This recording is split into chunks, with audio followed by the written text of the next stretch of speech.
Walden, by Henry David Thoreau. Economy. When I wrote the following pages, or rather the bulk of them, I lived alone, in the woods, a mile from any neighbor, in a house which I had built myself, on the shore of Walden Pond, in Concord, Massachusetts, and earned my living by the labor of my hands only. I lived there 2 years and 2 months. At present I am a sojourner in civilized life again. I should not obtrude my affairs so much on the notice of my readers if very particular inquiries had not been made by my townsmen concerning my mode of life, which some would call impertinent, though they do not appear to me at all impertinent, but, considering the circumstances, very natural and pertinent. Some have asked what I got to eat, if I did not feel lonesome, if I was not afraid, and the like. Others have been curious to learn what portion of my income one devoted to charitable purposes, and some, who have large families, how many poor children I maintained. I will therefore ask those of my readers who feel no particular interest in me to pardon me if I undertake to answer some of these questions in this book. In most books, the I, or first person, is omitted. In this it will be retained. That, in respect to egotism, is the main difference. We commonly do not remember that it is, after all, always the first person that is speaking. I should not talk so much about myself if there were anybody else whom I knew as well. Unfortunately, I am confined to this theme by the narrowness of my experience. Moreover, I, on my side, require of every writer, first or last, a simple and sincere account of his own life, and not merely what he has heard of other men's lives. Some such account as he would send to his kindred from a distant land. For if he has lived sincerely, it must have been in a distant land to me. Perhaps these pages are more particularly addressed to poor students. As for the rest of my readers, they will accept such portions as apply to them. I trust that none will stretch the seams in putting on the coat, for it may do good service to him whom it fits. I would fain say something, not so much concerning the Chinese and Sandwich Islanders as you who read these pages, who are said to live in New England, something about your condition, especially your outward condition or circumstances in this world, in this town. What it is, whether it is necessary that it be as bad as it is, whether it cannot be improved as well as not. I have traveled a good deal in Concord, and everywhere, in shops, and offices, and fields, the inhabitants have appeared to me to be doing penance in 1,000 remarkable ways. What I have heard of Brahmins sitting exposed to 4 fires and looking in the face of the sun, or hanging suspended, with their heads downward, over flames, or looking at the heavens over their shoulders, until it becomes impossible for them to resume their natural position, while from the twist of the neck nothing but liquids can pass into the stomach, or dwelling, chained for life, at the foot of a tree, or measuring with their bodies, like caterpillars, the breadth of vast empires, or standing on one leg on the tops of pillars. Even these forms of conscious penance are hardly more incredible and astonishing than the scenes which I daily witness. The 12 labors of Hercules were trifling in comparison with those which my neighbors have undertaken, for they were only 12, and had an end. But I could never see that these men slew or captured any monster or finished any labor. They have no friend Iolas to burn with a hot iron the root of the hydra's head. But as soon as one head is crushed, 2 spring up. I see young men, my townsmen, whose misfortune it is to have inherited farms, houses, barns, cattle, and farming tools. For these are more easily acquired than got rid of. Better if they had been born in the open pasture and suckled by a wolf, that they might have seen with clearer eyes what field they were called to labor in. Who made them serfs of the soil? Why should they eat their 60 acres, when man is condemned to eat only his peck of dirt? Why should they begin digging their graves as soon as they are born? They have got to live a man's life, pushing all these things before them, and get on as well as they can. How many a poor immortal soul have I met well-nigh crushed and smothered under its load, creeping down the road of life, pushing before it a barn 75 feet by 40, its Augean stables never cleansed, and 100 acres of land, tillage, mowing, pasture, and woodlot. The portionless, who struggle with no such unnecessary inherited encumbrances, find it labor enough to subdue and cultivate a few cubic feet of flesh. But men labor under a mistake. The better part of the man is soon plowed into the soil for compost. By a seeming fate, commonly called necessity, they are employed, as it says in an old book, laying up treasures which moth and rust will corrupt and thieves break through and steal. It is a fool's life, as they will find when they get to the end of it, if not before. It is said that Deucalion and Pyrrha created men by throwing stones over their heads behind them. In genus durum summus, experience laborum, et documenta, demus qua simus origin nati. Or, as Raleigh rhymes it in his sonorous way, from thence our kind hard-hearted is, enduring pain and care, approving that our bodies of a stony nature are. So much for a blind obedience to a blundering oracle, throwing the stones over their heads behind them, and not seeing where they fell. Most men, even in this comparatively free country, through mere ignorance and mistake, are so occupied with the factitious cares and superfluously coarse labors of life that its finer fruits cannot be plucked by them. Their fingers, from excessive toil, are too clumsy and tremble too much for that. Actually, the laboring man has not leisure for a true integrity day by day. He cannot afford to sustain the manliest relations to men. His labor would be depreciated in the market. He has no time to be anything but a machine. How can he remember well his ignorance which his growth requires who has so often to use his knowledge?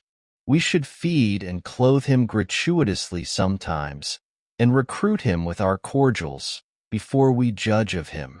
The finest qualities of our nature, like the bloom on fruits, can be preserved only by the most delicate handling. Yet we do not treat ourselves, nor one another thus tenderly. Some of you, we all know, are poor, find it hard to live, are sometimes, as it were, gasping for breath. I have no doubt that some of you who read this book are unable to pay for all the dinners which you have actually eaten, or for the coats and shoes which are fast wearing or are already worn out, and have come to this page to spend borrowed or stolen time, robbing your creditors of an hour. It is very evident what mean and sneaking lives many of you live. For my sight has been whetted by experience. Always on the limits, trying to get into business and trying to get out of debt, a very ancient slough, called by the Latins ius alienum, another's brass, for some of their coins were made of brass, still living and dying and buried by this other's brass, always promising to pay, tomorrow, and dying today, insolvent, seeking to curry favor, to get custom, by how many modes, only not state prison offenses, lying, flattering, voting, contracting yourselves into a nutshell of civility or dilating into an atmosphere of thin and vaporous generosity, that you may persuade your neighbor to let you make his shoes, or his hat, or his coat, or his carriage, or import his groceries for him, making yourselves sick, that you may lay up something against a sick day, something to be tucked away in an old chest, or in a stocking behind the plastering, or, more safely, in the brick bank, no matter where, no matter how much or how little. I sometimes wonder that we can be so frivolous, I may almost say, as to attend to the gross but somewhat foreign form of servitude called Negro slavery. There are so many keen and subtle masters that enslave both North and South. It is hard to have a Southern overseer. It is worse to have a Northern one. But worst of all, when you are the slave driver of yourself, talk of a divinity in man. Look at the teamster on the highway, wending to market by day or night. Does any divinity stir within him? His highest duty to fodder and water his horses. What is his destiny to him compared with the shipping interests? Does not he drive for Squire Makestir? How godlike, how immortal is he! See how he cowers and sneaks, how vaguely all the day he fears, not being immortal nor divine, but the slave and prisoner of his own opinion of himself, a fame won by his own deeds. Public opinion is a weak tyrant compared with our own private opinion. What a man thinks of himself, that it is which determines, or rather indicates, his fate. Self-emancipation, even in the West Indian provinces of the fancy and imagination. What Wilberforce is there to bring that about? Think, also, of the ladies of the land weaving toilet cushions against the last day, not to betray too green an interest in their fates, as if you could kill time without injuring eternity. The mass of men lead lives of quiet desperation. What is called resignation is confirmed desperation. From the desperate city you go into the desperate country and have to console yourself with the bravery of minks and muskrats. A stereotyped but unconscious despair is concealed even under what are called the games and amusements of mankind. There is no play in them, for this comes after work, but it is a characteristic of wisdom not to do desperate things. When we consider what, to use the words of the Catechism, is the chief end of man, and what are the true necessaries and means of life, it appears as if men had deliberately chosen the common mode of living because they preferred it to any other. Yet they honestly think there is no choice left. But alert and healthy natures remember that the sun rose clear. It is never too late to give up our prejudices. No way of thinking or doing, however ancient, can be trusted without proof. What everybody echoes or in silence passes by as true today may turn out to be falsehood tomorrow, mere smoke of opinion, which some had trusted for a cloud that would sprinkle fertilizing rain on their fields. What old people say you cannot do, you try and find that you can. Old deeds for old people, and new deeds for new.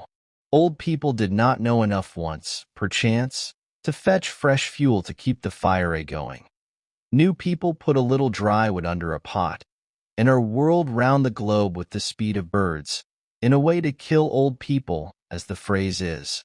Age is no better, hardly so well, qualified for an instructor as youth, for it has not profited so much as it has lost.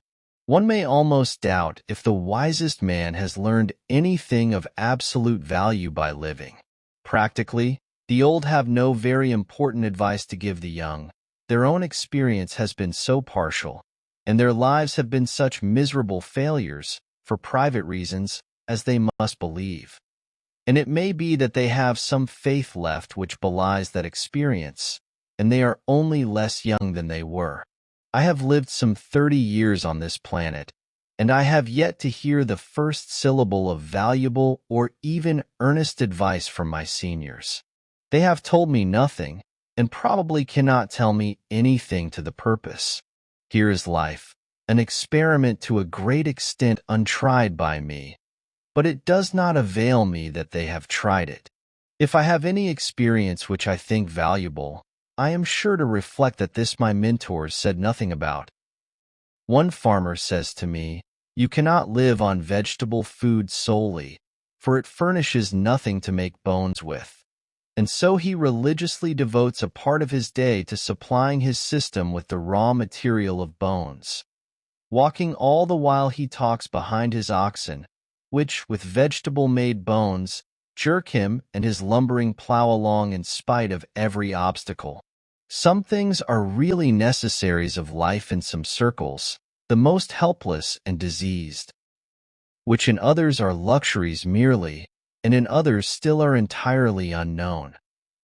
The whole ground of human life seems to some to have been gone over by their predecessors, both the heights and the valleys, and all things to have been cared for.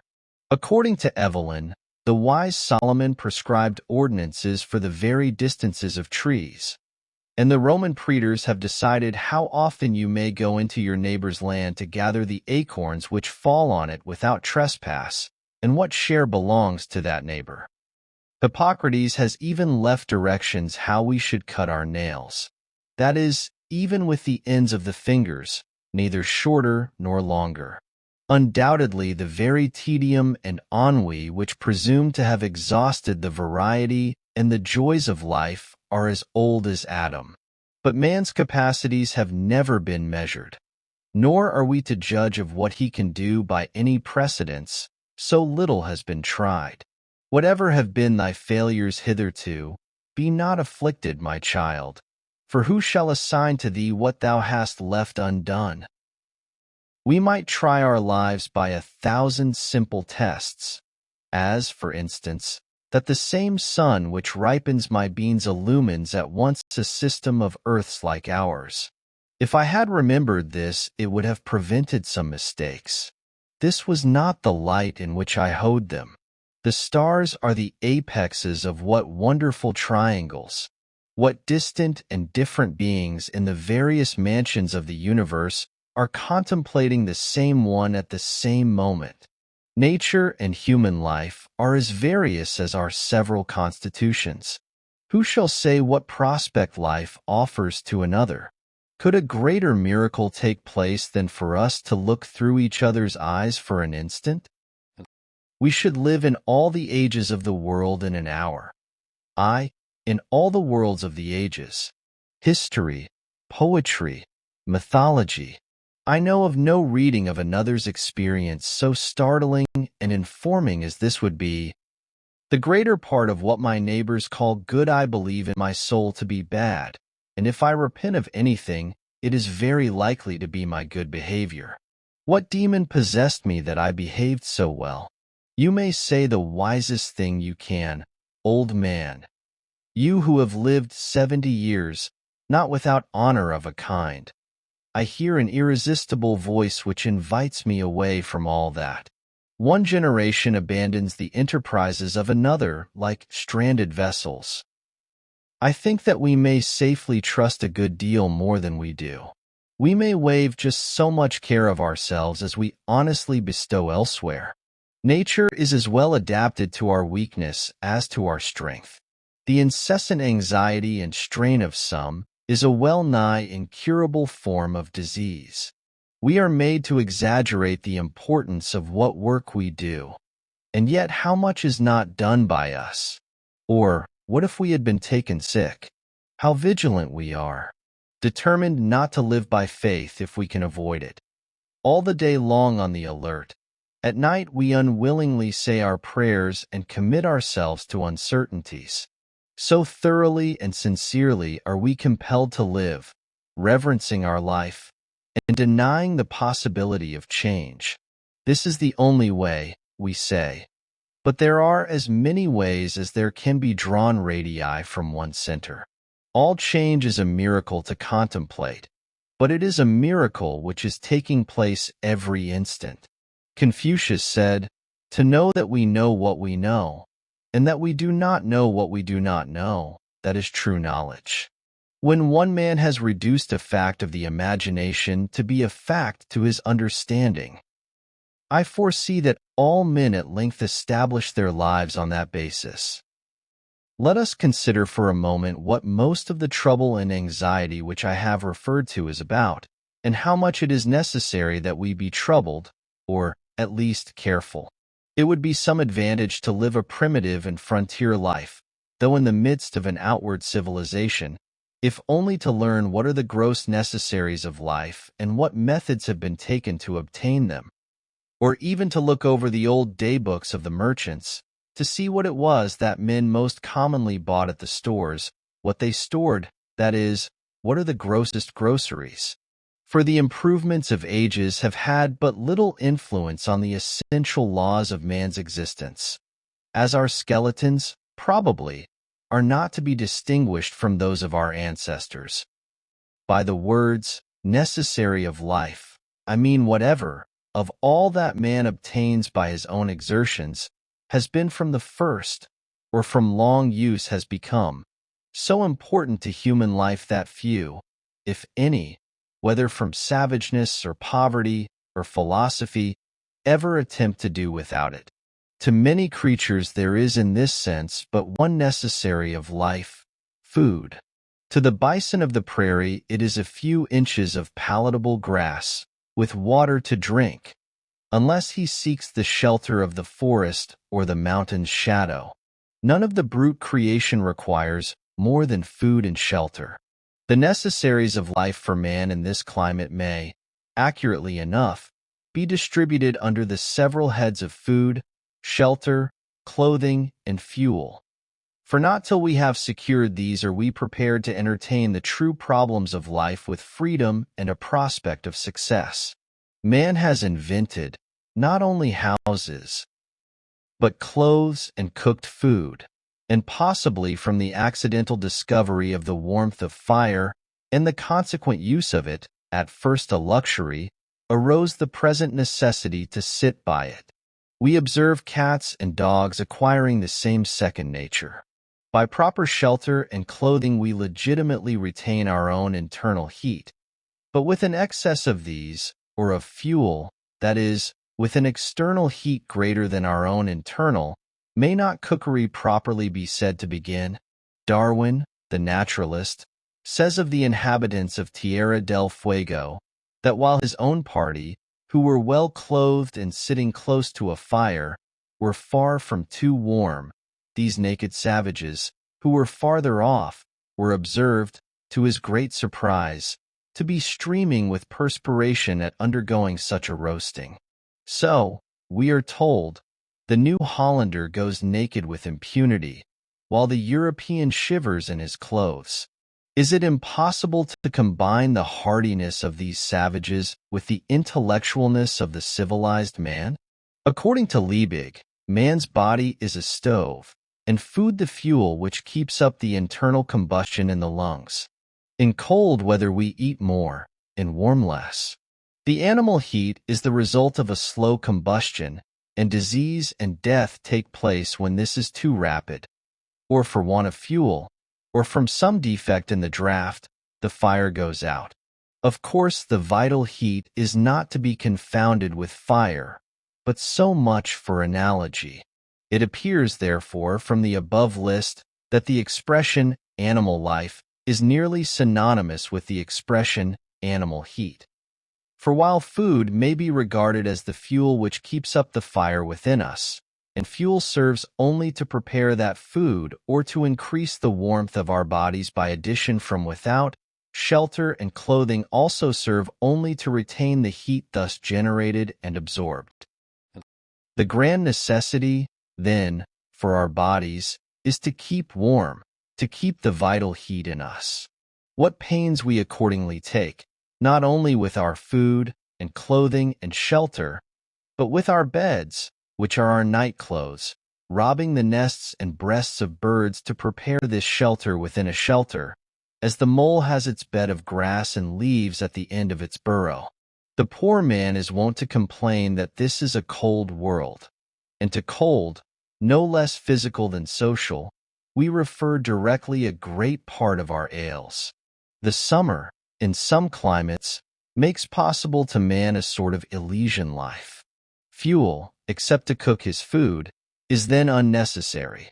The sun is his fire, and many of the fruits are sufficiently cooked by its rays, while food generally is more various and more easily obtained, and clothing and shelter are wholly or half unnecessary. At the present day, and in this country, as I find by my own experience, a few implements, a knife, an axe, a spade, a wheelbarrow, and and for the studious, lamplight, stationery, and access to a few books, rank next to necessaries, and can all be obtained at a trifling cost. Yet some, not wise, go to the other side of the globe, to barbarous and unhealthy regions, and devote themselves to trade for 10 or 20 years, in order that they may live, that is, keep comfortably warm, and die in New England at last. The luxuriously rich are not simply kept comfortably warm, but unnaturally hot. As I implied before, they are cooked, of course, a la mode.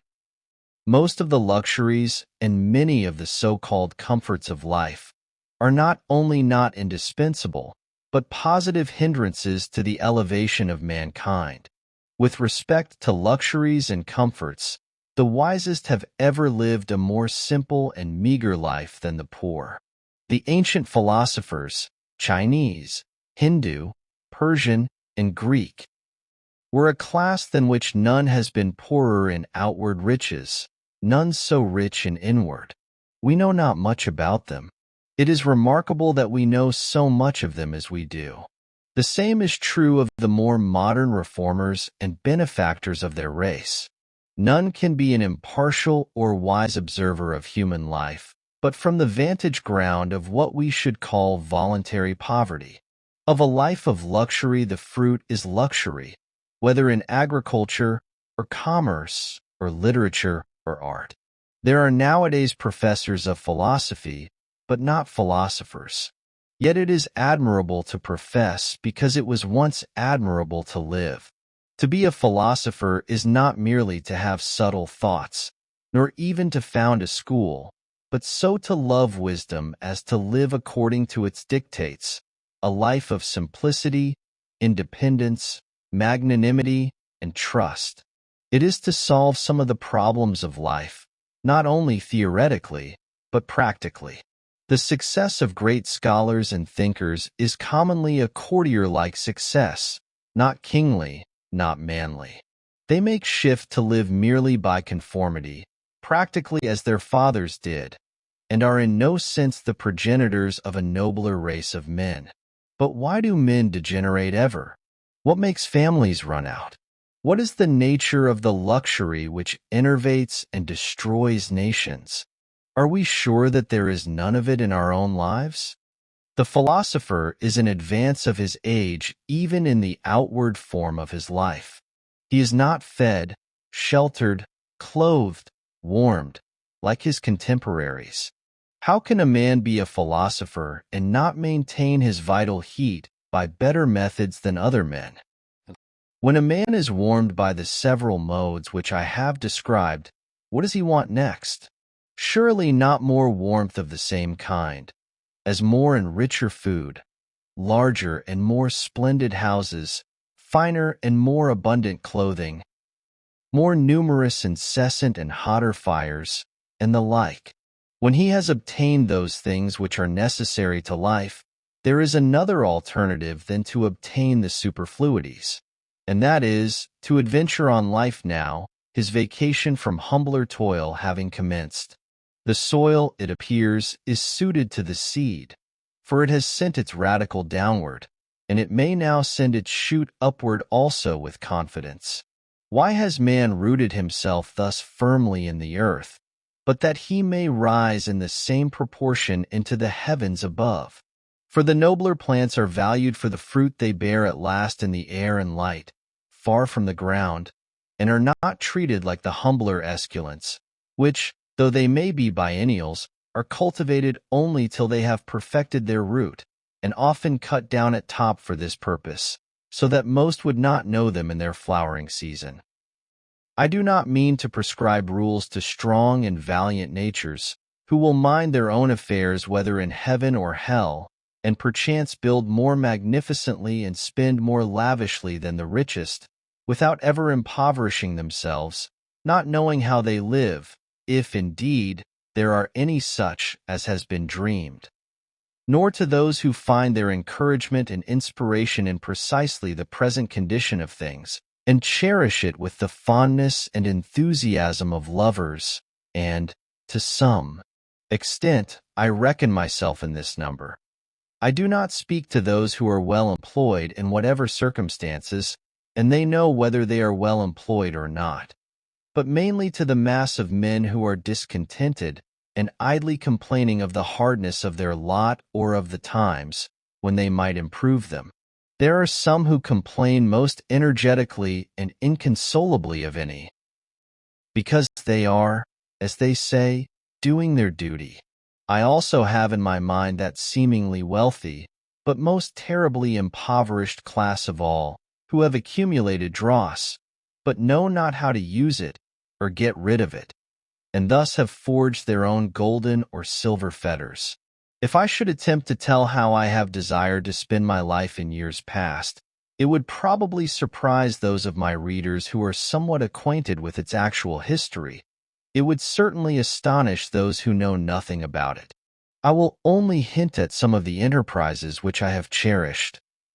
In any weather, at any hour of the day or night, I have been anxious to improve the nick of time, and notch it on my stick too, to stand on the meeting of two eternities, the past and future, which is precisely the present moment, to toe that line.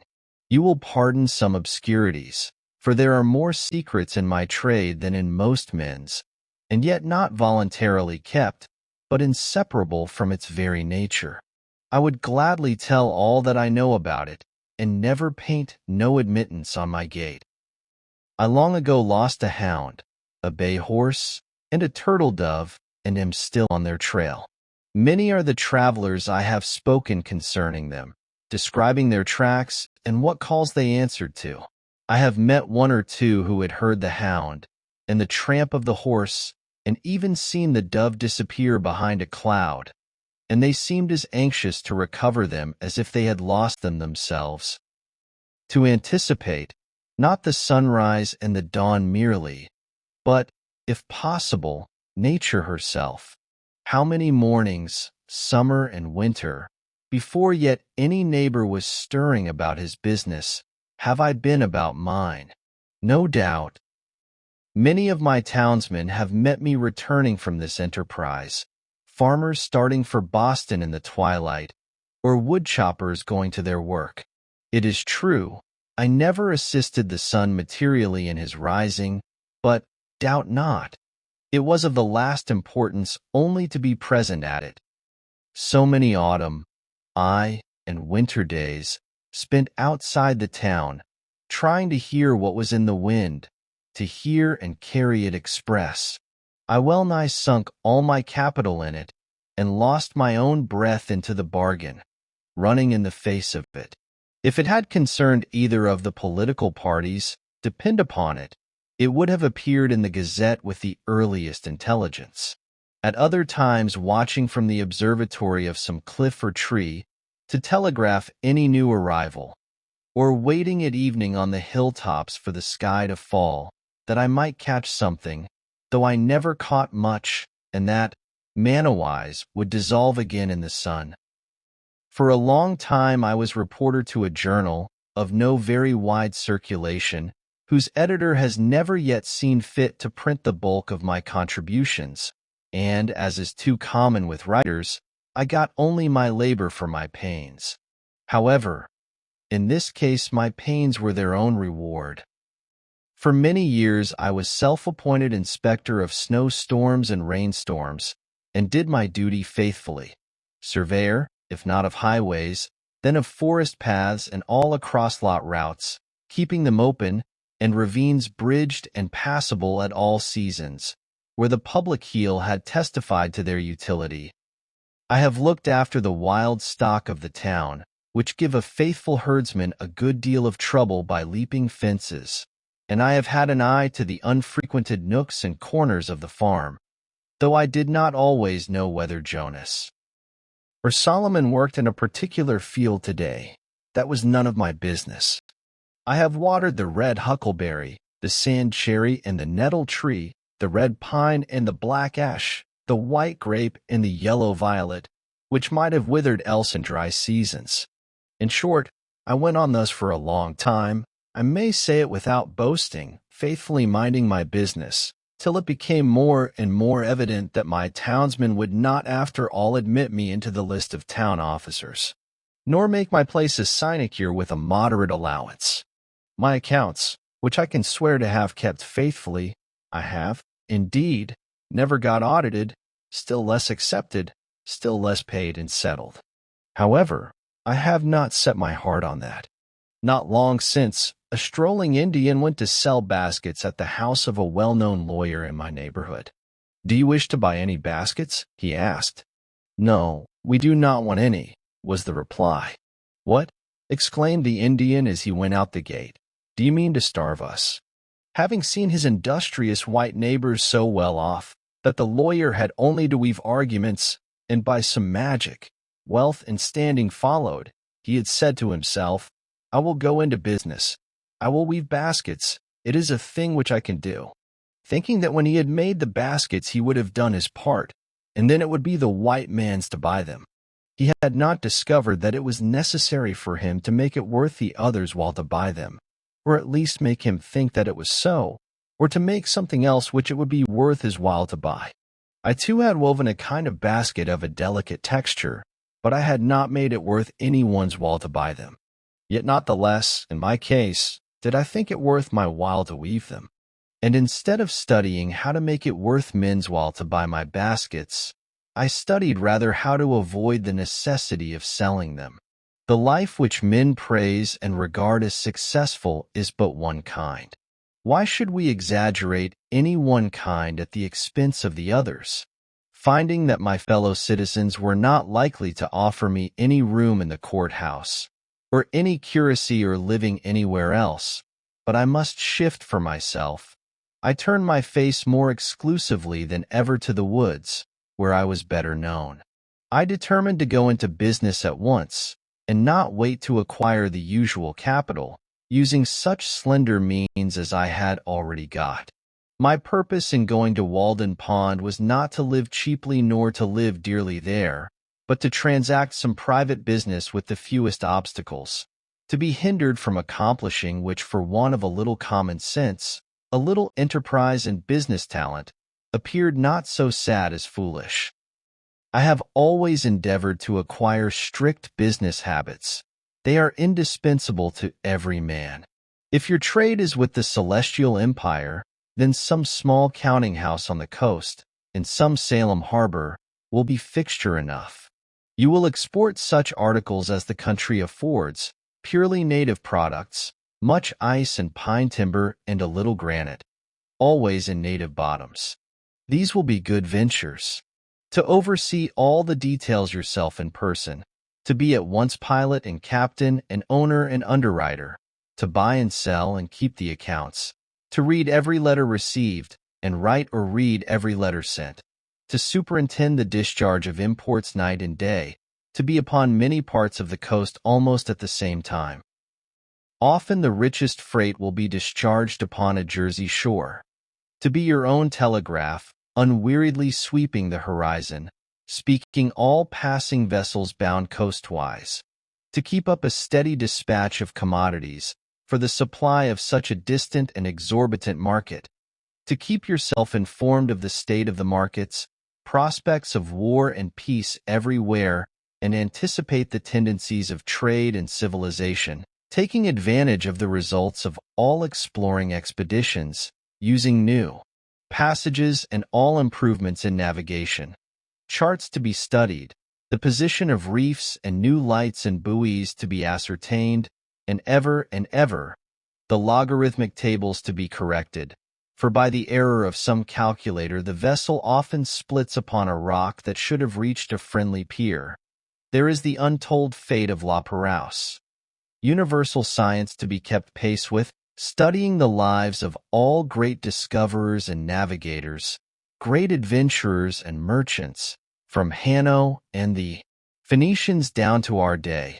In fine, account of stock to be taken from time to time, to know how you stand.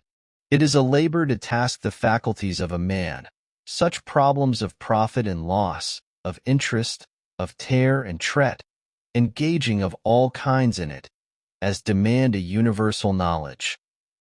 I have thought that Walden Pond would be a good place for business, not solely on account of the railroad and the ice trade. It offers advantages which it may not be good policy to divulge.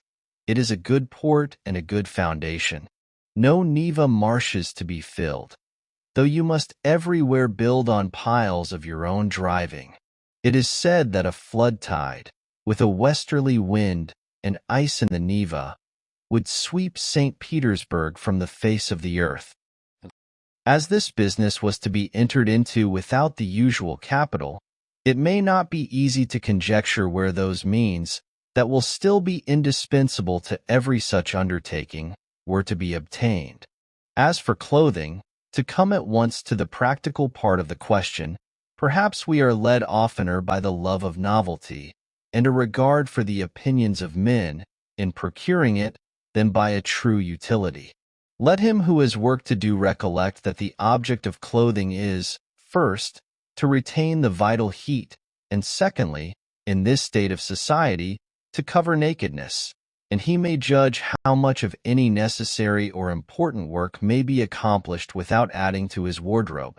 Kings and queens who wear a suit but once, though made by some tailor or dressmaker to their majesties, cannot know the comfort of wearing a suit that fits.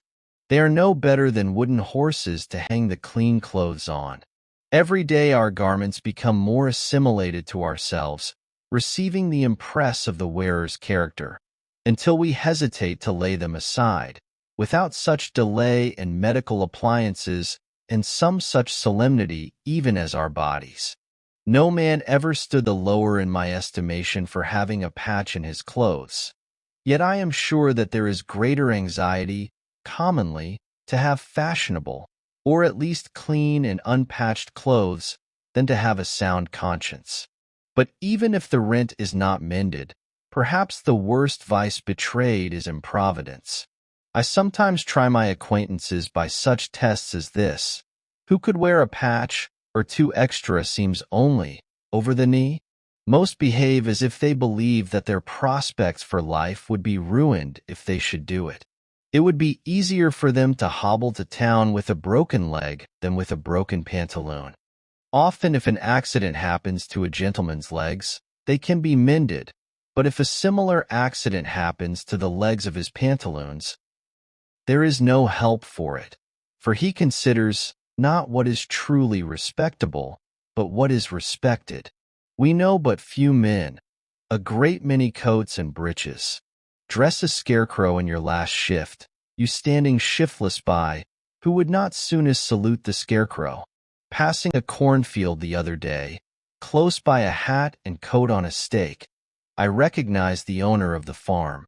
He was only a little more weather-beaten than when I saw him last. I have heard of a dog that barked at every stranger who approached his master's premises with clothes on, but was easily quieted by a naked thief. It is an interesting question how far men would retain their relative rank if they were divested of their clothes. Could you, in such a case, tell surely of any company of civilized men which belonged to the most respected class?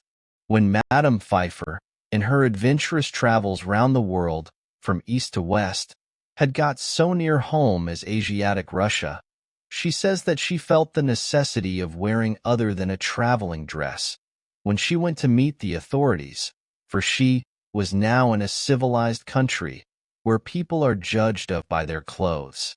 Even in our democratic New England towns, the accidental possession of wealth, and its manifestation in dress and equipage alone, obtain for the possessor almost universal respect.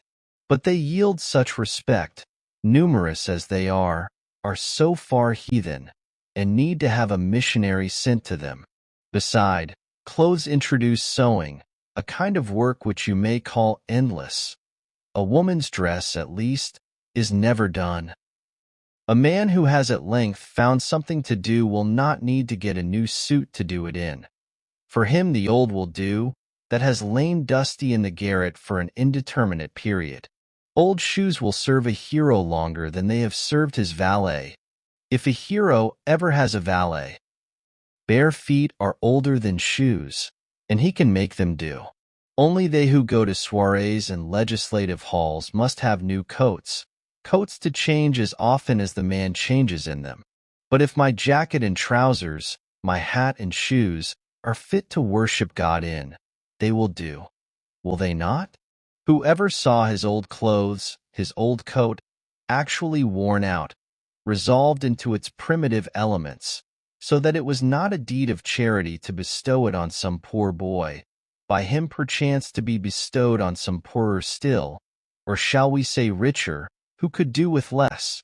I say, beware of all enterprises that require new clothes, and not rather a new wearer of clothes. If there is not a new man, how can the new clothes be made to fit? If you have any enterprise before you, try it in your old clothes. All men want, not something to do with, but something to do, or rather something to be. Perhaps we should never procure a new suit, however ragged or dirty the old, until we have so conducted, so enterprised or sailed in some way, that we feel like new men in the old, and that to retain it would be like keeping new wine in old bottles. Our molting season, like that of the fowls, must be a crisis in our lives. The loon retires to solitary ponds to spend it. Thus also the snake casts its slough, and the caterpillar its wormy coat, by an internal industry and expansion. For clothes are but our outmost cuticle and mortal coil. Otherwise we shall be found sailing under false colors, and be inevitably cashiered at last by our own opinion, as well as that of mankind. We don garment after garment, as if we grew like exogenous plants by addition without. Our outside and often thin and fanciful clothes are our epidermis, or false skin, which partakes not of our life, and may be stripped off here and there without fatal injury. Our thicker garments, constantly worn, are our cellular integument or cortex, but our shirts are our bare or true bark, which cannot be removed without girdling and so destroying the man. I believe that all races at some seasons wear something equivalent to the shirt. It is desirable that a man be clad so simply that he can lay his hands on himself in the dark, and that he live in all respects so compactly and preparedly, that, if an enemy take the town, he can, like the old philosopher, walk out the gate empty-handed without anxiety. While one thick garment is, for most purposes, as good as 3 thin ones, and cheap clothing can be obtained at prices really to suit customers.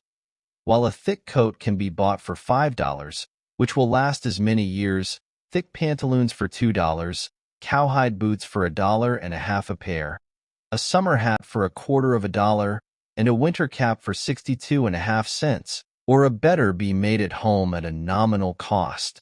Where is he so poor that, clad in such a suit, of his own earning, there will not be found wise men to do him reverence?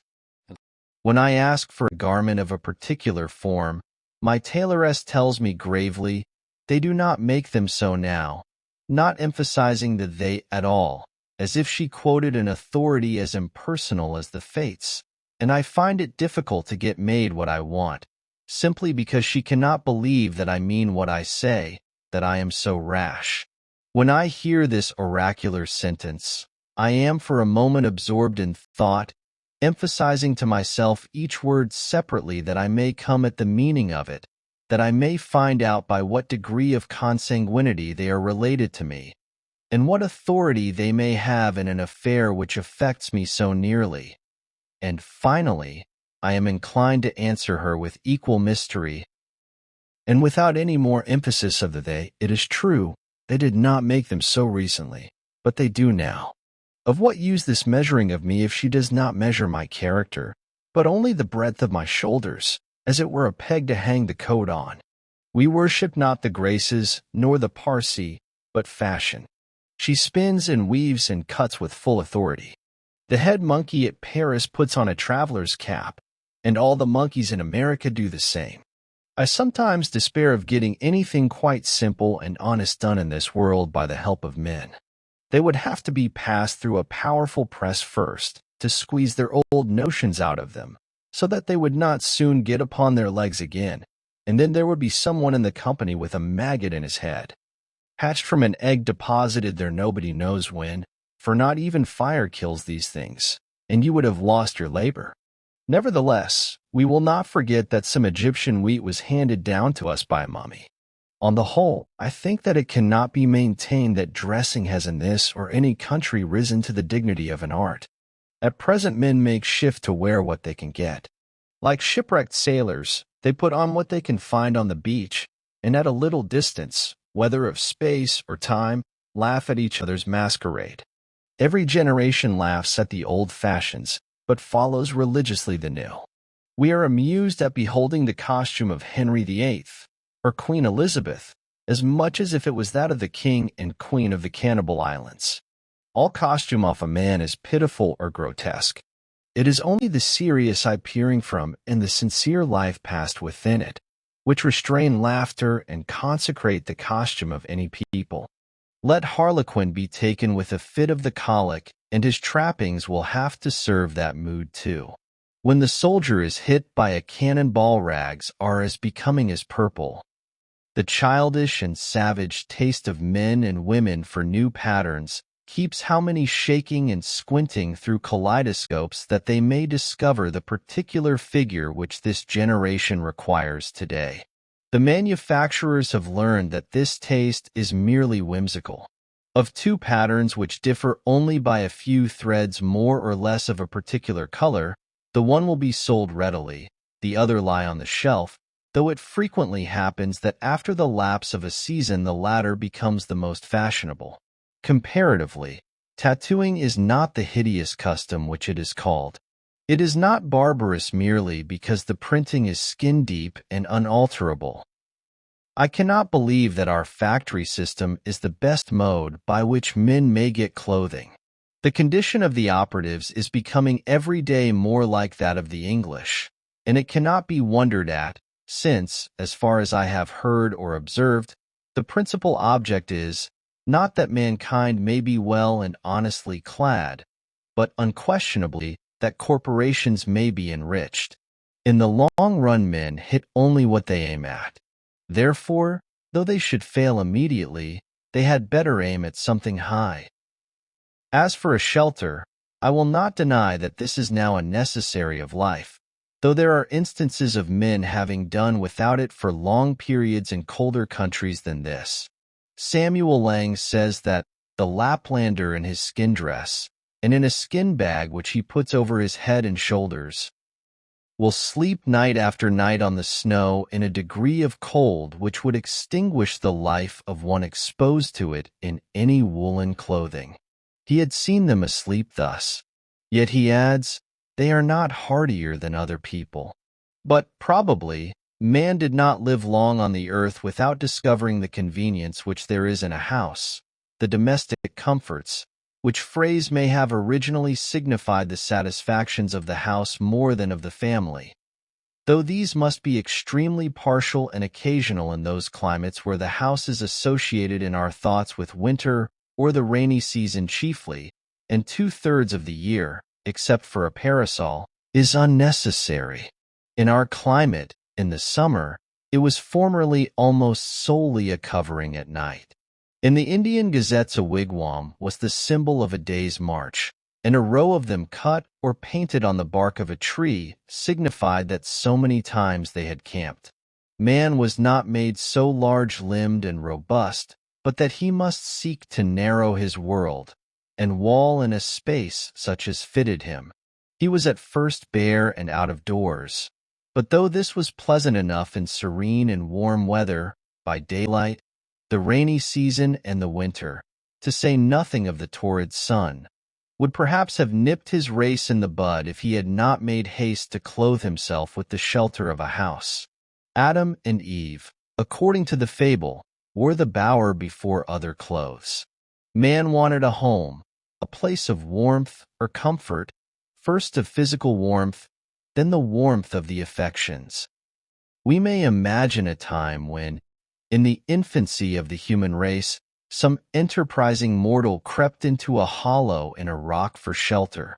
Every child begins the world again, to some extent, and loves to stay outdoors, even in wet and cold. It plays house, as well as horse, having an instinct for it.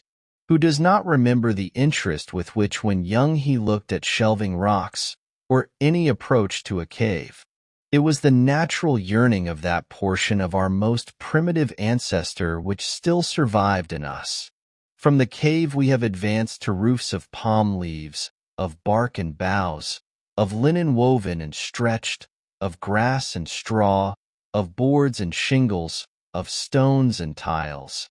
At last, we know not what it is to live in the open air, and our lives are domestic in more senses than we think. From the hearth to the field is a great distance. It would be well perhaps if we were to spend more of our days and nights without any obstruction between us and the celestial bodies, if the poet did not speak so much from under a roof, or the saint dwell there so long. Birds do not sing in caves, nor do doves cherish their innocence in dovecots.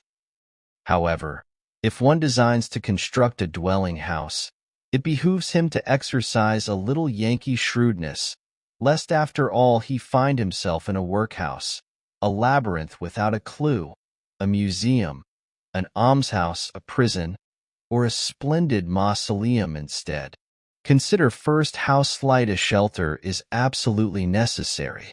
I have seen Penobscot Indians in this town, living in tents of thin cotton cloth, while the snow was nearly a foot deep around them, and I thought that they would be glad to have it deeper to keep out the wind.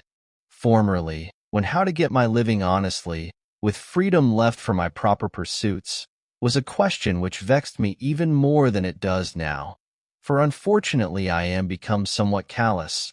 I used to see a large box by the railroad, 6 feet long by 3 wide, in which the laborers locked up their tools at night, and it suggested to me that every man who was hard-pushed might get such a one for $1, and, having bored a few auger holes in it, to admit the air at least, get into it when it rained and at night, and hook down the lid, and so have freedom in his love, and in his soul be free. This did not appear the worst, nor by any means a despicable alternative. You could sit up as late as you pleased, and, whenever you got up, go abroad without any landlord or house lord dogging you for rent. Many a man is harassed to death to pay the rent of a larger and more luxurious box who would not have frozen to death in such a box as this. I am far from jesting. Economy is a subject which admits of being treated with levity, but it cannot so be disposed of. A comfortable house for a rude and hardy race that lived mostly out of doors was once made here almost entirely of such materials as nature furnished ready to their hands. Gookin, who was superintendent of the Indian subject to the Massachusetts colony, writing in 1674, says, "The best of their houses are covered very neatly, tight and warm, with barks of trees, slipped from their bodies at those seasons when the sap is up, and made into great flakes, with pressure of weighty timber. When they are green the meaner sort are covered with mats which they make of a kind of bulrush, and are also indifferently tight and warm, but not so good as the former some I have seen, 60 or 100 feet long and 30 feet broad. I have often lodged in their wigwams, and found them as warm as the best English houses." He adds that they were commonly carpeted and lined within with well-wrought embroidered mats, and were furnished with various utensils. The Indians had advanced so far as to regulate the effect of the wind by a mat suspended over the hole in the roof and moved by a string.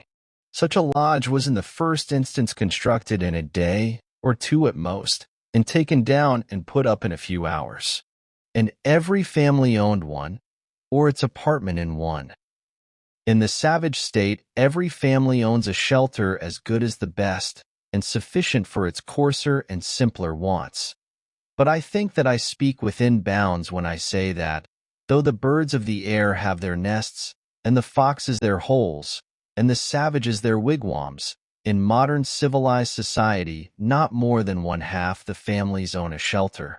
In the large towns and cities, where civilization especially prevails, the number of those who own a shelter is a very small fraction of the whole.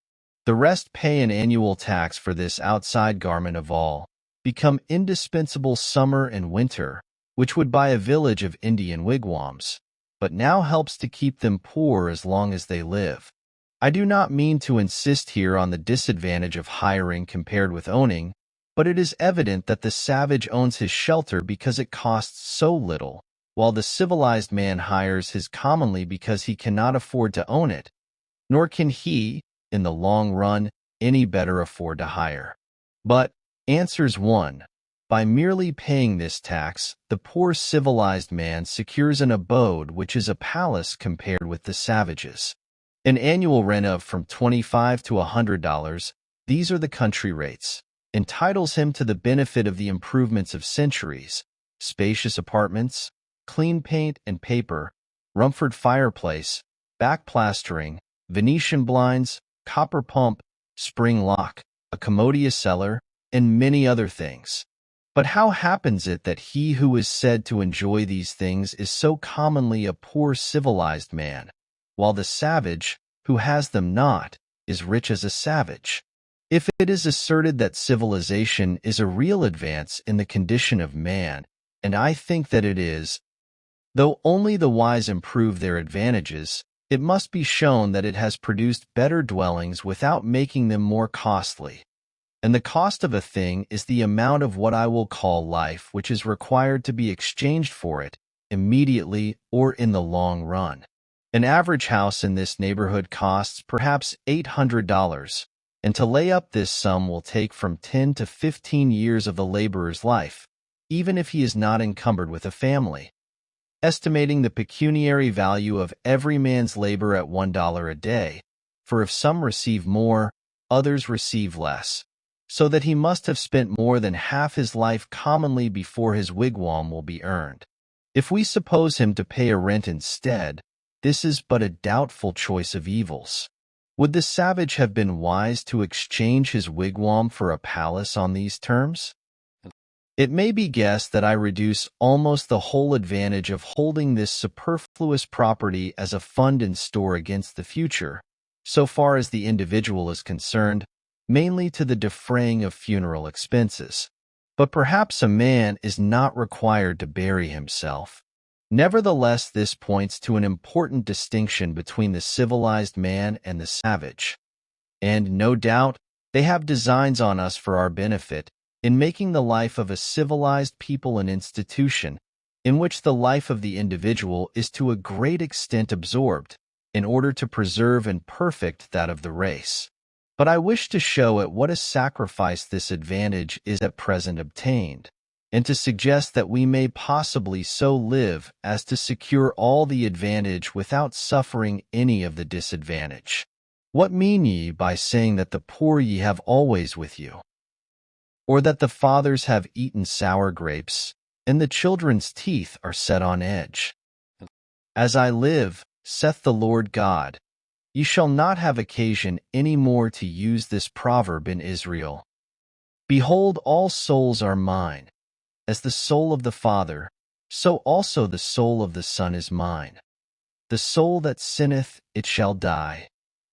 When I consider my neighbors, the farmers of Concord, who are at least as well off as the other classes, I find that for the most part they have been toiling 20, 30, or 40 years, that they may become the real owners of their farms, which commonly they have inherited with encumbrances, or else bought with hired money, and we may regard 1/3 of that toil as the cost of their houses, but commonly they have not paid for them yet. It is true, the encumbrances sometimes outweigh the value of the farm, so that the farm itself becomes one great encumbrance, and still a man is found to inherit it, being well acquainted with it, as he says. On applying to the assessors, I am surprised to learn that they cannot at once name a dozen in the town who own their farms free and clear. If you would know the history of these homesteads, inquire at the bank where they are mortgaged. The man who is actually paid for his farm with labor on it is so rare that every neighbor can point to him. I doubt if there are 3 such men in Concord. What has been said of the merchants, that a very large majority, even 97 in 100, are sure to fail, is equally true of the farmers.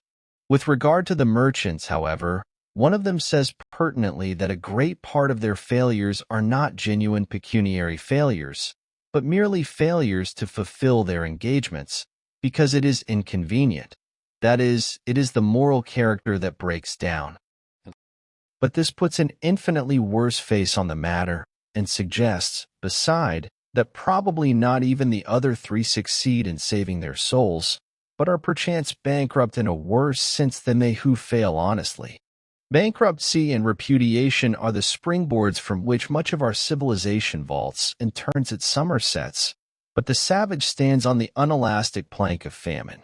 Yet the Middlesex cattle show goes off here with eclat annually, as if all the joints of the agricultural machine were suent.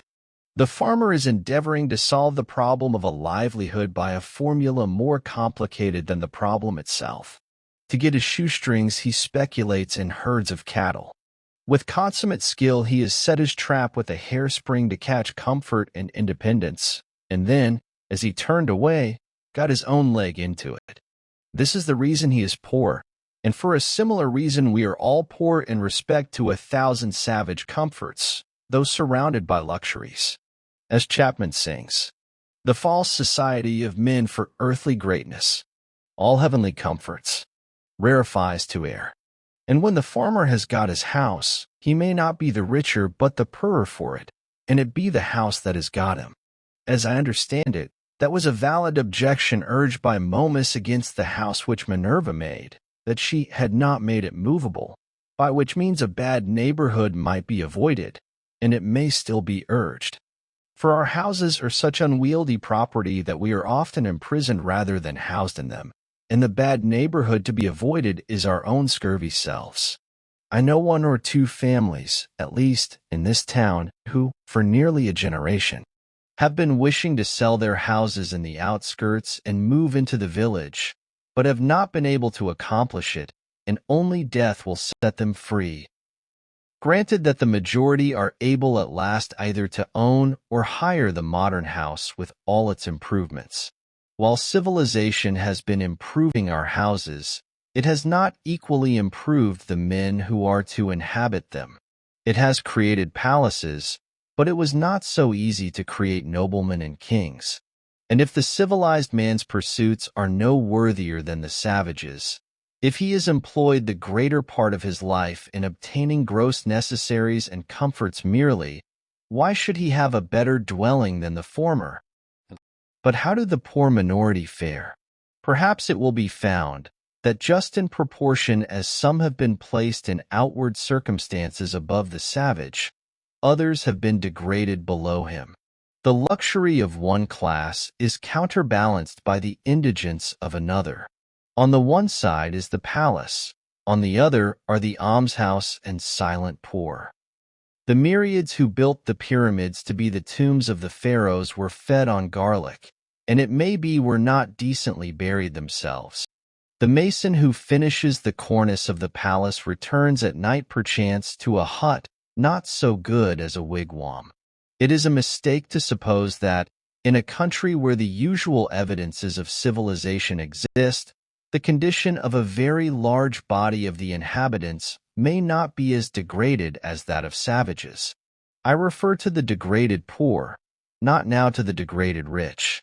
To know this, I should not need to look farther than to the shanties which everywhere border our railroads, that last improvement in civilization, where I see in my daily walks human beings living in sties, and all winter with an open door, for the sake of light, without any visible, often imaginable, wood pile, and the forms of both old and young are permanently contracted by the long habit of shrinking from cold and misery, and the development of all their limbs and faculties is checked. It certainly is fair to look at that class by whose labor the works which distinguish this generation are accomplished. Such, too, to a greater or less extent, is the condition of the operatives of every denomination in England, which is the great workhouse of the world. Or I could refer you to Ireland, which is marked as one of the white or enlightened spots on the map. Contrast the physical condition of the Irish with that of the North American Indian, or the South Sea Islander, or any other savage race before it was degraded by contact with the civilized man. Yet I have no doubt that people's rulers are as wise as the average of civilized rulers. Their condition only proves what squalidness may consist with civilization.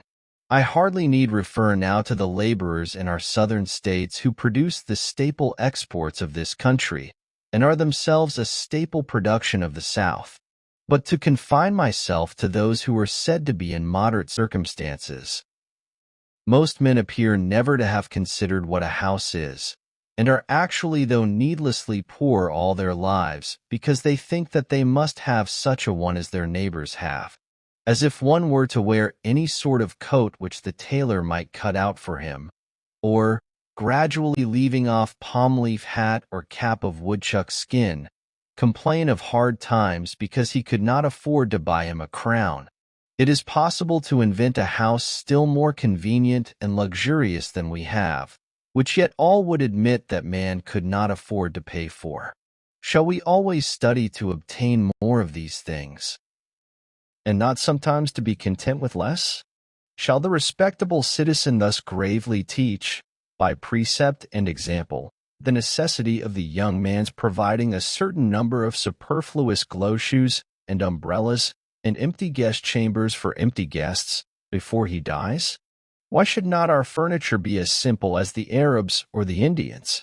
When I think of the benefactors of the race, whom we have apotheosized as messengers from heaven, bearers of divine gifts to man, I do not see in my mind any retinue at their heels, any carload of fashionable furniture.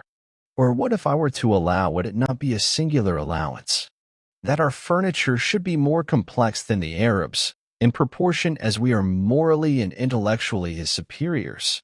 At present our houses are cluttered and defiled with it, and a good housewife would sweep out the greater part into the dust hole, and not leave her morning's work undone. Morning work. By the blushes of Aurora and the music of Memnon, what should be man's morning work in this world? I had 3 pieces of limestone on my desk, but I was terrified to find that they required to be dusted daily, when the furniture of my mind was all undusted still, and I threw them out the window in disgust. How, then, could I have a furnished house? I would rather sit in the open air, for no dust gathers on the grass, unless where man has broken ground. It is the luxurious and dissipated who set the fashions which the herd so diligently follow. The traveler who stops at the best houses, so called, soon discovers this, for the publicans presume him to be a Sardanapalus, and if he resigned himself to their tender mercies he would soon be completely emasculated. I think that in the railroad car we are inclined to spend more on luxury than on safety and convenience, and it threatens without attaining these to become no better than a modern drawing room, with its divans and ottomans and sunshades and 100 other oriental things, which we are taking west with us, invented for the ladies of the harem and the effeminate natives of the celestial empire, which Jonathan should be ashamed to know the names of. I would rather sit on a pumpkin and have it all to myself than be crowded on a velvet cushion. I would rather ride on earth in an ox cart with a free circulation than go to heaven in the fancy car of an excursion train and breathe the malaria all the way. The very simplicity and nakedness of man's life in the primitive ages imply this advantage at least, that they left him still but a sojourner in nature. When he was refreshed with food and sleep, he contemplated his journey again. He dwelt, as it were, in a tent in this world, and was either threading the valleys, or crossing the plains, or climbing the mountain tops. But lo, men have become the tools of their tools. The man who independently plucked the fruits when he was hungry is become a farmer, and he who stood under a tree for shelter, a housekeeper. We now no longer camp as for a night, but have settled down on earth and forgotten heaven. We have adopted Christianity merely as an improved method of agriculture. We have built for this world a family mansion, and for the next a family tomb. The best works of art are the expression of man's struggle to free himself from this condition, but the effect of our art is merely to make this low state comfortable and that higher state to be forgotten. There is actually no place in this village for a work of fine art. If any had come down to us, to stand, for our lives, our houses and streets, furnish no proper pedestal for it. There is not a nail to hang a picture on, nor a shelf to receive the bust of a hero or a saint. When I consider how our houses are built and paid for, or not paid for, and their internal economy managed and sustained, I wonder that the floor does not give way under the visitor while he is admiring the gewgaws upon the mantelpiece, and let him through into the cellar, to some solid and honest though earthy foundation. I cannot but perceive that this so-called rich and refined life is a thing jumped at, and I do not get on in the enjoyment of the fine arts which adorn it, my attention being wholly occupied with the jump. For I remember that the greatest genuine leap, due to human muscles alone, on record, is that of certain wandering Arabs, who are said to have cleared 25 feet on level ground. Without factitious support, man is sure to come to earth again beyond that distance. The first question which I am tempted to put to the proprietor of such great impropriety is, who bolsters you? Are you one of the 97 who fail, or of the 3 who succeed? Answer me these questions, and then perhaps I may look at your baubles and find them ornamental. The cart before the horse is neither beautiful nor useful.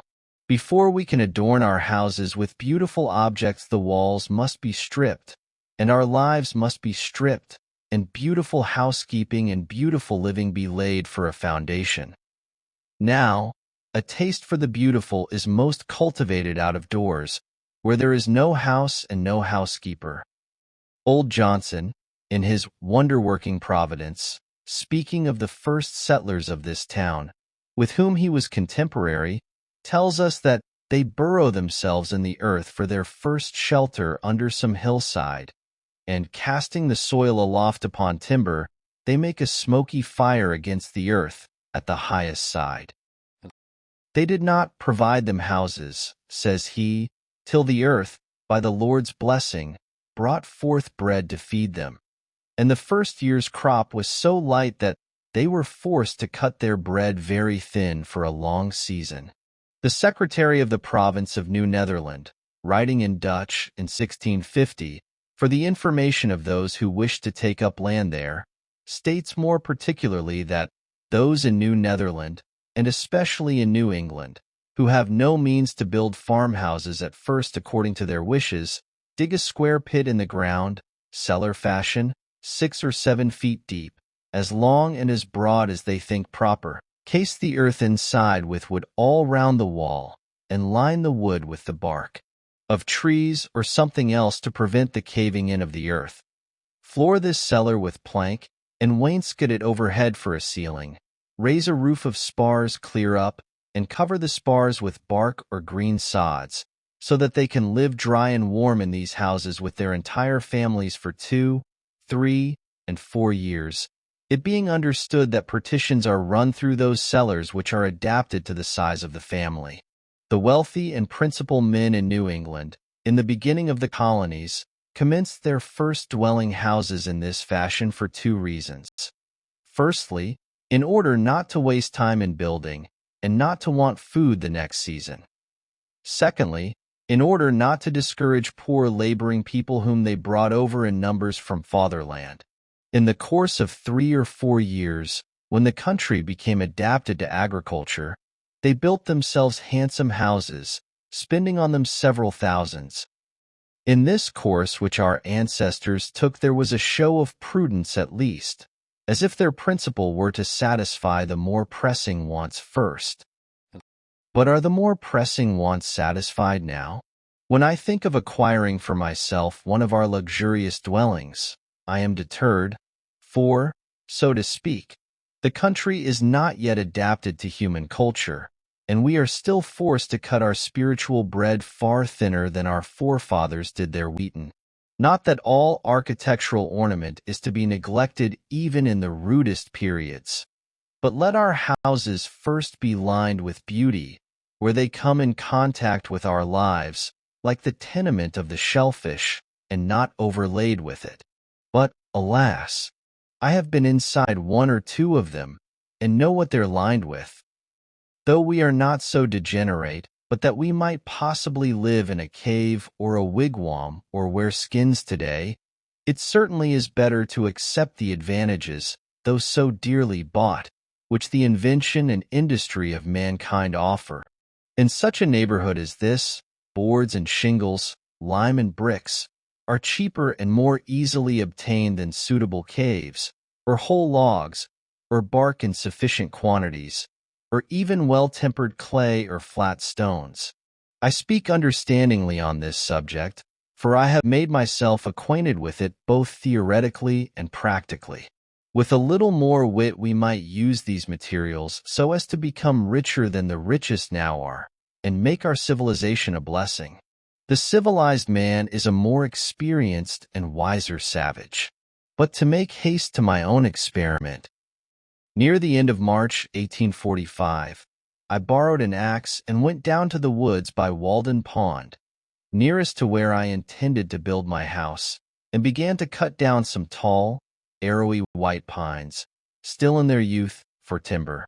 It is difficult to begin without borrowing, but perhaps it is the most generous course thus to permit your fellow men to have an interest in your enterprise.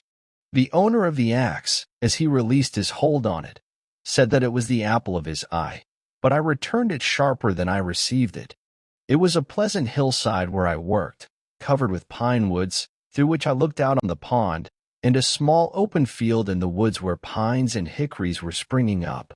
The ice in the pond was not yet dissolved, though there were some open spaces, and it was all dark-colored and saturated with water. There were some slight flurries of snow during the days that I worked there, but for the most part when I came out onto the railroad, on my way home, its yellow sand heap stretched away gleaming in the hazy atmosphere, and the rails shone in the spring sun. And I heard the lark and pewee and other birds already come to commence another year with us. They were pleasant spring days, in which the winter of man's discontent was thawing as well as the earth, and the life that had lain torpid began to stretch itself. One day, when my axe had come off and I had cut a green hickory for a wedge, driving it with a stone, and had placed the hole to soak in a pond hole in order to swell the wood, I saw a striped snake run into the water, and he lay on the bottom, apparently without inconvenience, as long as I stayed there, or more than a quarter of an hour, perhaps because he had not yet fairly come out of the torpid state. It appeared to me that for a like reason men remain in their present low and primitive condition, but if they should feel the influence of the spring of springs arousing them, they would of necessity rise to a higher and more ethereal life. I had previously seen the snakes in frosty mornings in my path with portions of their bodies still numb and inflexible, waiting for the sun to thaw them. On the 1st of April it rained and melted the ice, and in the early part of the day, which was very foggy, I heard a stray goose groping about over the pond and cackling as if lost, or like the spirit of the fog. So I went on for some days cutting and hewing timber, and also studs and rafters, all with my narrow axe, not having many communicable or scholar-like thoughts, singing to myself, "Men say they know many things, but lo, they have taken wings, the arts and sciences, and 1,000 appliances. The wind that blows is all that anybody knows." I hewed the main timbers 6 inches square, most of the studs on 2 sides only, and the rafters and floor timbers on 1 side, leaving the rest of the bark on, so that they were just as straight and much stronger than sawed ones. Each stick was carefully mortised or tenoned by its stump, for I had borrowed other tools by this time. My days in the woods were not very long ones. Yet I usually carried my dinner of bread and butter and read the newspaper in which it was wrapped at noon, sitting amid the green pine boughs which I had cut off, and to my bread was imparted some of their fragrance, for my hands were covered with a thick coat of pitch. Before I had done I was more the friend than the foe of the pine tree, though I had cut down some of them, having become better acquainted with it. Sometimes a rambler in the wood was attracted by the sound of my axe, and we chatted pleasantly over the chips which I had made. By the middle of April, for I made no haste in my work, but rather made the most of it, my house was framed and ready for the raising. I had already bought the shanty of James Collins, an Irishman who worked on the Fitchburg Railroad, for boards. James Collins' shanty was considered an uncommonly fine one. When I called to see it, he was not at home. I walked about the outside, at first unobserved from within. The window was so deep and high. It was of small dimensions, with a peaked cottage roof, and not much else to be seen, the dirt being raised 5 feet all around as if it were a compost heap. The roof was the soundest part, though a good deal warped and made brittle by the sun. Door sill there was none, but a perennial passage for the hens under the door board. Mrs. C. came to the door and asked me to view it from the inside. The hens were driven in by my approach. It was dark and had a dirt floor for the most part, dank, clammy, and aguish. Only here a board and there a board which would not bear removal. She lighted a lamp to show me the inside of the roof and the walls, and also that the board floor extended under the bed, warning me not to step into the cellar, a sort of dust hole 2 feet deep. In her own words, they were good boards overhead, good boards all around, and a good window. Of 2 whole squares originally, only the cat had passed out that way lately. There was a stove, a bed, and a place to sit, an infant in the house where it was born, a silk parasol, gilt-framed looking-glass, and a patent new coffee mill nailed to an oak sapling, all told. The bargain was soon concluded, for James had in the meanwhile returned. I to pay $4.25 tonight, he to vacate at 5 tomorrow morning, selling to nobody else meanwhile, I to take possession at 6. It were well, he said, to be there early and anticipate certain indistinct but wholly unjust claims on the score of ground rent and fuel. This, he assured me, was the only encumbrance. At 6 I passed him and his family on the road. 1 large bundle held their all, bed, coffee mill, looking-glass, hens, all but the cat. She took to the woods and became a wild cat, and, as I learned afterward, trod in a trap set for woodchucks, and so became a dead cat at last. I took down this dwelling the same morning, drawing the nails, and removed it to the pond side by small cartloads, spreading the boards on the grass there to bleach and warp back again in the sun. 1 early thrush gave me a note or 2 as I drove along the woodland path.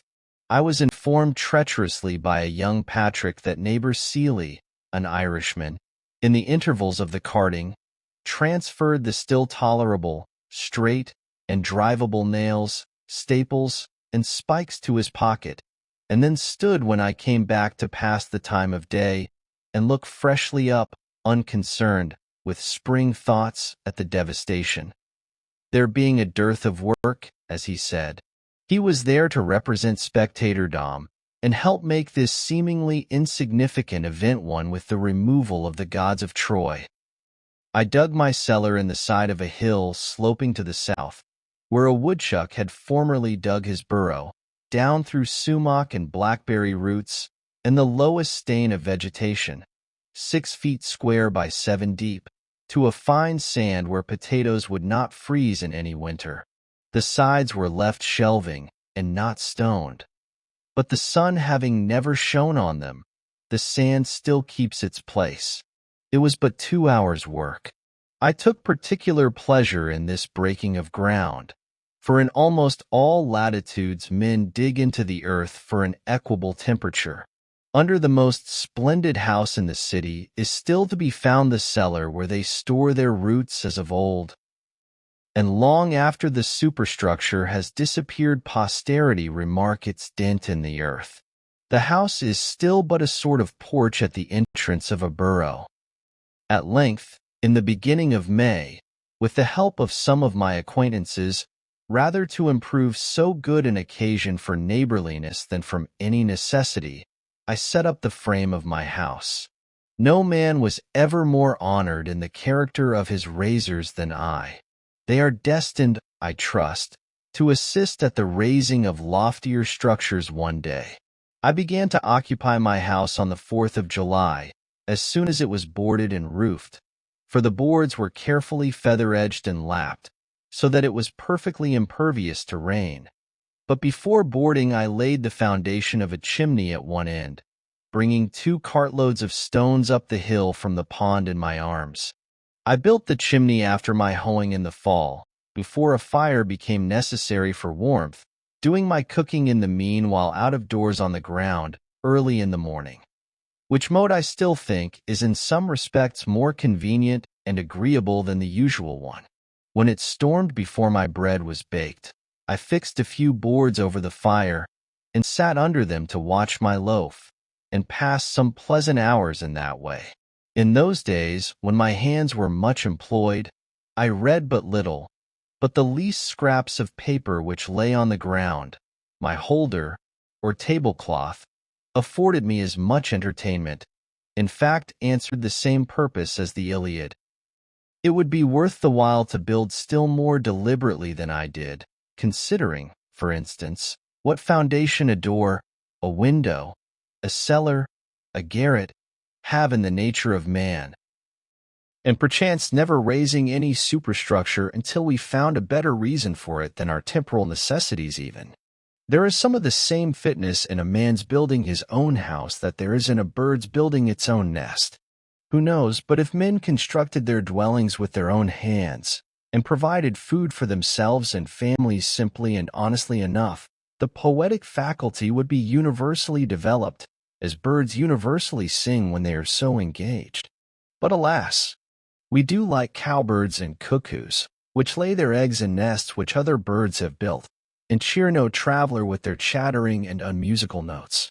Shall we forever resign the pleasure of construction to the carpenter? What does architecture amount to in the experience of the mass of men? I never in all my walks came across a man engaged in so simple and natural an occupation as building his house. We belong to the community. It is not the tailor alone who is the 9th part of a man. It is as much the preacher and the merchant and the farmer. Where is this division of labor to end? And what object does it finally serve? No doubt another may also think for me, but it is not therefore desirable that he should do so to the exclusion of my thinking for myself. True, there are architects so called in this country, and I have heard of one at least possessed with the idea of making architectural ornaments have a core of truth, a necessity, and hints of beauty, as if it were a revelation to him. All very well perhaps from his point of view, but only a little better than the common dilettantism. A sentimental reformer in architecture, he began at the cornice, not at the foundation. It was only how to put a core of truth within the ornaments. That every sugar plum, in fact, might have an almond or caraway seed in it, though I hold that almonds are most wholesome without the sugar, and not how the inhabitant, the indweller, might build truly within and without, and let the ornaments take care of themselves.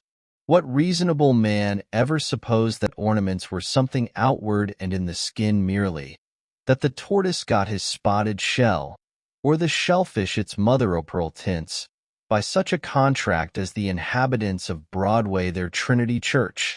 But a man has no more to do with the style of architecture of his house than a tortoise with that of its shell. Nor need the soldier be so idle as to try to paint the precise color of his virtue on his standard. The enemy will find it out. He may turn pale when the trial comes. This man seemed to me to lean over the cornice and timidly whisper his half-truth to the rude occupants who really knew it better than he. What of architectural beauty I now see, I know has gradually grown from within outward, out of the necessities and character of the indweller, who is the only builder, out of some unconscious truthfulness and nobleness, without ever a thought for the appearance, and whatever additional beauty of this kind is destined to be produced will be preceded by a like unconscious beauty of life. The most interesting dwellings in this country, as the painter knows, are the most unpretending, humble log huts and cottages of the poor commonly. It is the life of the inhabitants whose shells they are, and not any peculiarity in their surfaces merely, which makes them picturesque. And equally interesting will be the citizen's suburban box, when his life shall be as simple and as agreeable to the imagination, and there is as little straining after effect in the style of his dwelling. A great proportion of architectural ornaments are literally hollow, and a September gale would strip them off, like borrowed plumes, without injury to the substantials. They can do without architecture who have no olives nor wines in the cellar. What if an equal ado were made about the ornaments of style and literature, and the architects of our Bibles spent as much time about their cornices as the architects of our churches do? So are made the belles lettres and the beaux-arts and their professors. Much it concerns a man, forsooth, how a few sticks are slanted over him or under him, and what colors are daubed upon his box.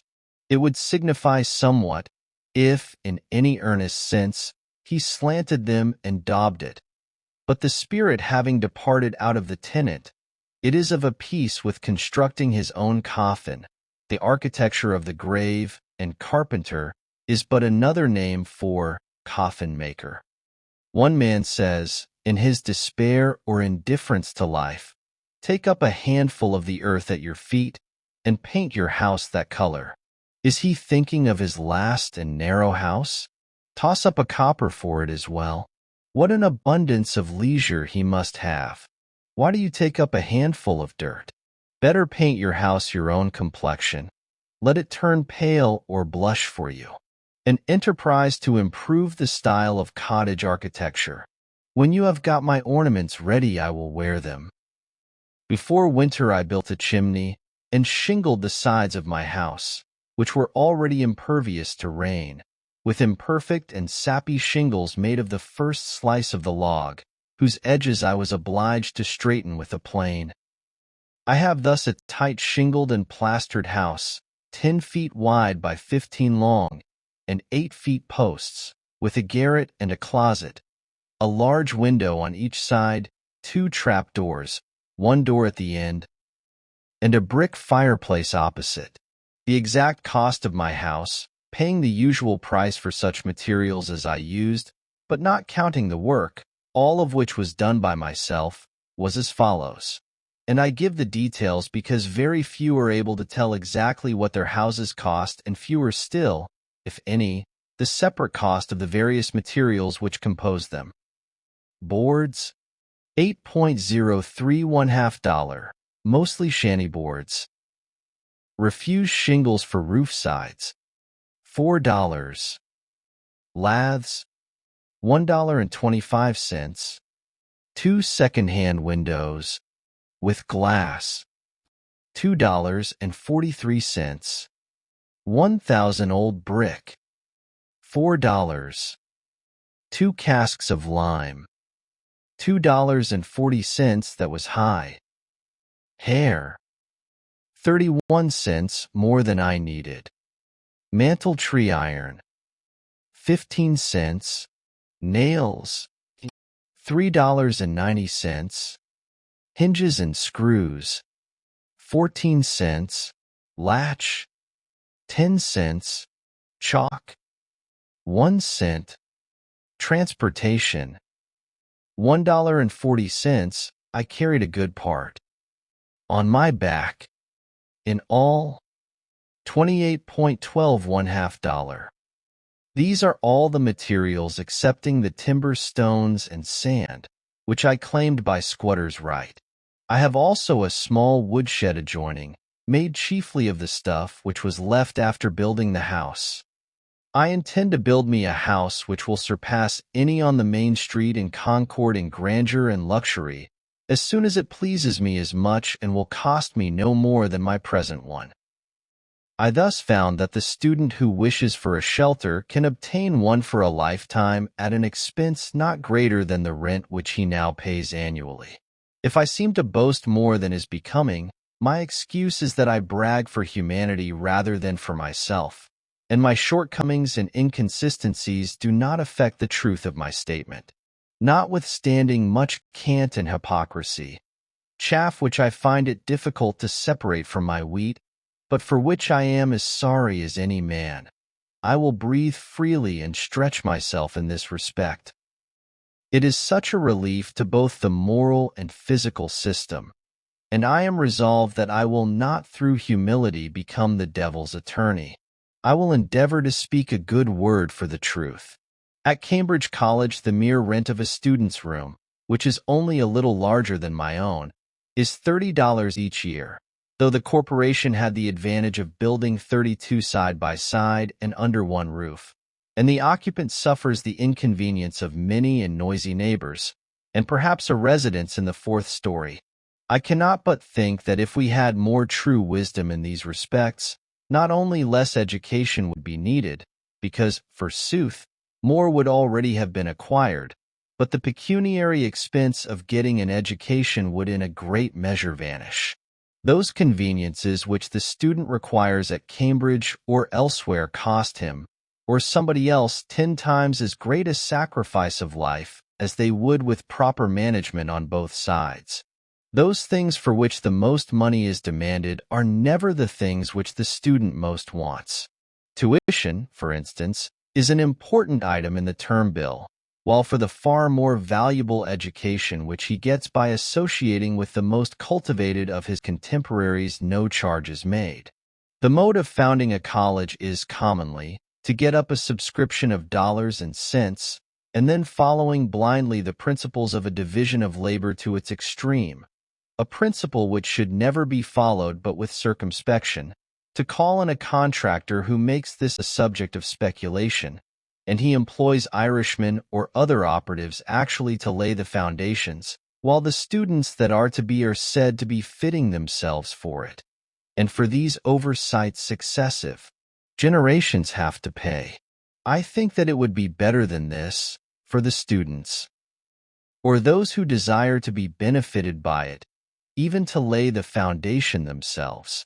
The student who secures his coveted leisure and retirement by systematically shirking any labor necessary to man obtains but an ignoble and unprofitable leisure, defrauding himself of the experience which alone can make leisure fruitful. But, says one, you do not mean that the students should go to work with their hands instead of their heads? I do not mean that exactly, but I mean something which he might think a good deal like that. I mean that they should not play life, or study it merely, while the community supports them at this expensive game, but earnestly live it from beginning to end. How could youths better learn to live than by at once trying the experiment of living? Methinks this would exercise their minds as much as mathematics. If I wished a boy to know something about the arts and sciences, for instance, I would not pursue the common course, which is merely to send him into the neighborhood of some professor, where anything is professed and practiced but the art of life. To survey the world through a telescope or a microscope, and never with his natural eye. To study chemistry, and not learn how his bread is made, or mechanics, and not learn how it is earned. To discover new satellites to Neptune, and not detect the motes in his eyes, or to what vagabond he is a satellite himself.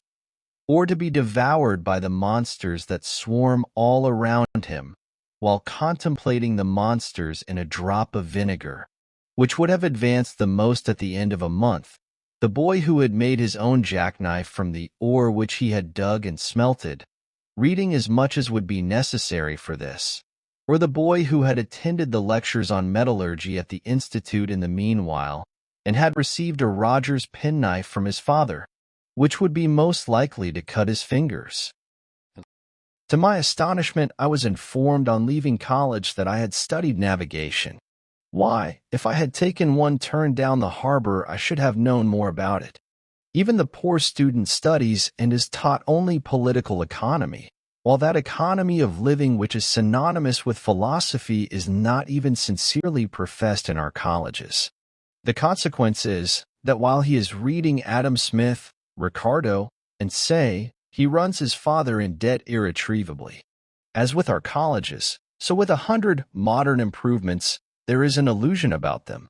there is not always a positive advance.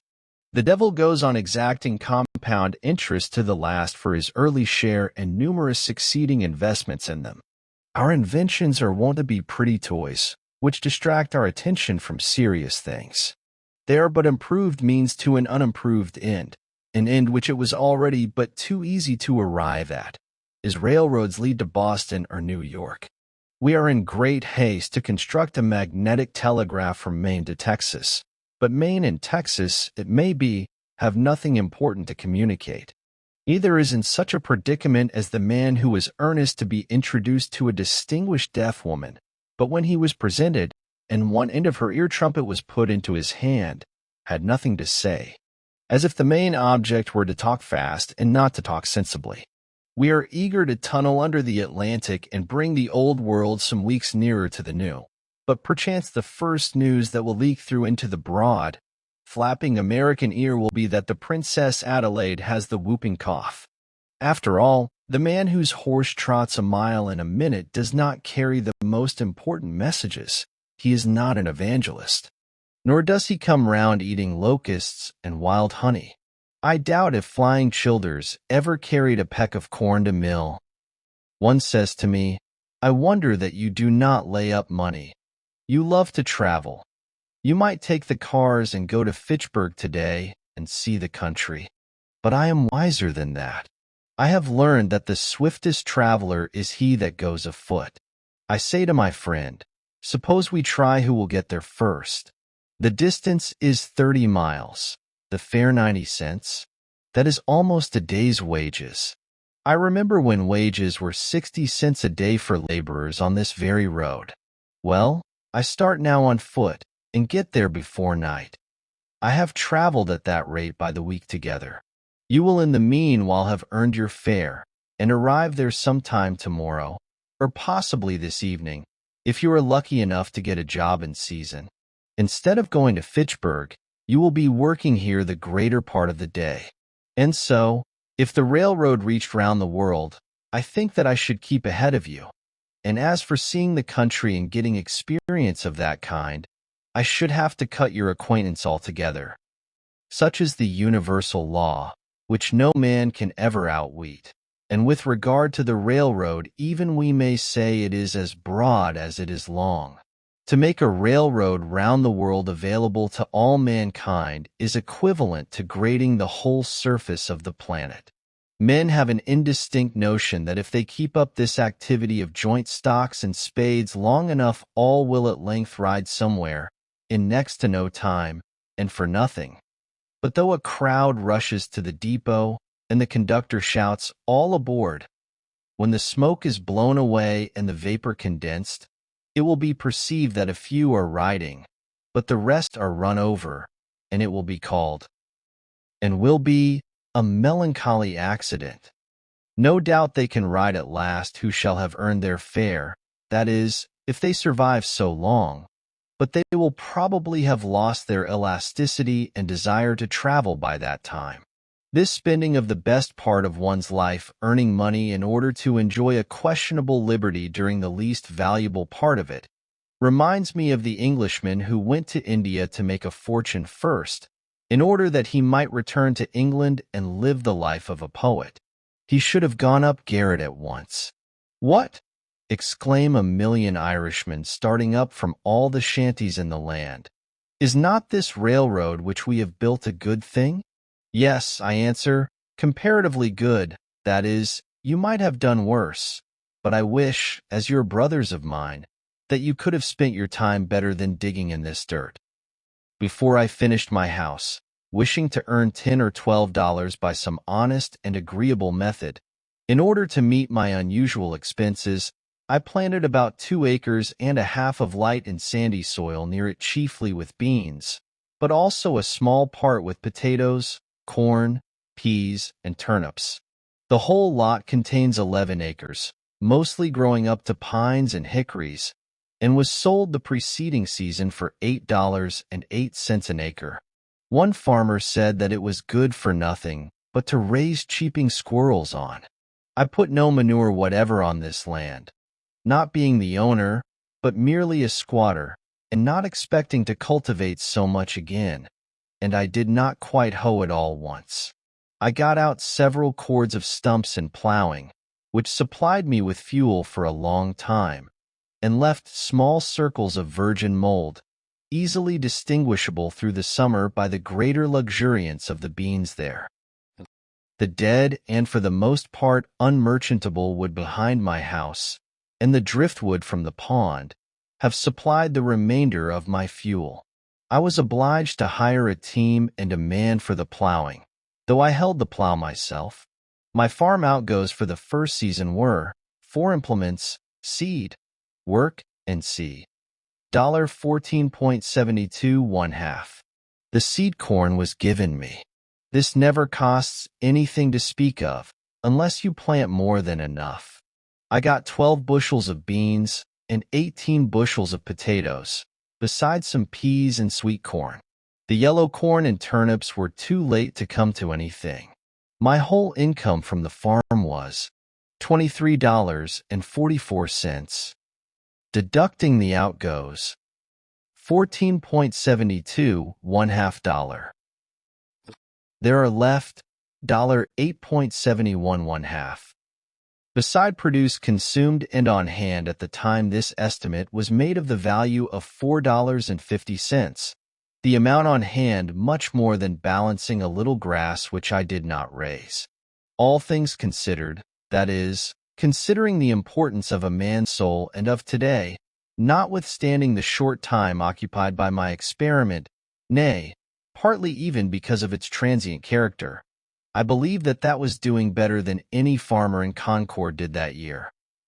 The next year I did better still, for I spaded up all the land which I required, about 1/3 of an acre, and I learned from the experience of both years, not being in the least awed by many celebrated works on husbandry, Arthur Young among the rest, that if one would live simply and eat only the crop which he raised, and raise no more than he ate, and not exchange it for an insufficient quantity of more luxurious and expensive things, he would need to cultivate only a few rods of ground, and that it would be cheaper to spade up that than to use oxen to plow it, and to select a fresh spot from time to time than to manure the old, and he could do all his necessary farm work as it were with his left hand at odd hours in the summer, and thus he would not be tied to an ox, or horse, or cow, or pig, as at present. I desire to speak impartially on this point, and as one not interested in the success or failure of the present economical and social arrangements. I was more independent than any farmer in Concord, for I was not anchored to a house or farm, but could follow the bent of my genius, which is a very crooked one, every moment. Beside being better off than they already, if my house had been burned or my crops had failed, I should have been nearly as well off as before. I am wont to think that men are not so much the keepers of herds as herds are the keepers of men. The former are so much the freer. Men and oxen exchange work. But if we consider necessary work only, the oxen will be seen to have greatly the advantage. Their farm is so much the larger. Man does some of his part of the exchange work in his 6 weeks of haying, and it is no boy's play. Certainly no nation that lived simply in all respects, that is, no nation of philosophers, would commit so great a blunder as to use the labor of animals. True, there never was and is not likely soon to be a nation of philosophers, nor am I certain it is desirable that there should be. However, I should never have broken a horse or bull and taken him to board for any work he might do for me, for fear I should become a horseman or a herdsman merely. And if society seems to be the gainer by so doing, are we certain that what is one man's gain is not another's loss, and that the stable boy has equal cause with his master to be satisfied? Granted that some public works would not have been constructed without this aid, and let man share the glory of such with the ox and horse, does it follow that he could not have accomplished works yet more worthy of himself in that case?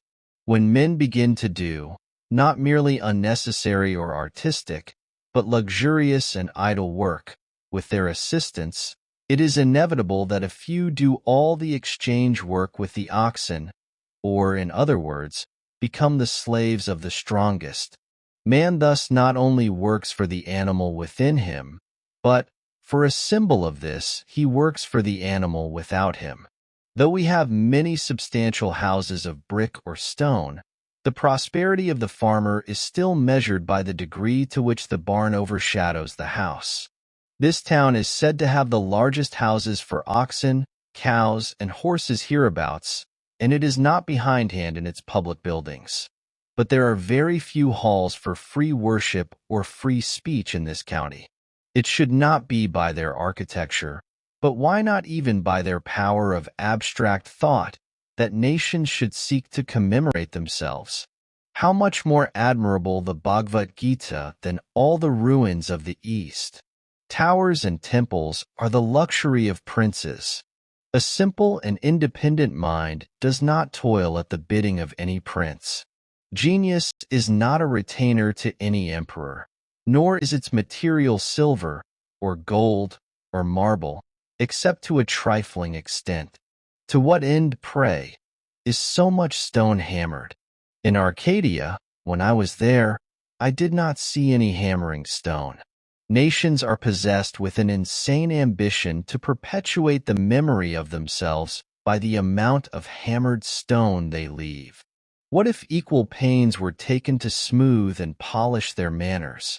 One piece of good sense would be more memorable than a monument as high as the moon. I love better to see stones in place.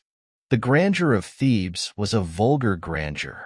More sensible is a rod of stone wall that bounds an honest man's field than 100-gated Thebes that has wandered farther from the true end of life. The religion and civilization which are barbaric and heathenish build splendid temples, but what you might call Christianity does not.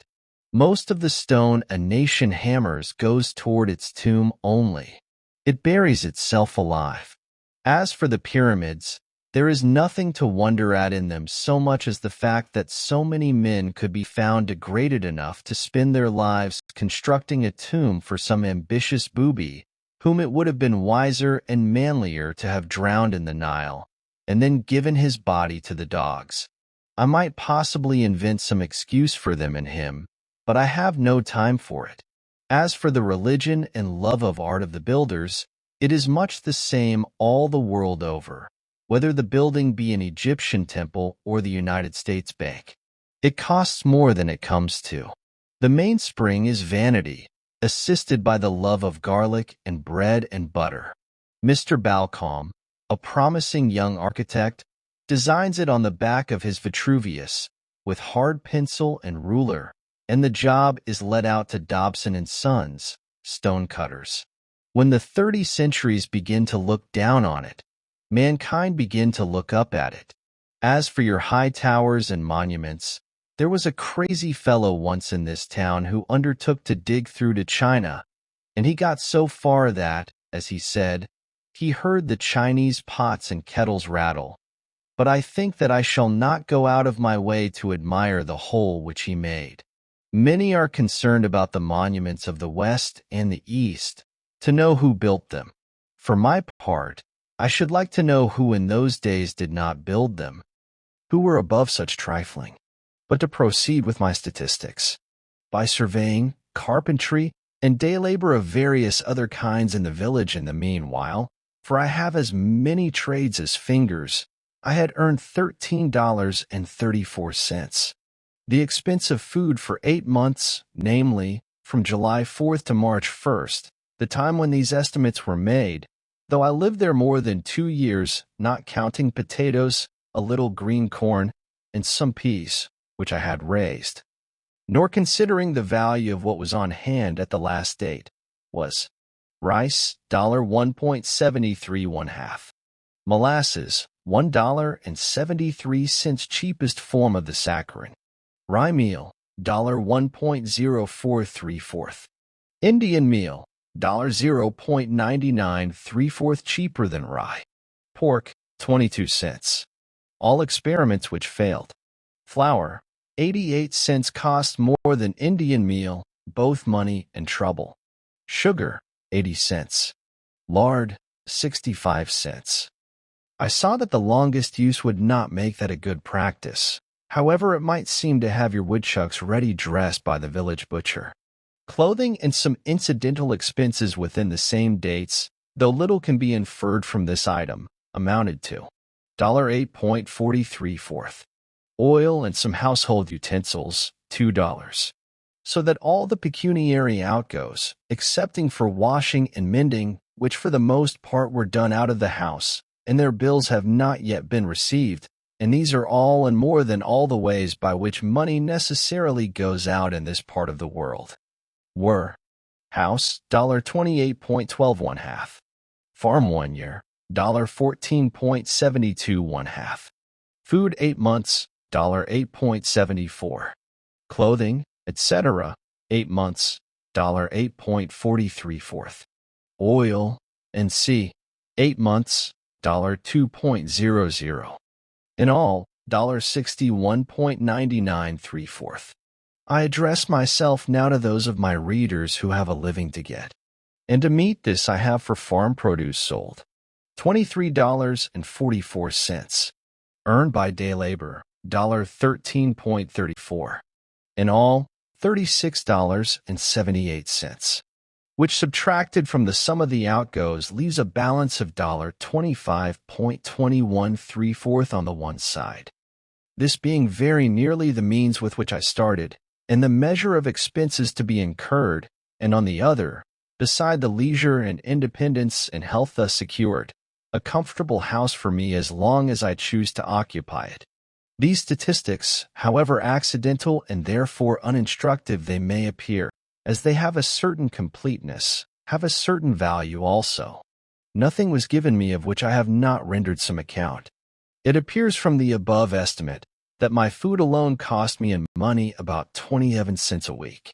It was, for nearly 2 years after this, rye and Indian meal without yeast, potatoes, rice, a very little salt pork, molasses, and salt, and my drink water. It was fit that I should live on rice, mainly, who loved so well the philosophy of India. To meet the objections of some inveterate cavillers, I may as well state that if I dined out occasionally, as I always had done, and I trust shall have opportunities to do again, it was frequently to the detriment of my domestic arrangements. But the dining out, being, as I have stated, a constant element, does not in the least affect a comparative statement like this. I learned from my 2 years' experience that it would cost incredibly little trouble to obtain one's necessary food, even in this latitude, that a man may use as simple a diet as the animals, and yet retain health and strength.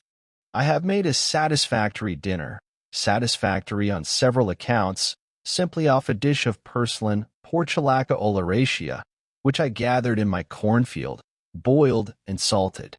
I give the Latin on account of the savoriness of the trivial name. And pray what more can a reasonable man desire, in peaceful times, in ordinary noons, than a sufficient number of ears of green sweet corn boiled, with the addition of salt? Even the little variety which I used was a yielding to the demands of appetite, and not of health. Yet men have come to such a pass that they frequently starve, not for want of necessaries, but for want of luxuries.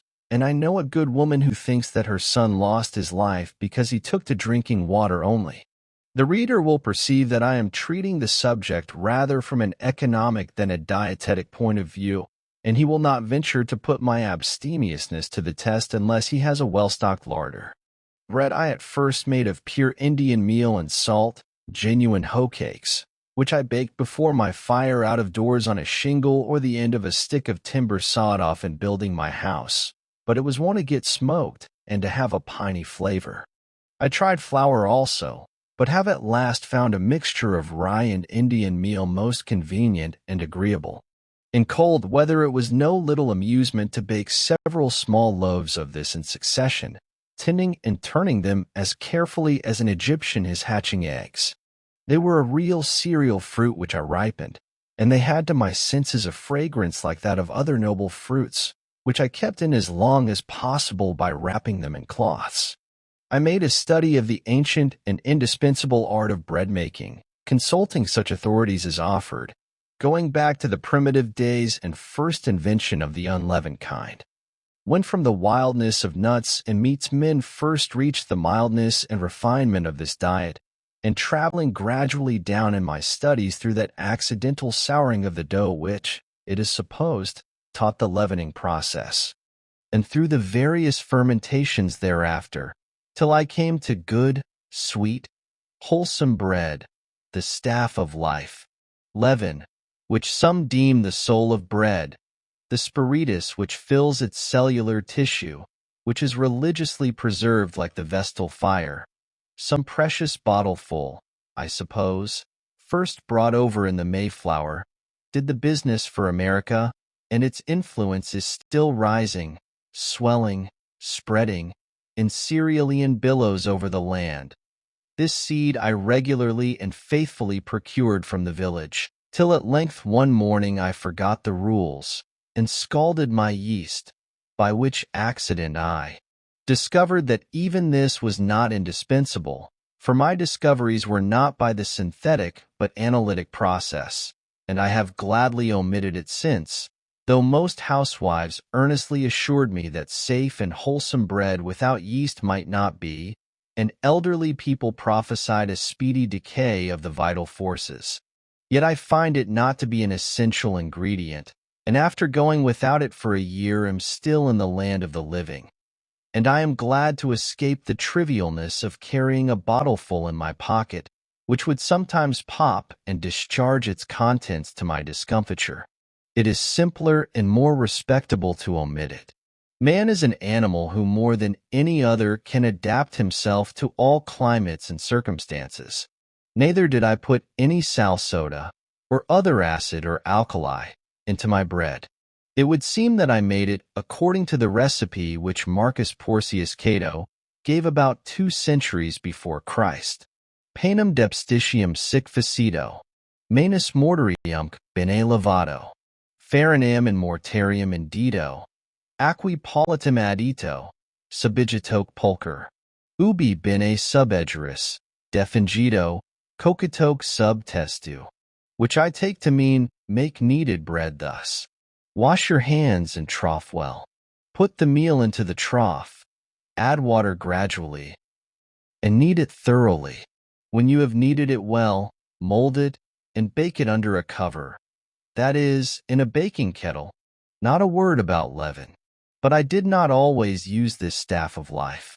At one time, owing to the emptiness of my purse, I saw none of it for more than a month.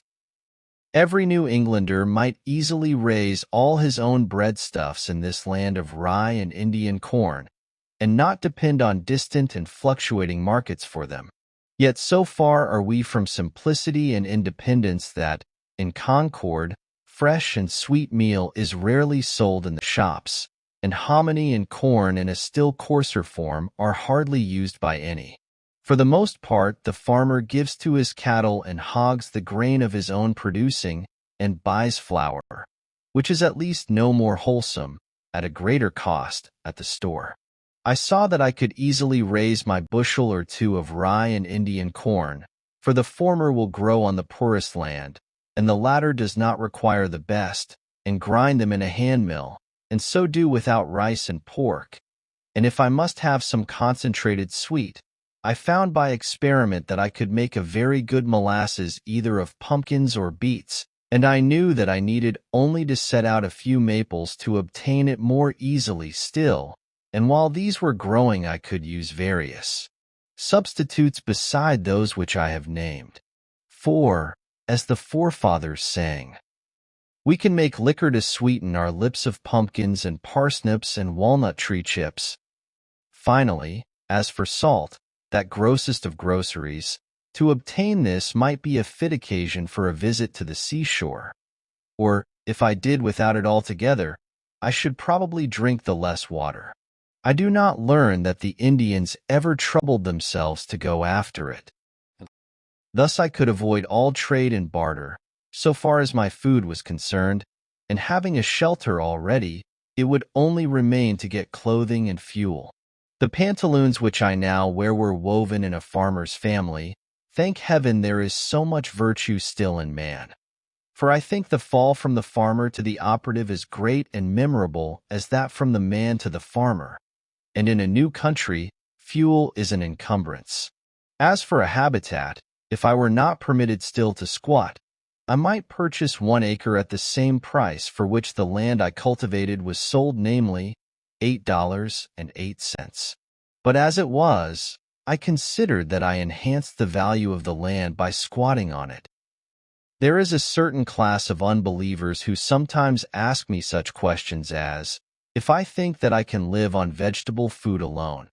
And to strike at the root of the matter at once, for the root is faith, I am accustomed to answer such, that I can live on board nails.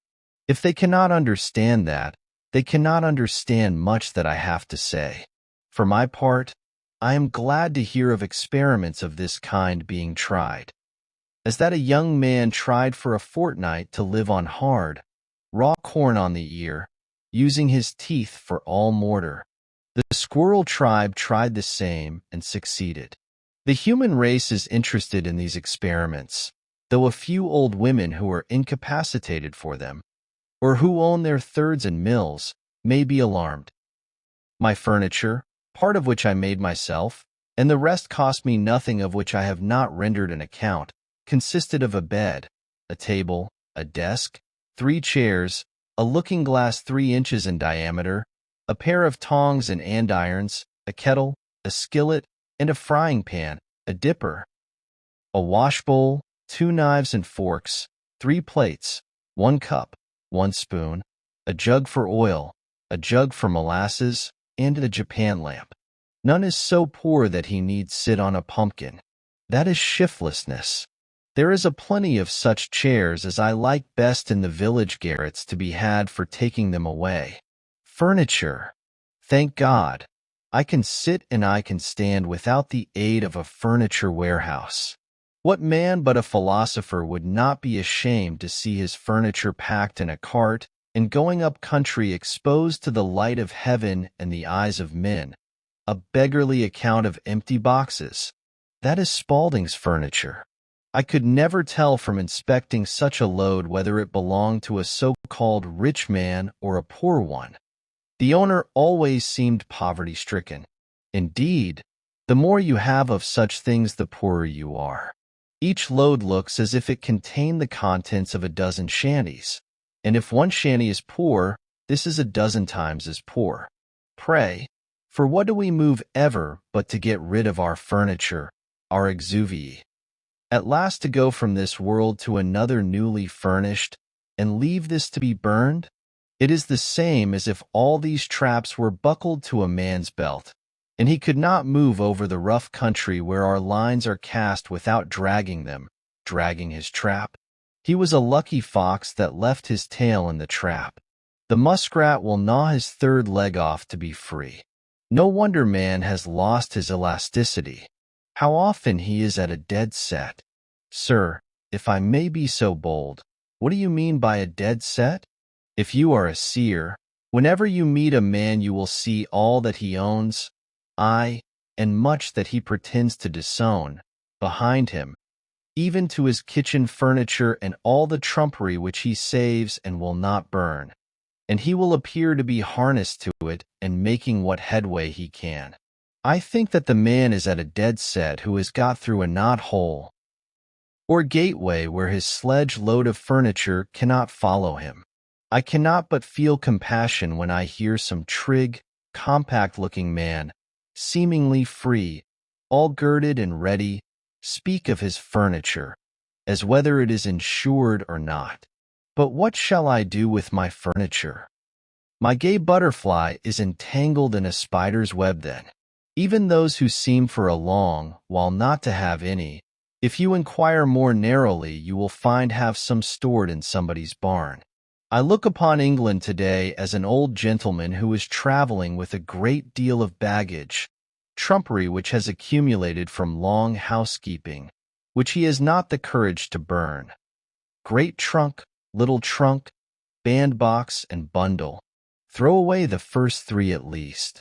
It would surpass the powers of a well man nowadays to take up his bed and walk, and I should certainly advise a sick one to lay down his bed and run.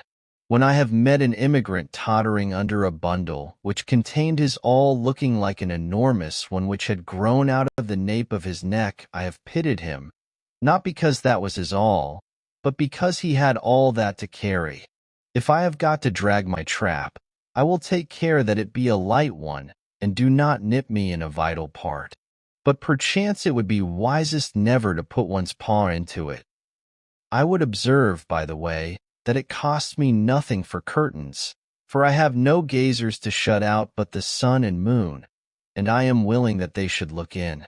The moon will not sour milk nor taint meat of mine, nor will the sun injure my furniture or fade my carpet, and if he is sometimes too warm a friend, I find it still better economy to retreat behind some curtain which nature has provided, than to add a single item to the details of housekeeping. A lady once offered me a mat, but as I had no room to spare within the house, nor time to spare within or without to shake it, I declined it, preferring to wipe my feet on the sod before my door. It is best to avoid the beginnings of evil. Not long since I was present at the auction of a deacon's effects, for his life had not been ineffectual. The evil that men do lives after them. As usual, a great proportion was trumpery which had begun to accumulate in his father's day. Among the rest was a dried tapeworm. And now, after lying half a century in his garret and other dust holes, these things were not burned. Instead of a bonfire or purifying destruction of them, there was an auction or increasing of them.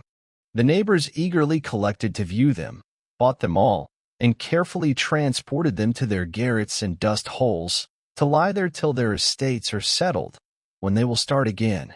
When a man dies, he kicks the dust. The customs of some savage nations might, perchance, be profitably imitated by us, for they at least go through the semblance of casting their slough annually. They have the idea of the thing, whether they have the reality or not. Would it not be well if we were to celebrate such a busk, or feast of first fruits, as Bartram describes to have been the custom of the Mucklass Indians?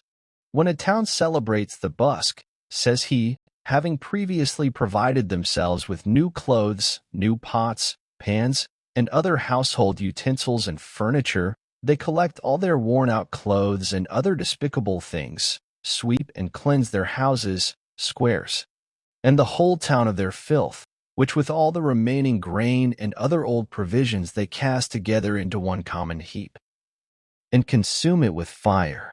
After having taken medicine and fasted for 3 days, all the fire in the town is extinguished. During this fast they abstain from the gratification of every appetite and passion whatever. A general amnesty is proclaimed. All malefactors may return to their town. On the 4th morning, the high priest, by rubbing dry wood together, produces new fire in the public square, from whence every habitation in the town is supplied with the new and pure flame. They then feast on the new corn and fruits, and dance and sing for 3 days. And the 4 following days they receive visits and rejoice with their friends from neighboring towns who have in like manner purified and prepared themselves. The Mexicans also practiced a similar purification at the end of every 52 years, in the belief that it was time for the world to come to an end. I have scarcely heard of a truer sacrament, that is, as the dictionary defines it, outward and visible sign of an inward and spiritual grace, than this, and I have no doubt that they were originally inspired directly from heaven to do thus, though they have no biblical record of the revelation. For more than 5 years I maintained myself thus solely by the labor of my hands, and I found that by working about 6 weeks in a year, I could meet all the expenses of living. The whole of my winters, as well as most of my summers, I had free and clear for study. I have thoroughly tried school-keeping and found that my expenses were in proportion, or rather out of proportion, to my income. For I was obliged to dress and train, not to say think and believe, accordingly, and I lost my time into the bargain. As I did not teach for the good of my fellow men, but simply for a livelihood, this was a failure. I have tried trade, but I found that it would take 10 years to get underway in that, and that then I should probably be on my way to the devil.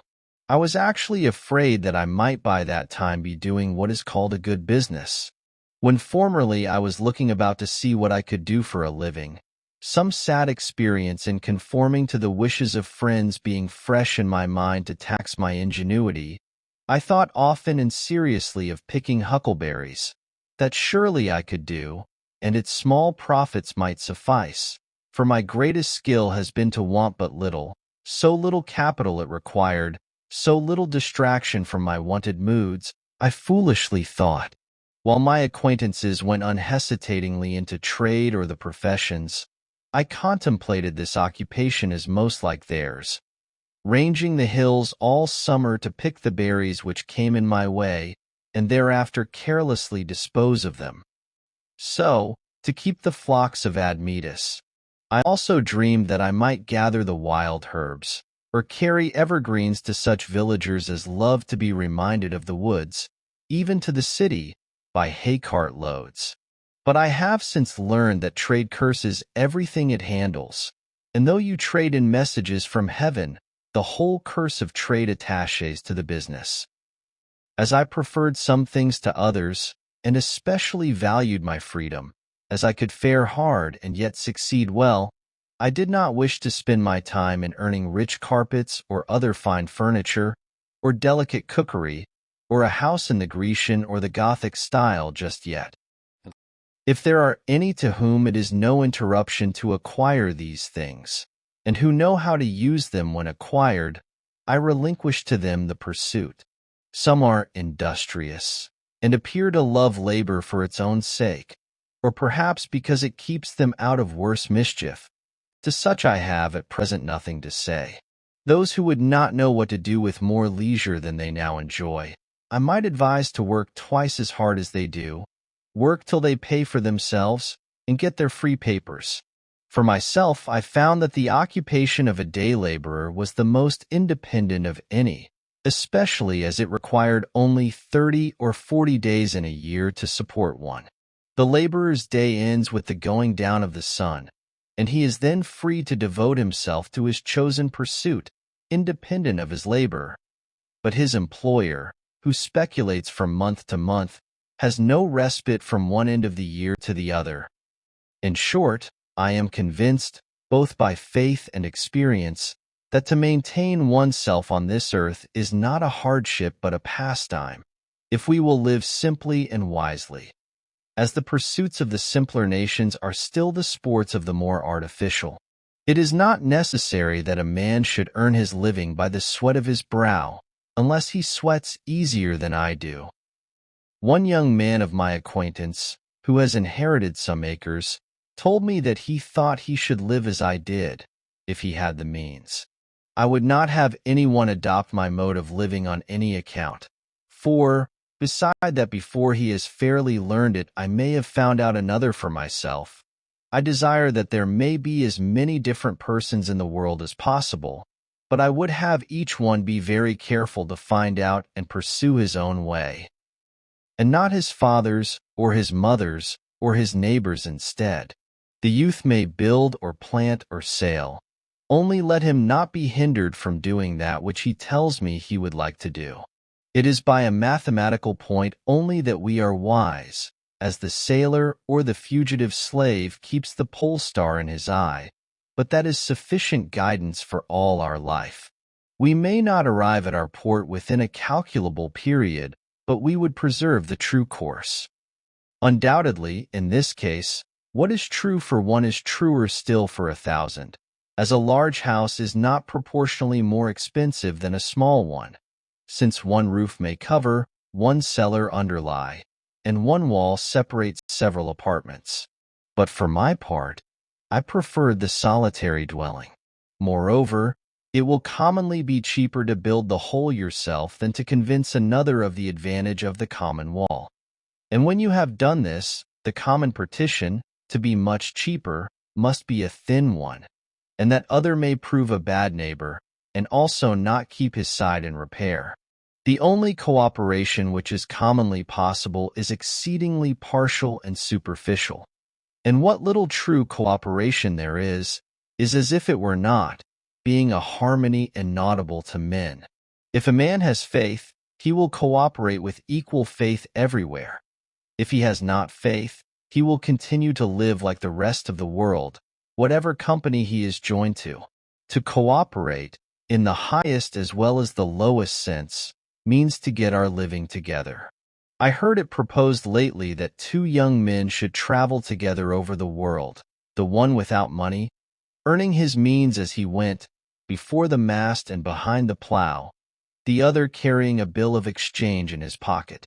It was easy to see that they could not long be companions or cooperate, since one would not operate at all. They would part at the first interesting crisis in their adventures. Above all, as I have implied, the man who goes alone can start today, but he who travels with another must wait till that other is ready, and it may be a long time before they get off. But all this is very selfish, I have heard some of my townsmen say. I confess that I have hitherto indulged very little in philanthropic enterprises. I have made some sacrifices to a sense of duty, and among others have sacrificed this pleasure also. There are those who have used all their arts to persuade me to undertake the support of some poor family in the town. And if I had nothing to do, for the devil finds employment for the idle, I might try my hand at some such pastime as that. However, when I have thought to indulge myself in this respect, and lay their heaven under an obligation by maintaining certain poor persons in all respects as comfortably as I maintain myself, and have even ventured so far as to make them the offer, they have one and all unhesitatingly preferred to remain poor. While my townsmen and women are devoted in so many ways to the good of their fellows, I trust that one at least may be spared to other and less humane pursuits. You must have a genius for charity as well as for anything else. As for doing good, that is one of the professions which are full. Moreover, I have tried it fairly, and, strange as it may seem, am satisfied that it does not agree with my constitution.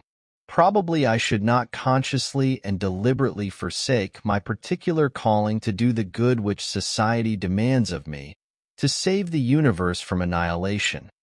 And I believe that a like but infinitely greater steadfastness elsewhere is all that now preserves it. But I would not stand between any man and his genius. And to him who does this work, which I decline, with his whole heart and soul and life, I would say, persevere, even if the world call it doing evil, as it is most likely they will. I am far from supposing that my case is a peculiar one. No doubt many of my readers would make a similar defense. At doing something, I will not engage that my neighbors shall pronounce it good. I do not hesitate to say that I should be a capital fellow to hire. But what that is, it is for my employer to find out. What good I do, in the common sense of that word, must be aside from my main path, and for the most part wholly unintended. Men say, practically, begin where you are and such as you are, without aiming mainly to become of more worth, and with kindness of forethought go about doing good.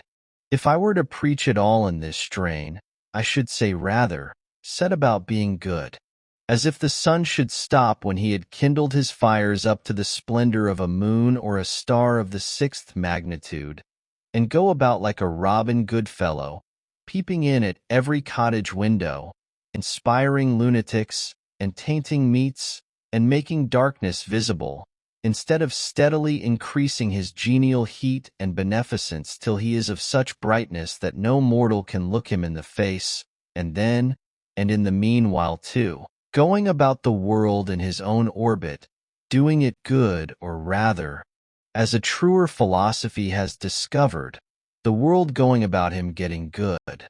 When Phaeton, wishing to prove his heavenly birth by his beneficence, had the sun's chariot but one day, and drove out of the beaten track. He burned several blocks of houses in the lower streets of heaven, and scorched the surface of the earth, and dried up every spring, and made the great desert of Sahara, till at length Jupiter hurled him headlong to the earth with a thunderbolt, and the sun, through grief at his death, did not shine for a year. There is no odor so bad as that which arises from goodness tainted. It is human, it is divine carrion. If I knew for a certainty that a man was coming to my house with the conscious design of doing me good, I should run for my life, as from that dry and parching wind of the African deserts called the simoom, which fills the mouth and nose and ears and eyes with dust till you are suffocated, for fear that I should get some of his good done to me, some of its virus mingled with my blood. No, in this case I would rather suffer evil the natural way. A man is not a good man to me because he will feed me if I should be starving, or warm me if I should be freezing, or pull me out of a ditch if I should ever fall into one. I can find you a Newfoundland dog that will do as much. Philanthropy is not love for one's fellow man in the broadest sense.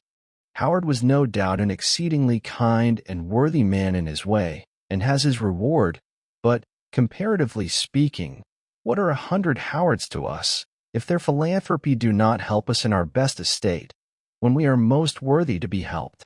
I never heard of a philanthropic meeting in which it was sincerely proposed to do any good to me, or the like of me. The Jesuits were quite balked by those Indians who, being burned at the stake, suggested new modes of torture to their tormentors. Being superior to physical suffering, it sometimes chanced that they were superior to any consolation which the missionaries could offer, and the law to do as you would be done by fell with less persuasiveness on the ears of those who, for their part, did not care how they were done by, who loved their enemies after a new fashion, and came very near freely forgiving them all they did. Be sure that you give the poor the aid they most need, though it be your example which leaves them far behind. If you give money, spend yourself with it, and do not merely abandon it to them. We make curious mistakes sometimes. Often the poor man is not so cold and hungry as he is dirty and ragged and gross. It is partly his taste, and not merely his misfortune. If you give him money, he will perhaps buy more rags with it.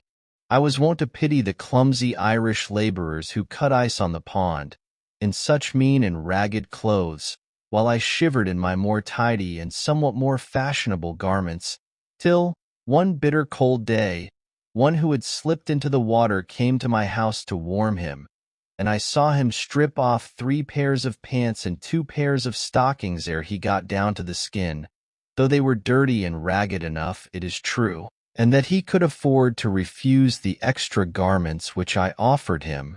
He had so many intra ones. This ducking was the very thing he needed.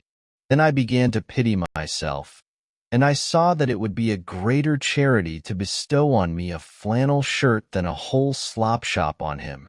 There are 1,000 hacking at the branches of evil to one who is striking at the root, and it may be that he who bestows the largest amount of time and money on the needy is doing the most by his mode of life to produce that misery which he strives in vain to relieve. It is the pious slave breeder devoting the proceeds of every 10th slave to buy a Sunday's liberty for the rest. Some show their kindness to the poor by employing them in their kitchens. Would they not be kinder if they employed themselves there? You boast of spending a 10th part of your income in charity. Maybe you should spend the 9/10 so, and done with it. Society recovers only a 10th part of the property then. Is this owing to the generosity of him in whose possession it is found, or to the remissness of the officers of justice? Philanthropy is almost the only virtue which is sufficiently appreciated by mankind. Nay, it is greatly overrated, and it is our selfishness which overrates it. A robust poor man, one sunny day here in Concord, praised a fellow townsman to me, because, as he said, he was kind to the poor, meaning himself. The kind uncles and aunts of the race are more esteemed than its true spiritual fathers and mothers. I once heard a reverend lecturer on England, a man of learning and intelligence, after enumerating her scientific, literary, and political worthies, Shakespeare, Bacon, Cromwell, Milton, Newton, and others, speak next of her Christian heroes, whom, as if his profession required it of him, he elevated to a place far above all the rest, as the greatest of the great. They were Penn, Howard, and Mrs. Fry.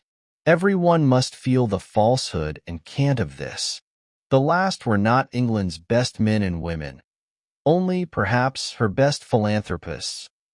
I would not subtract anything from the praise that is due to philanthropy, but merely demand justice for all who by their lives and works are a blessing to mankind. I do not value chiefly a man's uprightness and benevolence, which are, as it were, his stem and leaves.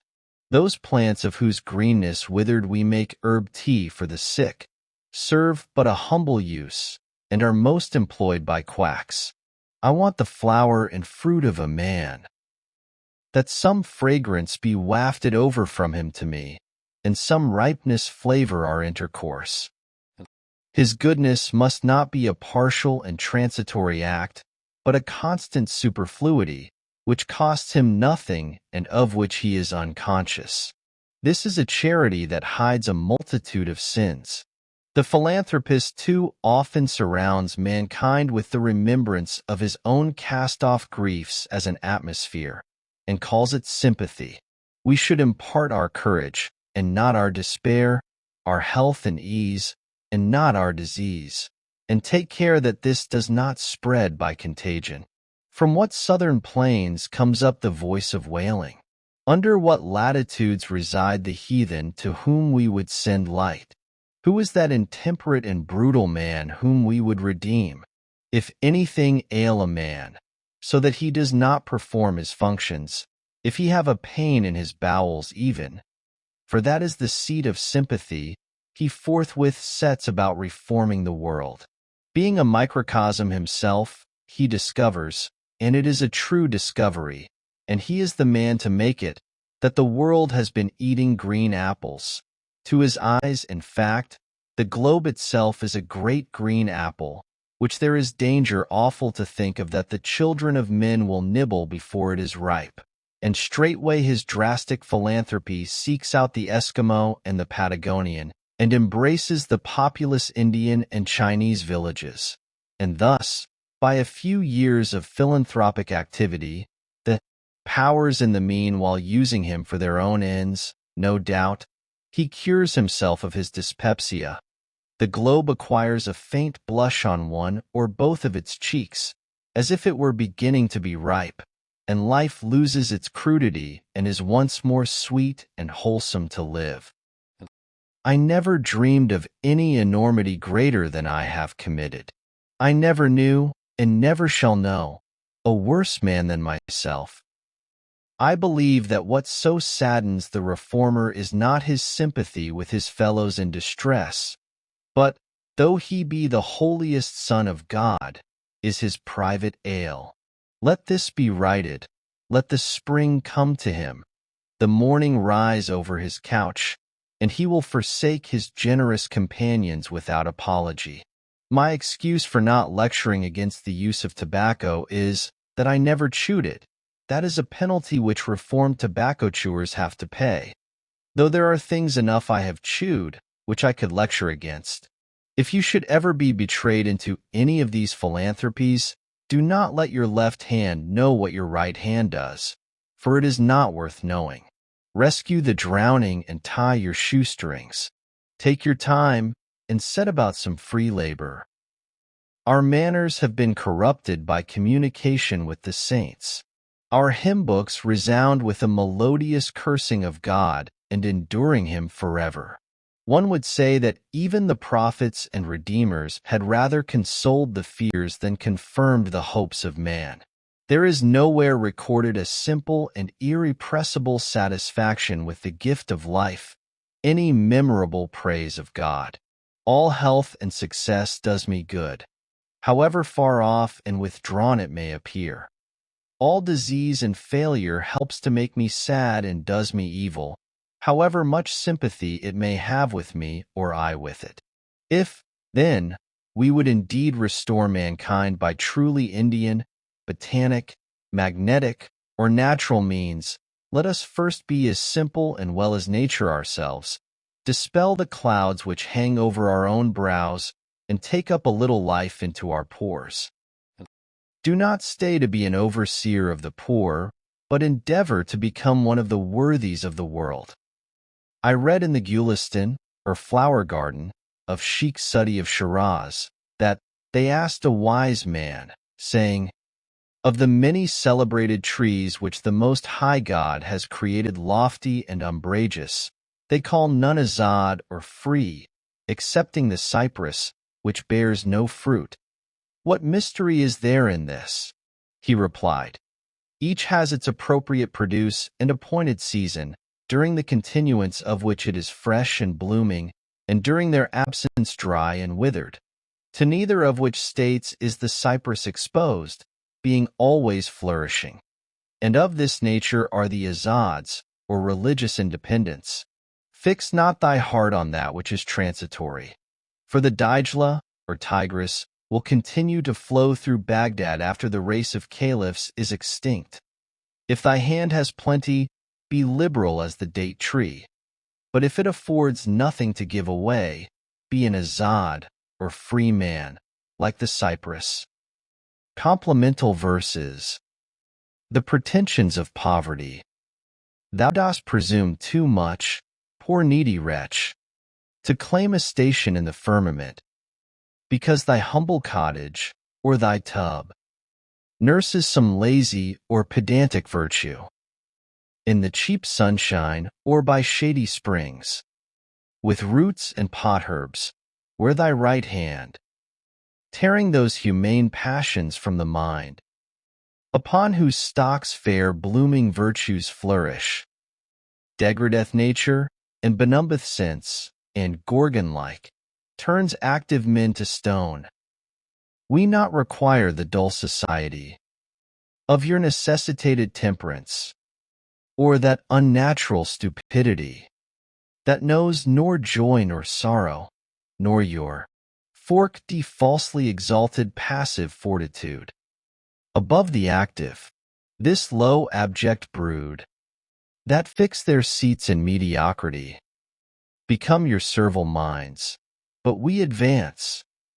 Such virtues only as admit excess, brave, bounteous acts, regal magnificence, all-seeing prudence, magnanimity, that knows no bound, and that heroic virtue, for which antiquity hath left no name, but patterns only, such as Hercules, Achilles, Theseus, back to thy loathed cell, and when thou sayest the new enlightened sphere, study to know but what those worthies were.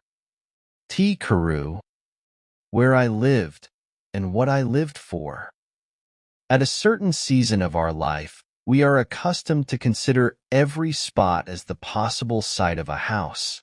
I have thus surveyed the country on every side within a dozen miles of where I live. In imagination I have bought all the farms in succession, for all were to be bought, and I knew their price. I walked over each farmer's premises, tasted his wild apples, discoursed on husbandry with him, took his farm at his price, at any price, mortgaging it to him in my mind. Even put a higher price on it, took everything but a deed of it, took his word for his deed, for I dearly loved to talk, cultivated it, and him too to some extent, I trust, and withdrew when I had enjoyed it long enough, leaving him to carry it on. This experience entitled me to be regarded as a sort of real estate broker by my friends. Wherever I sat, there I might live, and the landscape radiated from me accordingly. What is a house but a seat? Better if a country seat. I discovered many a site for a house not likely to be soon improved, which some might have thought too far from the village, but to my eyes the village was too far from it. Well, there I might live, I said, and there I did live, for an hour, a summer and a winter life. Saw how I could let the years run off, buffet the winter through, and see the spring come in. The future inhabitants of this region, wherever they may place their houses, may be sure that they have been anticipated. An afternoon sufficed to lay out the land into orchard, woodlet, and pasture, and to decide what fine oaks or pines should be left to stand before the door, and whence each blasted tree could be seen to the best advantage. And then I let it lie, fallow perchance, for a man is rich in proportion to the number of things which he can afford to let alone. My imagination carried me so far that I even had the refusal of several farms.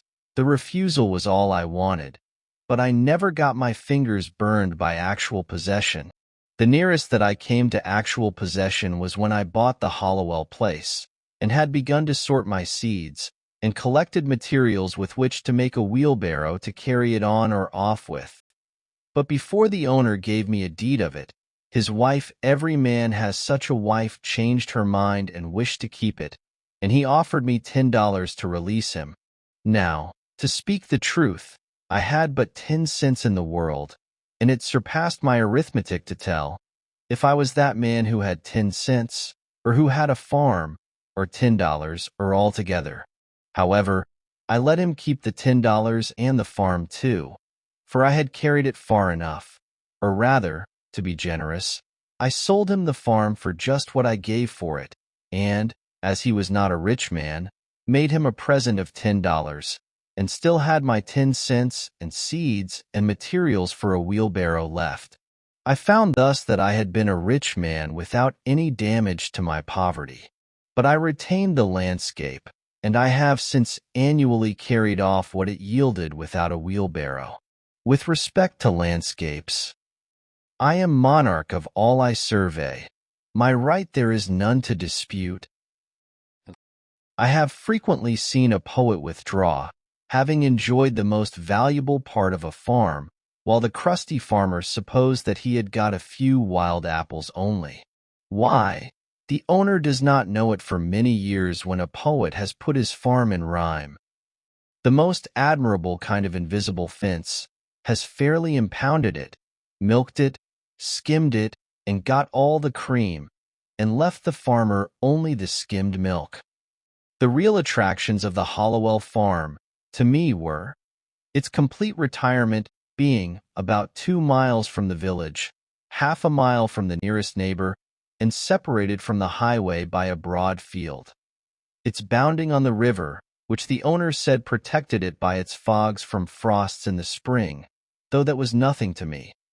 The gray color and ruinous state of the house and barn, and the dilapidated fences, which put such an interval between me and the last occupant, the hollow, and lichen-covered apple trees, gnawed by rabbits, showing what kind of neighbors I should have. But above all, the recollection I had of it from my earliest voyages up the river, when the house was concealed behind a dense grove of red maples, through which I heard the house-dog bark. I was in haste to buy it, before the proprietor finished getting out some rocks, cutting down the hollow apple trees, and grubbing up some young birches which had sprung up in the pasture, or, in short, had made any more of his improvements. To enjoy these advantages I was ready to carry it on. Like Atlas, to take the world on my shoulders, I never heard what compensation he received for that, and do all those things which had no other motive or excuse, but that I might pay for it and be unmolested in my possession of it. For I knew all the while that it would yield the most abundant crop of the kind I wanted if I could only afford to let it alone. But it turned out as I have said. All that I could say, then, with respect to farming on a large scale, I have always cultivated a garden, was, that I had had my seeds ready. Many think that seeds improve with age. I have no doubt that time discriminates between the good and the bad, and when at last I shall plant, I shall be less likely to be disappointed. But I would say to my fellows, once for all, as long as possible live free and uncommitted. It makes but little difference whether you are committed to a farm or the county jail. Old Cato, whose De Re Rustica is my cultivator, says, in the only translation I have seen makes sheer nonsense of the passage, when you think of getting a farm, turn it thus in your mind, not to buy greedily, nor spare your pains to look at it, and do not think it enough to go round it once. The oftener you go there, the more it will please you, if it is good. I think I shall not buy greedily, but go round and round it as long as I live, and be buried in it first, that it may please me the more at last. The present was my next experiment of this kind, which I purpose to describe more at length, for convenience, putting the experience of 2 years into one. As I have said, I do not propose to write an ode to dejection, but to brag as lustily as Chanticleer in the morning, standing on his roost, if only to wake my neighbors up. When first I took up my abode in the woods, that is, began to spend my nights as well as days there, which, by accident, was on Independence Day, or the 4th of July, 1845. My house was not finished for winter, but was merely a defense against the rain, without plastering or chimney, the walls being of rough, weather-stained boards with wide chinks, which made it cool at night. The upright white-hewn studs and freshly planed door and window casings gave it a clean and airy look, especially in the morning, when its timbers were saturated with dew, so that I fancied that by noon some sweet gum would exude from them. To my imagination it retained throughout the day more or less of this auroral character, reminding me of a certain house on a mountain which I had visited the year before. This was an airy and unplastered cabin, fit to entertain a traveling god, and where a goddess might trail her garments. The winds which passed over my dwelling were such as sweep over the ridges of mountains, bearing the broken strains, or celestial parts only, of terrestrial music. The morning wind forever blows. The poem of creation is uninterrupted, but few are the ears that hear it. Olympus is but the outside of the earth everywhere. The only house I had been the owner of before, if I except a boat, was a tent, which I used occasionally when making excursions in the summer, and this is still rolled up in my garret. But the boat, after passing from hand to hand, has gone down the stream of time. With this more substantial shelter about me, I had made some progress towards settling in the world. This frame, so slightly clad, was a sort of crystallization around me, and reacted on the builder.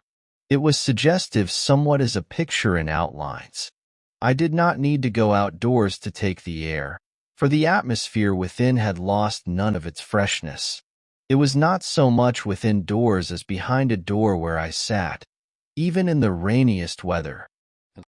The Haravansa says, an abode without birds is like a meat without seasoning.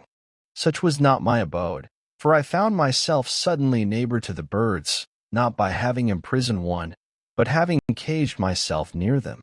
I was not only nearer to some of those which commonly frequent the garden and the orchard, but to those wilder and more thrilling songsters of the forest which never, or rarely, serenade a villager, the wood thrush, the veery, the scarlet tanager, the field sparrow, the whippoorwill, and many others.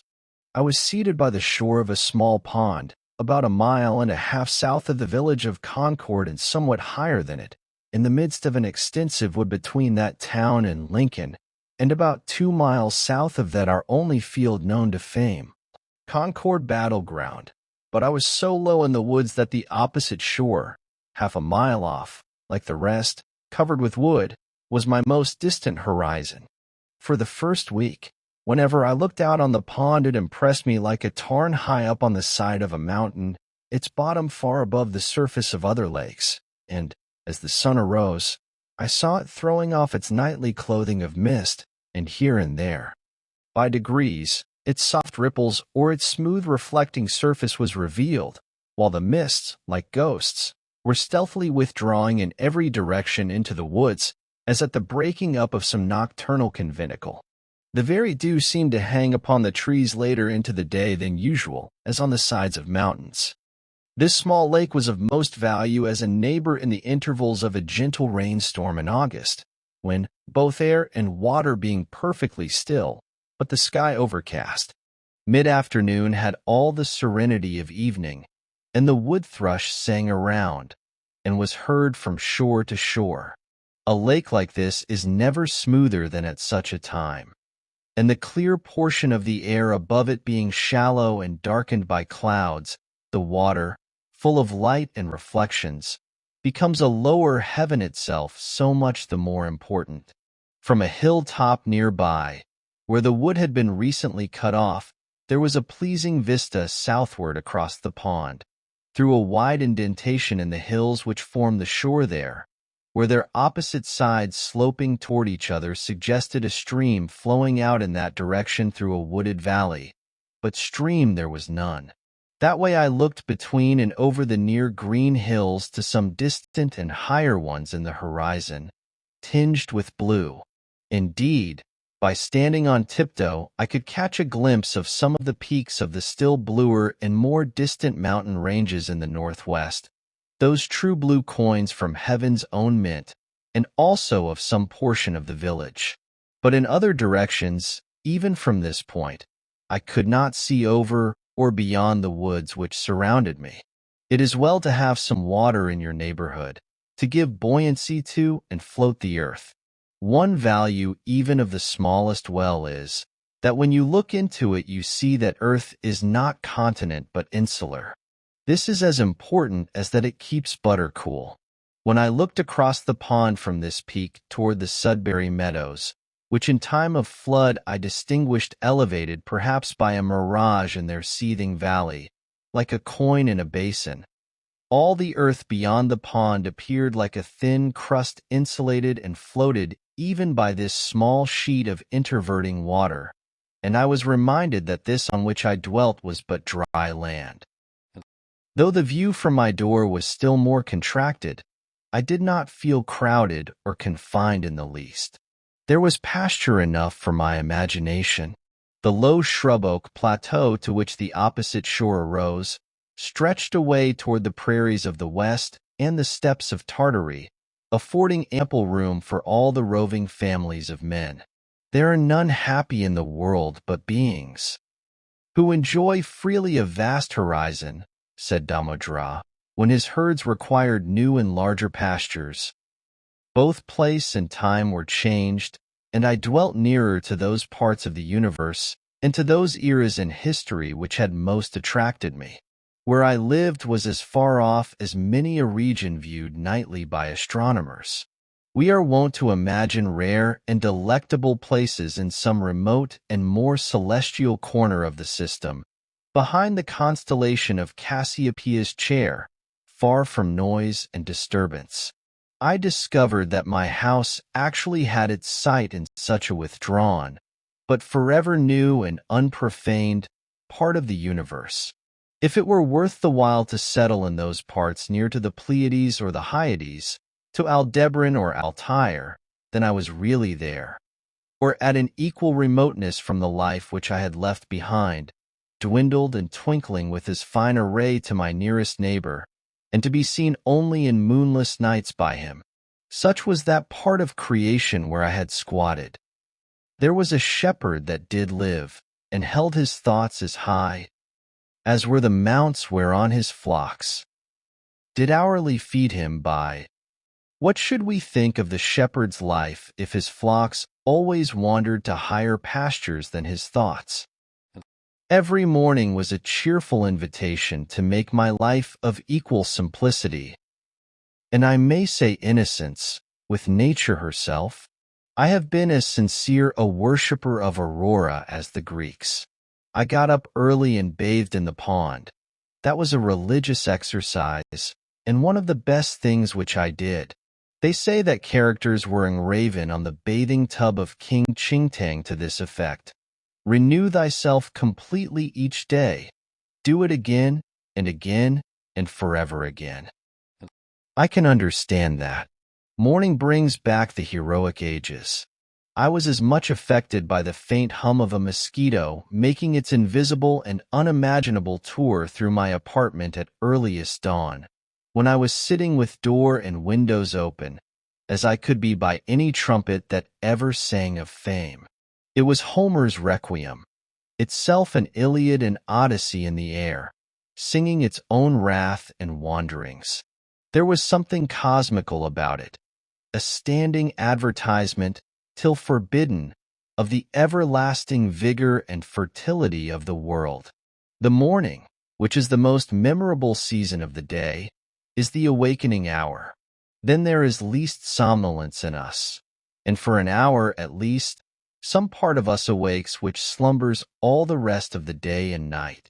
Little is to be expected of that day, if it can be called a day, to which we are not awakened by our genius, but by the mechanical nudgings of some servitor, are not awakened by our own newly acquired force and aspirations from within, accompanied by the undulations of celestial music, instead of factory bells, and a fragrance filling the air to a higher life than we fell asleep from, and thus the darkness bear its fruit, and prove itself to be good, no less than the light. That man who does not believe that each day contains an earlier, more sacred and auroral hour than he has yet profaned, has despaired of life, and is pursuing a descending and darkening way. After a partial cessation of his sensuous life, the soul of man, or its organs rather, are reinvigorated each day, and his genius tries again what noble life it can make. All memorable events, I should say, transpire in morning time and in a morning atmosphere. The Vedas say all intelligence is awake with the morning. Poetry and art, and the fairest and most memorable of the actions of men, date from such an hour. All poets and heroes, like Memnon, are the children of Aurora, and emit their music at sunrise. To him whose elastic and vigorous thought keeps pace with the sun, the day is a perpetual morning. It matters not what the clocks say or the attitudes and labors of men. Morning is when I am awake, and there is a dawn in me. Moral reform is the effort to throw off sleep. Why is it that men give so poor an account of their day if they have not been slumbering? They are not such poor calculators. If they had not been overcome with drowsiness, they would have performed something. The millions are awake enough for physical labor, but only 1 in a million is awake enough for effective intellectual exertion, only 1 in 100 millions to a poetic or divine life. To be awake is to be alive. I have never yet met a man who was quite awake. How could I have looked him in the face? We must learn to reawaken and keep ourselves awake, not by mechanical aids, but by an infinite expectation of the dawn, which does not forsake us in our soundest sleep. I know of no more encouraging fact than the unquestionable ability of man to elevate his life by a conscious endeavor. It is something to be able to paint a particular picture or to carve a statue, and so to make a few objects beautiful, but it is far more glorious to carve and paint the very atmosphere and medium through which we look, which morally we can do. To affect the quality of the day, that is the highest of arts. Every man is tasked to make his life, even in its details, worthy of the contemplation of his most elevated and critical hour.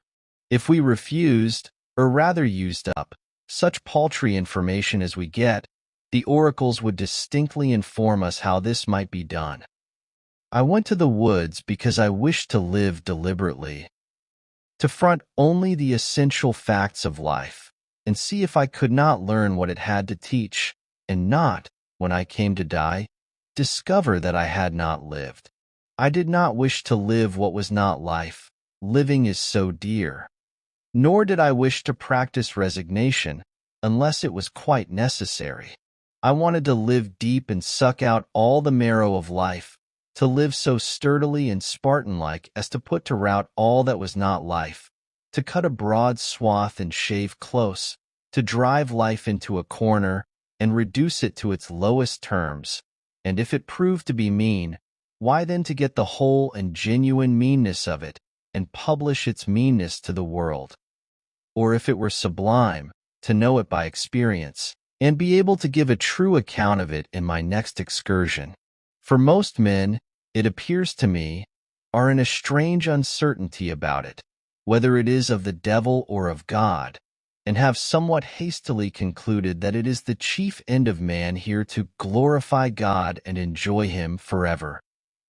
Still we live meanly, like ants, though the fable tells us that we were long ago changed into men. Like pygmies we fight with cranes. It is error upon error, and clout upon clout, and our best virtue has for its occasion a superfluous and evitable wretchedness. Our life is frittered away by detail. An honest man has hardly need to count more than his 10 fingers, or in extreme cases he may add his 10 toes, and lump the rest. Simplicity, simplicity, simplicity. I say, let your affairs be as 2 or 3, and not 100 or 1,000. Instead of 1,000,000, count half a dozen, and keep your accounts on your thumbnail. In the midst of this chopping sea of civilized life, such are the clouds and storms and quicksands and 1,001 items to be allowed for, that a man has to live, if he would not founder and go to the bottom and not make his port at all, by dead reckoning. And he must be a great calculator indeed who succeeds. Simplify, simplify. Instead of 3 meals a day, if it be necessary, eat but 1. Instead of 100 dishes, 5. And reduce other things in proportion. Our life is like a German confederacy, made up of petty states, with its boundary forever fluctuating, so that even a German cannot tell you how it is bounded at any moment.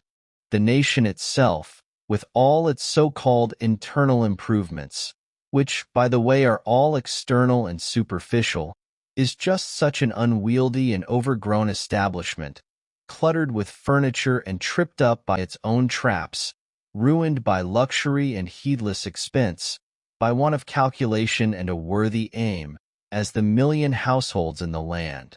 And the only cure for it as for them is in a rigid economy, a stern and more than Spartan simplicity of life and elevation of purpose.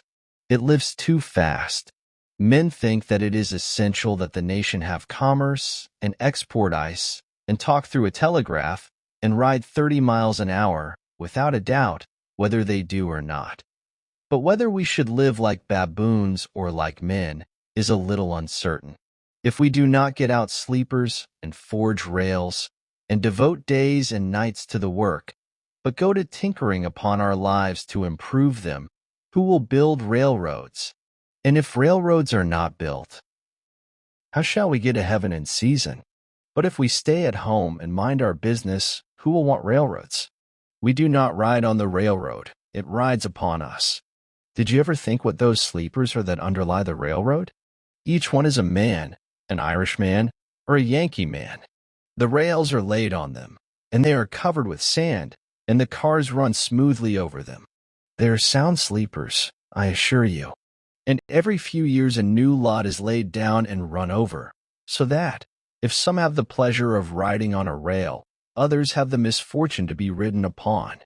And when they run over a man that is walking in his sleep, a supernumerary sleeper in the wrong position, and wake him up, they suddenly stop the cars, and make a hue and cry about it, as if this were an exception.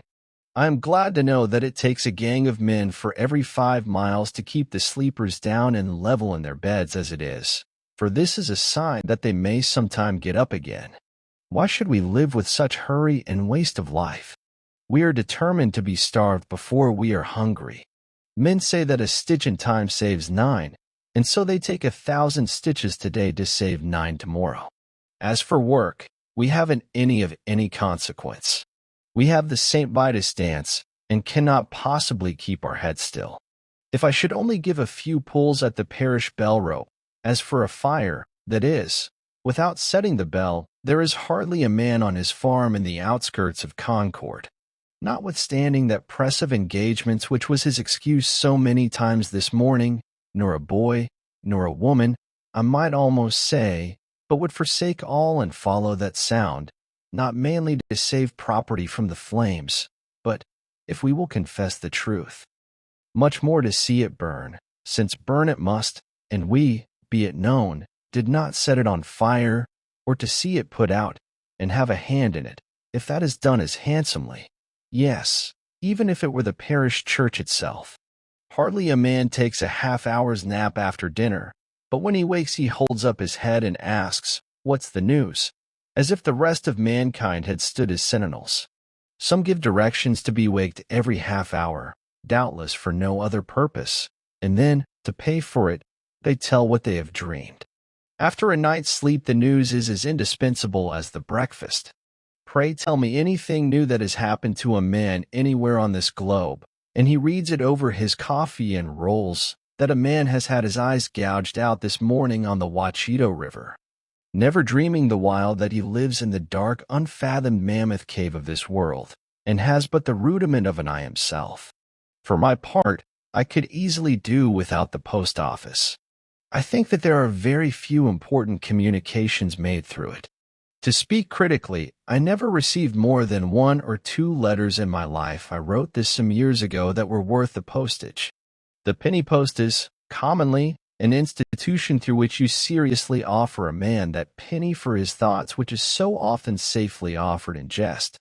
And I am sure that I never read any memorable news in a newspaper.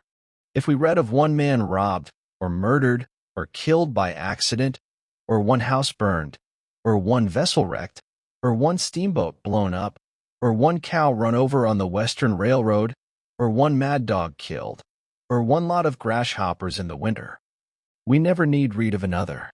One is enough. If you are acquainted with the principle, what do you care for a myriad instances and applications? To a philosopher all news, as it is called, is gossip, and they who edit and read it are old women over their tea. Yet not a few are greedy after this gossip. There was such a rush, as I hear, the other day at one of the offices to learn the foreign news by the last arrival, that several large squares of plate glass belonging to the establishment were broken by the pressure, news which I seriously think a ready wit might write a 12-month, or 12 years, beforehand with sufficient accuracy.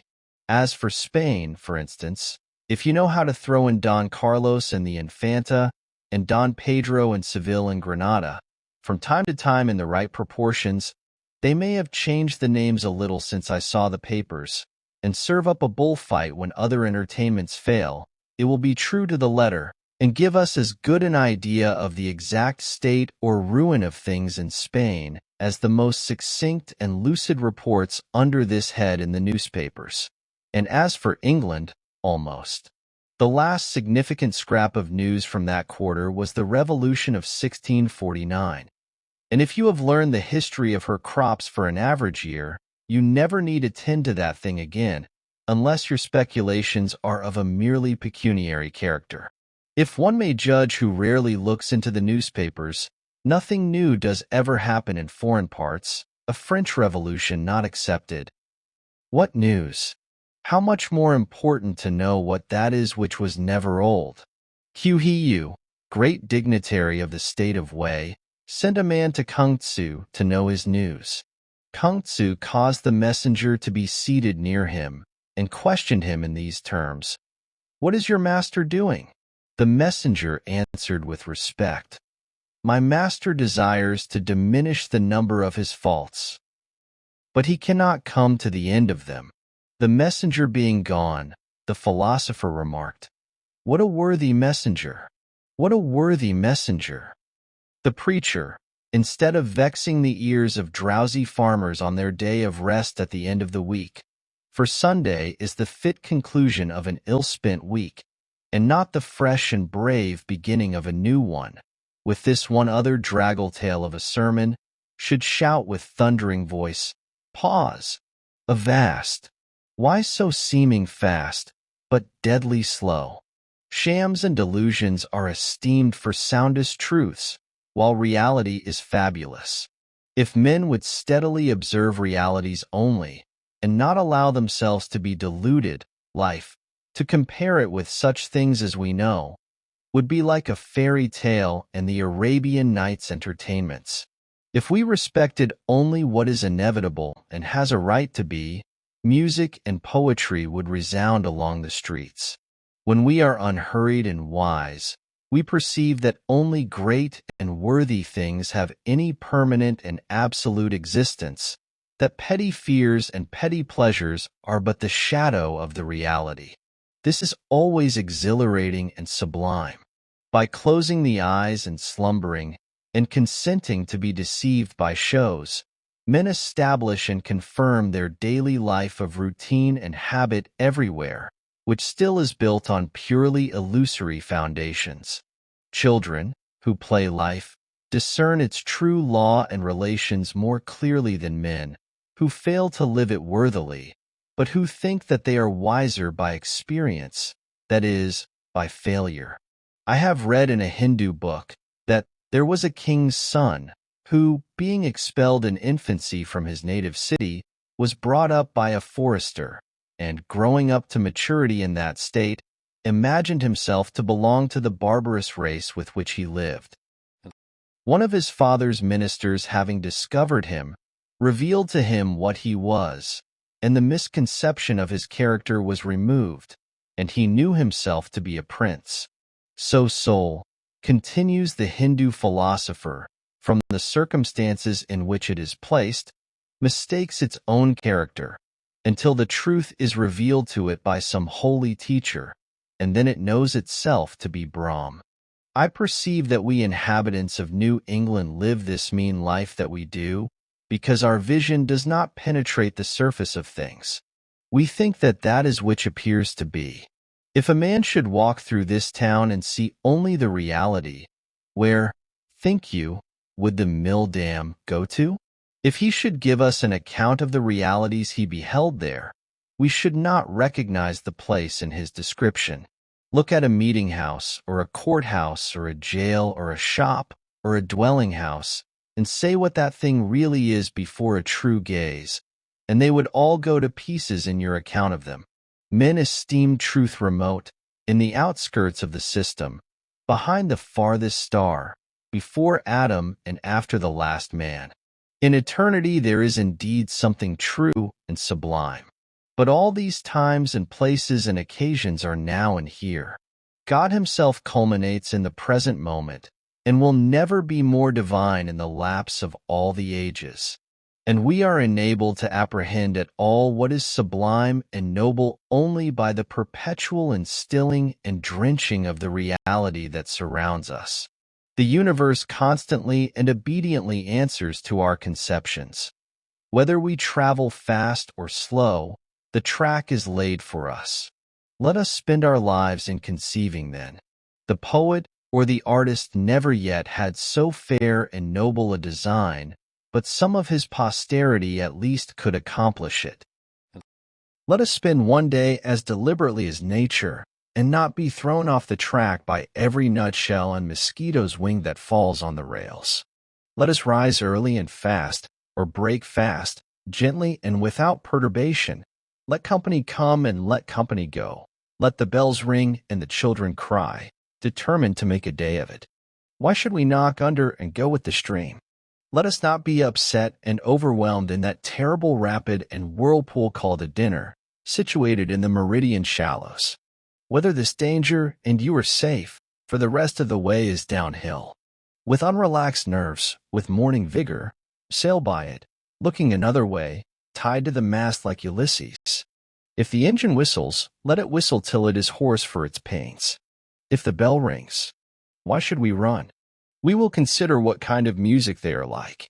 Let us settle ourselves, and work and wedge our feet downward through the mud and slush of opinion, and prejudice, and tradition, and delusion, and appearance, that alluvion which covers the globe, through Paris and London, through New York and Boston and Concord, through church and state, through poetry and philosophy and religion, till we come to a hard bottom and rocks and place, which we can call reality, and say, this is, and no mistake, and then begin, having a point d'appui, below freshet, and frost and fire, a place where you might found a wall or a state, or set a lamp post safely, or perhaps a gauge, not an allometer, but a realometer, that future ages might know how deep a freshet of shams and appearances had gathered from time to time.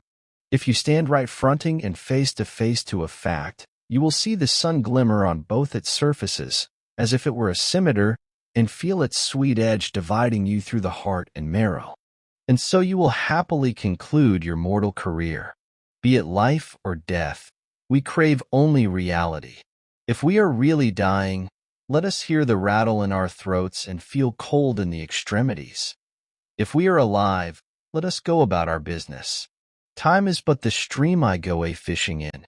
I drink at it, but while I drink I see the sandy bottom and detect how shallow it is. Its thin current slides away, but eternity remains. I would drink deeper, fish in the sky, whose bottom is pebbly with stars. I cannot count one. I know not the first letter of the alphabet. I have always been regretting that I was not as wise as the day I was born. The intellect is a cleaver. It discerns and rifts its way into the secret of things. I do not wish to be any more busy with my hands than is necessary. My head is hands and feet. I feel all my best faculties concentrated in it. My instinct tells me that my head is an organ for burrowing, as some creatures use their snout and forepaws, and with it I would mine and burrow my way through these hills. I think that the richest vein is somewhere hereabouts, so by the divining rod and thin rising vapors I judge, and here I will begin to mine. Reading. With a little more deliberation in the choice of their pursuits, all men would perhaps become essentially students and observers, for certainly their nature and destiny are interesting to all alike. In accumulating property for ourselves or our posterity, in founding a family or a state, or acquiring fame even, we are mortal. But in dealing with truth we are immortal, and need fear no change nor accident.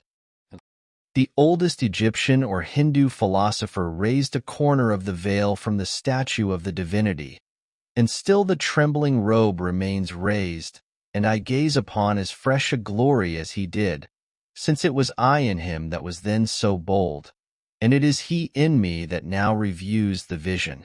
No dust has settled on that robe. No time has elapsed since that divinity was revealed. That time which we really improve, or which is improvable, is neither past, present, nor future. My residence was more favorable, not only to thought, but to serious reading, than a university. And though I was beyond the range of the ordinary circulating library, I had more than ever come within the influence of those books which circulate round the world, whose sentences were first written on bark, and are now merely copied from time to time onto linen paper. Says the poet Mir Kamaruddin Mast, being seated to run through the region of the spiritual world. I have had this advantage in books, to be intoxicated by a single glass of wine. I have experienced this pleasure when I have drunk the liquor of the esoteric doctrines. I kept Homer's Iliad on my table through the summer, though I looked at his page only now and then. Incessant labor with my hands at first, for I had my house to finish and my beans to hoe at the same time, made more study impossible. Yet I sustained myself by the prospect of such reading in future.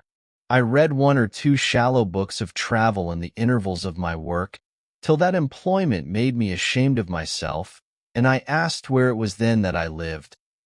The student may read Homer or Aeschylus in the Greek without danger of dissipation or luxuriousness, for it implies that he in some measure emulate their heroes, and consecrate morning hours to their pages. The heroic books, even if printed in the character of our mother tongue, will always be in a language dead to degenerate times, and we must laboriously seek the meaning of each word and line, conjecturing a larger sense than common use permits out of what wisdom and valor and generosity we have. The modern cheap and fertile press, with all its translations, has done little to bring us nearer to the heroic writers of antiquity. They seem as solitary, and the letter in which they are printed as rare and curious as ever. It is worth the expense of youthful days and costly hours if you learn only some words of an ancient language, which are raised out of the trivialness of the street, to be perpetual suggestions and provocations. It is not in vain that the farmer remembers and repeats the few Latin words which he has heard. Men sometimes speak as if the study of the classics would at length make way for more modern and practical studies. But the adventurous student will always study classics, in whatever language they may be written and however ancient they may be. For what are the classics but the noblest recorded thoughts of man? They are the only oracles which are not decayed, and there are such answers to the most modern inquiry in them as Delphi and Dodona never gave. We might as well omit to study nature because she is old. To read well, that is, to read true books in a true spirit, is a noble exercise, and one that will task the reader more than any exercise which the customs of the day esteem. It requires a training such as the athletes underwent, the steady intention almost of the whole life to this object. Books must be read as deliberately and reservedly as they were written. It is not enough even to be able to speak the language of that nation by which they are written, for there is a memorable interval between the spoken and the written language, the language heard and the language read.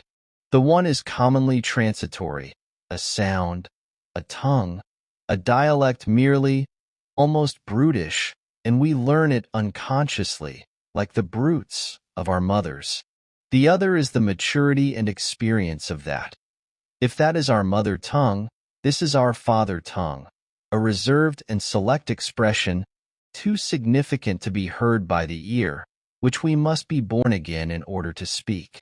The crowds of men who merely spoke the Greek and Latin tongues in the Middle Ages were not entitled by the accident of birth to read the works of genius written in those languages, for these were not written in that Greek or Latin which they knew, but in the select language of literature.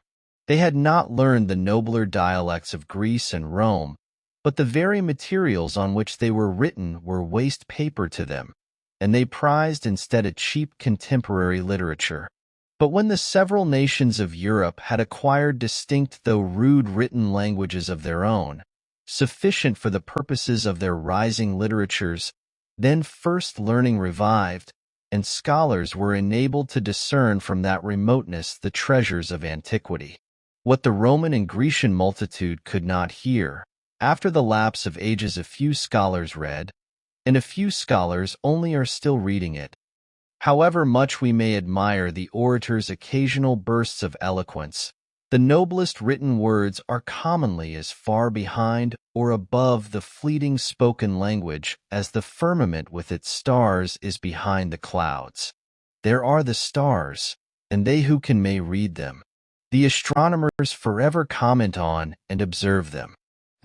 They are not exhalations like our daily colloquies and vaporous breath. What is called eloquence in the forum is commonly found to be rhetoric in the study. The orator yields to the inspiration of a transient occasion and speaks to the mob before him, to those who can hear him. But the writer, whose more equable life is his occasion, and who would be distracted by the event and the crowd which inspire the orator, speaks to the intellect and health of mankind, to all in any age who can understand him. No wonder that Alexander carried the Iliad with him on his expeditions in a precious casket. A written word is the choicest of relics. It is something at once more intimate with us and more universal than any other work of art. It is the work of art nearest to life itself. It may be translated into every language, and not only be read but actually breathed from all human lips. Not be represented on canvas or in marble only, but be carved out of the breath of life itself. The symbol of an ancient man's thought becomes a modern man's speech. 2,000 summers have imparted to the monuments of Grecian literature, as to her marbles, only a maturer golden and autumnal tint, for they have carried their own serene and celestial atmosphere into all lands to protect them against the corrosion of time. Books are the treasured wealth of the world and the fit inheritance of generations and nations. Books, the oldest and the best, stand naturally and rightfully on the shelves of every cottage. They have no cause of their own to plead, but while they enlighten and sustain the reader, his common sense will not refuse them. Their authors are a natural and irresistible aristocracy in every society and, more than kings or emperors, exert an influence on mankind. When the illiterate and perhaps scornful trader has earned by enterprise and industry his coveted leisure and independence, and is admitted to the circles of wealth and fashion, he turns inevitably at last to those still higher but yet inaccessible circles of intellect and genius, and is sensible only of the imperfection of his culture and the vanity and insufficiency of all his riches, and further proves his good sense by the pains which he takes to secure for his children that intellectual culture whose one he so keenly feels, and thus it is that he becomes the founder of a family.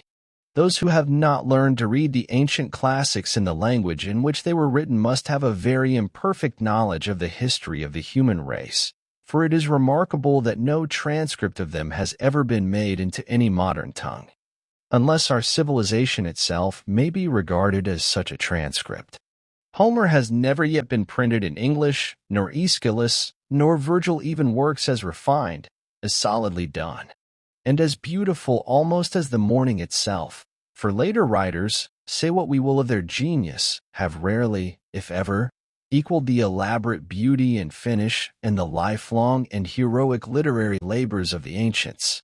They only talk of forgetting them who never knew them. It will be soon enough to forget them when we have the learning and the genius which will enable us to attend to and appreciate them. That age will be rich indeed when those relics which we call classics, and the still older and more than classic but even less known scriptures of the nations, shall have still further accumulated. When the Vaticans shall be filled with Vedas and Zendavestas and Bibles, with Homers and Dantes and Shakespeares, and all the centuries to come shall have successively deposited their trophies in the forum of the world. By such a pile we may hope to scale heaven at last. The works of the great poets have never yet been read by mankind, for only great poets can read them. They have only been read as the multitude read the stars, at most astrologically, not astronomically. Most men have learned to read to serve a paltry convenience, as they have learned to cipher in order to keep accounts and not be cheated in trade. But of reading as a noble intellectual exercise they know little or nothing. Yet this only is reading in a high sense, not that which lulls us as a luxury and suffers the nobler faculties to sleep the while, but what we have to stand on tiptoe to read and devote our most alert and wakeful hours to. I think that having learned our letters we should read the best that is in literature, and not be forever repeating our abs and words of one syllable in the 4th or 5th classes, sitting on the lowest and foremost form all our lives. Most men are satisfied if they read or hear read, and perchance have been convicted by the wisdom of one good book, the Bible, and for the rest of their lives vegetate and dissipate their faculties in what is called easy reading. There is a work in several volumes in our circulating library entitled Little Reading, which I thought referred to a town of that name which I had not been to. There are those who, like cormorants and ostriches, can digest all sorts of this, even after the fullest dinner of meats and vegetables, for they suffer nothing to be wasted. If others are the machines to provide this provender, they are the machines to read it. They read the 9,000th tale about Zebulun and Sophronia, and how they loved as none had ever loved before, and neither did the course of their true love run smooth. At any rate, how it did run and stumble, and get up again and go on. How some poor unfortunate got up onto a steeple, who had better never have gone up as far as the belfry, and then, having needlessly got him up there, the happy novelist rings the bell for all the world to come together and hear. Oh dear, how he did get down again.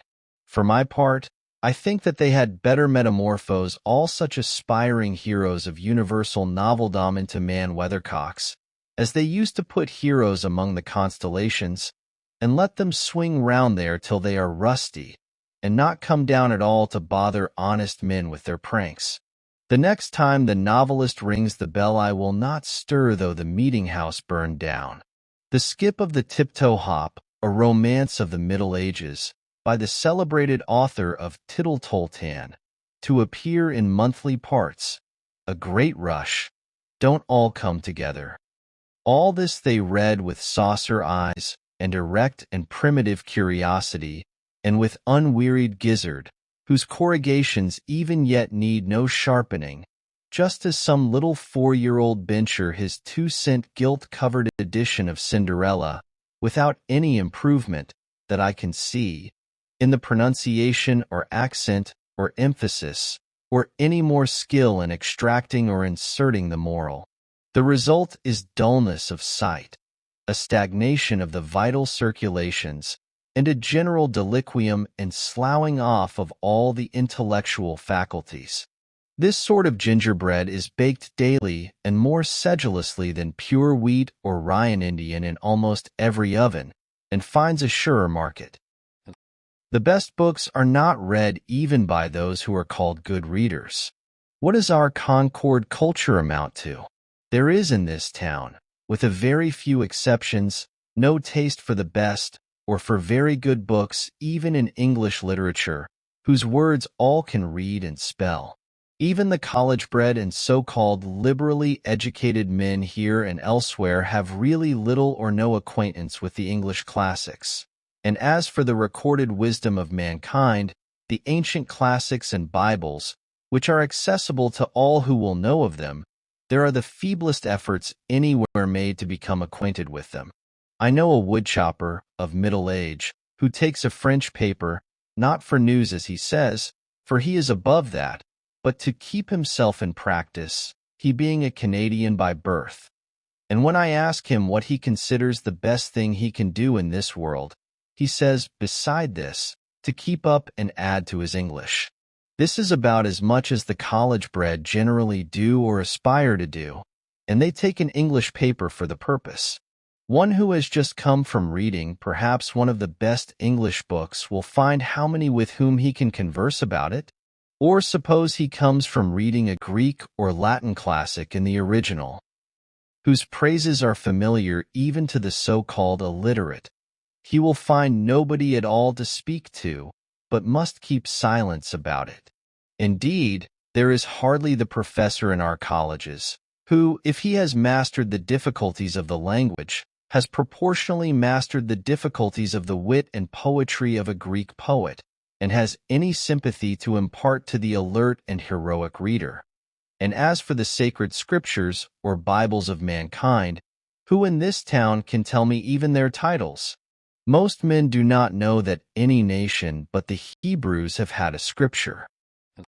A man, any man, will go considerably out of his way to pick up a silver dollar.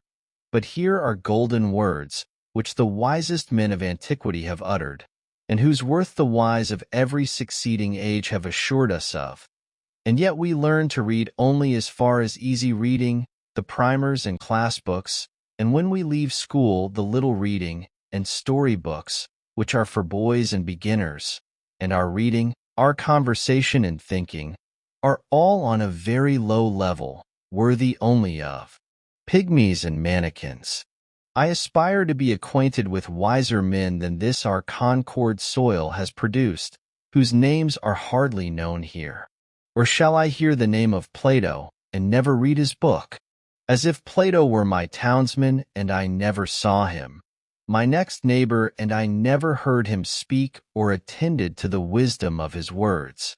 But how actually is it? His dialogues, which contain what was immortal in him, lie on the next shelf, and yet I never read them. We are underbred and low-lived and illiterate.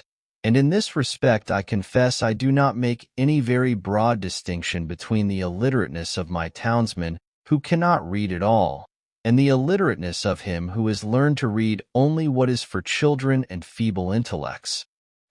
We should be as good as the worthies of antiquity, but partly by first knowing how good they were.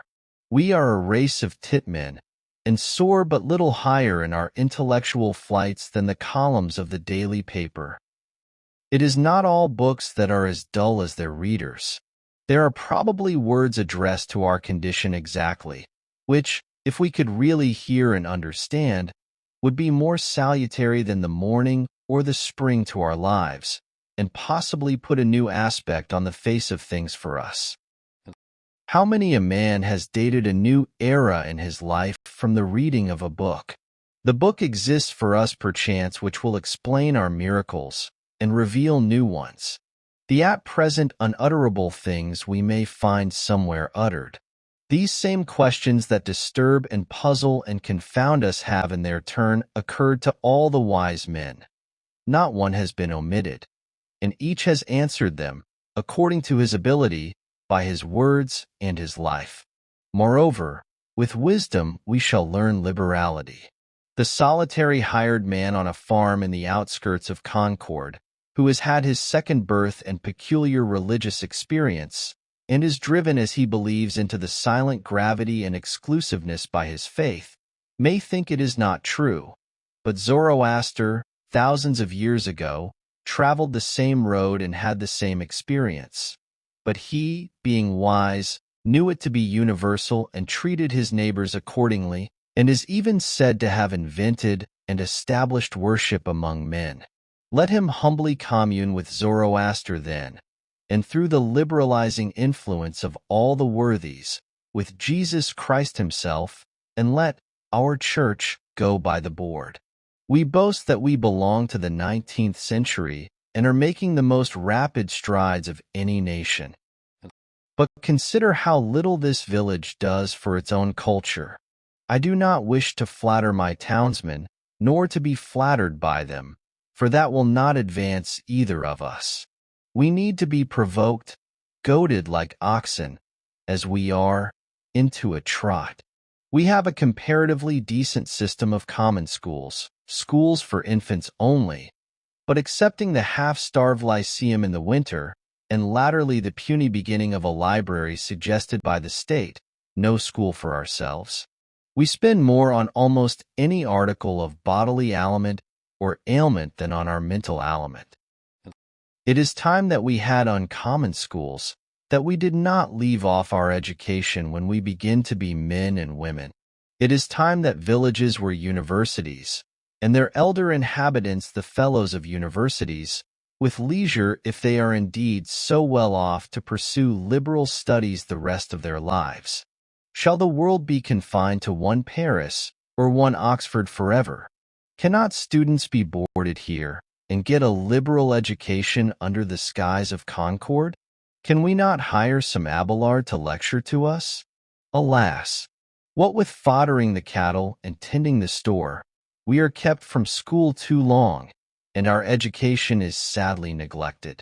In this country, the village should in some respects take the place of the nobleman of Europe. It should be the patron of the fine arts. It is rich enough. It wants only the magnanimity and refinement. It can spend money enough on such things as farmers and traders value. But it is thought utopian to propose spending money for things which more intelligent men know to be of far more worth. This town has spent $17,000 on a townhouse, thank fortune or politics, but probably it will not spend so much on living wit, the true meat to put into that shell, in 100 years. The $125 annually subscribed for a lyceum in the winter is better spent than any other equal sum raised in the town. If we live in the 19th century, why should we not enjoy the advantages which the 19th century offers? Why should our life be in any respect provincial? If we will read newspapers, why not skip the gossip of Boston and take the best newspaper in the world at once? not be sucking the pap of neutral family papers or browsing olive branches here in New England. Let the reports of all the learned societies come to us, and we will see if they know anything. Why should we leave it to Harper and Brothers and Reading and Company to select our reading? As the nobleman of cultivated taste surrounds himself with whatever conduces to his culture, genius learning wit books, paintings, statuary, music, philosophical instruments, and the like. So let the village do, not stop short at a pedagogue, a parson, a sexton, a parish library, and 3 selectmen, because our pilgrim forefathers got through a cold winter once on a bleak rock with these. To act collectively is according to the spirit of our institutions, and I am confident that, as our circumstances are more flourishing, our means are greater than the nobleman's. New England can hire all the wise men in the world to come and teach her, and board them round the while, and not be provincial at all. That is the uncommon school we want. Instead of noblemen, let us have noble villages of men. If it is necessary, omit one bridge over the river, go round a little there, and throw one arch at least over the darker gulf of ignorance which surrounds us. Sounds. But while we are confined to books, though the most select and classic, and read only particular written languages, which are themselves but dialects and provincial, we are in danger of forgetting the language which all things and events speak without metaphor, which alone is copious and standard. Much is published, but little printed. The rays which stream through the shutter will be no longer remembered when the shutter is wholly removed. No method nor discipline can supersede the necessity of being forever on the alert. What is a course of history, or philosophy, or poetry, no matter how well selected, or the best society, or the most admirable routine of life, compared with the discipline of looking always at what is to be seen? Will you be a reader, a student merely, or a seer? Read your fate, see what is before you, and walk on into futurity. I did not read books the first summer. I hoed beans. Nay, I often did better than this.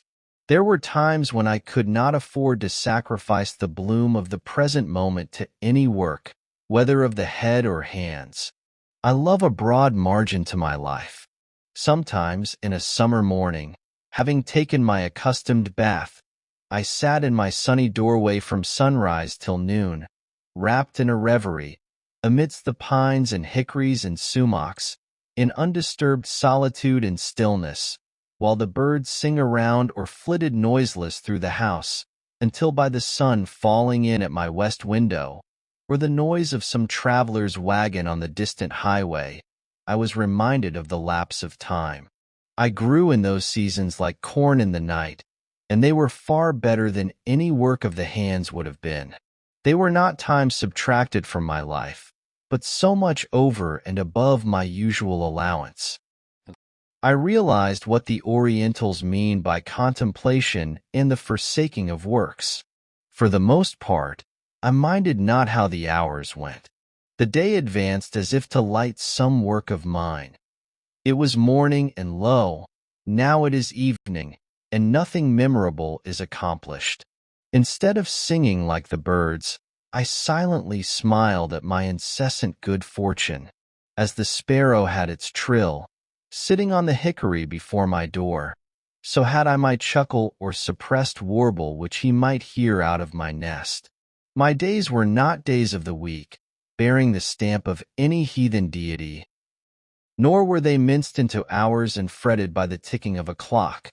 For I lived like the Pori Indians, of whom it is said that, for yesterday, today, and tomorrow they have only one word, and they express the variety of meaning by pointing backward for yesterday, forward for tomorrow, and overhead for the passing day.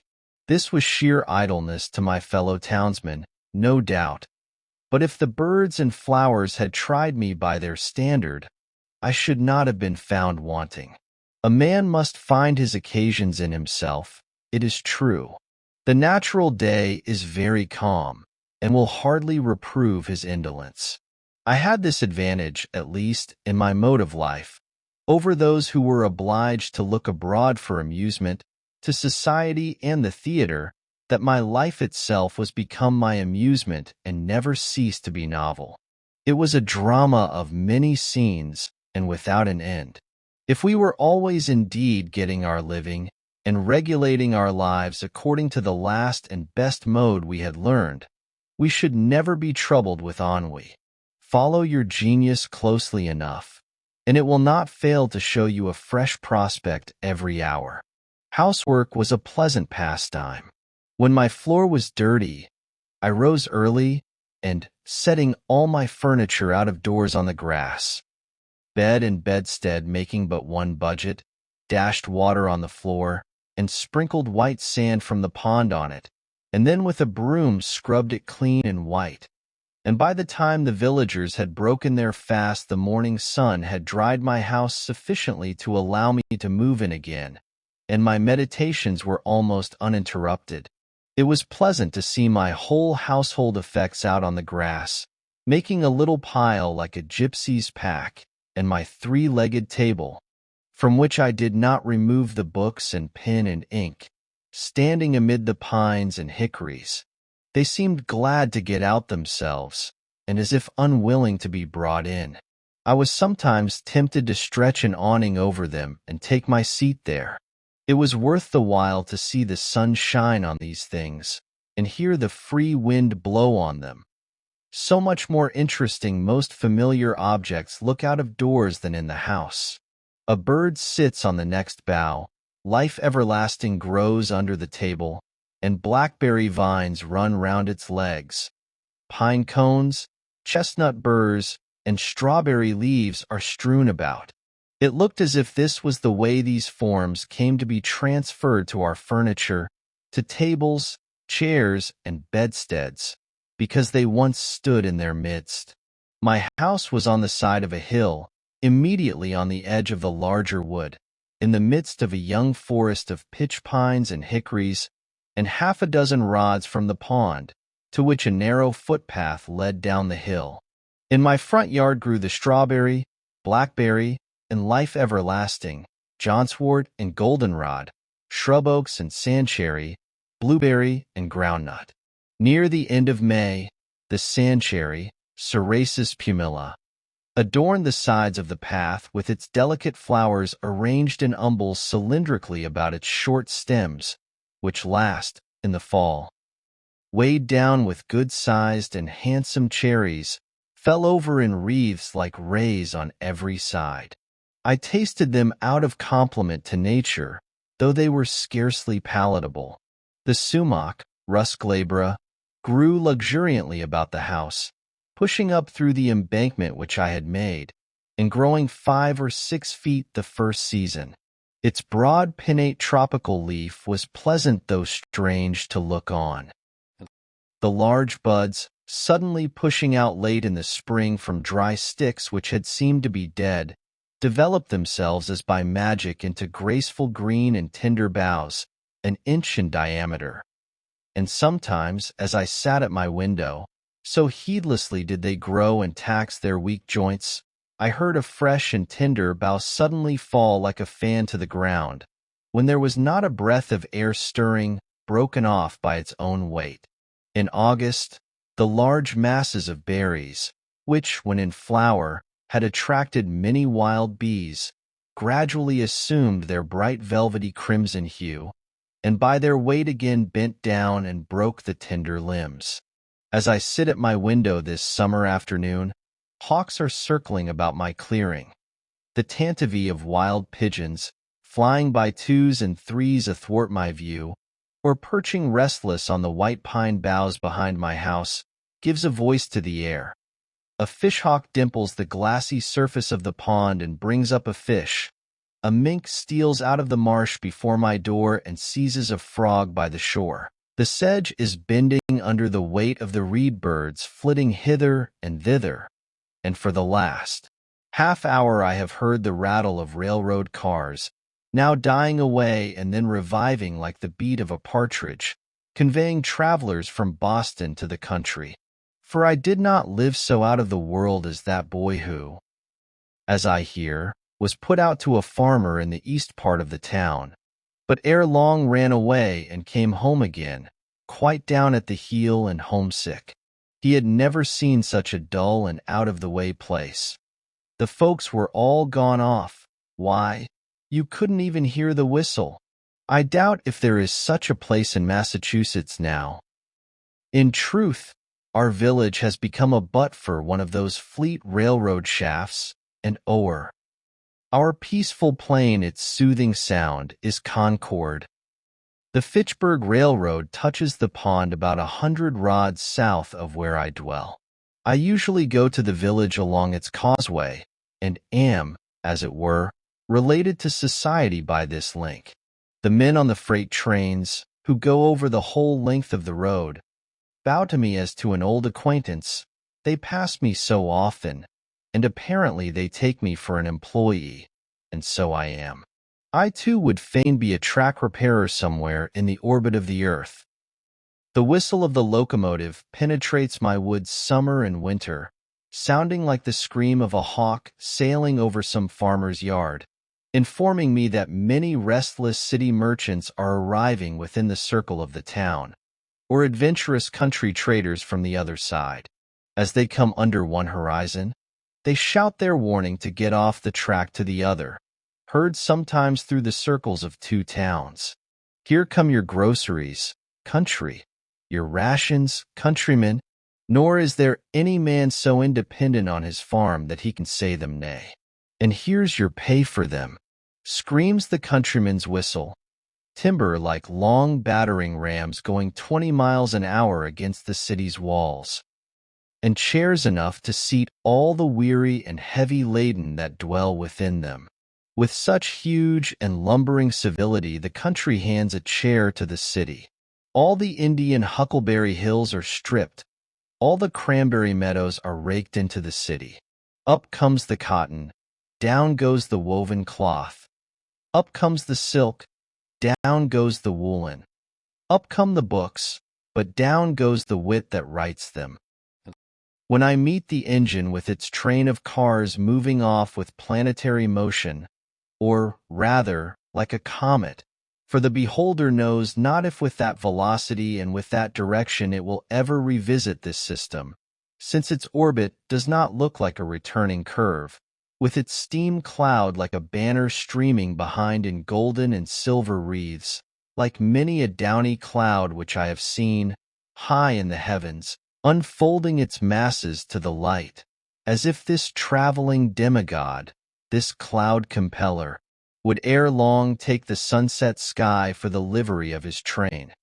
When I hear the iron horse make the hills echo with his snort like thunder, shaking the earth with his feet, and breathing fire and smoke from his nostrils, what kind of winged horse or fiery dragon they will put into the new mythology I don't know. It seems as if the earth had got a race now worthy to inhabit it. If all were as it seems, and men made the elements their servants for noble ends, if the cloud that hangs over the engine were the perspiration of heroic deeds, or as beneficent as that which floats over the farmer's fields, then the elements and nature herself would cheerfully accompany men on their errands and be their escort. I watch the passage of the morning cars with the same feeling that I do the rising of the sun, which is hardly more regular. Their train of clouds stretching far behind and rising higher and higher, going to heaven while the cars are going to Boston, conceals the sun for a minute and casts my distant field into the shade. A celestial train beside which the petty train of cars which hugs the earth is but the barb of the spear. The stabler of the iron horse was up early this winter morning by the light of the stars amid the mountains, to fodder and harness his steed. Fire, too, was awakened thus early to put the vital heat in him and get him off. If the enterprise were as innocent as it is early, if the snow lies deep, they strap on his snowshoes, and with the giant plow a furrow from the mountains to the seaboard, in which the cars, like a following drill barrow, sprinkle all the restless men and floating merchandise in the country for seed. All day the fire steed flies over the country, stopping only that his master may rest, and I am awakened by his tramp and defiant snort at midnight, when in some remote glen in the woods he fronts the elements encased in ice and snow, and he will reach his stall only with the morning star, to start once more on his travels without rest or slumber, or perchance at evening I hear him in his stable blowing off the superfluous energy of the day, that he may calm his nerves and cool his liver and brain for a few hours of iron slumber. If the enterprise were as heroic and commanding as it is protracted and unwearied, far through unfrequented woods on the confines of towns, where once only the hunter penetrated by day, in the darkest night dart these bright saloons without the knowledge of their inhabitants. This moment stopping at some brilliant station house in town or city, where a social crowd is gathered, the next in the dismal swamp, scaring the owl and fox. The startings and arrivals of the cars are now the epochs in the village day.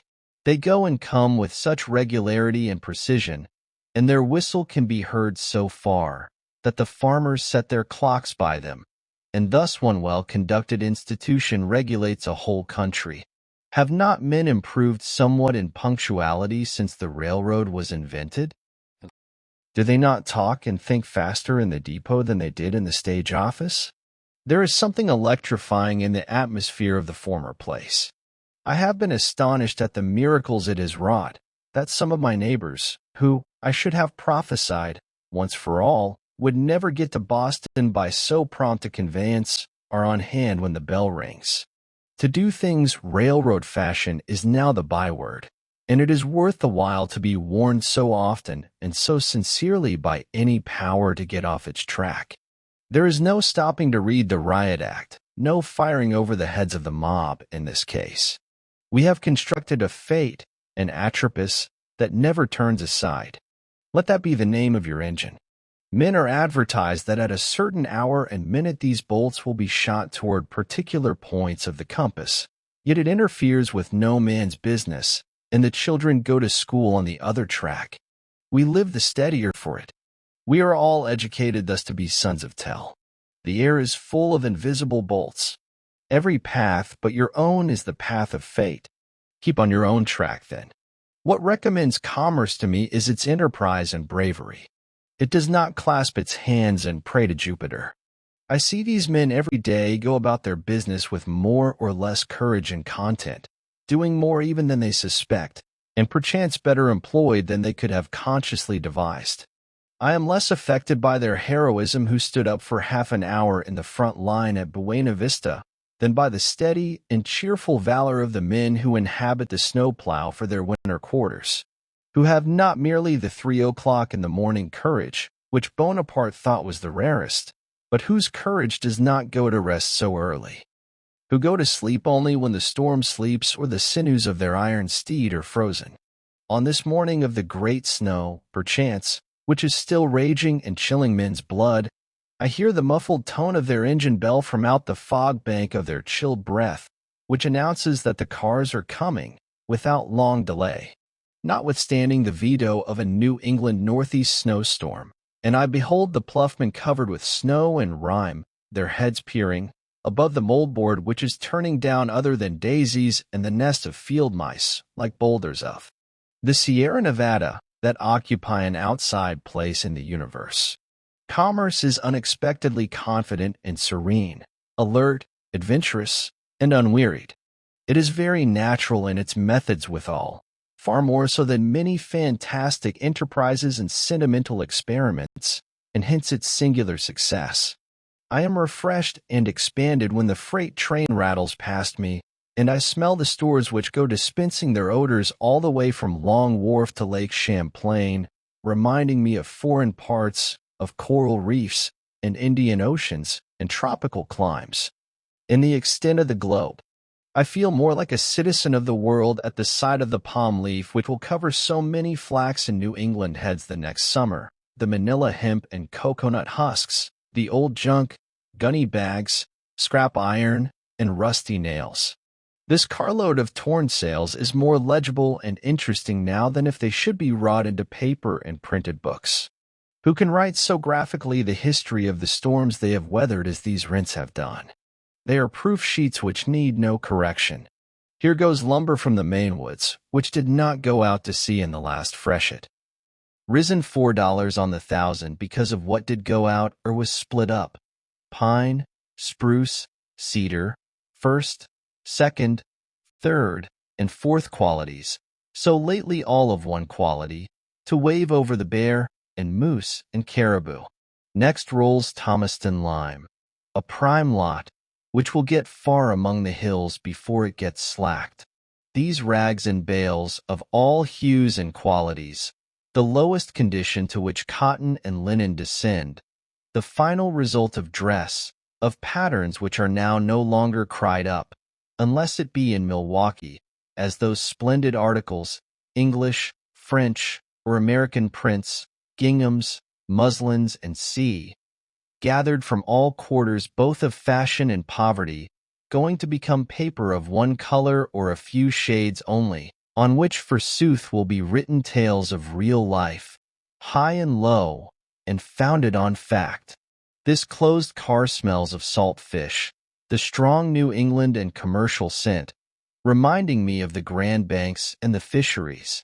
Who has not seen a salt fish, thoroughly cured for this world, so that nothing can spoil it, and putting the perseverance of the saints to the blush, with which you may sweep or pave the streets, and split your kindlings, and the teamster shelter himself and his lading against sun, wind, and rain behind it, and the trader, as a Concord trader once did, hang it up by his door for a sign when he commences business, until at last his oldest customer cannot tell surely whether it be animal, vegetable, or mineral, and yet it shall be as pure as a snowflake, and if it be put into a pot and boiled, will come out an excellent done fish for a Saturday's dinner.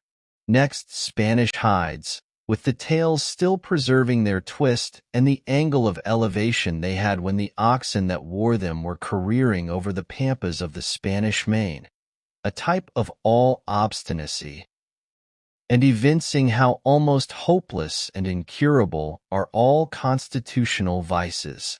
I confess that, practically speaking, when I have learned a man's real disposition, I have no hopes of changing it for the better or worse in this state of existence.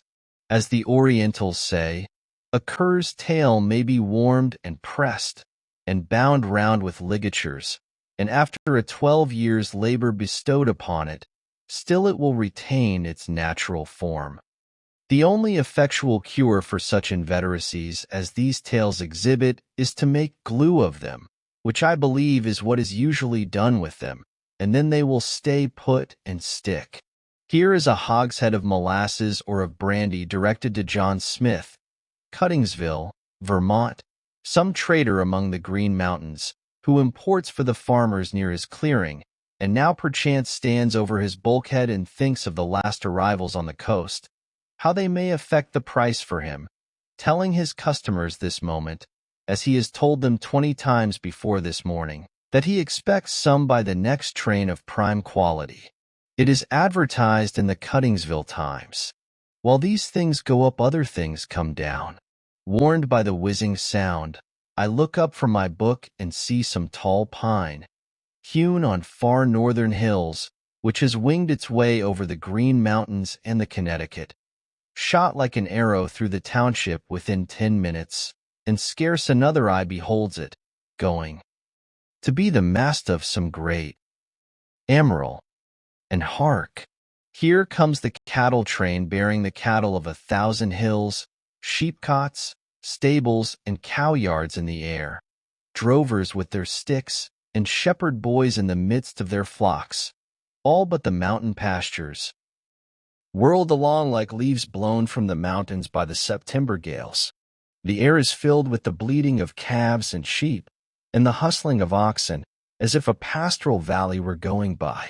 When the old bellwether at the head rattles his bell, the mountains do indeed skip like rams and the little hills like lambs. A carload of drovers, too, in the midst, on a level with their droves now, their vocation gone, but still clinging to their useless sticks as their badge of office. But their dogs, Where are they? It is a stampede to them. They are quite thrown out. They have lost the scent. Methinks I hear them barking behind the Peterborough hills, or panting up the western slope of the Green Mountains. They will not be in at the death.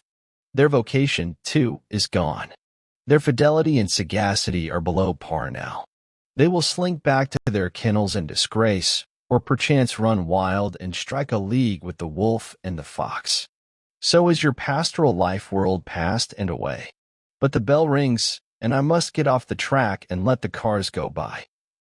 What's the railroad to me? I never go to see where it ends. It fills a few hollows, and makes banks for the swallows. It sets the sand a-blowing, and the blackberries a-growing. But I cross it like a cart path in the woods. I will not have my eyes put out and my ears spoiled by its smoke and steam and hissing.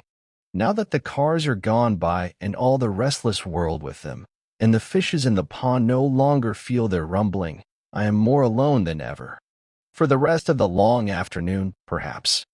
My meditations are interrupted only by the faint rattle of a carriage or team along the distant highway. Sometimes, on Sundays, I heard the bells, the Lincoln, Acton, Bedford, or Concord bell, when the wind was favorable, a faint, sweet, and, as it were, natural melody worth importing into the wilderness. At a sufficient distance over the woods, this sound acquires a certain vibratory hum, as if the pine needles in the horizon were the strings of a harp which it swept.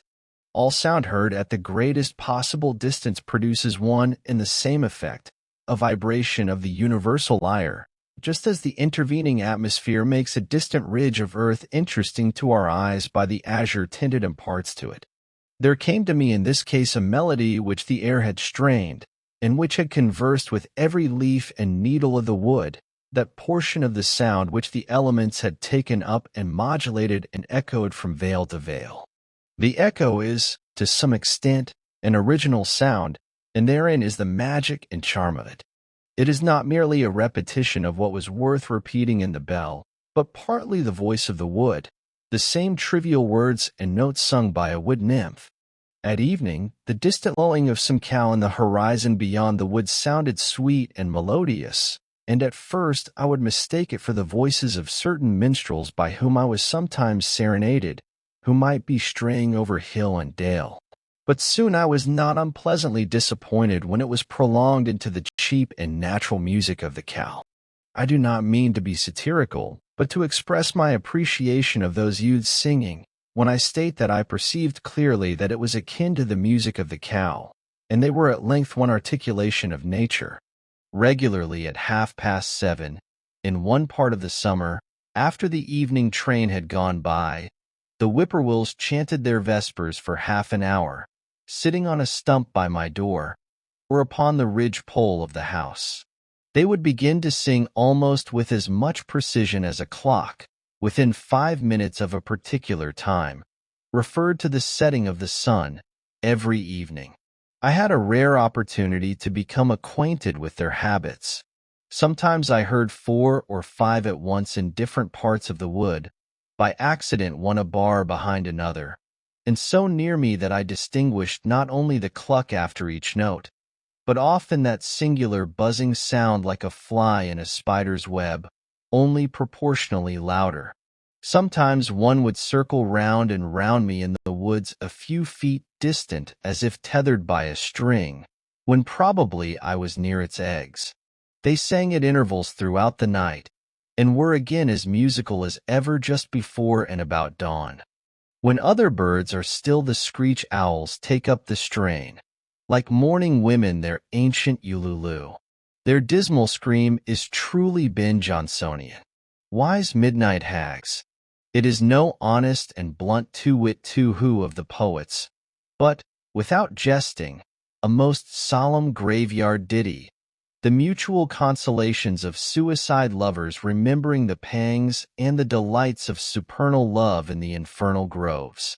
Yet I love to hear their wailing, their doleful responses, trilled along the woodside, reminding me sometimes of music and singing birds, as if it were the dark and tearful side of music, the regrets and sighs that would fain be sung. They are the spirits, the low spirits and melancholy forebodings of fallen souls that once in human shape night-walked the earth and did the deeds of darkness, now expiating their sins with their wailing hymns, or threnodies in the scenery of their transgressions. They give me a new sense of the variety and capacity of that nature which is our common dwelling. Oh, that I never had been born, sighs one on this side of the pond, and circles with the restlessness of despair to some new perch on the gray oaks. Then that I never had been born, echoes another on the farther side with tremulous sincerity, and born comes faintly from far in the Lincoln woods. I was also serenaded by a hooting owl. Near at hand you could fancy it the most melancholy sound in nature, as if she meant by this to stereotype and make permanent in her choir the dying moans of a human being, some poor weak relic of mortality who has left hope behind, and howls like an animal, yet with human sobs, on entering the dark valley, made more awful by a certain gurgling melodiousness. I find myself beginning with the letters GL when I try to imitate it, expressive of a mind which has reached the gelatinous, mildewy stage. In the mortification of all healthy and courageous thought, it reminded me of ghouls and idiots and insane howlings. But now one answers from far woods in a strain made really melodious by distance, hoo, horror who, and indeed for the most part it suggested only pleasing associations, whether heard by day or night, summer or winter. I rejoice that there are owls. Let them do the idiotic and maniacal hooting for men. It is a sound admirably suited to swamps and twilight woods which no day illustrates, suggesting a vast and undeveloped nature which men have not recognized. They represent the stark twilight and unsatisfied thoughts which all have. All day the sun has shone on the surface of some savage swamp, where the single spruce stands hung with usnea lichens, and small hawks circulate above, and the chickadee lisps amid the evergreens, and the partridge and rabbit skulk beneath. But now a more dismal and fitting day dawns, and a different race of creatures awakes to express the meaning of nature there. Late in the evening I heard the distant rumbling of wagons over bridges, a sound heard farther than almost any other at night, the baying of dogs, and sometimes again the lowing of some disconsolate cow in a distant barnyard. In the meanwhile all the shore rang with the trump of bullfrogs, the sturdy spirits of ancient wine-bibbers and wassailers, still unrepentant, trying to sing a catch in their Stygian lake, if the Walden nymphs will pardon the comparison. For though there are almost no weeds, there are frogs there, who would fain keep up the hilarious rules of their old festal tables, though their voices have waxed hoarse and solemnly grave, mocking at mirth, and the wine has lost its flavor, and become only liquor to distend their paunches, and sweet intoxication never comes to drown the memory of the past, but mere saturation and waterloggedness and distension. The most aldermanic, with his chin upon a heart-leaf, which serves for a napkin to his drooling chaps, under this northern shore quaffs a deep draught of the once scorned water, and passes round the cup with the ejaculation trrr, thunk, trrr, thunk, trrr, thunk, and straightway comes over the water from some distant cove the same password repeated, where the next in seniority and girth has gulped down to his mark. And when this observance has made the circuit of the shores, then ejaculates the master of ceremonies, with satisfaction, Trrr, thunk, and each in his turn repeats the same down to the least distended, leakiest and flabbiest paunched, that there be no mistake. And then the bowl goes round again and again, until the sun disperses the morning mist, and only the patriarch is not under the pond, but vainly bellowing trunk from time to time, and pausing for a reply. I am not sure that I ever heard the sound of cock crowing from my clearing, and I thought that it might be worth the while to keep a cockerel for his music merely as a singing bird. The note of this once wild Indian pheasant is certainly the most remarkable of any birds, and if they could be naturalized without being domesticated, it would soon become the most famous sound in our woods, surpassing the clangor of the goose and the hooting of the owl. And then imagine the cackling of the hens to fill the pauses when their lord's clarions rested. No wonder that man added this bird to his tame stock, to say nothing of the eggs and drumsticks. To walk in a winter morning in a wood where these birds abounded, their native woods, and hear the wild cockerels crow on the trees, clear and shrill for miles over the resounding earth, drowning the feebler notes of other birds. Think of it. It would put nations on the alert. Who would not be early to rise, and rise earlier and earlier every successive day of his life, till he became unspeakably healthy, wealthy, and wise. This foreign bird's note is celebrated by the poets of all countries, along with the notes of their native songsters. All climates agree with brave Chanticleer. He is more indigenous even than the natives. His health is ever good. His lungs are sound. His spirits never flag. Even the sailor on the Atlantic and Pacific is awakened by his voice, but its shrill sound never roused me from my slumbers. I kept neither dog, cat, cow, pig, nor hens, so that you would have said there was a deficiency of domestic sounds, neither the churn, nor the spinning wheel, nor even the singing of the kettle, nor the hissing of the urn, nor children crying to comfort one. An old-fashioned man would have lost his senses or died of ennui before this. Not even rats in the wall, for they were starved out, or rather were never baited in. Only squirrels on the roof and under the floor, a whippoorwill on the ridgepole, a blue jay screaming beneath the window, a hare or woodchuck under the house, a screech owl or a cat owl behind it, a flock of wild geese or a laughing loon on the pond, and a fox to bark in the night. Not even a lark or an oriole, those mild plantation birds, ever visited my clearing. No cockerels to crow nor hens to cackle in the yard. No yard, but unfenced nature reaching up to your very sills. A young forest growing up under your meadows, and wild sumacs and blackberry vines breaking through into your cellar, sturdy pitch pines rubbing and creaking against the shingles for want of room, their roots reaching quite under the house. Instead of a scuttle or a blind blown off in the gale, a pine tree snapped off or torn up by the roots behind your house for fuel. Instead of no path to the front yard gate in the great snow, no gate, no front yard, and no path to the civilized world. Solitude. This is a delicious evening, when the whole body is one sense and imbibes delight through every pore. I go and come with a strange liberty in nature, a part of herself. As I walk along the stony shore of the pond in my shirt sleeves, though it is cool as well as cloudy and windy, and I see nothing special to attract me. All the elements are unusually congenial to me. The bullfrogs trump to usher in the night, and the note of the whippoorwill is borne on the rippling wind from over the water. Sympathy with the fluttering alder and poplar leaves almost takes away my breath.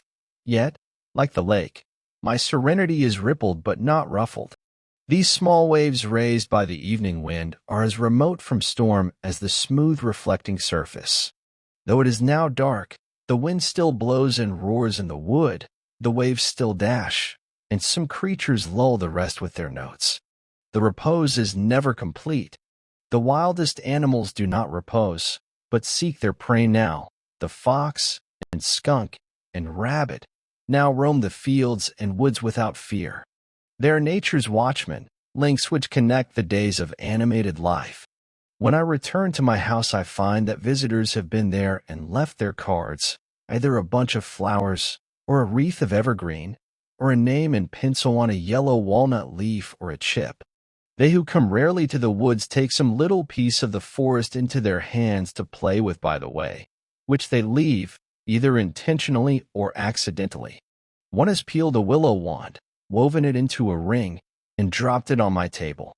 I could always tell if visitors had called in my absence, either by the bended twigs or grass, or the print of their shoes, and generally of what sex or age or quality they were by some slight trace left, as a flower dropped, or a bunch of grass plucked and thrown away, even as far off as the railroad, half a mile distant, or by the lingering odor of a cigar or pipe. Nay, I was frequently notified of the passage of a traveler along the highway 60 rods off by the scent of his pipe. There is commonly sufficient space about us. Our horizon is never quite at our elbows. The thick wood is not just at our door, nor the pond, but somewhat is always clearing, familiar and worn by us, appropriated and fenced in some way, and reclaimed from nature. For what reason have I this vast range and circuit, some square miles of unfrequented forest, for my privacy, abandoned to me by men? My nearest neighbor is a mile distant, and no house is visible from any place but the hilltops within half a mile of my own. I have my horizon bounded by woods all to myself, a distant view of the railroad where it touches the pond on the one hand, and of the fence which skirts the woodland road on the other. But for the most part it is as solitary where I live as on the prairies.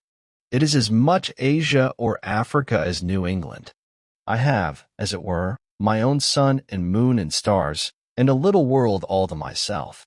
At night there was never a traveler passed my house or knocked at my door, more than if I were the first or last man, unless it were in the spring, when at long intervals some came from the village to fish for pouts. They plainly fished much more in the Walden Pond of their own natures, and baited their hooks with darkness, but they soon retreated, usually with light baskets, and left the world to darkness and to me. And the black kernel of the night was never profaned by any human neighborhood. I believe that men are generally still a little afraid of the dark, though the witches are all hung, and Christianity and candles have been introduced. Yet I experience sometimes that the most sweet and tender, the most innocent and encouraging society may be found in any natural object, even for the poor misanthrope and most melancholy man. There can be no very black melancholy to him who lives in the midst of nature and has his senses still. There was never yet such a storm, but it was Aeolian music to a healthy and innocent ear. Nothing can rightly compel a simple and brave man to a vulgar sadness. While I enjoy the friendship of the seasons, I trust that nothing can make life a burden to me. The gentle rain which waters my beans and keeps me in the house today is not drear and melancholy, but good for me too. Though it prevents my hoeing them, it is of far more worth than my hoeing. If it should continue so long as to cause the seeds to rot in the ground and destroy the potatoes in the low lands, it would still be good for the grass on the uplands, and, being good for the grass, it would be good for me. Sometimes, when I compare myself with other men, it seems as if I were more favored by the gods than they, beyond any deserts that I am conscious of, as if I had a warrant and surety at their hands which my fellows have not, and were especially guided and guarded. I do not flatter myself, but if it be possible they flatter me. I have never felt lonesome, or in the least oppressed by a sense of solitude, but once, and that was a few weeks after I came to the woods, when, for an hour, I doubted if the near neighborhood of man was not essential to a serene and healthy life. To be alone was something unpleasant. But I was at the same time conscious of a slight insanity in my mood, and seemed to foresee my recovery. In the midst of a gentle rain, while these thoughts prevailed, I was suddenly sensible of such sweet and beneficent society in nature, in the very pattering of the drops, and in every sound and sight around my house. An infinite and unaccountable friendliness all at once, like an atmosphere sustaining me, has made the fancied advantages of human neighborhood insignificant, and I have never thought of them since. Every little pine needle expanded and swelled with sympathy and befriended me. I was so distinctly made aware of the presence of something kindred to me, even in scenes which we are accustomed to call wild and dreary, and also that the nearest of blood to me and humanest was not a person nor a villager, that I thought no place could ever be strange to me again. Mourning untimely consumes the sad. Few are their days in the land of the living. Beautiful daughter of Toscar. Some of my pleasantest hours were during the long rainstorms in the spring or fall, which confined me to the house for the afternoon as well as the forenoon, soothed by their ceaseless roar and pelting. When an early twilight ushered in a long evening in which many thoughts had time to take root and unfold themselves. In those driving northeast rains which tried the village houses so, when the maid stood ready with mop and pail in front entries to keep the deluge out, I sat behind my door in my little house, which was all entry, and thoroughly enjoyed its protection. In one heavy thunder shower the lightning struck a large pitch pine across the pond, making a very conspicuous and perfectly regular spiral groove from top to bottom, an inch or more deep, and 4 or 5 inches wide, as you would groove a walking stick. I passed it again the other day, and was struck with awe on looking up and beholding that mark, now more distinct than ever, where a terrific and resistless bolt came down out of the harmless sky 8 years ago. Men frequently say to me, "I should think you would feel lonesome down there, and want to be nearer to folks, rainy and snowy days and nights especially." I am tempted to reply to such, "This whole earth which we inhabit is but a point in space. How far apart, think you, dwell the two most distant inhabitants of yonder star, the breadth of whose disk cannot be appreciated by our instruments? Why should I feel lonely? Is not our planet in the Milky Way?" This which you put seems to me not to be the most important question. What sort of space is that which separates a man from his fellows and makes him solitary?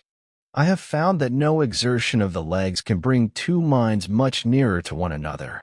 What do we want most to dwell near to?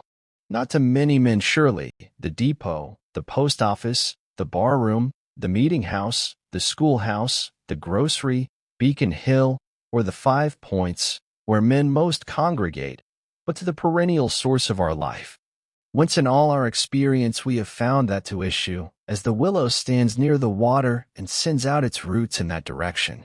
This will vary with different natures, but this is the place where a wise man will dig his cellar. I one evening overtook one of my townsmen, who has accumulated what is called a handsome property, though I never got a fair view of it, on the Walden road, driving a pair of cattle to market, who inquired of me how I could bring my mind to give up so many of the comforts of life.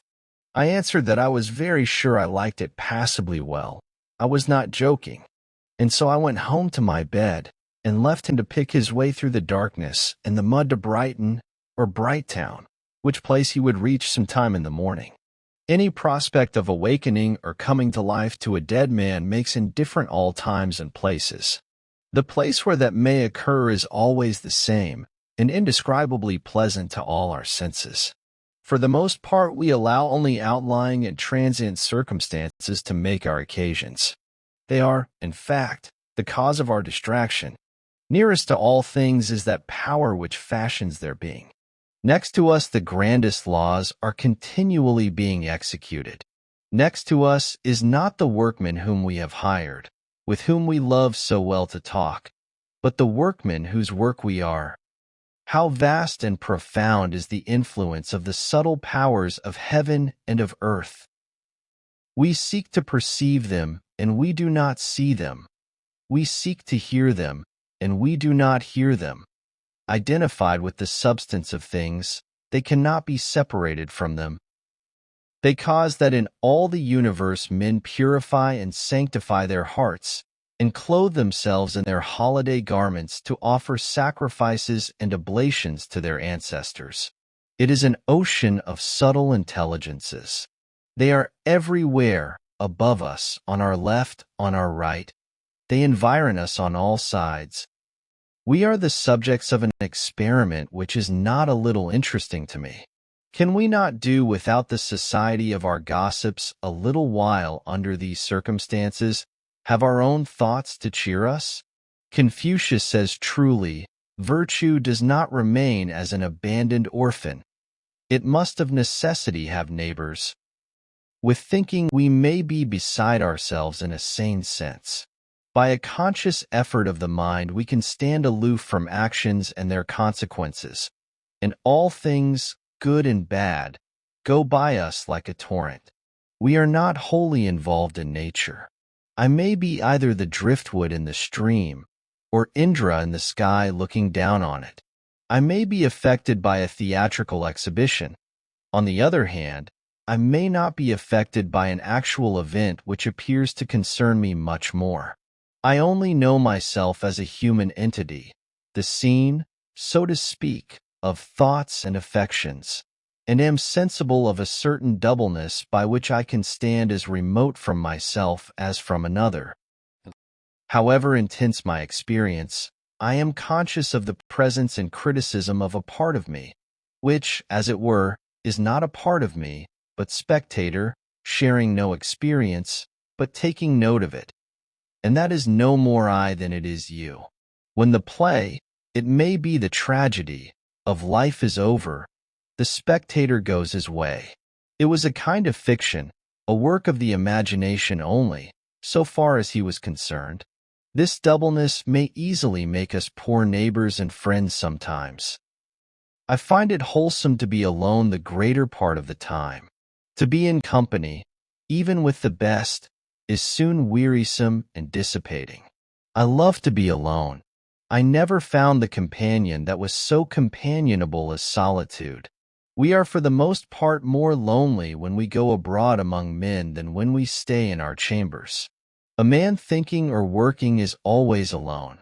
Let him be where he will. Solitude is not measured by the miles of space that intervene between a man and his fellows. The really diligent student in one of the crowded hives of Cambridge College is as solitary as a dervish in the desert. The farmer can work alone in the field or the woods all day, hoeing or chopping, and not feel lonesome because he is employed. But when he comes home at night, he cannot sit down in a room alone, at the mercy of his thoughts, but must be where he can see the folks and recreate, and as he thinks remunerate himself for his day's solitude. And hence he wonders how the student can sit alone in the house all night and most of the day without ennui and the blues. But he does not realize that the student, though in the house, is still at work in his field and chopping in his woods, as the farmer in his, and in turn seeks the same recreation and society that the latter does, though it may be a more condensed form of it. Society is commonly too cheap. We meet at very short intervals, not having had time to acquire any new value for each other. We meet at meals 3 times a day, and give each other a new taste of that old musty cheese that we are. We have had to agree on a certain set of rules, called etiquette and politeness, to make this frequent meeting tolerable, and that we need not come to open war. We meet at the post office and at the sociable, and about the fireside every night. We live thick and are in each other's way, and stumble over one another, and I think that we thus lose some respect for one another. Certainly less frequency would suffice for all important and hearty communications. Consider the girls in a factory, never alone, hardly in their dreams.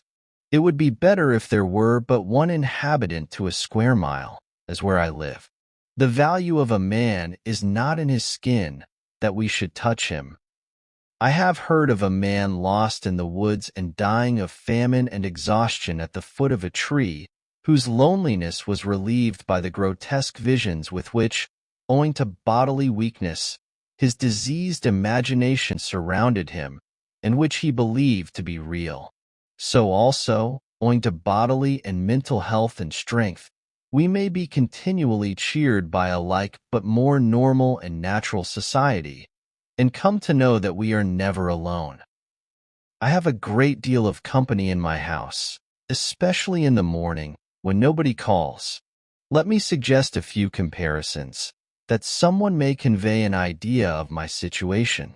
I am no more lonely than the loon in the pond that laughs so loud, or than Walden Pond itself.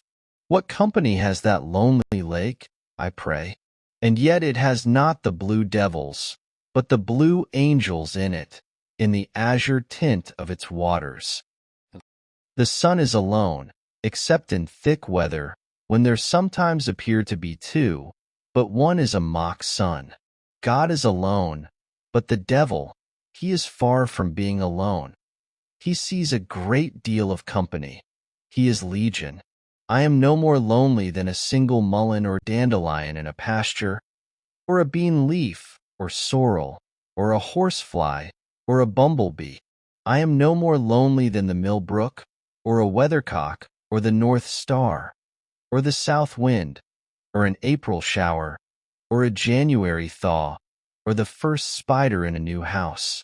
I have occasional visits in the long winter evenings, when the snow falls fast and the wind howls in the wood, from an old settler and original proprietor, who is reported to have dug Walden Pond and stoned it and fringed it with pine woods, who tells me stories of old time and of new eternity, and between us we manage to pass a cheerful evening with social mirth and pleasant views of things, even without apples or cider, a most wise and humorous friend, whom I love much, who keeps himself more secret than ever did Gough or Wally.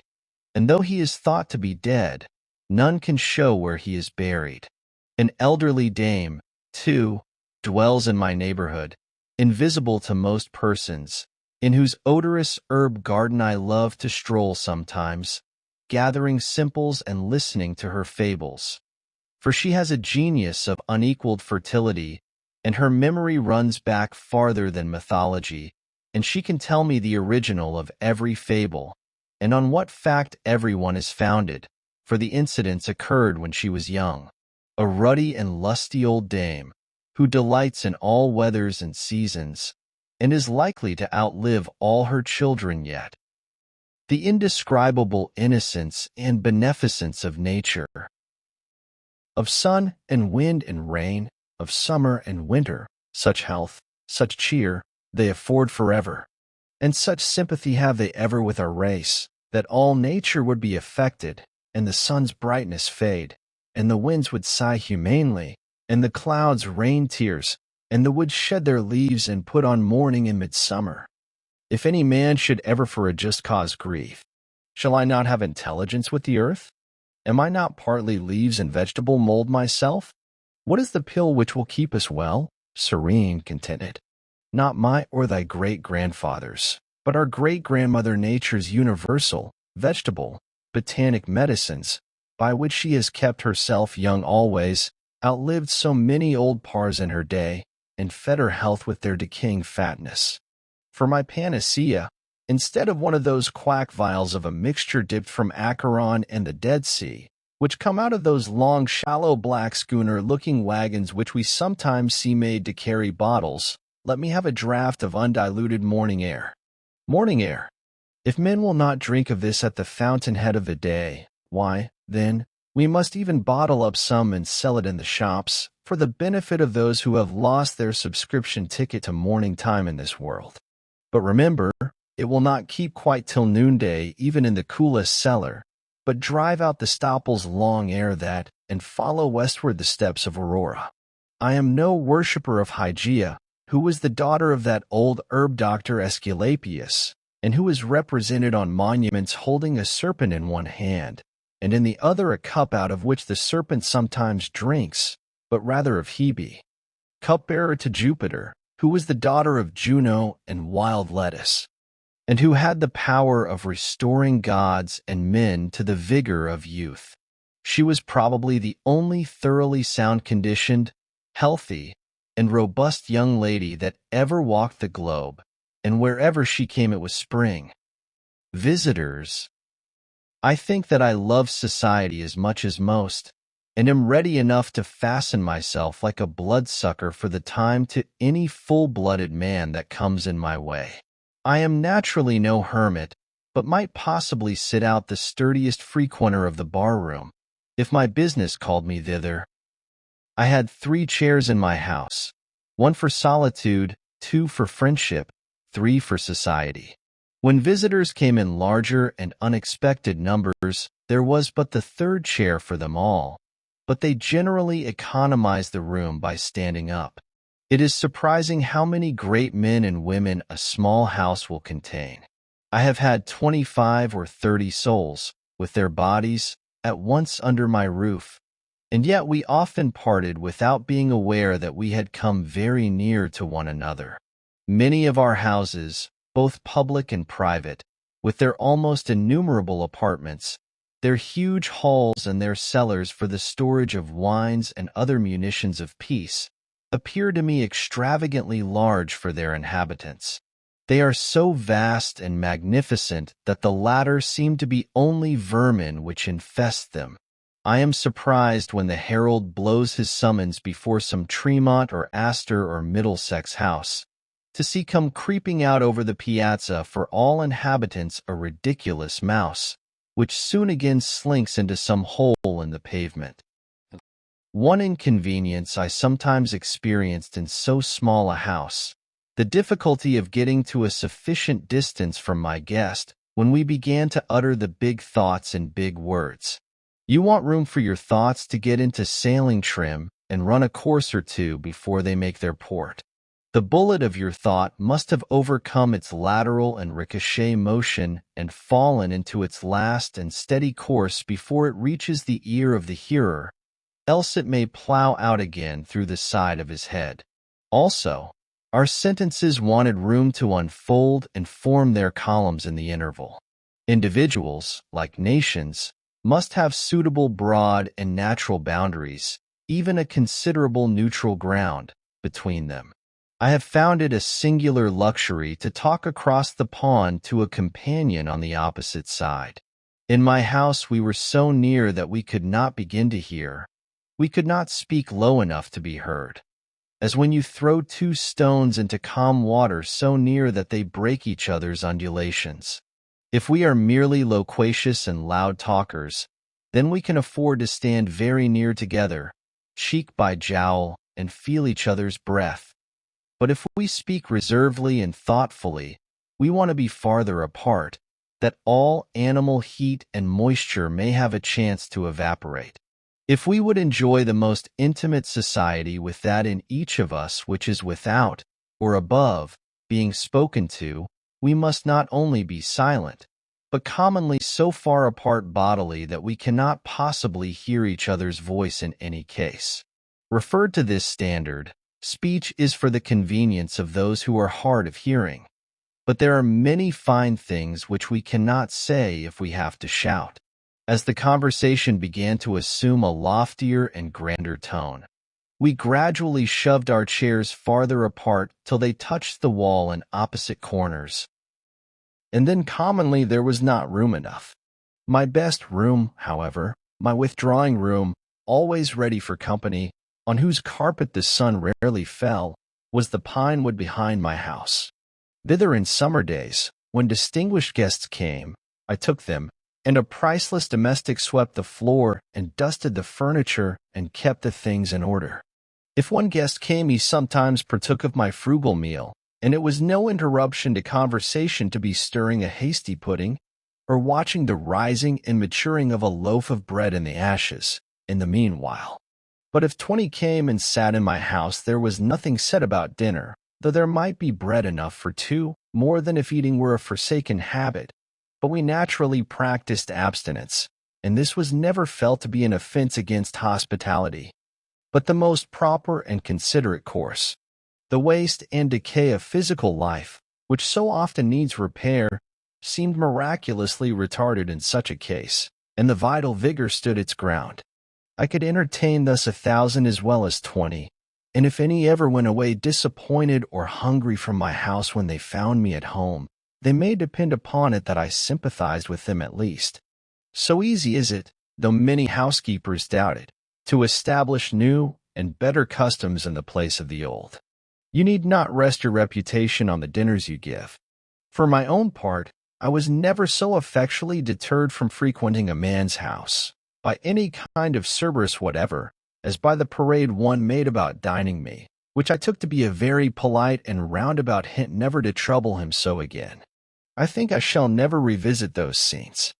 I should be proud to have for the motto of my cabin those lines of Spenser which one of my visitors inscribed on a yellow walnut leaf for a card. Arrive there, the little house they fill, Look for entertainment where none was. Rest is their feast, and all things at their will. The noblest mind the best contentment has.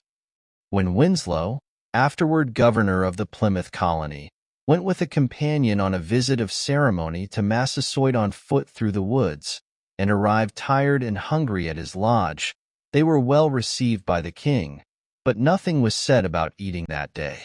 When the night arrived, to quote their own words, he laid us on the bed with himself and his wife, they at the one end and we at the other, it being only planks laid a foot from the ground, and a thin mat upon them. 2 more of his chief men, for want of room, pressed by and upon us, so that we were worse weary of our lodging than of our journey. At 1 o'clock the next day Massasoit brought 2 fishes that he had shot, about thrice as big as a bream. These being boiled, there were at least 40 looked for a share in them, the most 8 of them.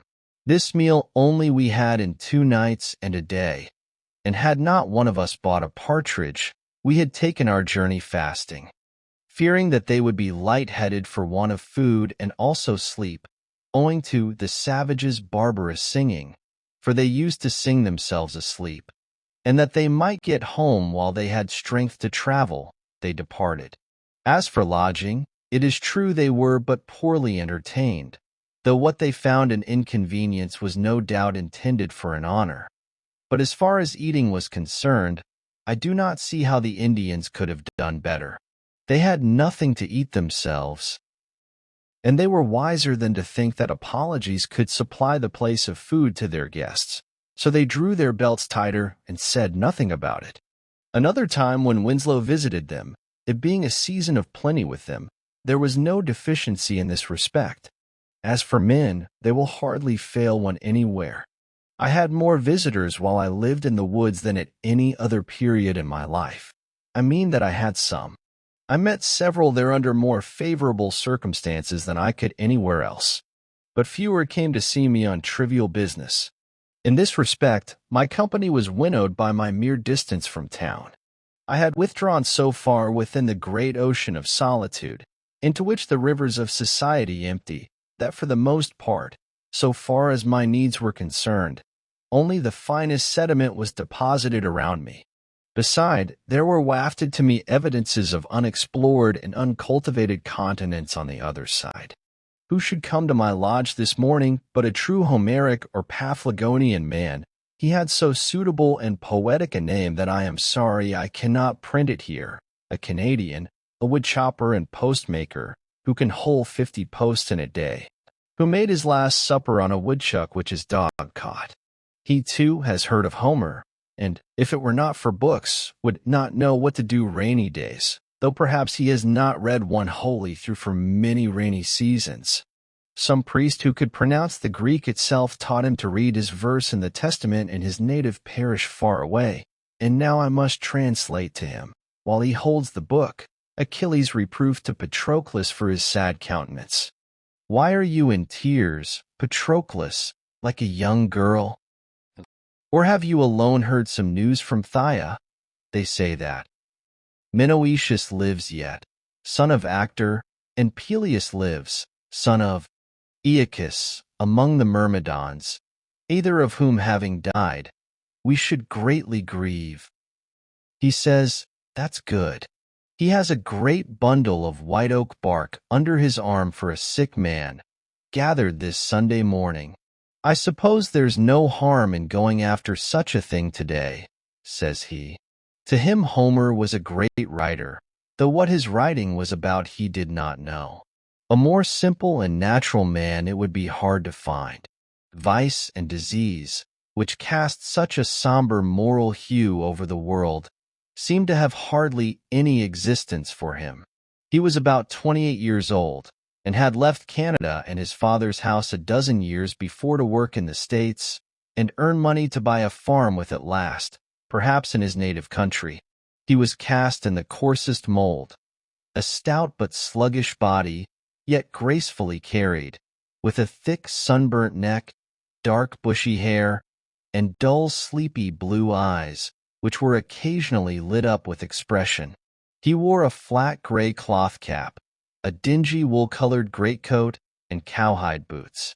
He was a great consumer of meat, usually carrying his dinner to his work a couple of miles past my house, for he chopped all summer in a tin pail. Cold meats, often cold woodchucks, and coffee in a stone bottle which dangled by a string from his belt, and sometimes he offered me a drink. He came along early, crossing my bean field, though without anxiety or haste to get to his work, such as Yankees exhibit. He wasn't going to hurt himself. He didn't care if he only earned his board. Frequently he would leave his dinner in the bushes, when his dog had caught a woodchuck by the way, and go back a mile and a half to dress it and leave it in the cellar of the house where he boarded.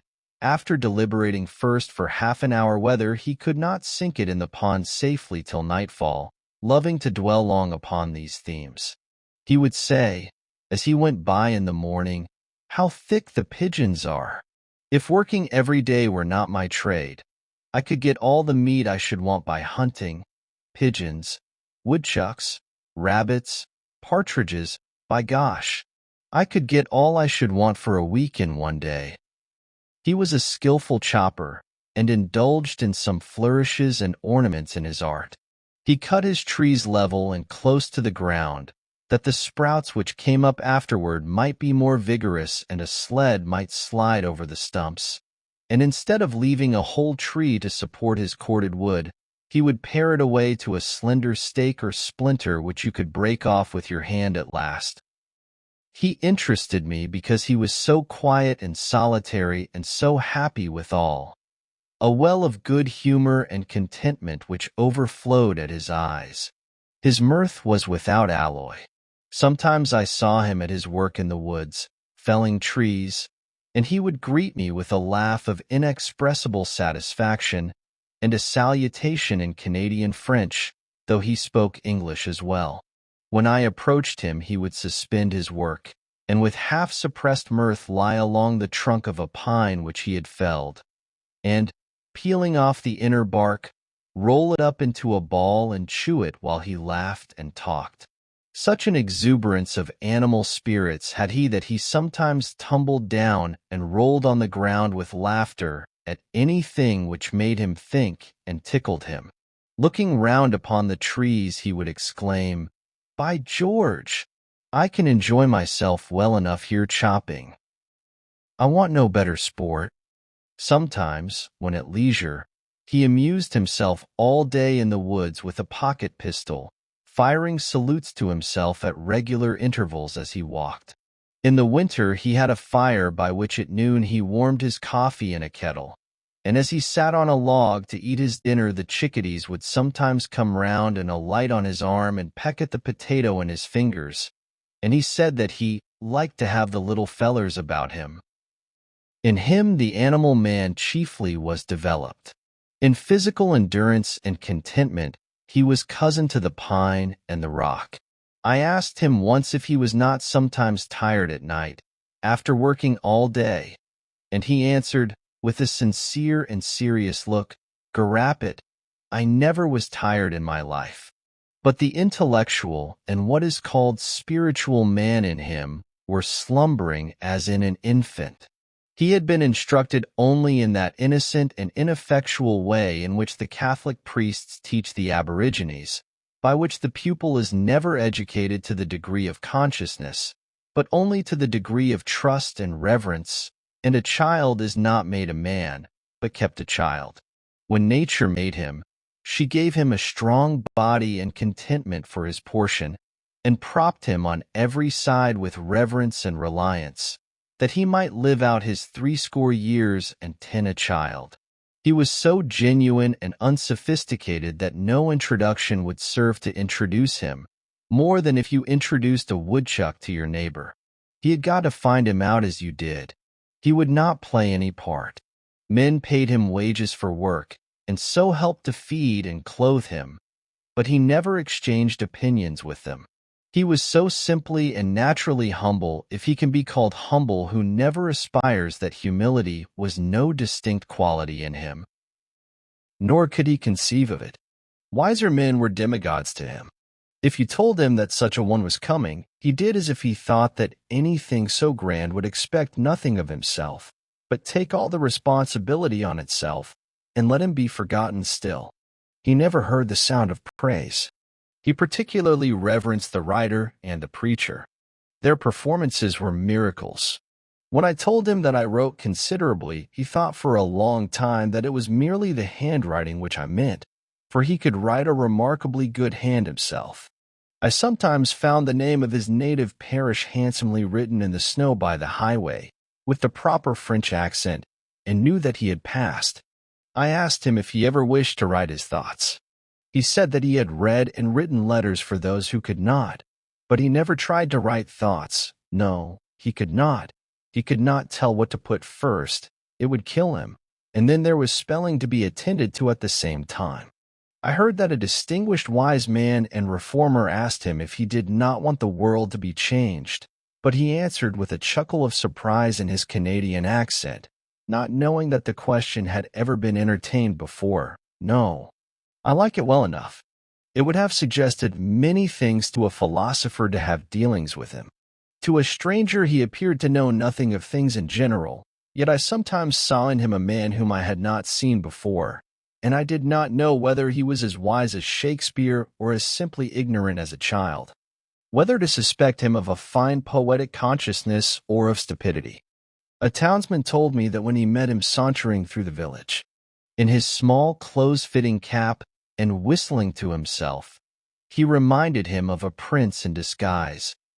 His only books were an almanac and an arithmetic, in which last he was considerably expert.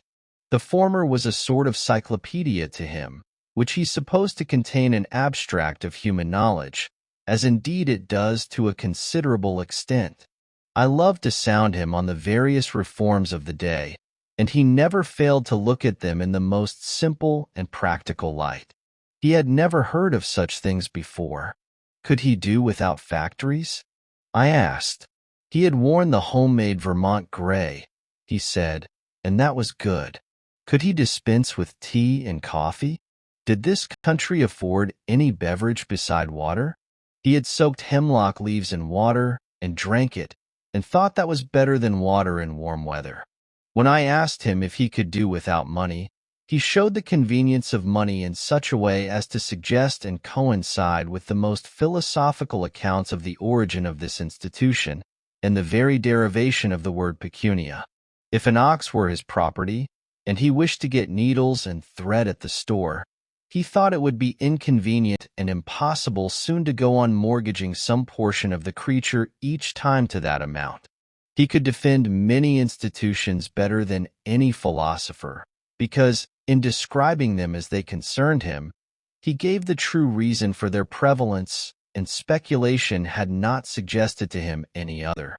At another time, hearing Plato's definition of a man, a biped without feathers, and that one exhibited a cock plucked and called it Plato's man, he thought it an important difference that the knees bent the wrong way. He would sometimes exclaim, "How I love to talk! By George, I could talk all day." I asked him once, when I had not seen him for many months, if he had got a new idea this summer. "Good Lord," said he, "a man that has to work as I do, if he does not forget the ideas he has had, he will do well. Maybe the man you hoe with is inclined to race. Then, by gory, your mind must be there. You think of weeds." He would sometimes ask me first on such occasions if I had made any improvement. One winter day I asked him if he was always satisfied with himself, wishing to suggest a substitute within him for the priest without, and some higher motive for living. "Satisfied," said he. "Some men are satisfied with one thing, and some with another. One man, perhaps, if he has got enough, will be satisfied to sit all day with his back to the fire and his belly to the table, by George." Yet I never, by any maneuvering, could get him to take the spiritual view of things. The highest that he appeared to conceive of was a simple expediency, such as you might expect an animal to appreciate, and this, practically, is true of most men. If I suggested any improvement in his mode of life, he merely answered, without expressing any regret, that it was too late. Yet he thoroughly believed in honesty and the like virtues. There was a certain positive originality, however slight, to be detected in him, and I occasionally observed that he was thinking for himself and expressing his own opinion, a phenomenon so rare that I would any day walk 10 miles to observe it, and it amounted to the reorigination of many of the institutions of society. Though he hesitated, and perhaps failed to express himself distinctly, he always had a presentable thought behind. Yet his thinking was so primitive and immersed in his animal life that, though more promising than a merely learned man's, it rarely ripened to anything which can be reported. He suggested that there might be men of genius in the lowest grades of life, however permanently humble and illiterate, who take their own view always, or do not pretend to see it all, who are as bottomless even as Walden Pond was thought to be, though they may be dark and muddy.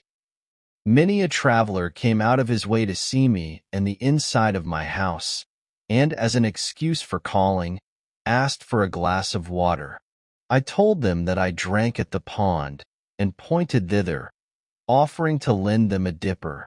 Far off as I lived, I was not exempted from the annual visitation which occurs, methinks, about the 1st of April, when everybody is on the move. And I had my share of good luck, though there were some curious specimens among my visitors. Half-witted men from the almshouse and elsewhere came to see me, but I endeavored to make them exercise all the wit they had, and make their confessions to me, in such cases making wit the theme of our conversation, and so was compensated. Indeed, I found some of them to be wiser than the so-called overseers of the poor and selectmen of the town, and thought it was time that the tables were turned. With respect to wit, I learned that there was not much difference between the half and the whole. One day, in particular, an inoffensive, simple-minded pauper, whom with others I had often seen used as fencing stuff, standing or sitting on a bushel in the fields to keep cattle and himself from straying, visited me, and expressed a wish to live as I did. He told me, with the utmost simplicity and truth, quite superior, or rather inferior, to anything that is called humility, that he was deficient in intellect. These were his words. The Lord had made him so, yet he supposed the Lord cared as much for him as for another. I have always been so, said he, from my childhood. I never had much mind. I was not like other children. I am weak in the head. It was the Lord's will, I suppose. And there he was to prove the truth of his words. He was a metaphysical puzzle to me. I have rarely met a fellow man on such promising ground. It was so simple and sincere and so true all that he said. And, true enough, in proportion as he appeared to humble himself was he exalted.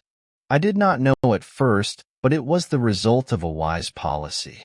It seemed that from such a basis of truth and frankness as the poor weak-headed pauper had laid, our intercourse might go forward to something better than the intercourse of sages. I had some guests from those not reckoned commonly among the town's poor, but who should be, who are among the world's poor at any rate. Guests who appeal, not to your hospitality, but to your hospitality, who earnestly wish to be helped, and preface their appeal with the information that they are resolved, for one thing, never to help themselves. I require of a visitor that he be not actually starving, though he may have the very best appetite in the world, however he got it. Objects of charity are not guests. Men who did not know when their visit had terminated, though I went about my business again, answering them from greater and greater remoteness. Men of almost every degree of wit called on me in the migrating season, some who had more wits than they knew what to do with. Runaway slaves with plantation manners, who listened from time to time, like the fox in the fable, as if they heard the hounds at baying on their track, and looked at me beseechingly, as much as to say, "O Christian, will you send me back?" One real runaway slave, among the rest, whom I helped to forward toward the North Star. Men of one idea, like a hen with one chicken, and that a duckling. Men of 1,000 ideas, and unkempt heads, like those hens which are made to take charge of 100 chickens, all in pursuit of one bug, a score of them lost in every morning's dew, and become frizzled and mangy in consequence. Men of ideas instead of legs, a sort of intellectual centipede that made you crawl all over. One man proposed a book in which visitors should write their names, as at the White Mountains, but, alas, I have too good a memory to make that necessary. I could not but notice some of the peculiarities of my visitors. Girls and boys and young women generally seemed glad to be in the woods. They looked in the pond and at the flowers, and improved their time. Men of business, even farmers, thought only of solitude and employment, and of the great distance at which I dwelt from something or other, and though they said that they loved a ramble in the woods occasionally, it was obvious that they did not. Restless, committed men, whose time was all taken up in getting a living or keeping it. Ministers who spoke of God as if they enjoyed a monopoly of the subject, who could not bear all kinds of opinions. Doctors, lawyers. Uneasy housekeepers who pried into my cupboard and bed when I was out. How came Mrs. to know that my sheets were not as clean as hers? Young men who had ceased to be young, and had concluded that it was safest to follow the beaten track of the professions. All these generally said that it was not possible to do so much good in my position. There was the rub. The old and infirm and the timid, of whatever age or sex, thought most of sickness, and sudden accident and death. To them life seemed full of danger. What danger is there if you don't think of any? And they thought that a prudent man would carefully select the safest position, where Dr. B might be on hand at a moment's warning. To them the village was literally a community, a league for mutual defense, and you would suppose that they would not go a huckleberrying without a medicine chest. The amount of it is, if a man is alive, there is always danger that he may die, though the danger must be allowed to be less in proportion as he is dead and alive to begin with. A man sits as many risks as he runs. Finally, there were the self-styled reformers, the greatest bores of all, who thought that I was forever singing, "This is the house that I built. This is the man that lives in the house that I built." But they did not know that the third line was, "These are the folks that worry the man that lives in the house that I built." I did not fear the hen harriers, for I kept no chickens, but I feared the men harriers rather. I had more cheering visitors than the last. Children come a-berrying, railroad men taking a Sunday morning walk in clean shirts, fishermen and hunters, poets and philosophers. In short, all honest pilgrims, who came out to the woods for freedom's sake, and really left the village behind, I was ready to greet with, "Welcome, Englishmen! Welcome, Englishmen!" for I had had communication with that race. The bean field. Meanwhile my beans, the length of whose rows, added together, was 7 miles already planted, were impatient to be hoed, for the earliest had grown considerably before the latest were in the ground. Indeed, they were not easily to be put off. What was the meaning of this so steady and self-respecting, this small Herculean labor? I knew not. I came to love my rows, my beans, though so many more than I wanted. They attached me to the earth, and so I got strength like Antaeus. But why should I raise them? Only heaven knows.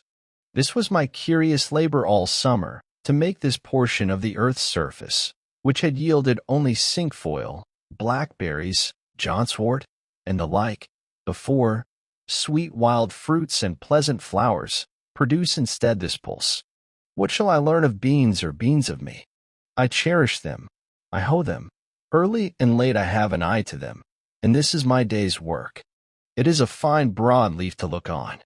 My auxiliaries are the dews and rains which water this dry soil, and what fertility is in the soil itself, which for the most part is lean and effete. My enemies are worms, cool days, and most of all woodchucks. The last have nibbled from me 1/4 of an acre clean. But what right had I to oust Johnswort and the rest, and break up their ancient herb garden? Soon, however, the remaining beans will be too tough for them, and go forward to meet new foes. When I was 4 years old, as I well remember, I was brought from Boston to this my native town, through these very woods and this field, to the pond. It is one of the oldest scenes stamped on my memory. And now tonight my flute has waked the echoes over that very water. The pines still stand here older than I, or, if some have fallen, I have cooked my supper with their stumps, and a new growth is rising all around, preparing another aspect for new infant eyes. Almost the same Johnswort springs from the same perennial root in this pasture, and even I have at length helped to clothe that fabulous landscape of my infant dreams, and one of the results of my presence and influence is seen in these bean leaves, corn blades, and potato vines. I planted about 2.5 acres of upland, and as it was only about 15 years since the land was cleared, and I myself had got out 2 or 3 cords of stumps, I did not give it any manure. But in the course of the summer it appeared by the arrowheads which I turned up in hoeing, that an extinct nation had anciently dwelt here and planted corn and beans ere white men came to clear the land, and so, to some extent, had exhausted the soil for this very crop. Before yet any woodchuck or squirrel had run across the road, or the sun had got above the shrub oaks, while all the dew was on, though the farmers warned me against it, I would advise you to do all your work if possible while the dew is on. I began to level the ranks of haughty weeds in my bean field and throw dust upon their heads. Early in the morning I worked barefooted, dabbling like a plastic artist in the dewy and crumbling sand. But later in the day the sun blistered my feet.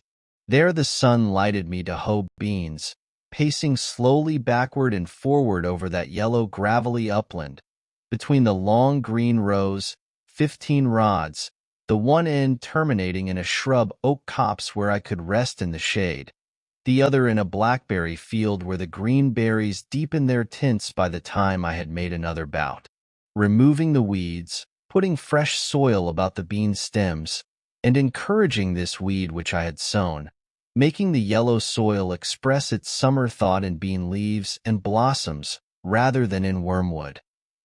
And piper and millet grass, making the earth say beans instead of grass. This was my daily work. As I had little aid from horses or cattle, or hired men or boys, or improved implements of husbandry, I was much slower, and became much more intimate with my beans than usual. But labor of the hands, even when pursued to the verge of drudgery, is perhaps never the worst form of idleness. It has a constant and imperishable moral, and to the scholar it yields a classic result. A very agricola laboriosus was I to travelers bound westward through Lincoln and Wayland to nobody knows where, they sitting at their ease in gigs, with elbows on knees, and reins loosely hanging in festoons, I the homestaying, laborious native of the soil. But soon my homestead was out of their sight and thought. It was the only open and cultivated field for a great distance on either side of the road, so they made the most of it, and sometimes the man in the field heard more of travelers' gossip and comment than was meant for his ear. Beans so late, peas so late, for I continued to plant when others had begun to hoe. The ministerial husbandman had not suspected it. Corn, my boy, for fodder, corn for fodder. Does he live there? Asks the black bonnet of the gray coat, and the hard-featured farmer reins up his grateful Dobbin to inquire what you are doing where he sees no manure in the furrow, and recommends a little chip dirt, or any little waste stuff, or it may be ashes or plaster. But here were 2.5 acres of furrows, and only a hoe for cart and 2 hands to draw it, there being an aversion to other carts and horses, and chip dirt far away. Fellow travelers as they rattled by compared it aloud with the fields which they had passed, so that I came to know how I stood in the agricultural world. This was one field not in Mr. Coleman's report. And, by the way, who estimates the value of the crop which nature yields in the still wilder fields unimproved by man? The crop of English hay is carefully weighed, the moisture calculated, the silicates and the potash. But in all dells and pond holes in the woods and pastures and swamps grows a rich and various crop only unreaped by man. Mine was, as it were, the connecting link between wild and cultivated fields, as some states are civilized and others half-civilized, and others savage or barbarous, so my field was, though not in a bad sense, a half-cultivated field. They were beings cheerfully returning to their wild and primitive state that I cultivated, and my hoe played the rands de vaches for them.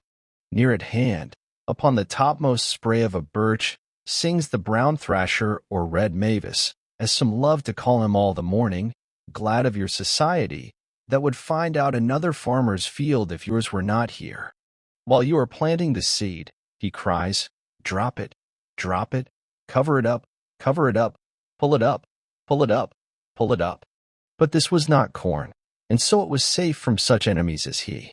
You may wonder what his rigmarole, his amateur Paganini performances on 1 string or on 20, have to do with your planting, and yet prefer it to leached ashes or plaster. It was a cheap sort of top-dressing in which I had entire faith.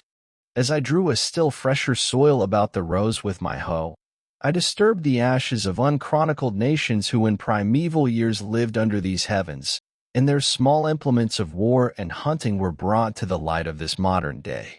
They lay mingled with other natural stones, some of which bore the marks of having been burned by Indian fires, and some by the sun, and also bits of pottery and glass brought hither by the recent cultivators of the soil.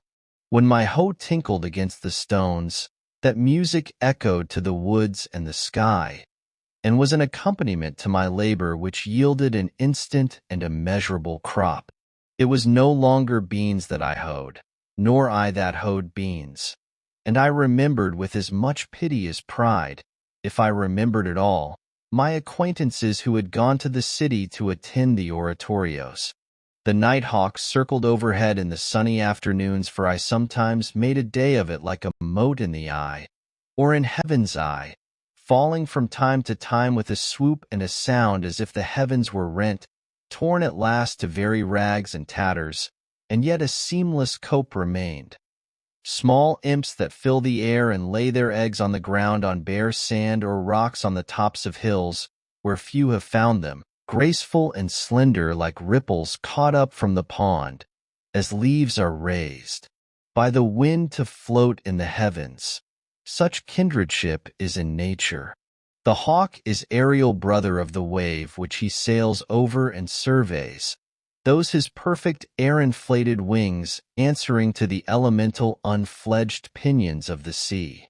Or sometimes I watched a pair of hen-hawks circling high in the sky, alternately soaring and descending, approaching and leaving one another, as if they were the embodiment of my own thoughts.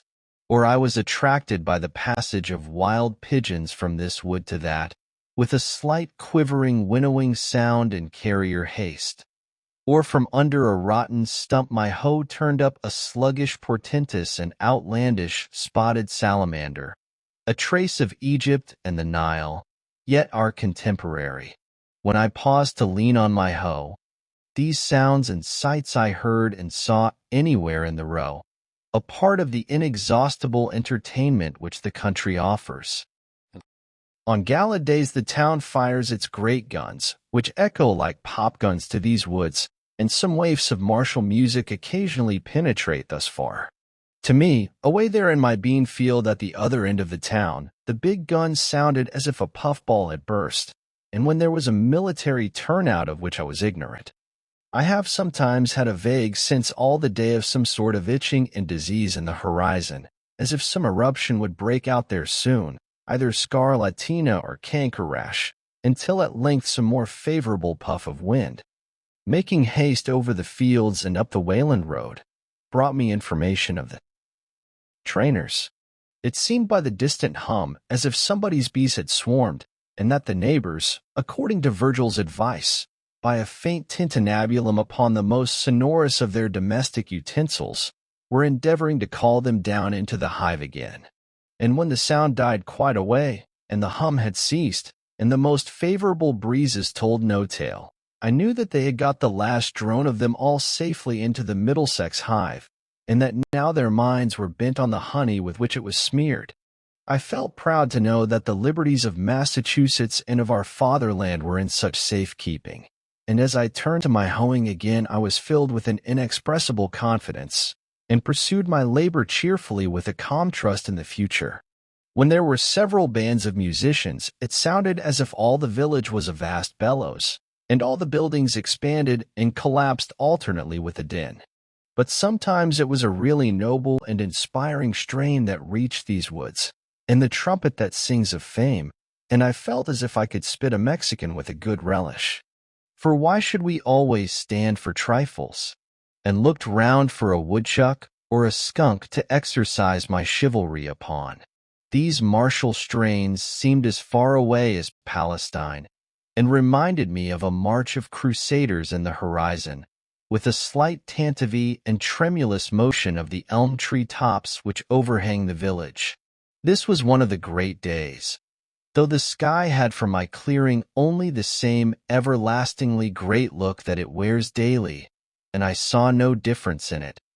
It was a singular experience, that long acquaintance which I cultivated with beans, what with planting and hoeing and harvesting and threshing and picking over and selling them. The last was the hardest of all, I might add eating, for I did taste. I was determined to know beans. When they were growing, I used to hoe from 5 o'clock in the morning till noon, and commonly spent the rest of the day about other affairs. Consider the intimate and curious acquaintance one makes with various kinds of weeds. It will bear some iteration in the account, for there was no little iteration in the labor, disturbing their delicate organizations so ruthlessly, and making such invidious distinctions with his hoe, leveling whole ranks of one species, and sedulously cultivating another. That's Roman wormwood, that's pigweed, that's sorrel, that's pipergrass. Have at him. Chop him up, turn his roots upward to the sun. Don't let him have a fiber in the shade. If you do, he'll turn himself t'other side up and be as green as a leek in 2 days. A long war, not with cranes, but with weeds, those Trojans who had sun and rain and dews on their side. Daily the beans saw me come to their rescue armed with a hoe, and thin the ranks of their enemies, filling up the trenches with weedy dead. Many a lusty crest-waving Hector, that towered a whole foot above his crowding comrades, fell before my weapon and rolled in the dust. Those summer days which some of my contemporaries devoted to the fine arts in Boston or Rome, and others to contemplation in India, and others to trade in London or New York, I thus, with the other farmers of New England, devoted to husbandry. Not that I wanted beans to eat, for I am by nature a Pythagorean, so far as beans are concerned, whether they mean porridge or voting, and exchanged them for rice. But, perchance, as some must work in fields if only for the sake of tropes and expressions, to serve a parable maker one day, it was on the whole a rare amusement, which, continued too long, might have become a dissipation. Though I gave them no manure, and did not hoe them all once, I hoed them unusually well as far as I went, and was paid for it in the end, there being in truth, as Evelyn says, no compost or laitation whatsoever comparable to this continual motion, repastination, and turning of the mold with the spade. The earth, he adds elsewhere, especially if fresh, has a certain magnetism in it, by which it attracts the salt, power, or virtue, call it either, which gives it life, and is the logic of all the labor and stir we keep about it, to sustain us. All dungings and other sordid temperings being but the vicar's succedaneous to this improvement. Moreover, this being one of those worn-out and exhausted lay fields which enjoy their Sabbath, had perchance, as Sir Kenelm Digby thinks likely, attracted vital spirits from the air. I harvested 12 bushels of beans. But to be more particular, For it is complained that Mr. Coleman has reported chiefly the expensive experiments of gentlemen farmers. My outgoes were: for a hoe, 54 cents. Plowing, harrowing, and furrowing, 7.50 too much.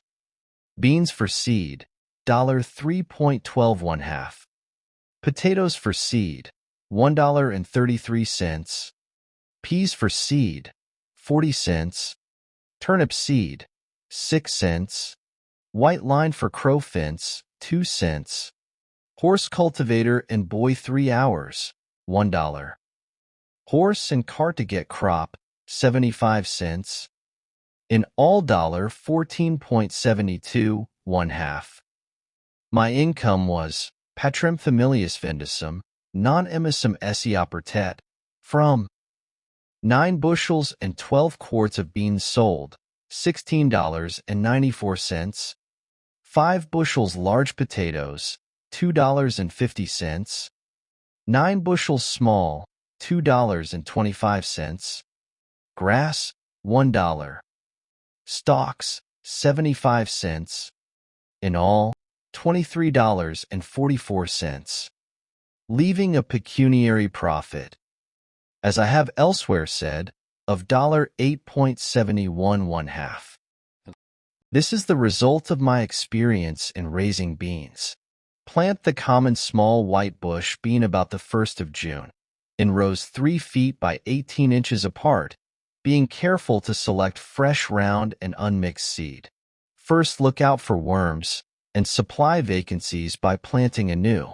Then look out for woodchucks, if it is an exposed place, for they will nibble off the earliest tender leaves almost clean as they go. And again, when the young tendrils make their appearance, they have notice of it, and will shear them off with both buds and young pods, sitting erect like a squirrel. But above all, harvest as early as possible. If you would escape frosts and have a fair and saleable crop, you may save much loss by this means. This further experience also I gained. I said to myself, I will not plant beans and corn with so much industry another summer, but such seeds, if the seed is not lost, as sincerity, truth, simplicity, faith, innocence, and the like, and see if they will not grow in this soil, even with less toil and manurance, and sustain me, for surely it has not been exhausted for these crops. Alas, I said this to myself, but now another summer is gone, and another, and I am obliged to say to you, reader, that the seeds which I planted, if indeed they were the seeds of those virtues, were worm-eaten or had lost their vitality, and so did not come up. Commonly men will only be brave as their fathers were brave or timid. This generation is very sure to plant corn and beans each new year precisely as the Indians did centuries ago and taught the first settlers to do, as if there were a fate in it.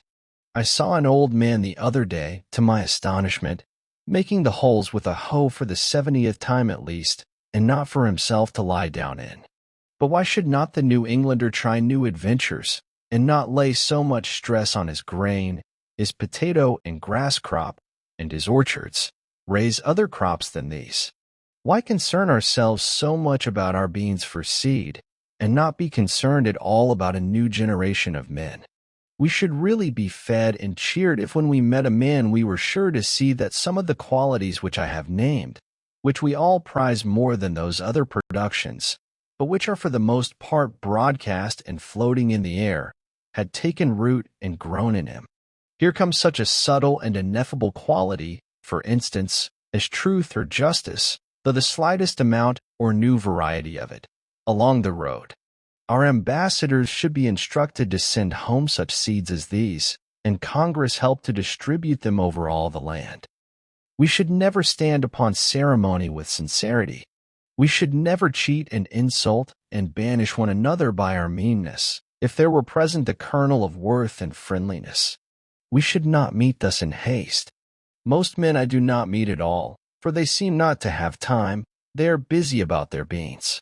We would not deal with a man thus plodding ever, leaning on a hoe or a spade as a staff between his work, not as a mushroom, but partially risen out of the earth, something more than erect, like swallows alighted and walking on the ground. And as he spake, his wings would now and then spread, as he meant to fly, then close again, so that we should suspect that we might be conversing with an angel. Bread may not always nourish us, but it always does us good. It even takes stiffness out of our joints and makes us supple and buoyant when we knew not what ailed us, to recognize any generosity in man or nature, to share any unmixed and heroic joy. Ancient poetry and mythology suggest, at least, that husbandry was once a sacred art, but it is pursued with irreverent haste and heedlessness by us, our object being to have large farms and large crops merely. We have no festival, nor procession, nor ceremony, not excepting our cattle shows and so-called thanksgivings, by which the farmer expresses a sense of the sacredness of his calling, or is reminded of its sacred origin. It is the premium and the feast which tempt him. He sacrifices not to Ceres and the terrestrial Jove, but to the infernal Plutus rather, by avarice and selfishness, and a groveling habit, from which none of us is free, of regarding the soil as property, or the means of acquiring property chiefly, the landscape is deformed. Husbandry is degraded with us, and the farmer leads the meanest of lives. He knows nature but as a robber. Cato says that the prophets of agriculture are particularly pious or just, maximique pius questus, and according to Varro the old Romans called the same earth mother and Ceres, and thought that they who cultivated it led a pious and useful life, and that they alone were left of the race of King Saturn. We are wont to forget that the sun looks on our cultivated fields and on the prairies and forests without distinction. They all reflect and absorb his rays alike, and the former make but a small part of the glorious picture which he beholds in his daily course. In his view, the earth is all equally cultivated like a garden. Therefore, we should receive the benefit of his light and heat with a corresponding trust and magnanimity. What though I value the seed of these beans, and harvest that in the fall of the year? This broad field which I have looked at so long looks not to me as the principal cultivator, but away from me to influences more genial to it, which water and make it green. These beans have results which are not harvested by me. Do they not grow for woodchucks partly? The ear of wheat, in Latin spica, obsoletely spica, from spe, hope, should not be the only hope of the husbandman. Its kernel or grain, granum from gerendo, bearing, is not all that it bears. How then can our harvest fail? Shall I not rejoice also at the abundance of the weeds whose seeds are the granary of the birds? It matters little comparatively whether the fields fill the farmer's barns. The true husbandman will cease from anxiety, as the squirrels manifest no concern whether the woods will bear chestnuts this year or not, and finish his labor with every day, relinquishing all claim to the produce of his fields, and sacrificing in his mind not only his first but his last fruits also. The village, after hoeing, or perhaps reading and writing in the forenoon, I usually bathed again in the pond, swimming across one of its coves for a stint, and washed the dust of labor from my person, or smoothed out the last wrinkle which study had made, and for the afternoon was absolutely free. Every day or two I strolled to the village to hear some of the gossip which is incessantly going on there, circulating either from mouth to mouth or from newspaper to newspaper, and which, taken in homeopathic doses, was really as refreshing in its way as the rustle of leaves and the peeping of frogs. As I walked in the woods to see the birds and squirrels, so I walked in the village to see the men and boys. Instead of the wind among the pines, I heard the carts rattle. In one direction from my house there was a colony of muskrats in the river meadows.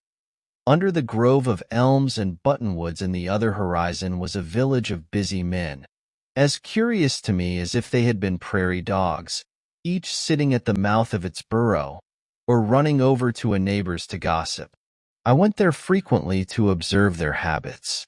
The village appeared to me a great newsroom, and on one side, to support it, as once at Redding and Company's on State Street, they kept nuts and raisins, or salt and meal and other groceries.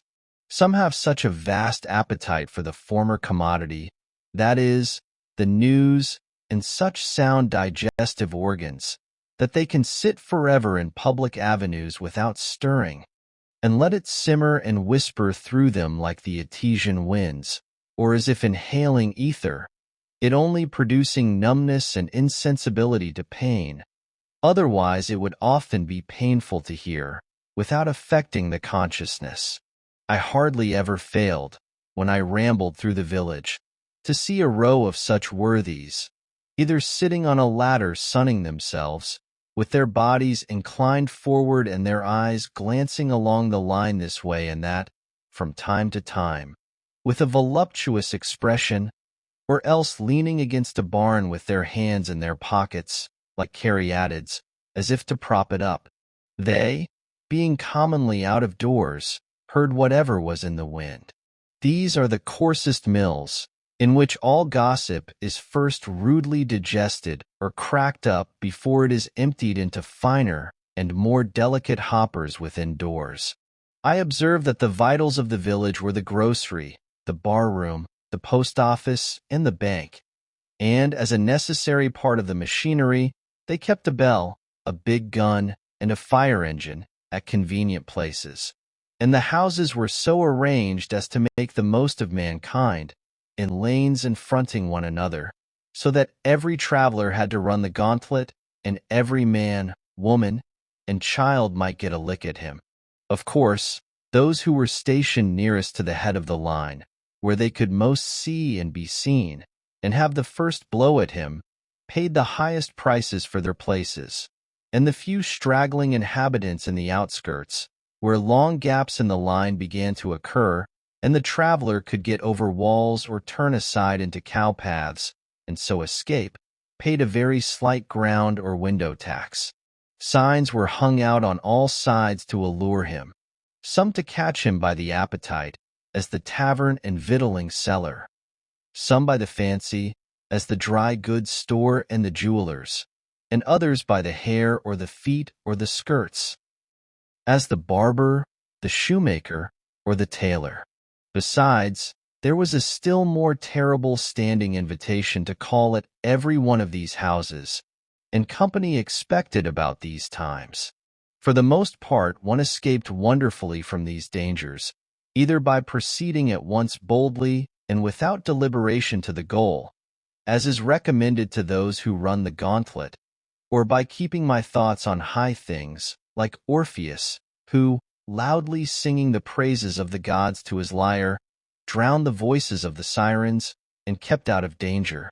Sometimes I bolted suddenly, and nobody could tell my whereabouts, for I did not stand much about gracefulness, and never hesitated at a gap in a fence.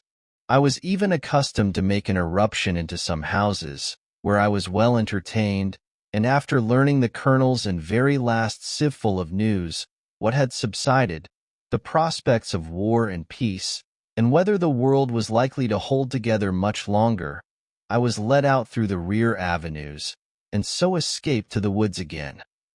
It was very pleasant, when I stayed late in town, to launch myself into the night, especially if it was dark and tempestuous, and set sail from some bright village parlor or lecture room, with a bag of rye or Indian meal upon my shoulder, for my snug harbor in the woods, having made all tight without and withdrawn under hatches with a merry crew of thoughts, leaving only my outer man at the helm, or even tying up the helm when it was plain sailing. I had many a genial thought by the cabin fire as I sailed. I was never cast away nor distressed in any weather, though I encountered some severe storms. It is darker in the woods, even in common nights, than most suppose. I frequently had to look up at the opening between the trees above the path in order to learn my route, and, where there was no cart path, to feel with my feet the faint track which I had worn, or steer by the known relation of particular trees which I felt with my hands, passing between two pines, for instance, not more than 18 inches apart, in the midst of the woods, invariably in the darkest night. Sometimes, after coming home thus late in a dark and muggy night, when my feet felt the path which my eyes could not see, dreaming and absent-minded all the way, until I was aroused by having to raise my hand to lift the latch, I have not been able to recall a single step of my walk, and I have thought that perhaps my body would find its way home if its master should forsake it, as the hand finds its way to the mouth without assistance. Several times, when a visitor chanced to stay into evening, and it proved a dark night, I was obliged to conduct him to the cart path in the rear of the house, and then point out to him the direction he was to pursue, and in keeping which he was to be guided rather by his feet than his eyes. One very dark night, I directed thus on their way two young men who had been fishing in the pond. They lived about a mile off through the woods, and were quite used to the route. A day or two after, one of them told me that they wandered about the greater part of the night, close by their own premises, and did not get home till toward morning, by which time, as there had been several heavy showers in the meanwhile, and the leaves were very wet, they were drenched to their skins. I have heard of many going astray even in the village streets, when the darkness was so thick that you could cut it with a knife, as the saying is. Some who live in the outskirts, having come to town shopping in their wagons, have been obliged to put up for the night, and gentlemen and ladies making a call have gone half a mile out of their way, feeling the sidewalk only with their feet, and not knowing when they turned. It is a surprising and memorable, as well as valuable experience, to be lost in the woods any time. Often in a snowstorm, even by day, one will come out upon a well-known road, and yet find it impossible to tell which way leads to the village. Though he knows that he has traveled it 1,000 times, he cannot recognize a feature in it, but it is as strange to him as if it were a road in Siberia. By night, of course, the perplexity is infinitely greater. In our most trivial walks, we are constantly, though unconsciously, steering like pilots by certain well-known beacons and headlands, and if we go beyond our usual course we still carry in our minds the bearing of some neighboring cape, and not till we are completely lost or turned round, for a man needs only to be turned round once with his eyes shut in this world to be lost, do we appreciate the vastness and strangeness of nature. Every man has to learn the points of compass again as often as he awakes, whether from sleep or any abstraction. Not till we are lost, in other words, not till we have lost the world, do we begin to find ourselves and realize where we are and the infinite extent of our relations. One afternoon, near the end of the first summer, when I went to the village to get a shoe from the cobbler's, I was seized and put into jail because, as I have elsewhere related, I did not pay a tax to, or recognize the authority of, the state which buys and sells men, women, and children like cattle at the door of its senate house. I had gone down to the woods for other purposes, but wherever a man goes, men will pursue and paw him with their dirty institutions, and, if they can, constrain him to belong to their desperate oddfellow society. It is true, I might have resisted forcibly with more or less effect, might have run amok against society, but I preferred that society should run amok against me, it being the desperate party. However, I was released the next day, obtained my mended shoe, and returned to the woods in season to get my dinner of huckleberries on Fairhaven Hill. I was never molested by any person but those who represented the state. I had no lock nor bolt but for the desk which held my papers, not even a nail to put over my latch or windows. I never fastened my door night or day, though I was to be absent several days, not even when the next fall I spent a fortnight in the woods of Maine. And yet my house was more respected than if it had been surrounded by a file of soldiers. The tired rambler could rest and warm himself by my fire, the literary amuse himself with the few books on my table, or the curious, by opening my closet door, see what was left of my dinner, and what prospect I had of a supper. Yet, though many people of every class came this way to the pond, I suffered no serious inconvenience from these sources, and I never missed anything but one small book, a volume of Homer, which perhaps was improperly gilded.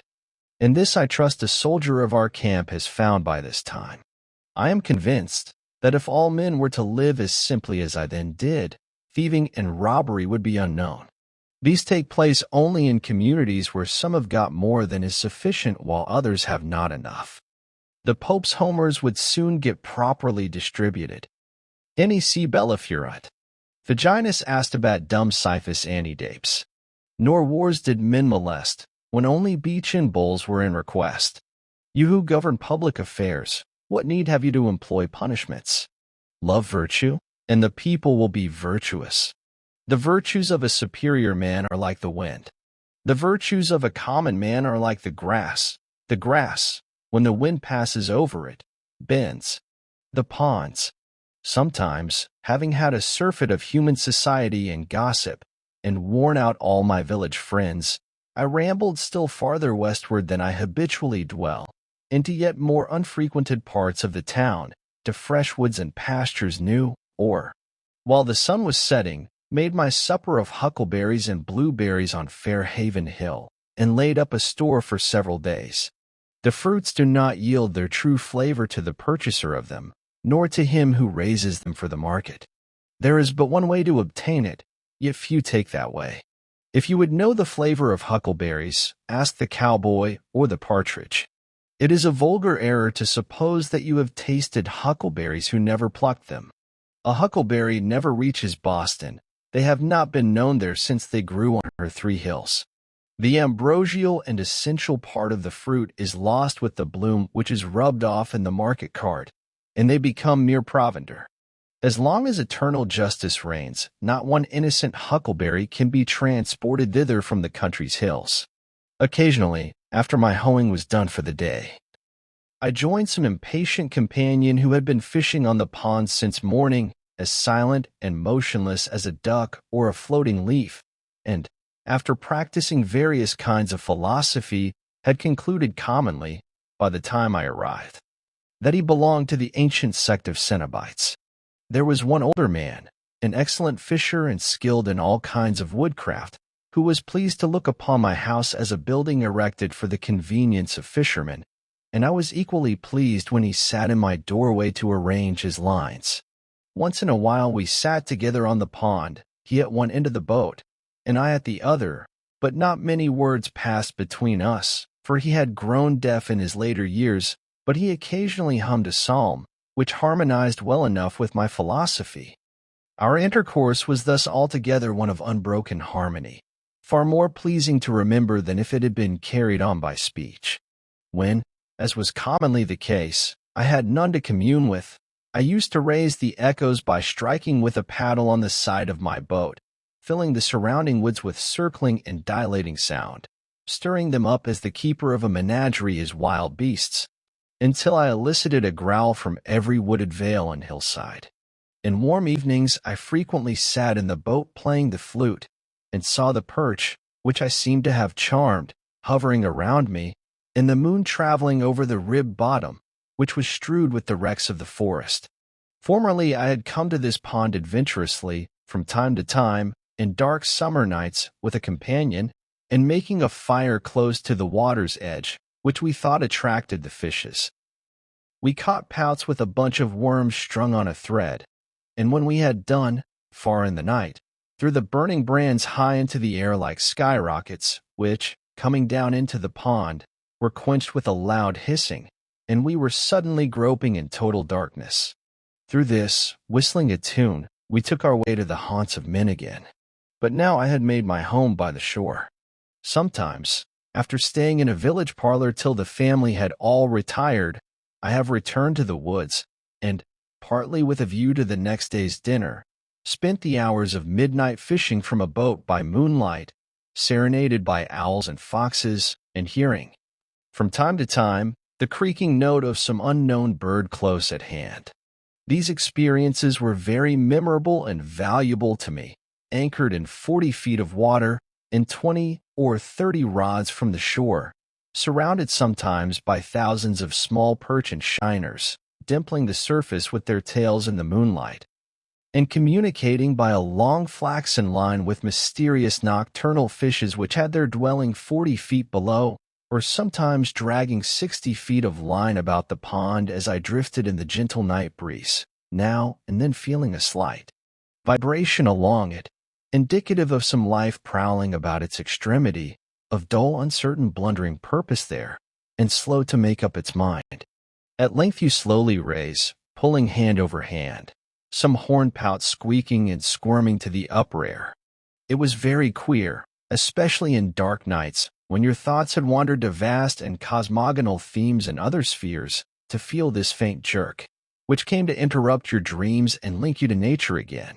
It seemed as if I might next cast my line upward into the air, as well as downward into this element, which was scarcely more dense. Thus I caught two fishes as it were with one hook. The scenery of Walden is on a humble scale, and though very beautiful, does not approach to grandeur, nor can it much concern one who has not long frequented it or lived by its shore. Yet this pond is so remarkable for its depth and purity as to merit a particular description. It is a clear and deep green well, half a mile long and 1.75 miles in circumference, and contains about 61.5 acres, a perennial spring in the midst of pine and oak woods, without any visible inlet or outlet except by the clouds and evaporation. The surrounding hills rise abruptly from the water to the height of 40 to 80 feet, though on the southeast and east they attain to about 100 and 150 feet respectively, within 1/4 and 1/3 of a mile. They are exclusively woodland. All our Concord waters have two colors at least, one when viewed at a distance and another, more proper, close at hand. The first depends more on the light and follows the sky. In clear weather, in summer, they appear blue at a little distance, especially if agitated, and at a great distance all appear alike. In stormy weather they are sometimes of a dark slate color. The sea, however, is said to be blue one day and green another without any perceptible change in the atmosphere. I have seen our river, when, the landscape being covered with snow, both water and ice were almost as green as grass. Some consider blue to be the color of pure water, whether liquid or solid. But, looking directly down into our waters from a boat, they are seen to be of very different colors. Walden is blue at one time and green at another. Even from the same point of view, lying between the earth and the heavens, it partakes of the color of both. Viewed from a hilltop, it reflects the color of the sky, but near at hand it is of a yellowish tint next the shore where you can see the sand, then a light green, which gradually deepens to a uniform dark green in the body of the pond. In some lights, viewed even from a hilltop, it is of a vivid green next the shore. Some have referred this to the reflection of the verdure, but it is equally green there against the railroad sandbank, and in the spring, before the leaves are expanded, and it may be simply the result of the prevailing blue mixed with the yellow of the sand. Such is the color of its iris.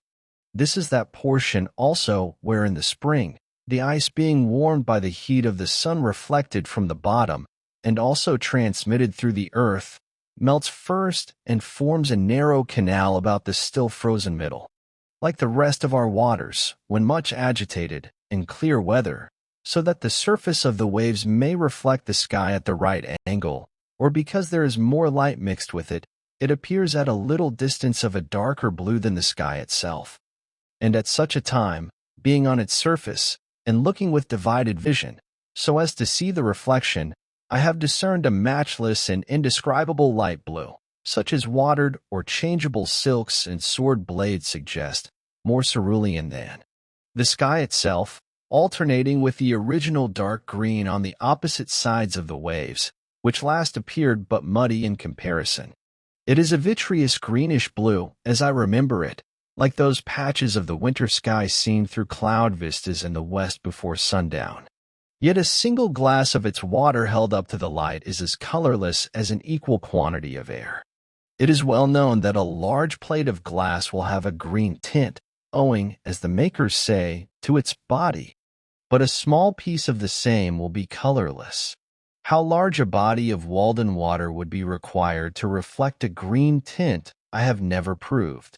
The water of our river is black or a very dark brown to one looking directly down on it, and, like that of most ponds, imparts to the body of one bathing in it a yellowish tinge.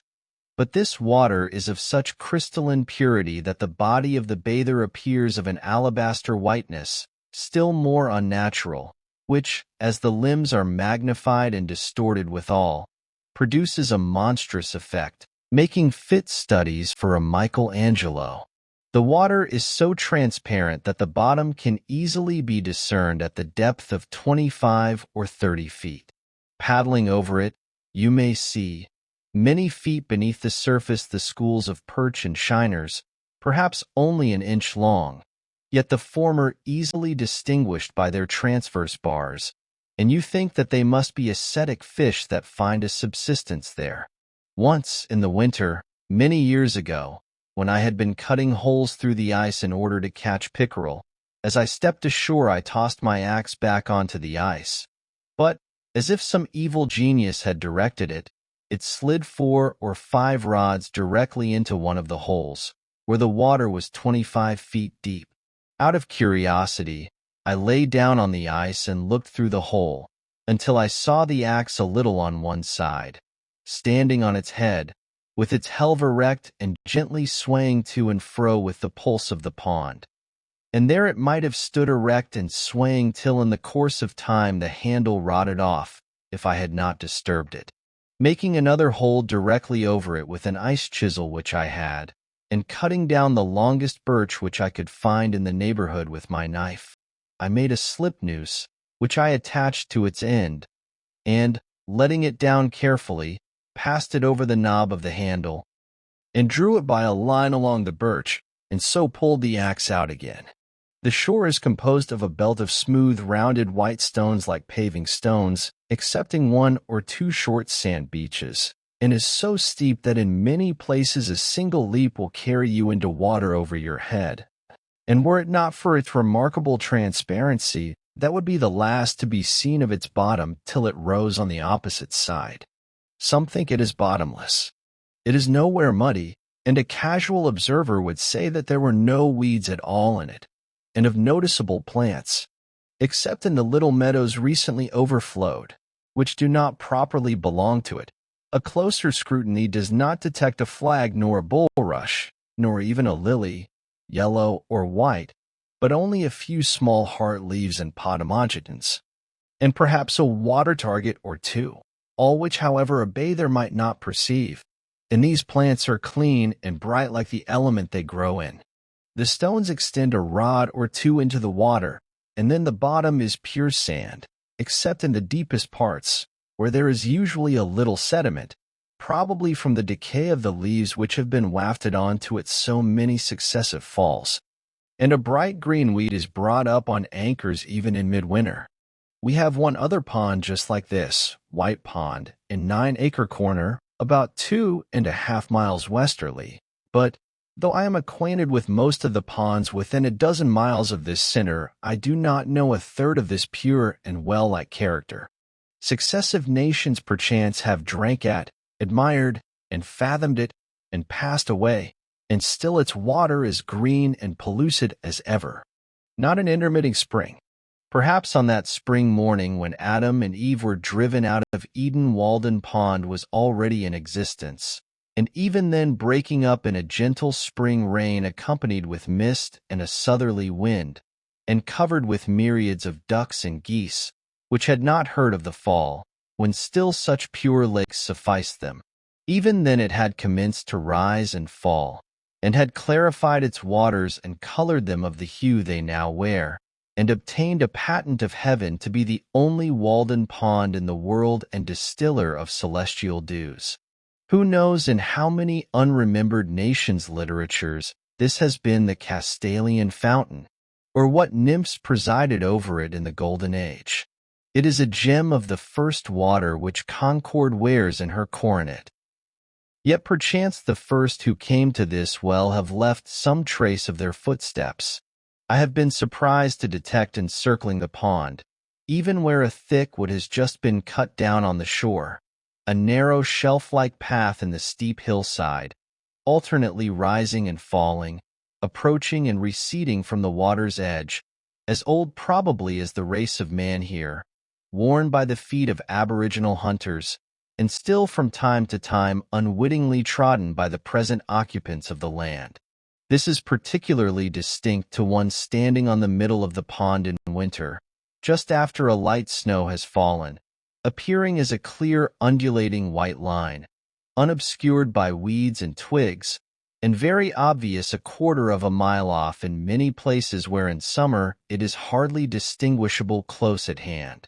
The snow reprints it, as it were, in clear white type alto relievo.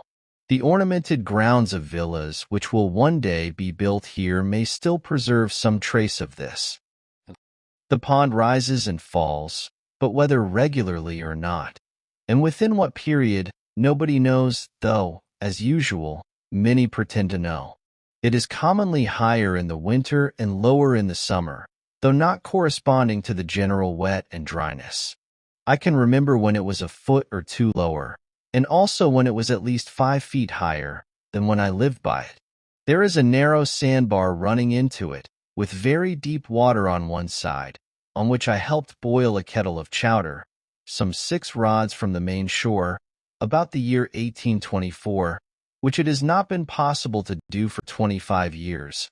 And on the other hand, my friends used to listen with incredulity when I told them that a few years later I was accustomed to fish from a boat in a secluded cove in the woods, 15 rods from the only shore they knew, which place was long since converted into a meadow. But the pond has risen steadily for 2 years, and now, in the summer of '52, is just 5 feet higher than when I lived there, or as high as it was 30 years ago, and fishing goes on again in the meadow. This makes a difference of level at the outside of 6 or 7 feet. And yet the water shed by the surrounding hills is insignificant in amount, and this overflow must be referred to causes which affect the deep springs. This same summer the pond has begun to fall again. It is remarkable that this fluctuation, whether periodical or not, appears thus to require many years for its accomplishment. I have observed 1 rise and a part of 2 falls, and I expect that a dozen or 15 years hence the water will again be as low as I have ever known it.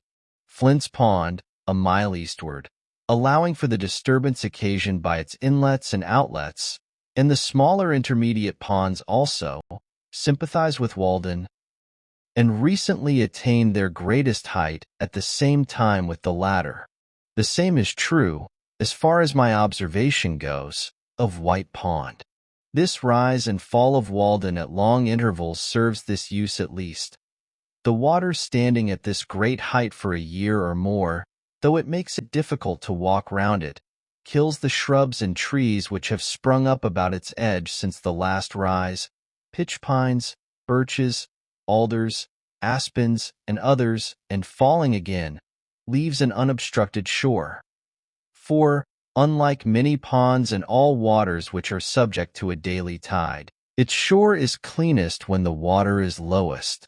On the side of the pond next my house, a row of pitch pines 15 feet high has been killed and tipped over as if by a lever, and thus a stop put to their encroachments, and their size indicates how many years have elapsed since the last rise to this height.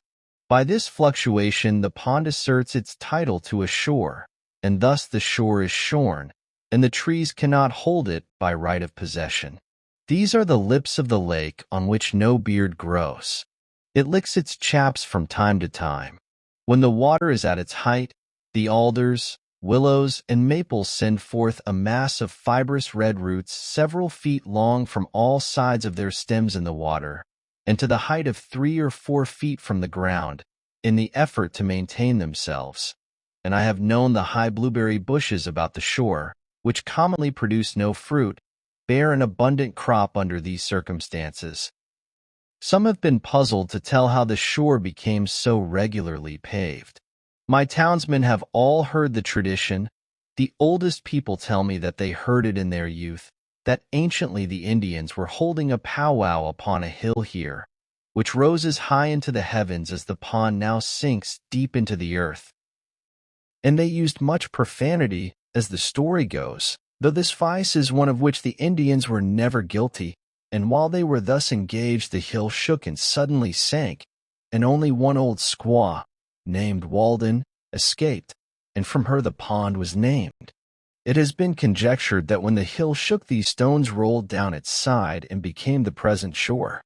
It is very certain, at any rate, that once there was no pond here, and now there is one, and this Indian fable does not in any respect conflict with the account of that ancient settler whom I have mentioned, who remembers so well when he first came here with his divining rod, saw a thin vapor rising from the sward, and the hazel pointed steadily downward, and he concluded to dig a well here.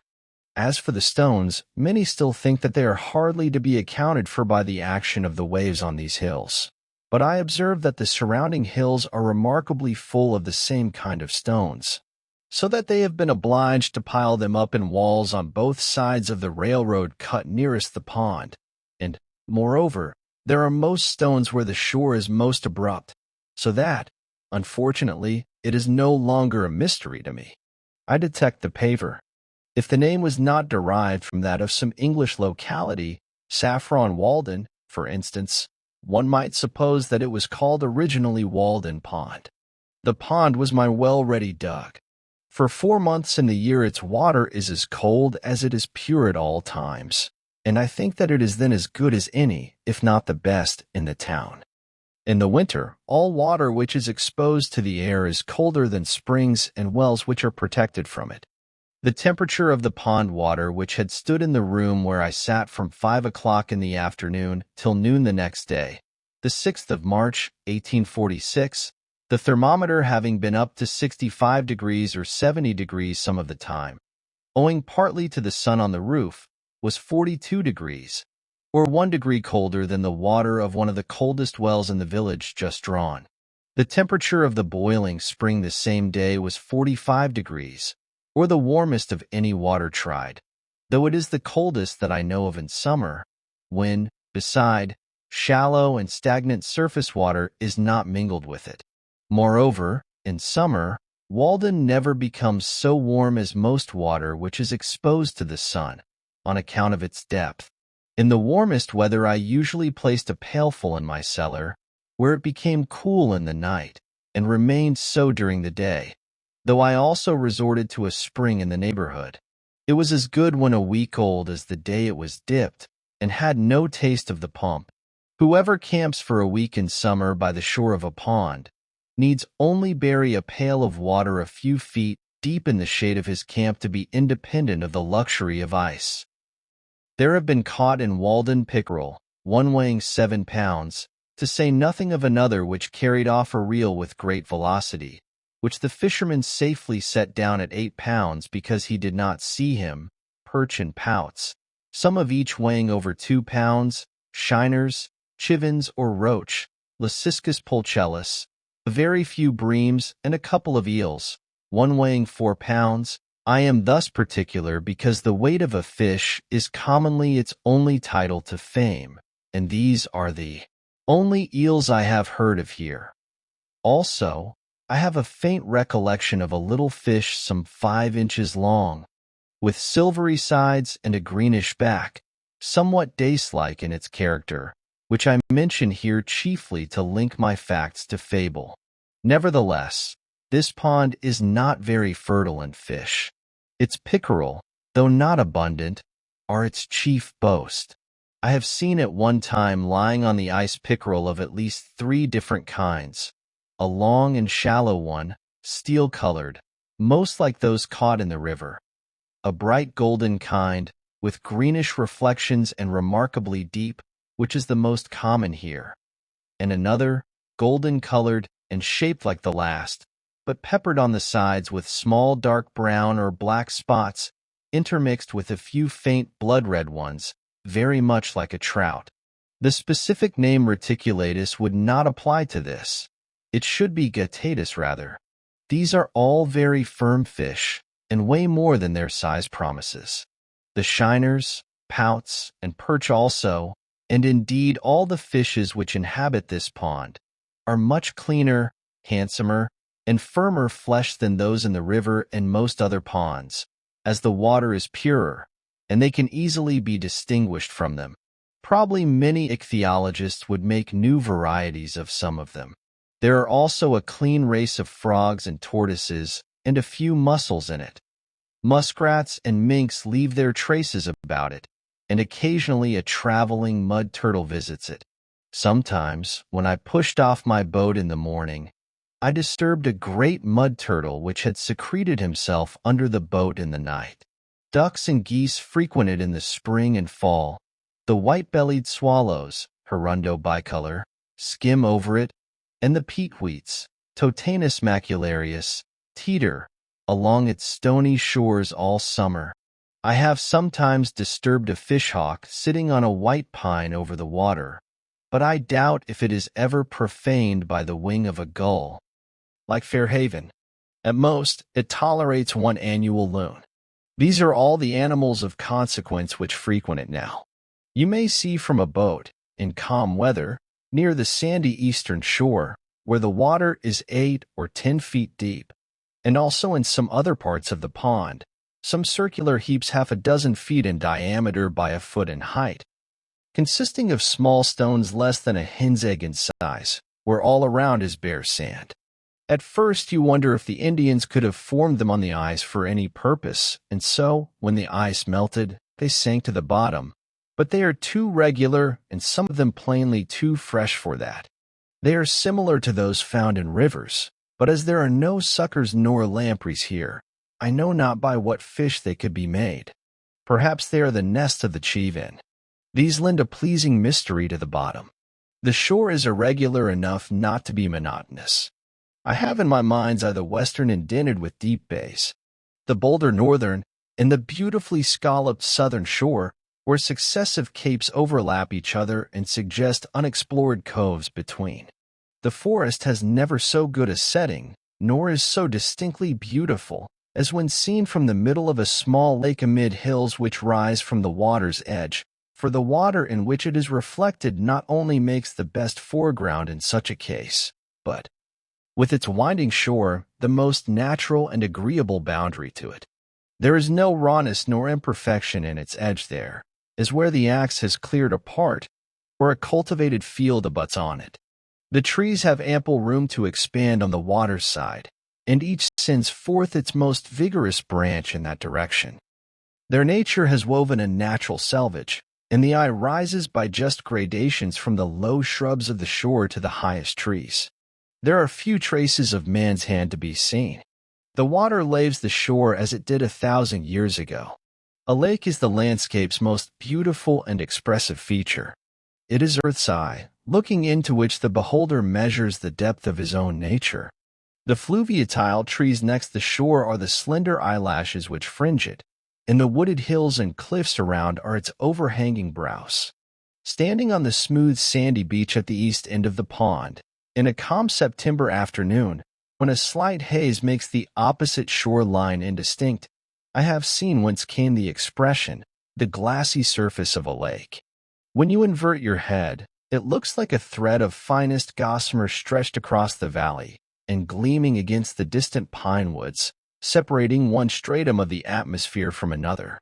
You would think that you could walk dry under it to the opposite hills, and that the swallows which skim over might perch on it. Indeed, they sometimes dive below this line, as it were by mistake, and are undeceived.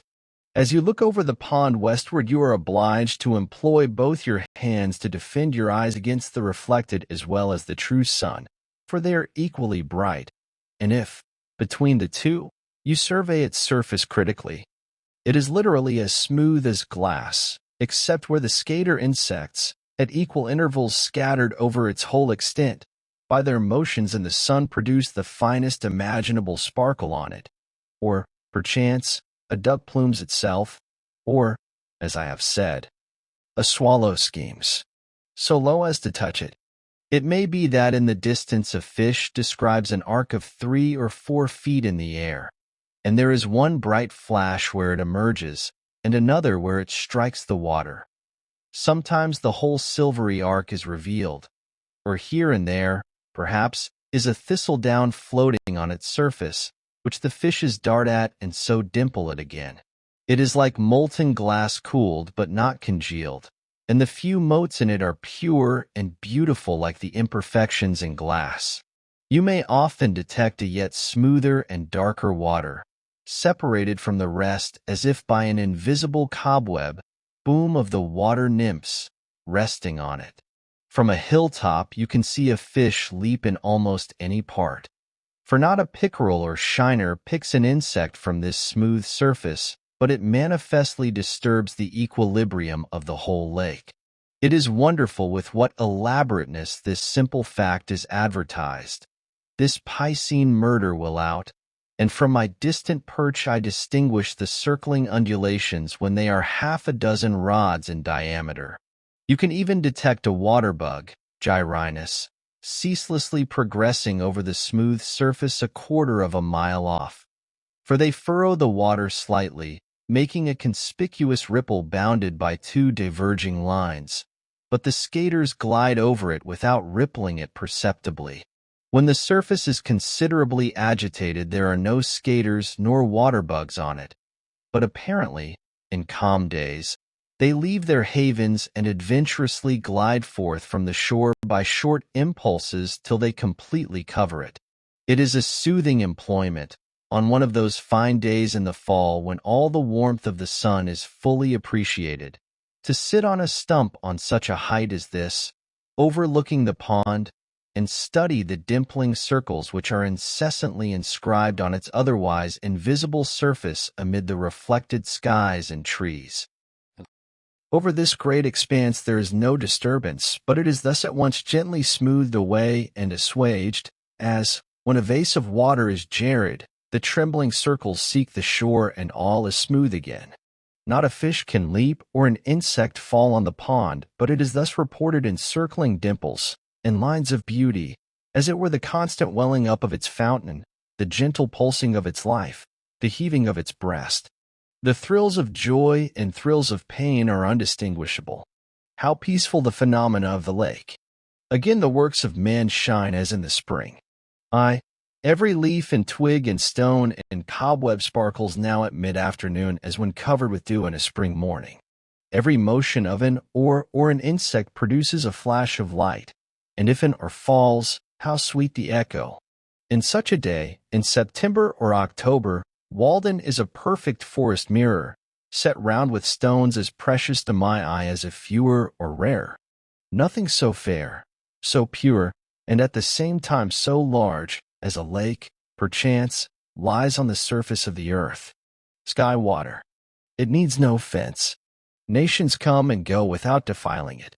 It is a mirror which no stone can crack, whose quicksilver will never wear off, whose gilding nature continually repairs. No storms, no dust, can dim its surface ever fresh, a mirror in which all impurity presented to it sinks, swept and dusted by the sun's hazy brush, this the light dust cloth, which retains no breath that is breathed on it, but sends its own to float as clouds high above its surface, and be reflected in its bosom still.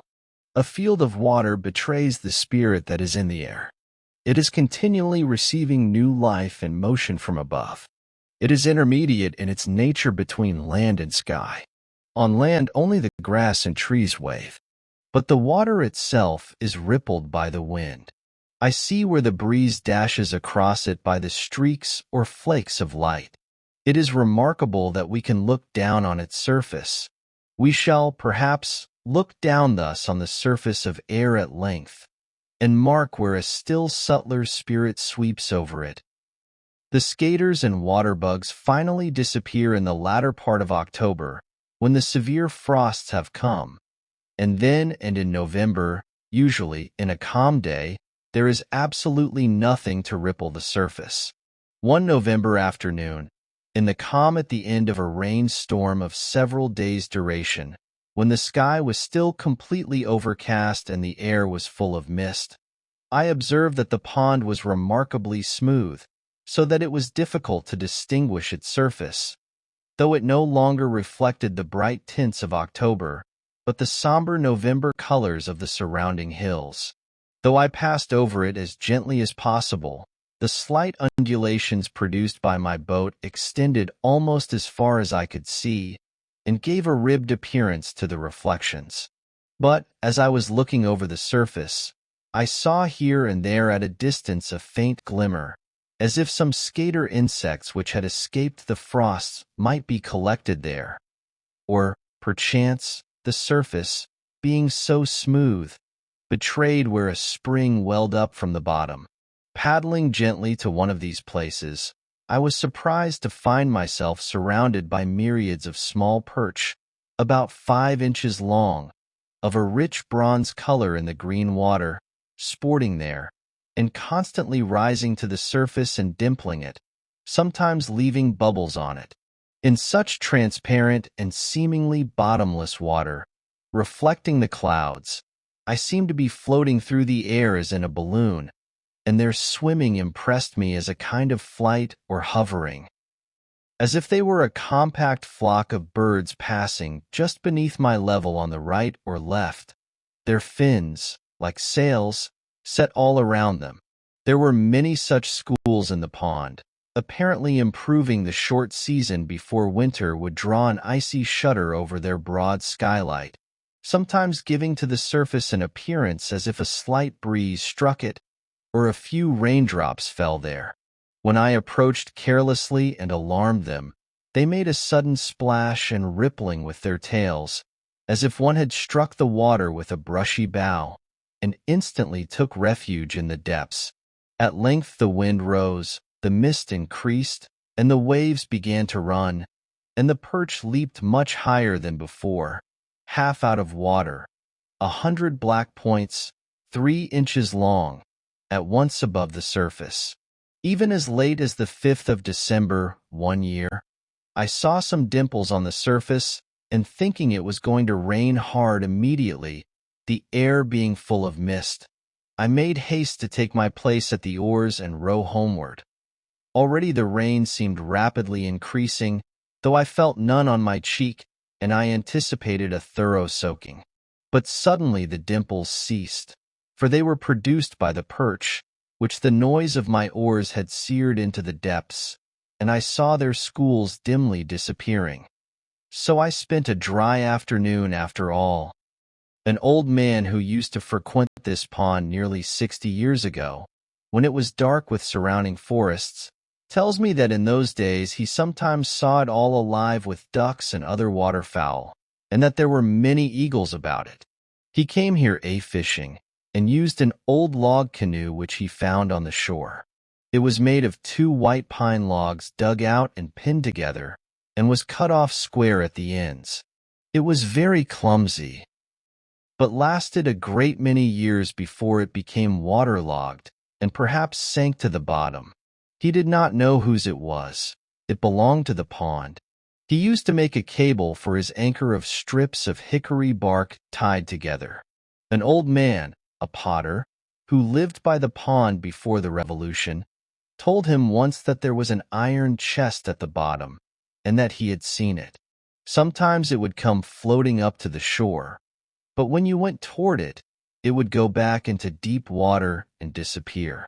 I was pleased to hear of the old log canoe, which took the place of an Indian one of the same material but more graceful construction, which perchance had first been a tree on the bank, and then, as it were, fell into the water, to float there for a generation, the most proper vessel for the lake. I remember that when I first looked into these depths there were many large trunks to be seen indistinctly lying on the bottom, which had either been blown over formerly, or left on the ice at the last cutting, when wood was cheaper, but now they have mostly disappeared. When I first paddled a boat on Walden, It was completely surrounded by thick and lofty pine and oak woods, and in some of its coves grapevines had run over the trees next the water and formed bowers under which a boat could pass. The hills which form its shores are so steep, and the woods on them were then so high, that, as you looked down from the west end, it had the appearance of an amphitheater for some kind of sylvan spectacle. I have spent many an hour, when I was younger, floating over its surface as the zephyr willed, having paddled my boat to the middle, and lying on my back across the seats, in a summer forenoon, dreaming awake, until I was aroused by the boat touching the sand, and I arose to see what shore my fates had impelled me to. Days when idleness was the most attractive and productive industry. Many a forenoon have I stolen away, preferring to spend thus the most valued part of the day. For I was rich, if not in money, in sunny hours and summer days, and spent them lavishly. Nor do I regret that I did not waste more of them in the workshop or the teacher's desk. But since I left those shores, the woodchoppers have still further laid them waste. And now for many a year there will be no more rambling through the aisles of the wood, with occasional vistas through which you see the water. My muse may be excused if she is silent henceforth. How can you expect the birds to sing when their groves are cut down? Now the trunks of trees on the bottom, and the old log canoe, and the dark surrounding woods, are gone, and the villagers, who scarcely know where it lies, instead of going to the pond to bathe or drink, are thinking to bring its water, which should be as sacred as the Ganges at least, to the village in a pipe, to wash their dishes with, to earn their Walden by the turning of a cock or drawing of a plug. That devilish iron horse, whose ear-rending neigh is heard throughout the town, has muddied the boiling spring with his foot, and he it is that has browsed off all the woods on Walden shore, that Trojan horse, with 1,000 men in his belly, introduced by mercenary Greeks. Where is the country's champion, the Moor of Moor Hill, to meet him at the deep cut and thrust an avenging lance between the ribs of the bloated pest? Nevertheless, of all the characters I have known, perhaps Walden wears best, and best preserves its purity. Many men have been likened to it, but few deserve that honor.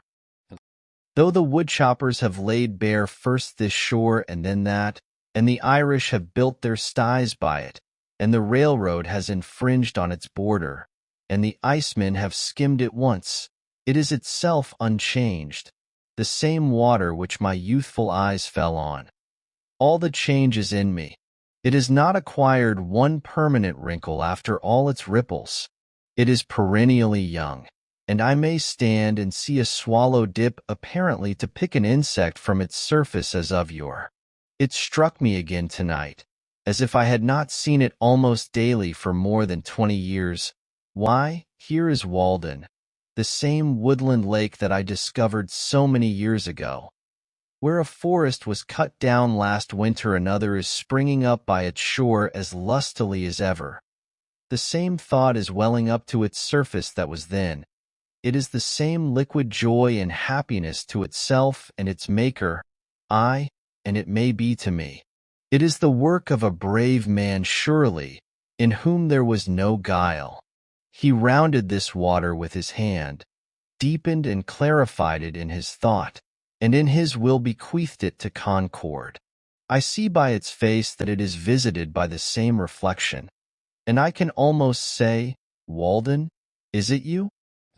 It is no dream of mine, to ornament a line.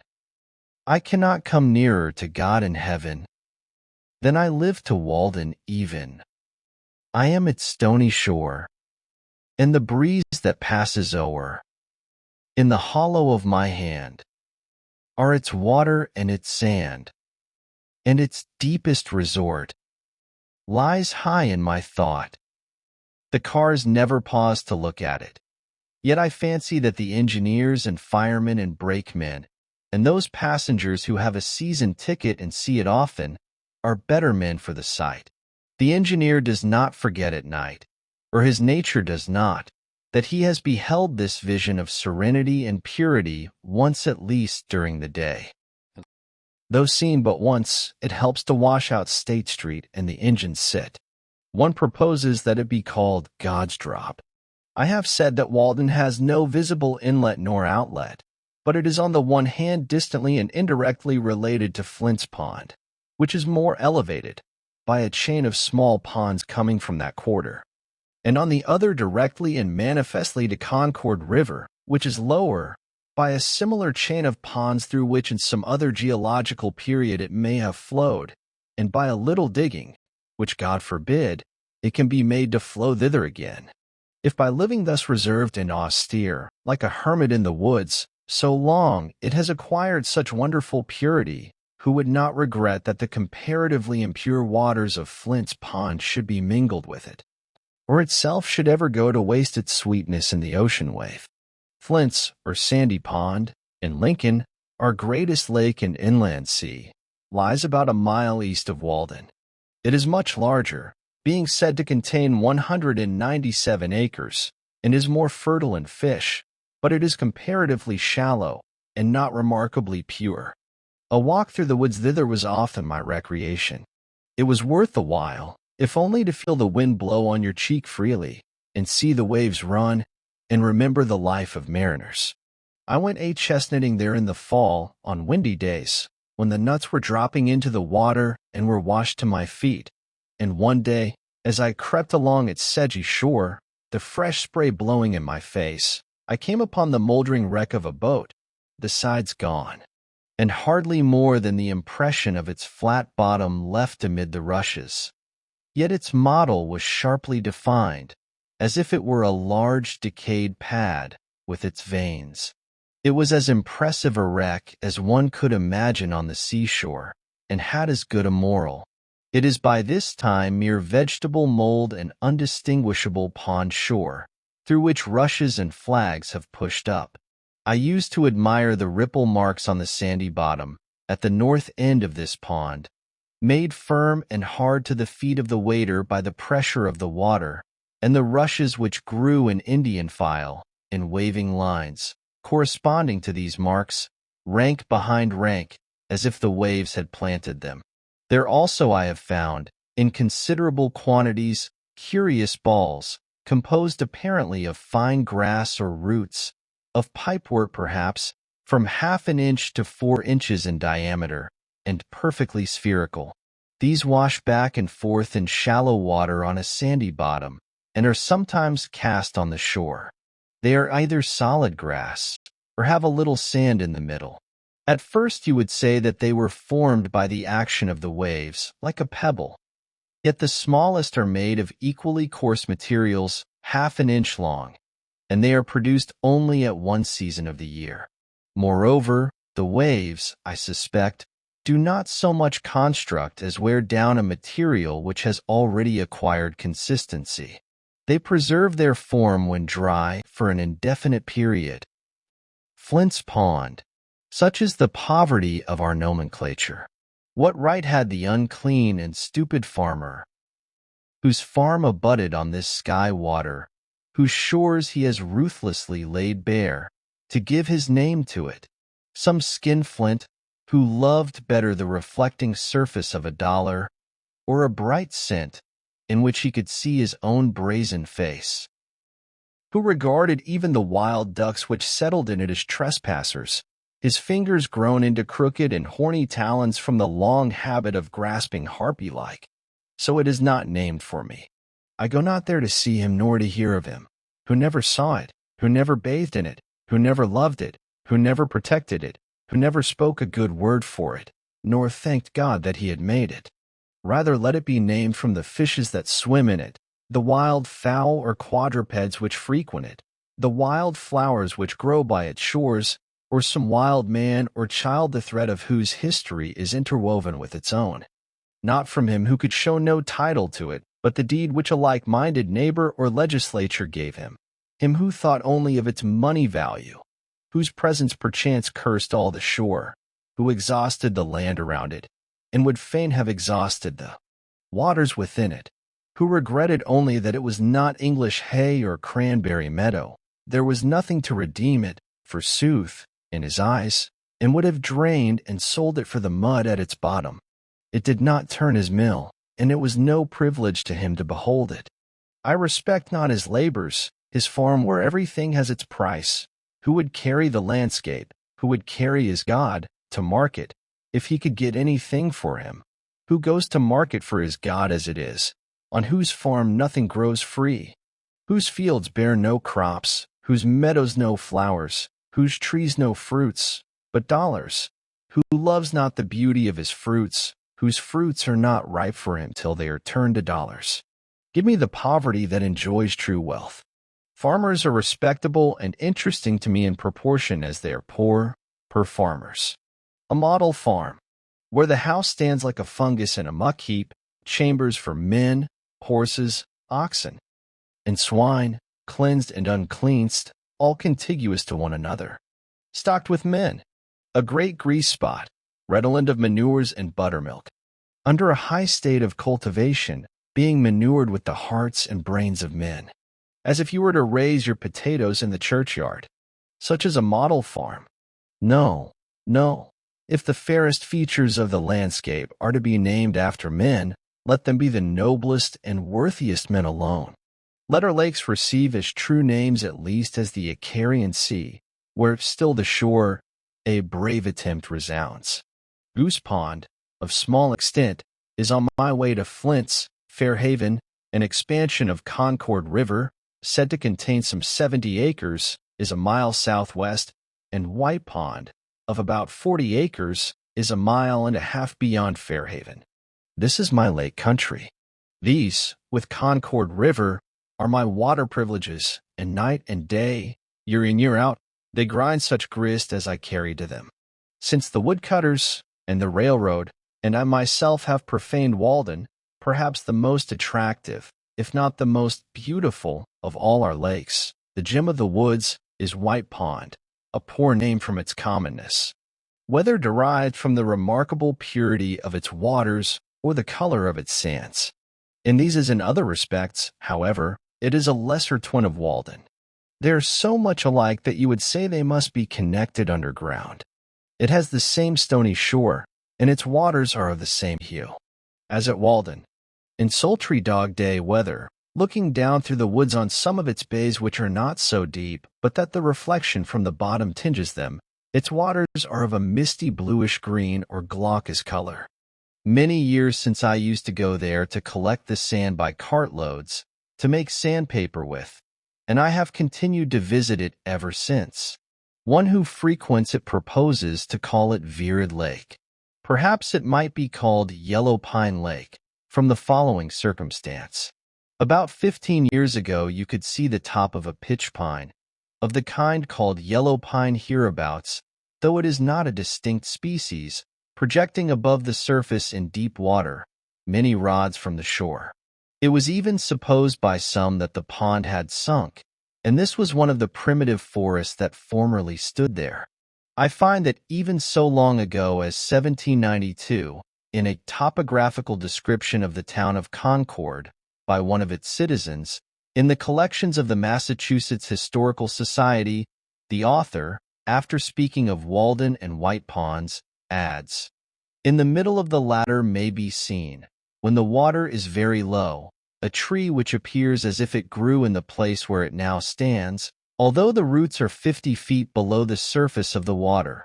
The top of this tree is broken off, and at that place measures 14 inches in diameter. In the spring of '49, I talked with the man who lives nearest the pond in Sudbury, who told me that it was he who got out this tree 10 or 15 years before. As near as he could remember, it stood 12 or 15 rods from the shore, where the water was 30 or 40 feet deep.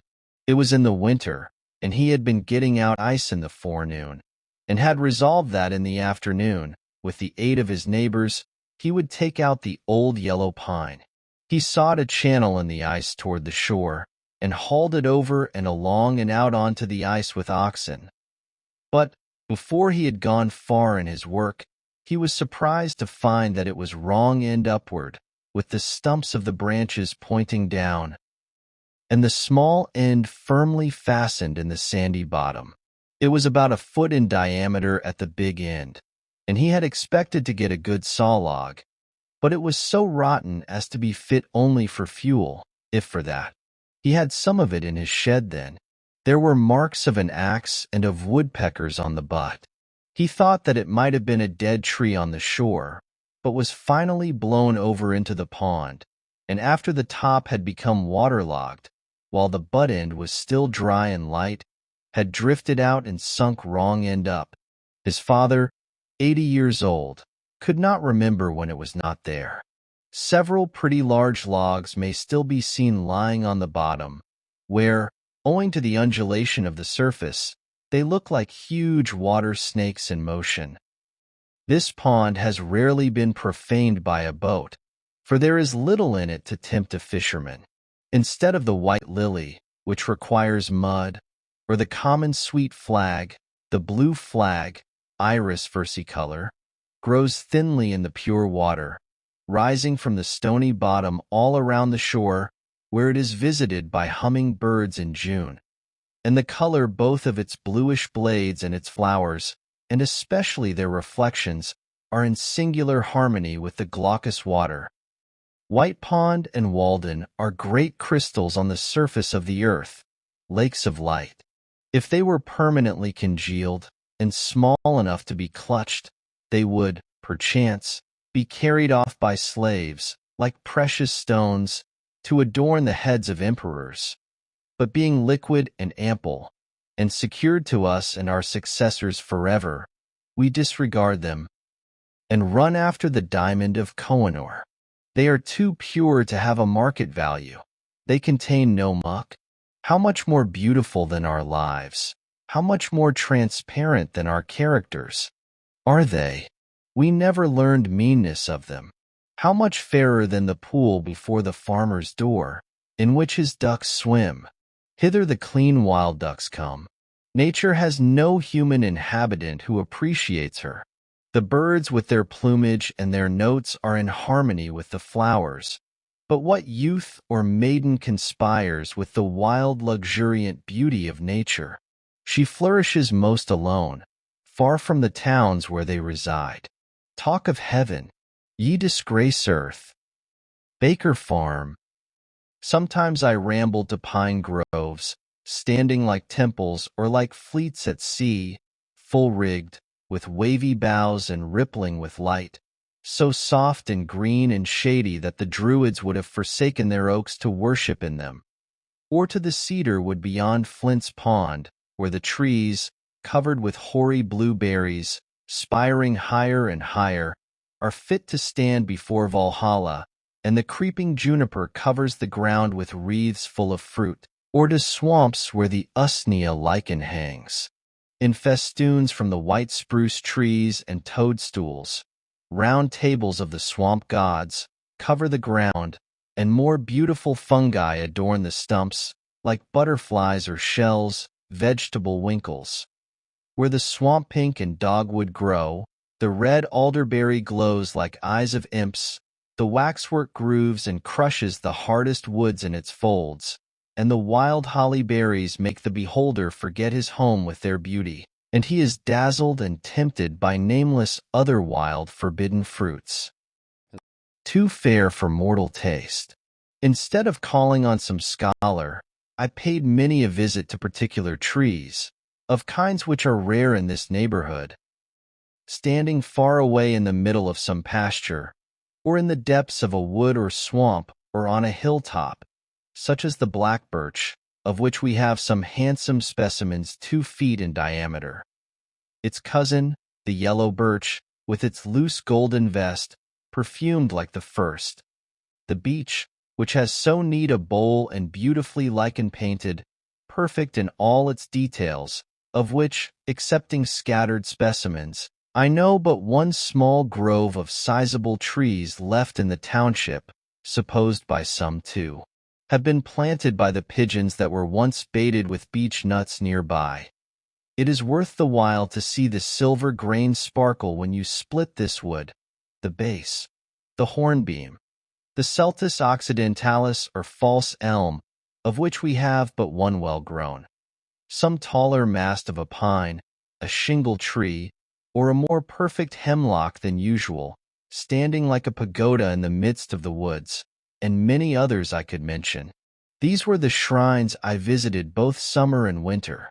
Once it chanced that I stood in the very abutment of a rainbow's arch, which filled the lower stratum of the atmosphere, tinging the grass and leaves around, and dazzling me as if I looked through colored crystal.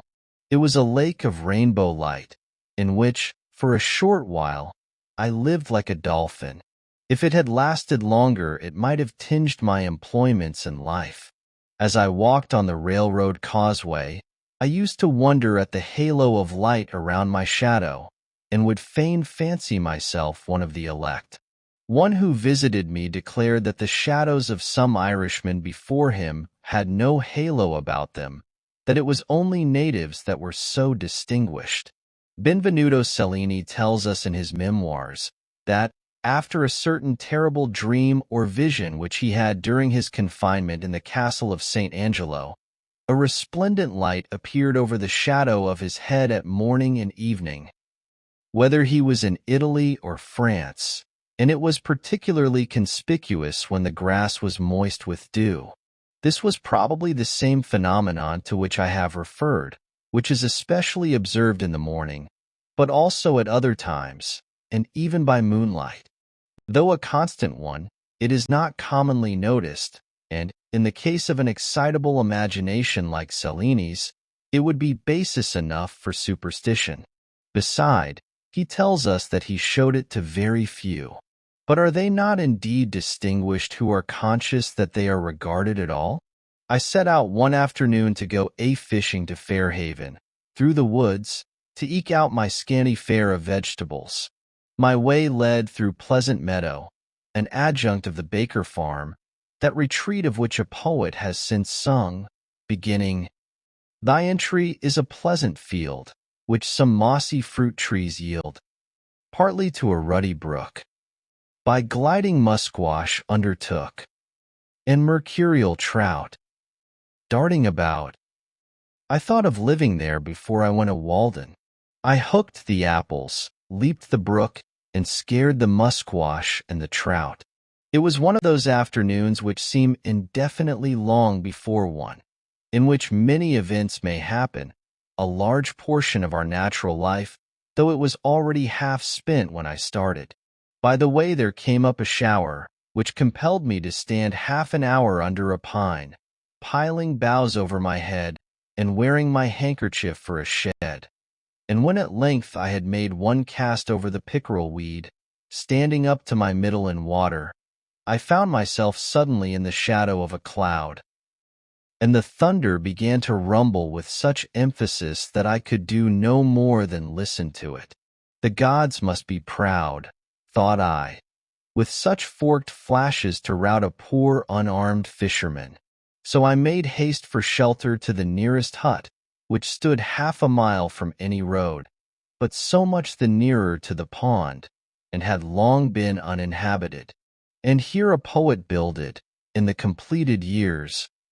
For behold a trivial cabin, that to destruction steers. So the muse fables. But therein, as I found, dwelt now John Field, an Irishman, and his wife and several children, from the broad-faced boy who assisted his father at his work, and now came running by his side from the bog to escape the rain, to the wrinkled, Sibyl-like, cone-headed infant that sat upon its father's knee as in the palaces of nobles, and looked out from its home in the midst of wet and hunger inquisitively upon the stranger, with the privilege of infancy, not knowing but it was the last of a noble line, and the hope and cynosure of the world, instead of John Field's poor starveling brat. There we sat together under that part of the roof which leaked the least, while it showered and thundered without. I had sat there many times of old before the ship was built that floated his family to America. An honest, hard-working, but shiftless man plainly was John Field, and his wife, She too was brave to cook so many successive dinners in the recesses of that lofty stove. With round, greasy face and bare breast, still thinking to improve her condition one day, with the never-absent mop in one hand, and yet no effects of it visible anywhere. The chickens, which had also taken shelter here from the rain, stalked about the room like members of the family, too humanized methought to roast well. They stood and looked in my eye, or pecked at my shoe significantly. Meanwhile my host told me his story, how hard he worked bogging for a neighboring farmer, turning up a meadow with a spade or bog hoe at the rate of $10 an acre, and the use of the land with manure for 1 year. And his little broad-faced son worked cheerfully at his father's side the while, not knowing how poor a bargain the latter had made. I tried to help him with my experience, telling him that he was one of my nearest neighbors, and that I too, who came fishing here and looked like a loafer, was getting my living like himself, that I lived in a tight, light, and clean house, which hardly cost more than the annual rent of such a ruin as his commonly amounts to, and how, if he chose, he might in a month or two build himself a palace of his own, that I did not use tea, nor coffee, nor butter, nor milk, nor fresh meat, and so did not have to work to get them. Again, as I did not work hard, I did not have to eat hard, and it cost me but a trifle for my food. But as he began with tea and coffee and butter and milk and beef, he had to work hard to pay for them, and when he had worked hard he had to eat hard again to repair the waste of his system, and so it was as broad as it was long. Indeed, it was broader than it was long, for he was discontented and wasted his life into the bargain. And yet he had rated it as a gain in coming to America, that here you could get tea and coffee and meat every day. But the only true America is that country where you are at liberty to pursue such a mode of life as may enable you to do without these, and where the state does not endeavor to compel you to sustain the slavery and war and other superfluous expenses which directly or indirectly result from the use of such things. For I purposely talked to him as if he were a philosopher, or desired to be one. I should be glad if all the meadows on the earth were left in a wild state, if that were the consequence of men's beginning to redeem themselves. A man will not need to study history to find out what is best for his own culture.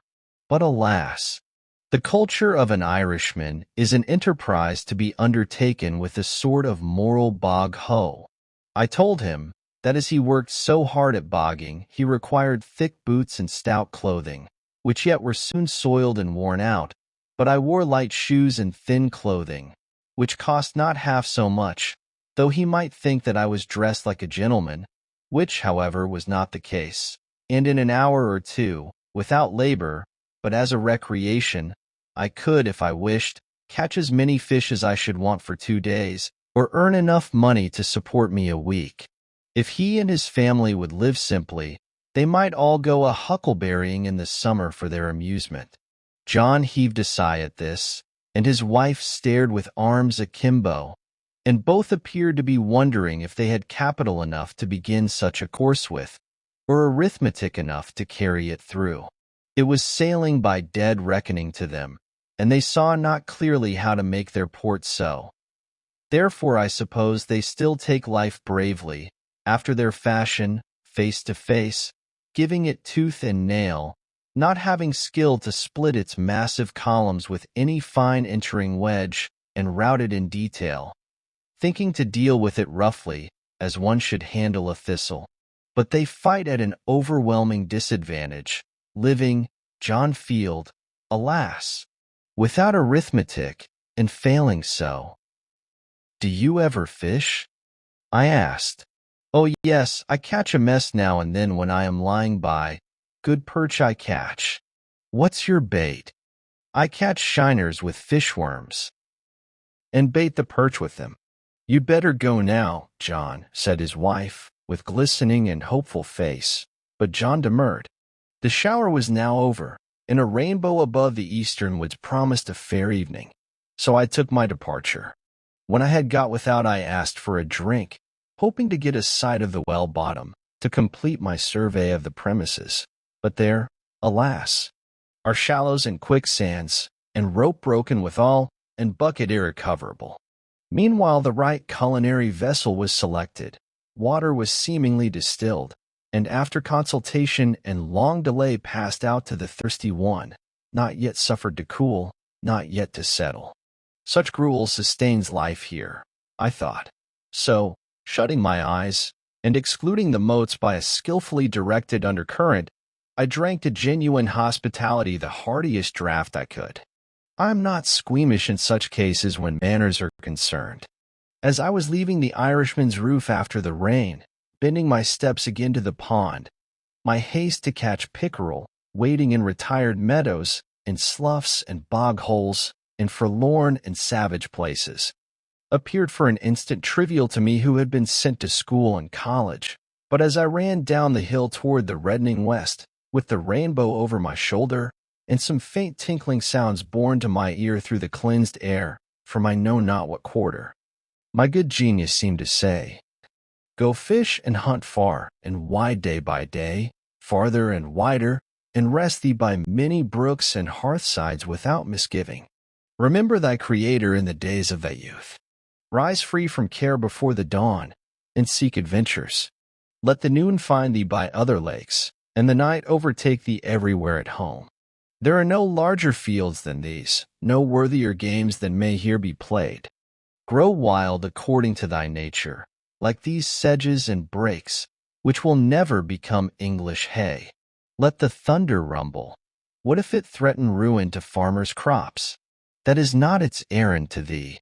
Take shelter under the cloud, while they flee to carts and sheds. Let not to get a living be thy trade, but thy sport. Enjoy the land, but own it not. Through want of enterprise and faith men are where they are, buying and selling, and spending their lives like serfs. O Baker Farm, landscape where the richest element is a little sunshine innocent. No one runs to revel. On thy rail-fenced Leah, debate with no man hast thou. With questions art never perplexed. As tame at the first sight as now, in thy plain russet gabardine dressed.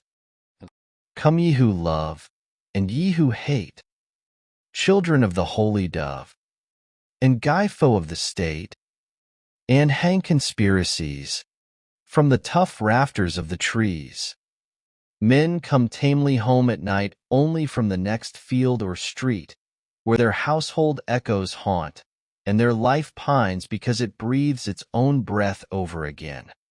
Their shadows morning and evening reach farther than their daily steps. We should come home from far, from adventures and perils and discoveries every day, with new experience and character. Before I had reached the pond, some fresh impulse had brought out John Field, with altered mind, letting go bogging ere this sunset. But he, poor man, disturbed only a couple of fins while I was catching a fair string, and he said it was his luck. But when we changed seats in the boat, luck changed seats too. Poor John Field.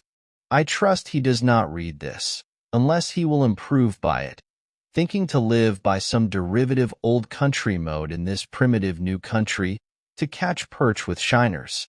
It is good bait sometimes, I allow, with his horizon all his own, yet he a poor man, born to be poor, with his inherited Irish poverty or poor life, his Adam's grandmother and boggy ways, not to rise in this world, he nor his posterity, till their wading webbed bog-trotting feet get talaria to their heels. Higher laws. As I came home through the woods with my string of fish, trailing my pole, it being now quite dark, I caught a glimpse of a woodchuck stealing across my path, and felt a strange thrill of savage delight, and was strongly tempted to seize and devour him raw. Not that I was hungry then, except for that wildness which he represented. Once or twice, however, while I lived at the pond, I found myself ranging the woods, like a half-starved hound, with a strange abandonment, seeking some kind of venison which I might devour, and no morsel could have been too savage for me. The wildest scenes had become unaccountably familiar. I found in myself, and still find, an instinct toward a higher, or, as it is named, spiritual life, as do most men, and another toward a primitive rank and savage one, and I reverence them both. I love the wild not less than the good. The wildness and adventure that are in fishing still recommended it to me. I like sometimes to take rank hold on life and spend my day more as the animals do. Perhaps I have owed to this employment and to hunting when quite young. My closest acquaintance with nature. They early introduce us to and detain us in scenery with which otherwise, at that age, we should have little acquaintance. Fishermen, hunters, wood choppers, and others, spending their lives in the fields and woods, in a peculiar sense a part of nature themselves, are often in a more favorable mood for observing her, in the intervals of their pursuits, than philosophers or poets even, who approach her with expectation. She is not afraid to exhibit herself to them. The traveler on the prairie is naturally a hunter, on the headwaters of the Missouri and Columbia a trapper, and at the falls of St. Mary a fisherman. He who is only a traveler learns things at second hand and by the halves, and is poor authority. We are most interested when science reports what those men already know practically or instinctively, for that alone is a true humanity or account of human experience. They mistake who assert that the Yankee has few amusements, because he has not so many public holidays, and men and boys do not play so many games as they do in England. For here the more primitive but solitary amusements of hunting, fishing, and the like have not yet given place to the former. Almost every New England boy among my contemporaries shouldered a fowling piece between the ages of 10 and 14, and his hunting and fishing grounds were not limited, like the preserves of an English nobleman, but were more boundless even than those of a savage. No wonder, then, that he did not oftener stay to play on the common. But already a change is taking place, owing, not to an increased humanity, but to an increased scarcity of game. For perhaps the hunter is the greatest friend of the animals hunted, not excepting the Humane Society. Moreover, when at the pond, I wished sometimes to add fish to my fare for variety. I have actually fished from the same kind of necessity that the first fishers did. Whatever humanity I might conjure up against it was all factitious, and concerned my philosophy more than my feelings. I speak of fishing only now, for I had long felt differently about fowling, and sold my gun before I went to the woods. Not that I am less humane than others, but I did not perceive that my feelings were much affected.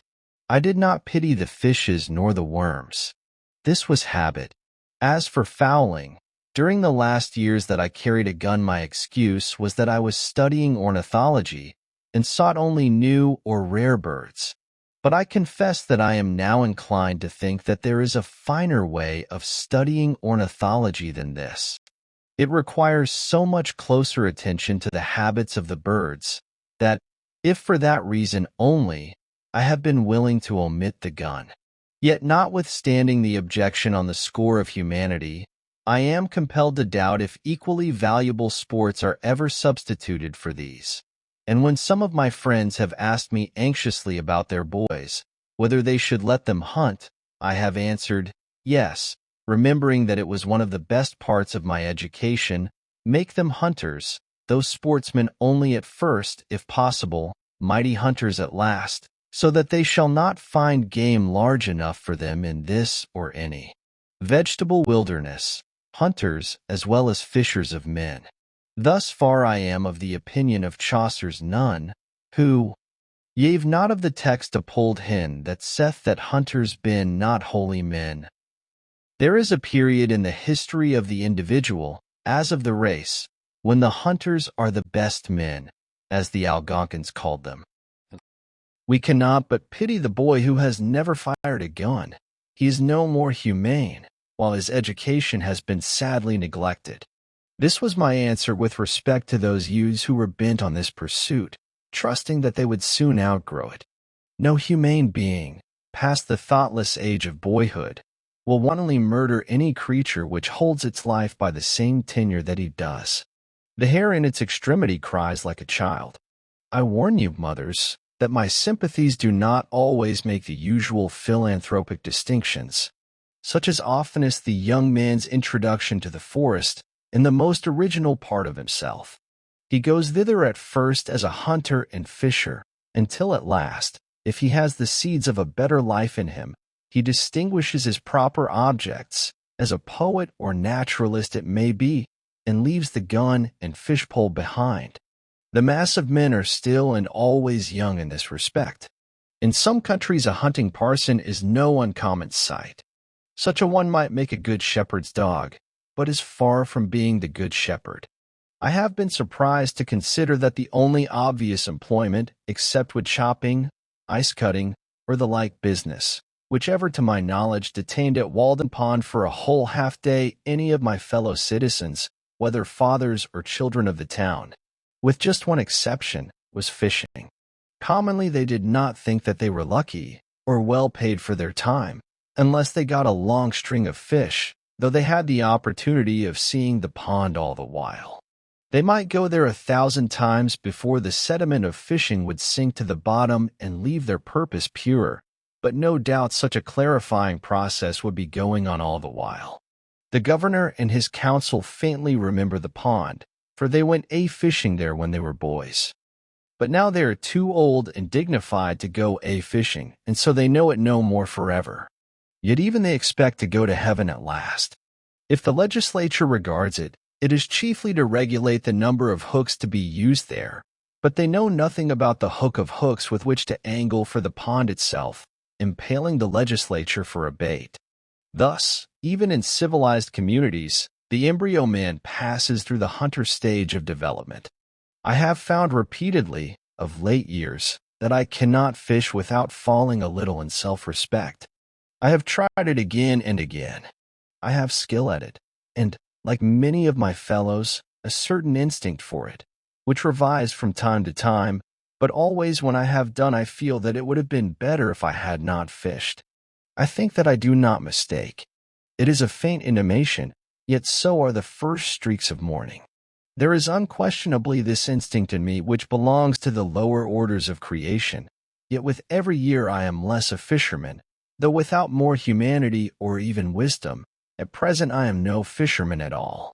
But I see that if I were to live in a wilderness I should again be tempted to become a fisher and hunter in earnest. Beside, there is something essentially unclean about this diet and all flesh, and I began to see where housework commences and whence the endeavor, which costs so much, to wear a tidy and respectable appearance each day, to keep the house sweet and free from all odors and sights.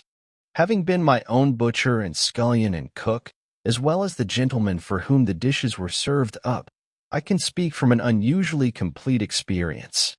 The practical objection to animal food in my case was its uncleanness, and, besides, when I had caught and cleaned and cooked and eaten my fish, they seemed not to have fed me essentially. It was insignificant and unnecessary, and cost more than it came to. A little bread or a few potatoes would have done as well, with less trouble and filth. Like many of my contemporaries, I had rarely for many years used animal food, or tea, or coffee and tea. Not so much because of any ill effects which I had traced to them, as because they were not agreeable to my imagination.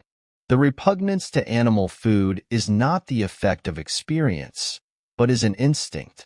It appeared more beautiful to live low and fare hard in many respects, and though I never did so, I went far enough to please my imagination.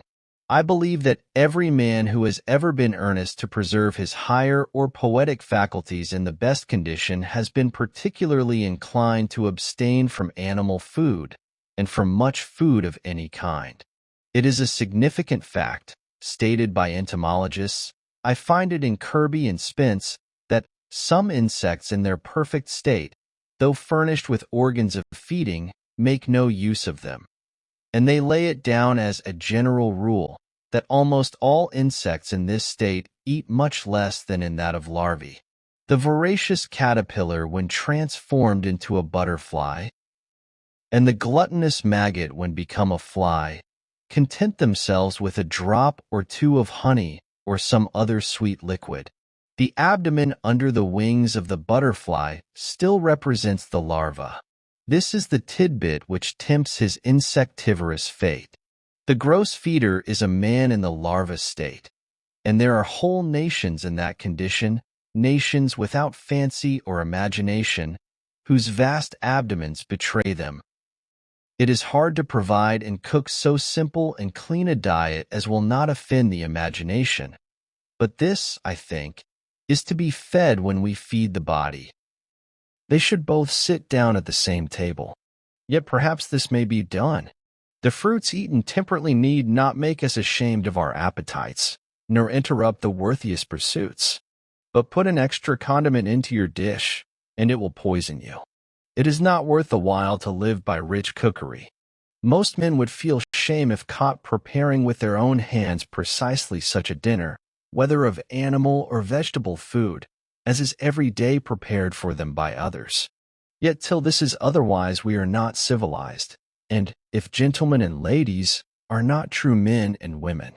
This certainly suggests what change is to be made. It may be vain to ask why the imagination will not be reconciled to flesh and fat. I am satisfied that it is not. Is it not a reproach that man is a carnivorous animal? True, he can and does live, in a great measure, by preying on other animals, but this is a miserable way, as anyone who will go to snaring rabbits or slaughtering lambs may learn. And he will be regarded as a benefactor of his race who shall teach man to confine himself to a more innocent and wholesome diet. Whatever my own practice may be, I have no doubt that it is a part of the destiny of the human race and its gradual improvement to leave off eating animals. As surely as the savage tribes have left off eating each other when they came in contact with the more civilized. If one listens to the faintest but constant suggestions of his genius, which are certainly true, he sees not to what extremes, or even insanity, it may lead him, and yet that way, as he grows more resolute and faithful, his road lies. The faintest assured objection which one healthy man feels will at length prevail over the arguments and customs of mankind. No man ever followed his genius till it misled him, though the result were bodily weakness. Yet perhaps no one can say that the consequences were to be regretted, for these were a life in conformity to higher principles. If the day and the night are such that you greet them with joy, and life emits a fragrance like flowers and sweet-scented herbs, is more elastic, more starry, more immortal, that is your success.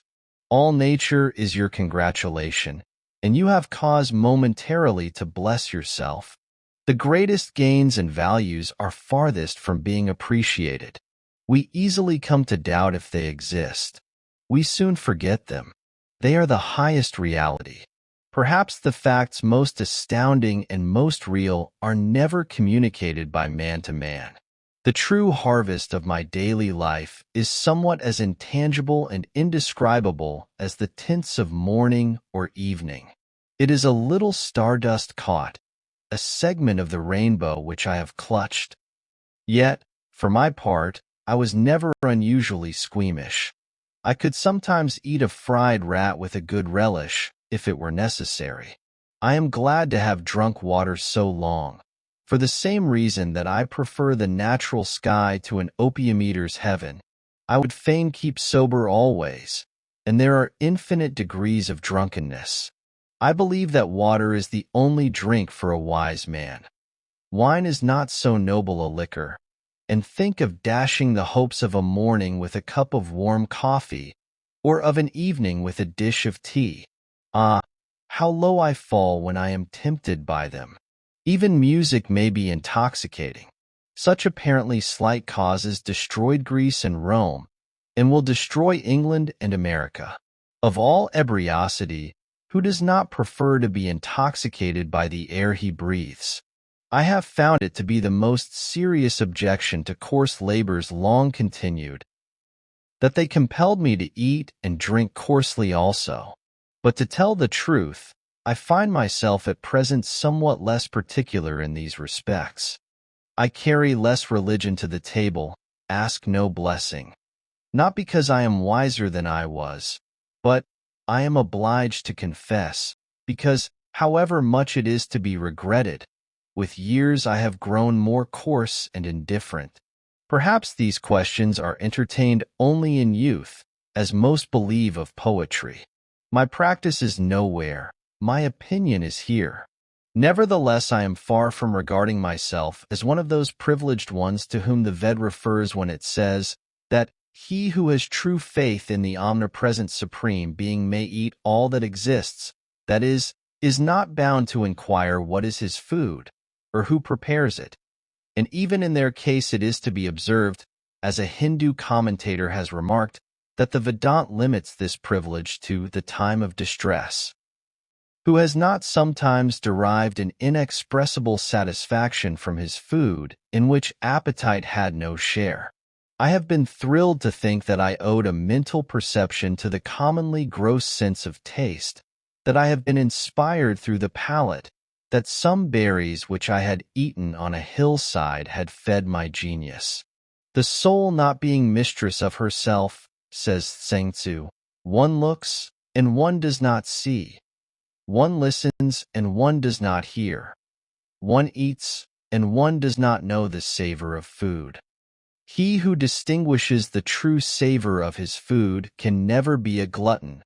He who does not cannot be otherwise. A Puritan may go to his brown bread crust with as gross an appetite as ever an alderman to his turtle. Not that food which entereth into the mouth defileth a man, but the appetite with which it is eaten. It is neither the quality nor the quantity, but the devotion to sensual savors.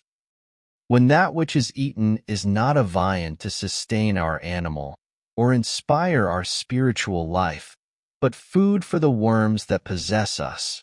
If the hunter has a taste for mud turtles, muskrats, and other such savage tidbits, the fine lady indulges a taste for jelly made of a calf's foot, or for sardines from over the sea, and they are even.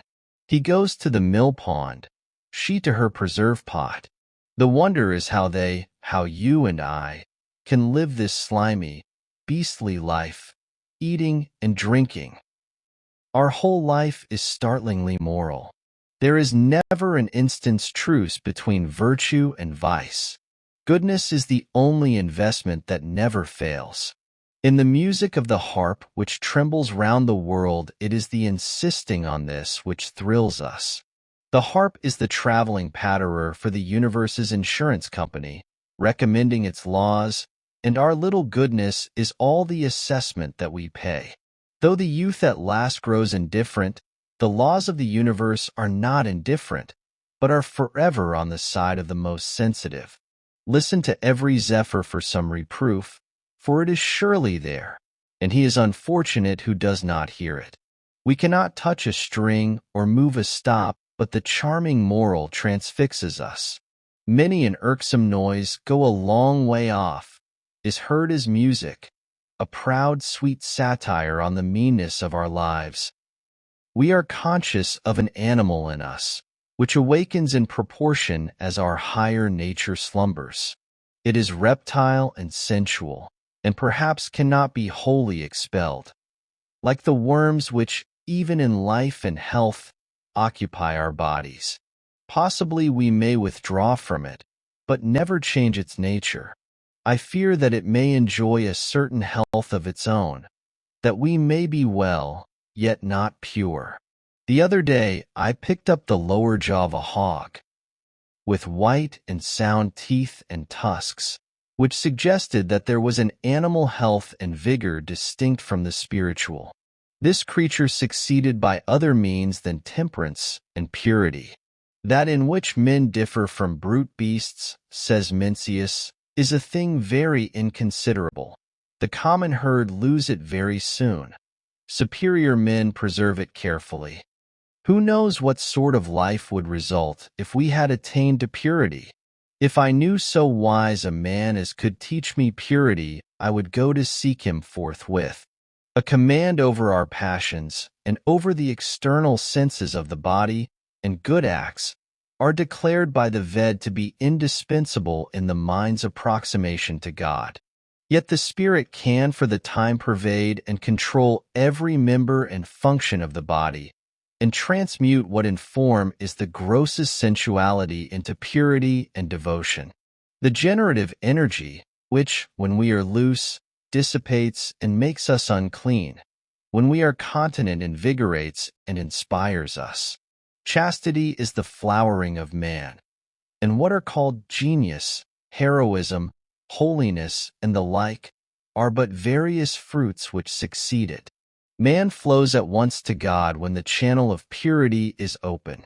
By turns our purity inspires, and our impurity casts us down.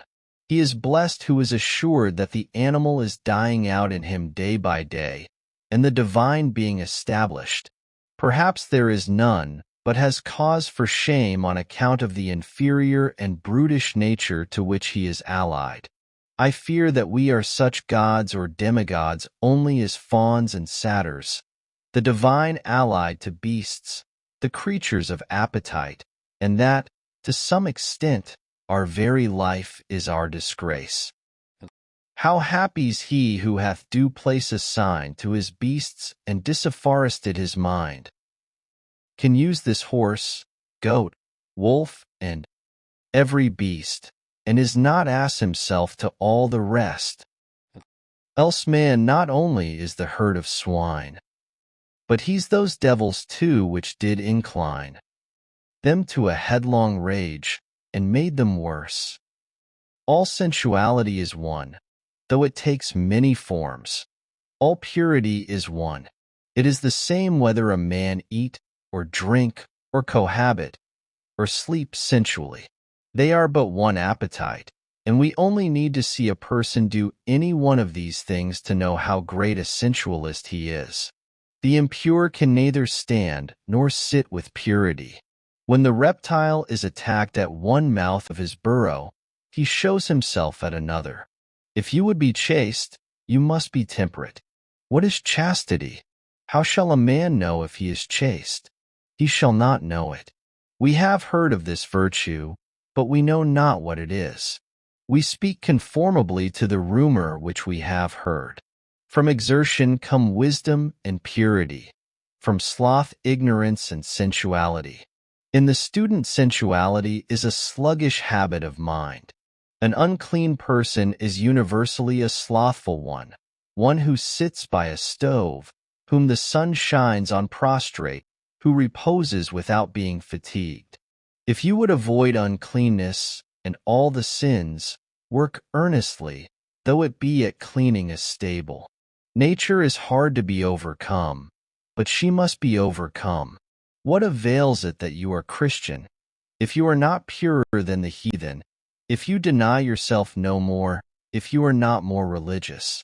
I know of many systems of religion esteemed heathenish whose precepts fill the reader with shame, and provoke him to new endeavors, though it be to the performance of rites merely.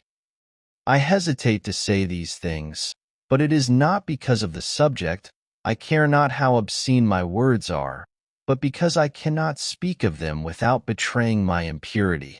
We discourse freely without shame of one form of sensuality, and are silent about another.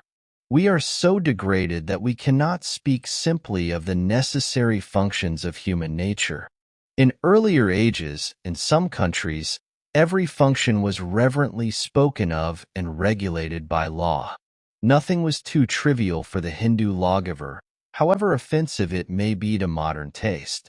He teaches how to eat, drink, cohabit, void excrement and urine, and the like, elevating what is mean, and does not falsely excuse himself by calling these things trifles. Every man is the builder of a temple, called his body, to the God he worships, after a style purely his own, nor can he get off by hammering marble instead. We are all sculptors and painters, and our material is our own flesh and blood and bones. Any nobleness begins at once to refine a man's features, any meanness or sensuality to imbrute them. John Farmer sat at his door one September evening, after a hard day's work, his mind still running on his labor more or less. Having bathed, he sat down to recreate his intellectual man. It was a rather cool evening, and some of his neighbors were apprehending a frost. He had not attended to the train of his thoughts long when he heard someone playing on a flute, and that sound harmonized with his mood. Still he thought of his work, but the burden of his thought was that though this kept running in his head, and he found himself planning and contriving it against his will, yet it concerned him very little. It was no more than the scurf of his skin, which was constantly shuffled off. But the notes of the flute came home to his ears out of a different sphere from that he worked in, and suggested work for certain faculties which slumbered in him. They gently did away with the street, and the village, and the state in which he lived. A voice said to him, "Why do you stay here and live this mean moiling life, when a glorious existence is possible for you? Those same stars twinkle over other fields than these." But how to come out of this condition and actually migrate thither? All that he could think of was to practice some new austerity, to let his mind descend into his body and redeem it, and treat himself with ever-increasing respect. Brute neighbors. Sometimes I had a companion in my fishing, who came through the village to my house from the other side of the town, and the catching of the dinner was as much a social exercise as the eating of it. Hermit, I wonder what the world is doing now. I have not heard so much as a locust over the sweet fern these 3 hours. The pigeons are all asleep upon their roosts, no flutter from them. Was that a farmer's noon horn which sounded from beyond the woods just now? The hands are coming in to boiled salt beef and cider and Indian bread. Why will men worry themselves so? He that does not eat need not work. I wonder how much they have reaped. Who would live there where a body can never think for the barking of bows? And oh, the housekeeping! To keep bright the devil's doorknobs, and scour his tubs this bright day. Better not keep a house. Say, some hollow tree, and then for morning calls and dinner parties, only a woodpecker tapping. Oh, they swarm. The sun is too warm there. They are born too far into life for me. I have water from the spring, and a loaf of brown bread on the shelf. Hark! I hear a rustling of the leaves. Is it some ill-fed village hound yielding to the instinct of the chase? Or the lost pig which is said to be in these woods, whose tracks I saw after the rain? It comes on apace. My sumacs and sweetbriars tremble. Mr. Poet, is it you? How do you like the world today? Poet, see those clouds, how they hang. That's the greatest thing I have seen today. There's nothing like it in old paintings, nothing like it in foreign lands, unless when we were off the coast of Spain. That's a true Mediterranean sky. I thought, as I have my living to get, and have not eaten today, that I might go a-fishing. That's the true industry for poets. It is the only trade I have learned. Come, let's along. Hermit, I cannot resist. My brown bread will soon be gone. I will go with you gladly soon, but I am just concluding a serious meditation. I think that I am near the end of it. Leave me alone, then, for a while. But that we may not be delayed, you shall be digging the bait meanwhile. Angleworms are rarely to be met with in these parts, where the soil was never fattened with manure. The race is nearly extinct. The sport of digging the bait is nearly equal to that of catching the fish, when one's appetite is not too keen. And this you may have all to yourself today. I would advise you to set in the spade down yonder among the groundnuts, where you see the johnswort waving. I think that I may warrant you one worm to every 3 sods you turn up. If you look well in among the roots of the grass, as if you were weeding. Or, if you choose to go farther, it will not be unwise. For I have found the increase of fair bait to be very nearly as the squares of the distances. Hermit alone. Let me see. Where was I? Methinks I was nearly in this frame of mind. The world lay about at this angle. Shall I go to heaven or a-fishing? If I should soon bring this meditation to an end, would another so sweet occasion be likely to offer? I was as near being resolved into the essence of things as ever I was in my life. I fear my thoughts will not come back to me. If it would do any good, I would whistle for them. When they make us an offer, is it wise to say, "We will think of it"? My thoughts have left no track, and I cannot find the path again. What was it that I was thinking of? It was a very hazy day. I will just try these 3 sentences of Confut. They may fetch that state about again. I know not whether it was the dumps or a budding ecstasy. MEM. There never is but one opportunity of a kind. Poet. How now, hermit, is it too soon? I have got just 13 whole ones, besides several which are imperfect or undersized. But they will do for the smaller fry. They do not cover up the hook so much. Those village worms are quite too large. A shiner may make a meal off one without finding the skewer. Hermit. Well then, let's be off.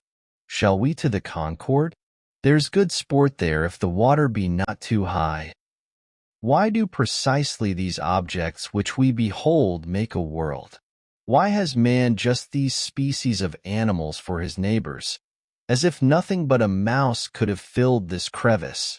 I suspect that Pilpay and company have put animals to their best use, for they are all beasts of burden, in a sense, made to carry some portion of our thoughts. The mice which haunted my house were not the common ones, which are said to have been introduced into the country, but a wild native kind not found in the village. I sent one to a distinguished naturalist, and it interested him much. When I was building, one of these had its nest underneath the house, and before I had laid the 2nd floor and swept out the shavings, would come out regularly at lunchtime and pick up the crumbs at my feet. It probably had never seen a man before, and it soon became quite familiar, and would run over my shoes and up my clothes. It could readily ascend the sides of the room by short impulses, like a squirrel, which it resembled in its motions. At length, as I leaned with my elbow on the bench one day, it ran up my clothes, and along my sleeve, and round the paper which held my dinner, while I kept the latter close, and dodged and played at bo-peep with it. And when at last I held still a piece of cheese between my thumb and finger, it came and nibbled it, sitting in my hand, and afterward cleaned its face and paws, like a fly, and walked away. A phoebe soon built in my shed, and a robin for protection in a pine which grew against the house. In June the partridge, Tetraumbulus, which is so shy a bird, let her brood past my windows, from the woods in the rear to the front of my house, clucking and calling to them like a hen, and in all her behavior proving herself the hen of the woods. The young suddenly disperse on your approach, at a signal from the mother, as if a whirlwind had swept them away, and they so exactly resemble the dried leaves and twigs that many a traveler has placed his foot in the midst of a brood, and heard the whir of the old bird as she flew off, and her anxious calls and mewing, or seen her trail her wings to attract his attention, without suspecting their neighborhood. The parent will sometimes roll and spin round before you in such a dishabille that you cannot, for a few moments, detect what kind of creature it is. The young squat still and flat, often running their heads under a leaf, and mind only their mother's directions given from a distance, nor will your approach make them run again and betray themselves. You may even tread on them, or have your eyes on them for a minute, without discovering them. I have held them in my open hand at such a time, and still their only care, obedient to their mother and their instinct, was to squat there without fear or trembling. So perfect is this instinct, that once, when I had laid them on the leaves again, and one accidentally fell on its side, it was found with the rest in exactly the same position 10 minutes afterward. They are not callow like the young of most birds, but more perfectly developed and precocious even than chickens. The remarkably adult yet innocent expression of their open and serene eyes is very memorable. All intelligence seems reflected in them. They suggest not merely the purity of infancy, but a wisdom clarified by experience. Such an eye was not born when the bird was, but is coeval with the sky it reflects.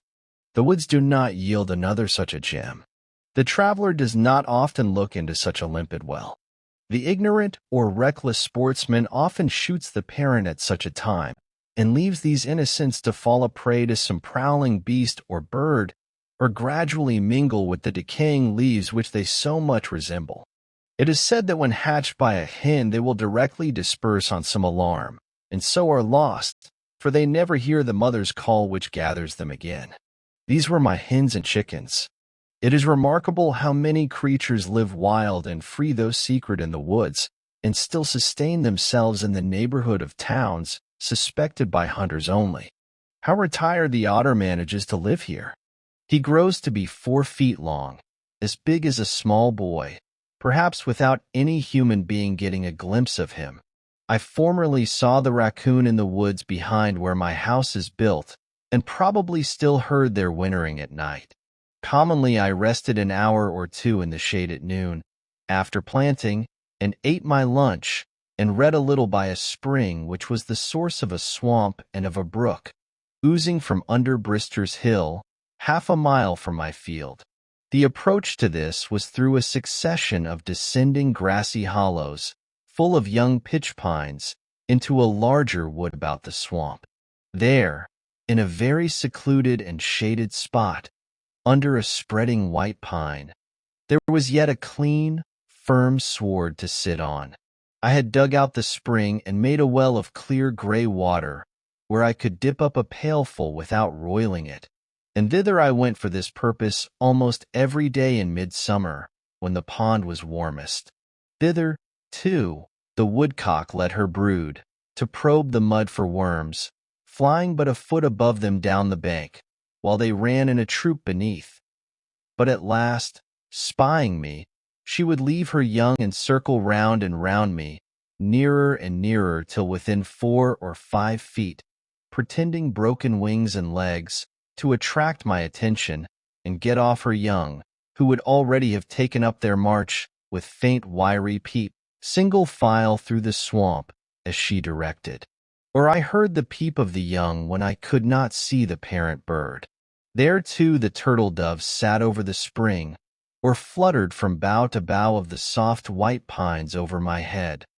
Or the red squirrel, coursing down the nearest bough, was particularly familiar and inquisitive. You only need sit still long enough in some attractive spot in the woods that all its inhabitants may exhibit themselves to you by turns. I was witness to events of a less peaceful character. One day when I went out to my woodpile, or rather my pile of stumps, I observed 2 large ants, the one red, the other much larger, nearly 1/2 an inch long, and black, fiercely contending with one another. Having once got hold, they never let go, but struggled and wrestled and rolled on the chips incessantly. Looking farther, I was surprised to find that the chips were covered with such combatants that it was not a duellum, but a bellum, a war between 2 races of ants, the red always pitted against the black, and frequently 2 red ones to 1 black. The legions of these myrmidons covered all the hills and valleys in my wood yard, and the ground was already strewn with the dead and dying, both red and black. It was the only battle which I have ever witnessed, the only battlefield I ever trod while the battle was raging, internecine war, the red Republicans on the one hand, and the black imperialists on the other. On every side they were engaged in deadly combat, yet without any noise that I could hear, and human soldiers never fought so resolutely. I watched a couple that were fast locked in each other's embraces, in a little sunny valley amid the chips, now at noonday prepared to fight till the sun went down or life went out. The smaller red champion had fastened himself like a vice to his adversary's front, and through all the tumblings on that field never for an instant ceased to gnaw at one of his feelers near the root, having already caused the other to go by the board. While the stronger black one dashed him from side to side, and, as I saw on looking nearer, had already divested him of several of his members. They fought with more pertinacity than bulldogs. Neither manifested the least disposition to retreat. It was evident that their battle cry was conquer or die. In the meanwhile there came along a single red ant on the hillside of this valley, evidently full of excitement, who either had dispatched his foe, or had not yet taken part in the battle. Probably the latter, for he had lost none of his limbs, whose mother had charged him to return with his shield or upon it. Or perchance he was some Achilles, who had nourished his wrath apart, and had now come to avenge or rescue his Patroclus. He saw this unequal combat from afar, for the blacks were nearly twice the size of the red. He drew near with rapid pace till he stood on his guard within half an inch of the combatants. Then, watching his opportunity, he sprang upon the black warrior, and commenced his operations near the root of his right foreleg, leaving the foe to select among his own members. And so there were three united for life, as if a new kind of attraction had been invented which put all other locks and cements to shame. I should not have wondered by this time to find that they had their respective musical bands stationed on some eminent chip, and playing their national airs the while, to excite the slow and cheer the dying combatants. I was myself excited somewhat even as if they had been men. The more you think of it, the less the difference. And certainly there is not the fight recorded in Concord history, at least, if in the history of America, that will bear a moment's comparison with this, whether for the numbers engaged in it, or for the patriotism and heroism displayed. For numbers, and for carnage, it was an Austerlitz or Dresden. Concord fight. 2 killed on the Patriot side, and Luther Blanchard wounded. Why here every ant was a Buttrick. Fire! For God's sake, fire! And thousands shared the fate of Davis and Hosmer. There was not one hireling there. I have no doubt that it was a principle they fought for, as much as our ancestors, and not to avoid a 3-penny tax on their tea, and the results of this battle will be as important and memorable to those whom it concerns as those of the Battle of Bunker Hill, at least. I took up the chip on which the three I have particularly described were struggling, carried it into my house, and placed it under a tumbler on my window-sill, in order to see the issue. Holding a microscope to the first-mentioned red ant, I saw that, though he was assiduously gnawing at the near foreleg of his enemy, having severed his remaining feeler, his own breast was all torn away, exposing what vitals he had there to the jaws of the black warrior, whose breastplate was apparently too thick for him to pierce, and the dark carbuncles of the sufferer's eyes shone with ferocity such as war only could excite. They struggled half an hour longer under the tumbler, and when I looked again the black soldier had severed the heads of his foes from their bodies, and the still living heads were hanging on either side of him like ghastly trophies at his saddle-bow. Still apparently as firmly fastened as ever, and he was endeavoring with feeble struggles, being without feelers, and with only the remnant of a leg, and I know not how many other wounds, to divest himself of them, which at length, after half an hour more, he accomplished. I raised the glass, and he went off over the window-sill in that crippled state. Whether he finally survived that combat, and spent the remainder of his days in some hotel de invalids, I do not know, but I thought that his industry would not be worth much thereafter. I never learned which party was victorious, nor the cause of the war, but I felt for the rest of that day as if I had had my feelings excited and harrowed by witnessing the struggle, the ferocity and carnage of a human battle before my door. Kirby and Spence tell us that the battles of ants have long been celebrated and the date of them recorded, though they say that Huber is the only modern author who appears to have witnessed them. Ennius Sylvius, say they, after giving a very circumstantial account of one contested with great obstinacy by a great and small species on the trunk of a pear tree, adds that this action was fought in the pontificate of Eugenius IV, in the presence of Nicholas Pistoriensis, an eminent lawyer, who related the whole history of the battle with the greatest fidelity. A similar engagement between great and small ants is recorded by Olaus Magnus, in which the small ones, being victorious, are said to have buried the bodies of their own soldiers, but left those of their giant enemies a prey to the birds. This event happened previous to the expulsion of the tyrant Christiern II from Sweden.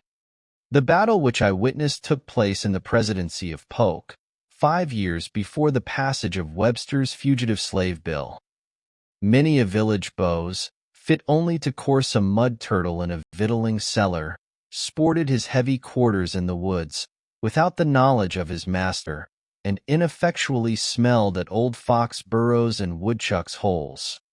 Led perchance by some slight cur which nimbly threaded the wood, and might still inspire a natural terror in its denizens, now far behind his guide, barking like a canine bull towards some small squirrel which had treated itself for scrutiny, then, cantering off, bending the bushes with his weight, imagining that he is on the track of some stray member of the gerbilla family.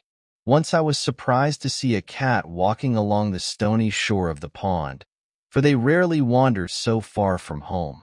The surprise was mutual. Nevertheless, the most domestic cat, which has lain on a rug all her days, appears quite at home in the woods, and, by her sly and stealthy behavior, proves herself more native there than the regular inhabitants.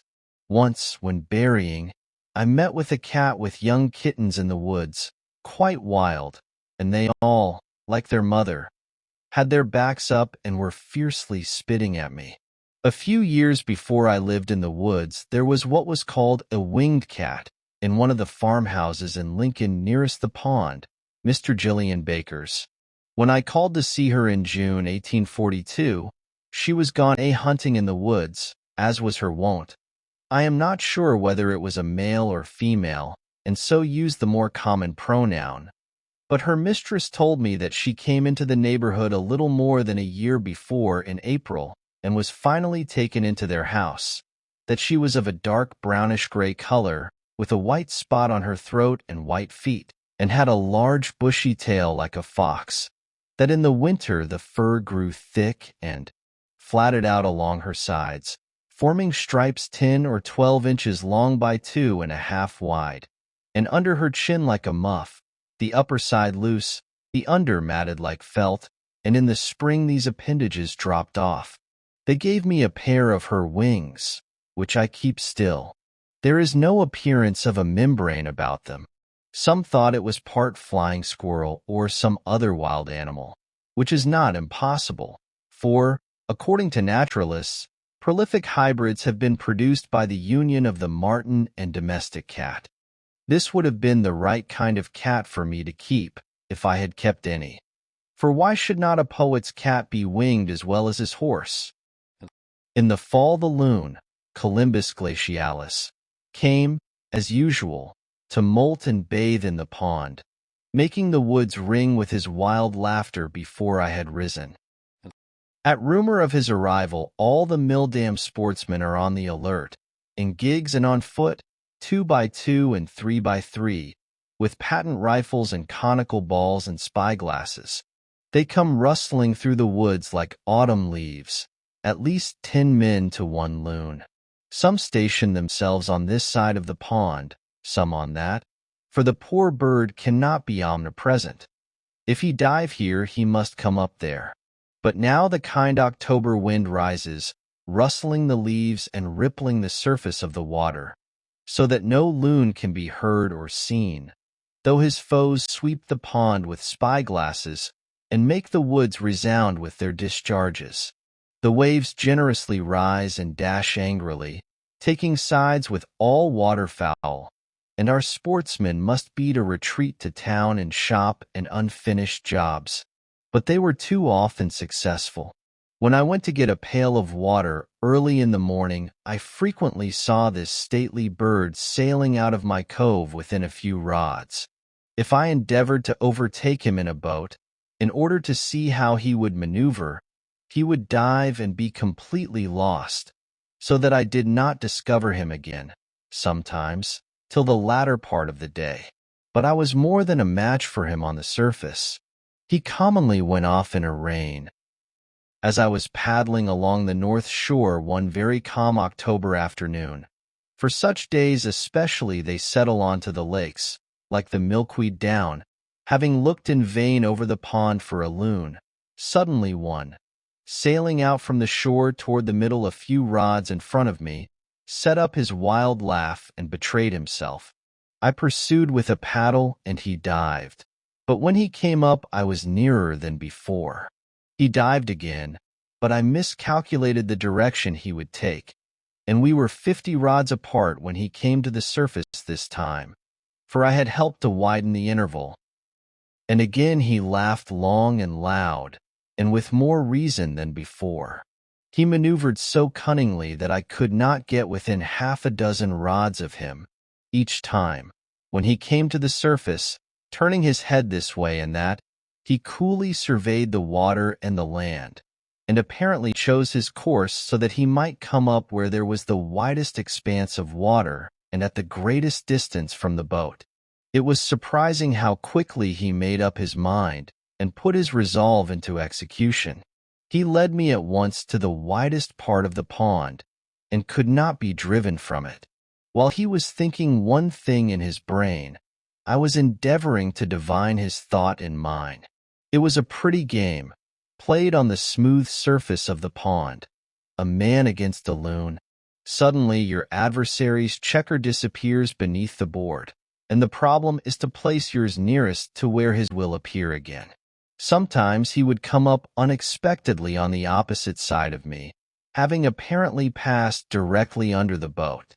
So long-winded was he and so unweariable, that when he had swum farthest he would immediately plunge again, nevertheless. And then no wit could divine where in the deep pond, beneath the smooth surface, he might be speeding his way like a fish, for he had time and ability to visit the bottom of the pond in its deepest part. It is said that loons have been caught in the New York lakes 80 feet beneath the surface, with hooks set for trout, though Walden is deeper than that.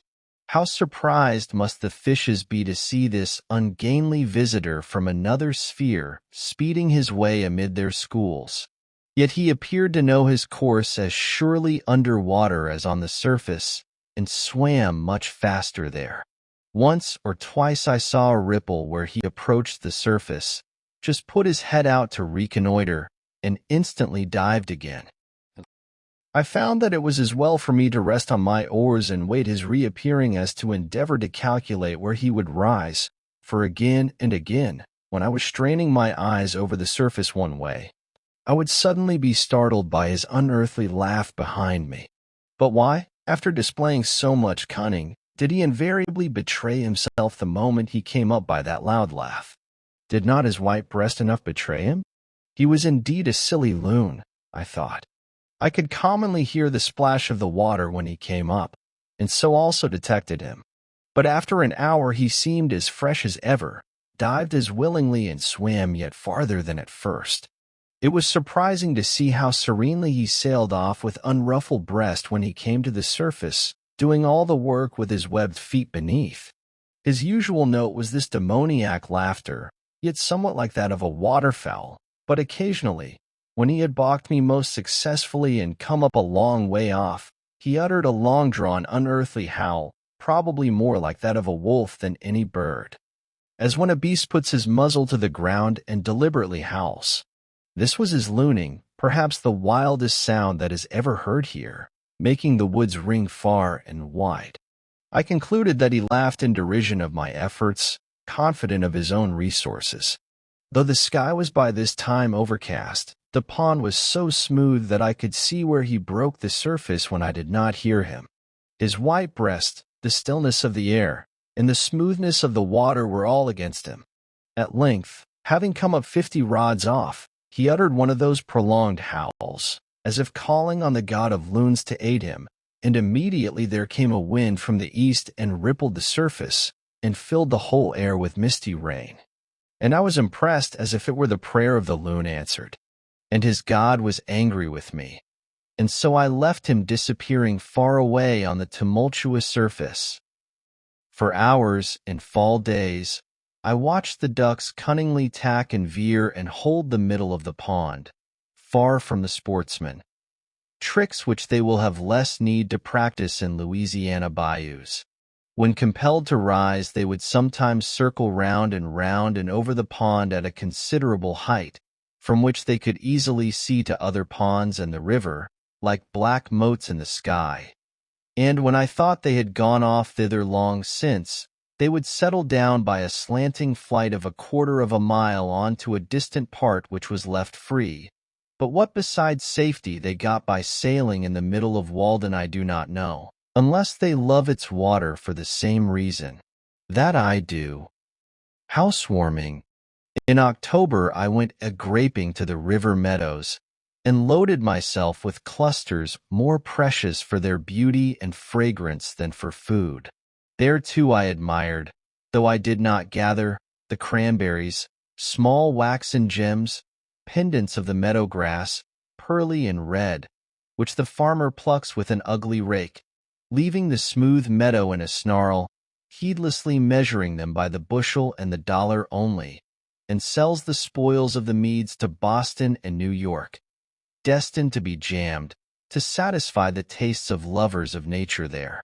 So butchers rake the tongues of bison out of the prairie grass, regardless of the torn and drooping plant. The barberry's brilliant fruit was likewise food for my eyes merely, but I collected a small store of wild apples for coddling, which the proprietor and travelers had overlooked. When chestnuts were ripe, I laid up 1/2 bushel for winter. It was very exciting at that season to roam the then boundless chestnut woods of Lincoln. They now sleep their long sleep under the railroad, with a bag on my shoulder and a stick to open burrs within my hand. For I did not always wait for the frost, amid the rustling of leaves and the loud reproofs of the red squirrels and the jays, whose half-consumed nuts I sometimes stole, for the burrs which they had selected were sure to contain sound ones.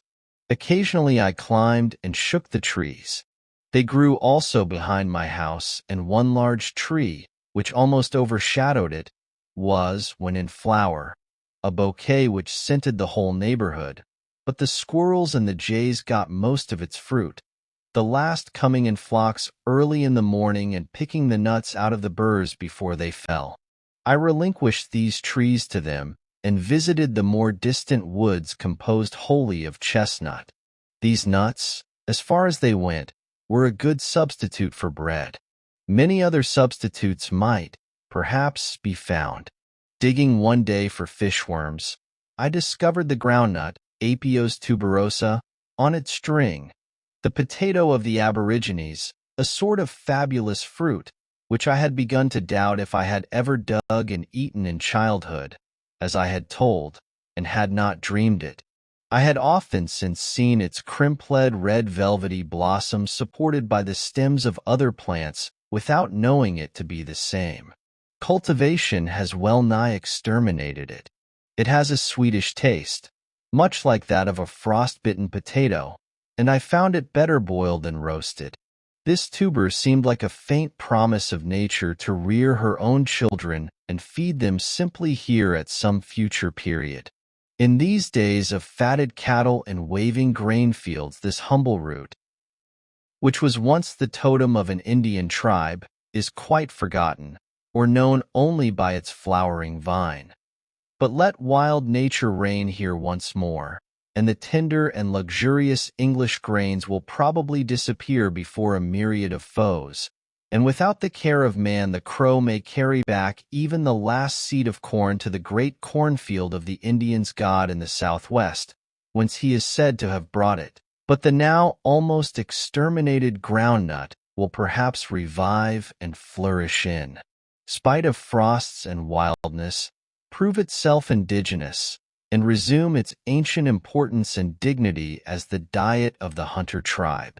Some Indian Ceres or Minerva must have been the inventor and bestower of it. And when the reign of poetry commences here, its leaves and string of nuts may be represented on our works of art. Already, by the 1st of September, I had seen 2 or 3 small maples turn scarlet across the pond, beneath where the white stems of 3 aspens diverged at the point of a promontory next the water. Ah, many a tale their color told, and gradually from week to week the character of each tree came out, and it admired itself reflected in the smooth mirror of the lake. Each morning the manager of this gallery substituted some new picture, distinguished by more brilliant or harmonious coloring, for the old upon the walls. The wasps came by thousands to my lodge in October, as to winter quarters, and settled on my windows within and on the walls overhead, sometimes deterring visitors from entering. Each morning, when they were numbed with cold, I swept some of them out, but I did not trouble myself much to get rid of them. I even felt complimented by their regarding my house as a desirable shelter. They never molested me seriously, though they bedded with me, and they gradually disappeared into what crevices I do not know, avoiding winter and unspeakable cold. Like the wasps, before I finally went into winter quarters in November, I used to resort to the northeast side of Walden, which the sun, reflected from the pitch pine woods and the stony shore, made the fireside of the pond. It is so much pleasanter and wholesomer to be warmed by the sun while you can be, than by an artificial fire. I thus warmed myself by the still glowing embers which the summer, like a departed hunter, had left. When I came to build my chimney, I studied masonry. My bricks being second-hand ones required to be cleaned with a trowel, so that I learned more than usual of the qualities of bricks and trowels. The mortar on them was 50 years old, and was said to be still growing harder, but this is one of those sayings which men love to repeat whether they are true or not. Such sayings themselves grow harder and adhere more firmly with age, and it would take many blows with a trowel to clean an old wiseacre of them. Many of the villages of Mesopotamia are built of second-hand bricks of a very good quality, obtained from the ruins of Babylon, and the cement on them is older and probably harder still. However that may be, I was struck by the peculiar toughness of the steel which bore so many violent blows without being worn out. As my bricks had been in a chimney before, though I did not read the name of Nebuchadnezzar on them, I picked out as many fireplace bricks as I could find, to save work and waste. And I filled the spaces between the bricks about the fireplace with stones from the pond shore, and also made my mortar with the white sand from the same place. I lingered most about the fireplace, as the most vital part of the house. Indeed, I worked so deliberately that though I commenced at the ground in the morning, a course of bricks raised a few inches above the floor served for my pillow at night, yet I did not get a stiff neck for it that I remember. My stiff neck is of older date. I took a poet to board for a fortnight about those times, which caused me to be put to it for room. He brought his own knife, though I had 2, and we used to scour them by thrusting them into the earth. He shared with me the labors of cooking. I was pleased to see my work rising so square and solid by degrees, and reflected that, if it proceeded slowly, it was calculated to endure a long time. The chimney is to some extent an independent structure, standing on the ground and rising through the house to the heavens. Even after the house is burned, it still stands sometimes, and its importance and independence are apparent. This was toward the end of summer. It was now November. The north wind had already begun to cool the pond, though it took many weeks of steady blowing to accomplish it. It is so deep. When I began to have a fire at evening, before I plastered my house, the chimney carried smoke particularly well, because of the numerous chinks between the boards. Yet I passed some cheerful evenings in that cool and airy apartment, surrounded by the rough brown boards full of knots, and rafters with the bark on high overhead. My house never pleased my eye so much after it was plastered, though I was obliged to confess that it was more comfortable. Should not every apartment in which man dwells be lofty enough to create some obscurity overhead, where flickering shadows may play at evening about the rafters? These forms are more agreeable to the fancy and imagination than fresco paintings, or other the most expensive furniture. I now first began to inhabit my house, I may say, when I began to use it for warmth as well as shelter. I had got a couple of old fire dogs to keep the wood from the hearth, and it did me good to see the soot form on the back of the chimney which I had built, and I poked the fire with more right and more satisfaction than usual. My dwelling was small, and I could hardly entertain an echo in it, but it seemed larger for being a single apartment and remote from neighbors. All the attractions of a house were concentrated in one room. It was kitchen, chamber, parlor, and keeping room. And whatever satisfaction parent or child, master or servant, derived from living in a house, I enjoyed it all. Cato says, the master of a family, patrum familias, must have in his rustic villa cellum olearium, vinarium, dolia multa, uti lubit caritatem expectar, et re, et virtudi, et gloriae erit, that is, an oil and wine cellar, many casks, so that it may be pleasant to expect hard times. It will be for his advantage and virtue and glory. I had in my cellar a firkin of potatoes, about 2 quarts of peas with the weevil in them, and on my shelf a little rice, a jug of molasses, and of rye and Indian meal a peck each. I sometimes dream of a larger and more populous house, standing in a golden age, of enduring materials, and without gingerbread work, which shall still consist of only one room, a vast, rude, substantial, primitive hall, without ceiling or plastering, with bare rafters and purlins supporting a sort of lower heaven over one's head, useful to keep off rain and snow, where the king and queen posts stand out to receive your homage, when you have done reverence to the prostrate Saturn of an older dynasty on stepping over the sill, a cavernous house, wherein you must reach up a torch upon a pole to see the roof, where some may live in the fireplace, some in the recess of a window, and some on settles, some at one end of the hall, some at another, and some aloft on rafters with the spiders, if they choose.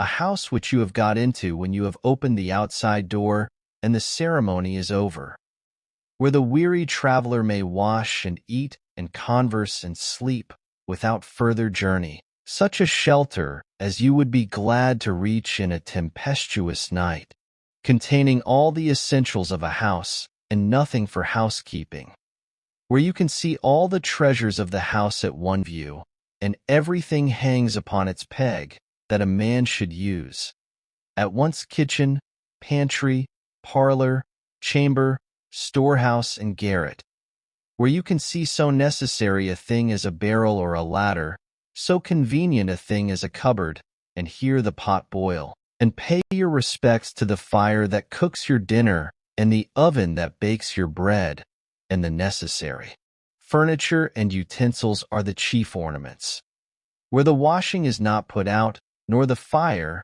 nor the mistress, and perhaps you are sometimes requested to move from off the trapdoor, when the cook would descend into the cellar, and so learn whether the ground is solid or hollow beneath you without stamping. A house whose inside is as open and manifest as a bird's nest, and you cannot go in at the front door and out at the back without seeing some of its inhabitants, where to be a guest is to be presented with the freedom of the house, and not to be carefully excluded from 7/8 of it, shut up in a particular cell, and told to make yourself at home there, in solitary confinement.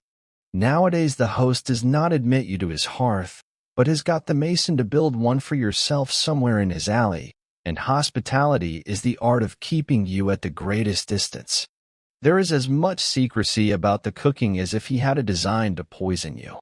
I am aware that I have been on many a man's premises, and might have been legally ordered off, but I am not aware that I have been in many men's houses.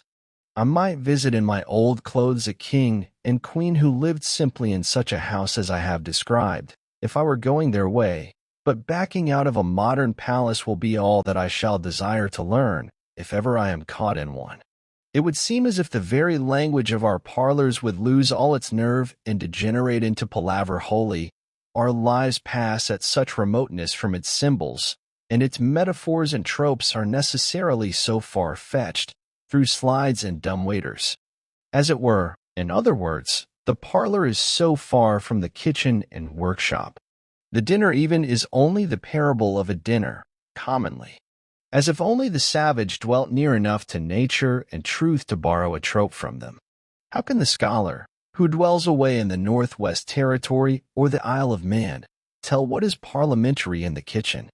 However, only one or two of my guests were ever bold enough to stay and eat a hasty pudding with me. But when they saw that crisis approaching, they beat a hasty retreat rather, as if it would shake the house to its foundations. Nevertheless, it stood through a great many hasty puddings. I did not plaster till it was freezing weather. I brought over some whiter and cleaner sand for this purpose from the opposite shore of the pond in a boat, a sort of conveyance which would have tempted me to go much farther if necessary. My house had in the meanwhile been shingled down to the ground on every side. In lathing, I was pleased to be able to send home each nail with a single blow of the hammer, and it was my ambition to transfer the plaster from the board to the wall neatly and rapidly. I remembered the story of a conceited fellow who, in fine clothes, was wont to lounge about the village once, giving advice to workmen. Venturing one day to substitute deeds for words, he turned up his cuffs, seized a plasterer's board, and having loaded his trowel without mishap, with a complacent look toward the lathing overhead, made a bold gesture thitherward, and straightway, to his complete discomfiture, received the whole contents in his ruffled bosom. I admired anew the economy and convenience of plastering, which so effectually shuts out the cold and takes a handsome finish, and I learned the various casualties to which the plasterer is liable. I was surprised to see how thirsty the bricks were which drank up all the moisture in my plaster before I had smoothed it, and how many pailfuls of water it takes to christen a new hearth. I had the previous winter made a small quantity of lime by burning the shells of the Unio fluviatilis, which our river affords, for the sake of the experiment, so that I knew where my materials came from. I might have got good limestone within a mile or two and burned it myself, if I had cared to do so. The pond had in the meanwhile skimmed over in the shadiest and shallowest coves, some days or even weeks before the general freezing. The first ice is especially interesting and perfect, being hard, dark, and transparent, and affords the best opportunity that ever offers for examining the bottom where it is shallow. For you can lie at your length on ice only an inch thick, like a skater insect on the surface of the water, and study the bottom at your leisure, only 2 or 3 inches distant, like a picture behind a glass, and the water is necessarily always smooth then. There are many furrows in the sand where some creature has traveled about and doubled on its tracks, and, for wrecks, it is strewn with the cases of caddis worms made of minute grains of white quartz. Perhaps these have creased it, for you find some of their cases in the furrows, though they are deep and broad for them to make. But the ice itself is the object of most interest, though you must improve the earliest opportunity to study it. If you examine it closely the morning after it freezes, you find that the greater part of the bubbles, which at first appeared to be within it, are against its under surface, and that more are continually rising from the bottom. While the ice is as yet comparatively solid and dark, that is, you see the water through it. These bubbles are from 1/80th to 1/8 of an inch in diameter, very clear and beautiful, and you see your face reflected in them through the ice. There may be 30 or 40 of them to a square inch. There are also already within the ice narrow, oblong perpendicular bubbles about half an inch long, sharp cones with the apex upward, or oftener, if the ice is quite fresh, minute spherical bubbles one directly above another, like a string of beads. But these within the ice are not so numerous nor obvious as those beneath. I sometimes used to cast on stones to try the strength of the ice, and those which broke through carried in air with them, which formed very large and conspicuous white bubbles beneath. One day when I came to the same place 48 hours afterward, I found that those large bubbles were still perfect, though an inch more of ice had formed, as I could see distinctly by the seam in the edge of a cake. But as the last 2 days had been very warm, like an Indian summer, the ice was not now transparent, showing the dark green color of the water and the bottom, but opaque and whitish or gray, and though twice as thick was hardly stronger than before, for the air bubbles had greatly expanded under this heat and run together and lost their regularity. They were no longer one directly over another, but often like silvery coins poured from a bag, one overlapping another, or in thin flakes as if occupying slight cleavages. The beauty of the ice was gone, and it was too late to study the bottom. Being curious to know what position my great bubbles occupied with regard to the new ice, I broke out a cake containing a middling-sized one, and turned it bottom upward. The new ice had formed around and under the bubble, so that it was included between the two ices. It was wholly in the lower ice, but close against the upper, and was flattish, or perhaps slightly lenticular, with a rounded edge, 1/4 of an inch deep by 4 inches in diameter. And I was surprised to find that directly under the bubble the ice was melted with great regularity in the form of a saucer reversed, to the height of 5/8 of an inch in the middle, leaving a thin partition there between the water and the bubble, hardly 1/8 of an inch thick, and in many places the small bubbles in this partition had burst out downward, and probably there was no ice at all under the largest bubbles, which were 1 foot in diameter. I inferred that the infinite number of minute bubbles which I had first seen against the under surface of the ice were now frozen in likewise, and that each, in its degree, had operated like a burning glass on the ice beneath to melt and rot it. These are the little air guns which contribute to make the ice crack and whoop. At length the winter set in good earnest, just as I had finished plastering, and the wind began to howl around the house as if it had not had permission to do so till then. Night after night the geese came lumbering in the dark with a clangor and a whistling of wings, even after the ground was covered with snow, some to alight in Walden, and some flying low over the woods toward Fair Haven, bound for Mexico.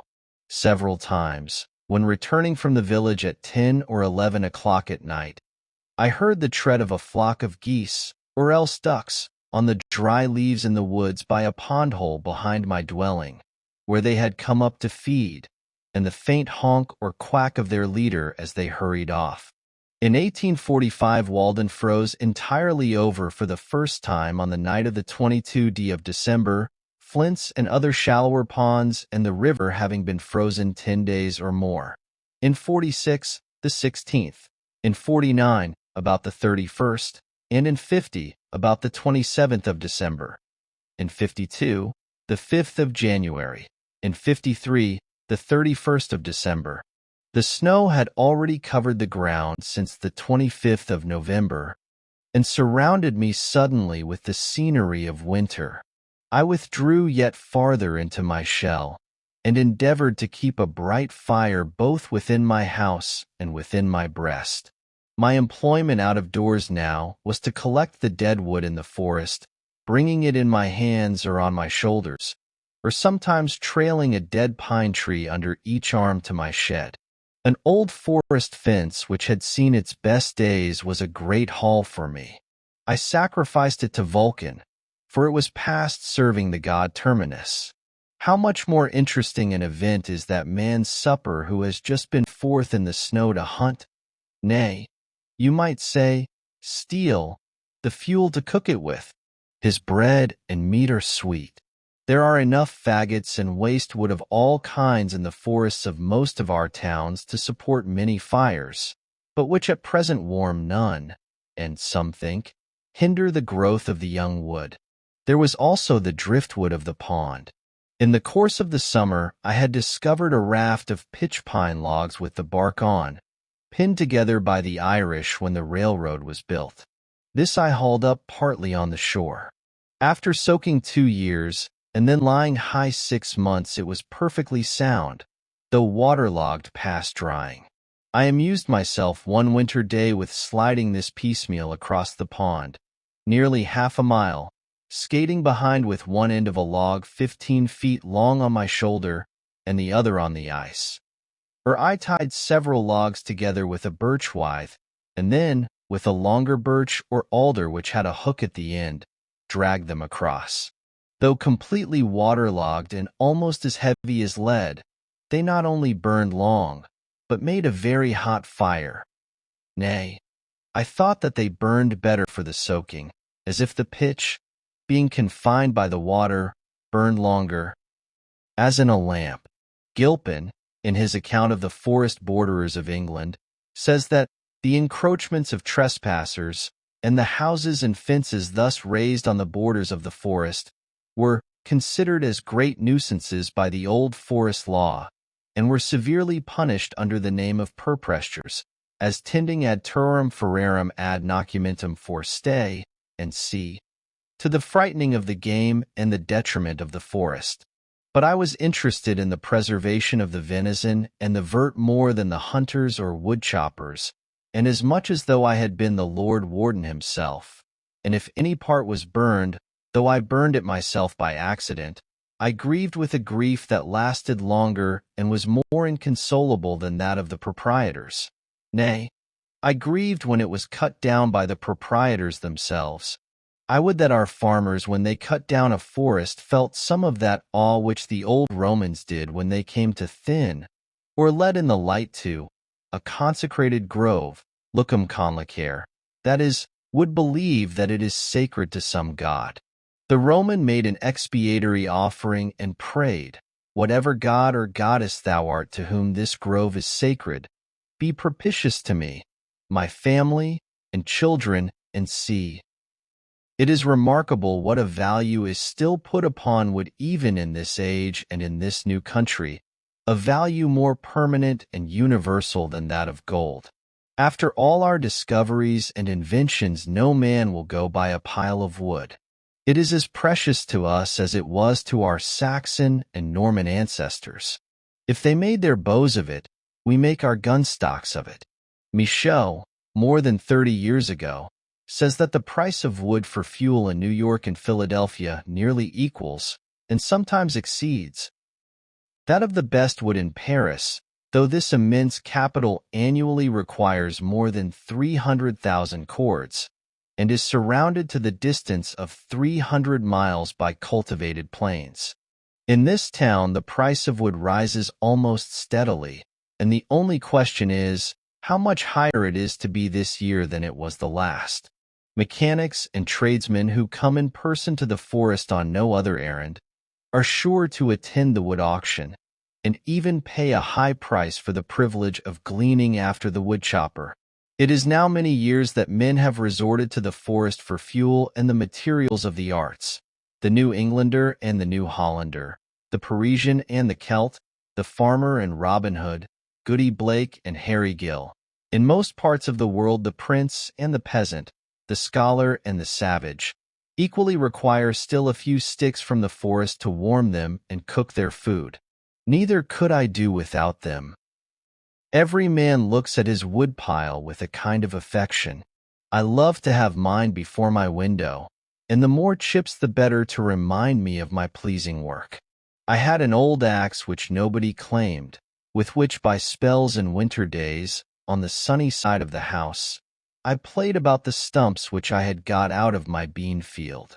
As my driver prophesied when I was plowing, they warmed me twice, once while I was splitting them, and again when they were on the fire, so that no fuel could give out more heat. As for the axe, I was advised to get the village blacksmith to jump it, but I jumped him, and putting a hickory helve from the woods into it, made it do. If it was dull, it was at least hung true.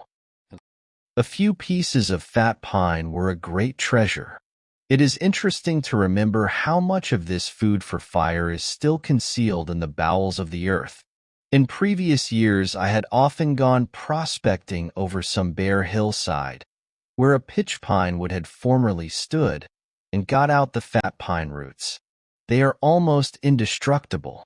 Stumps 30 or 40 years old, at least, will still be sound at the core, though the sapwood has all become vegetable mold, as appears by the scales of the thick bark forming a ring level with the earth 4 or 5 inches distant from the heart. With axe and shovel you explore this mine, and follow the marrowy store, yellow as beef tallow, or as if you had struck on a vein of gold deep into the earth. But commonly I kindled my fire with the dry leaves of the forest, which I had stored up in my shed before the snow came. Green hickory finely split makes the woodchopper's kindlings, when he has a camp in the woods. Once in a while I got a little of this. When the villagers were lighting their fires beyond the horizon, I too gave notice to the various wild inhabitants of Walden Vale by a smoky streamer from my chimney that I was awake.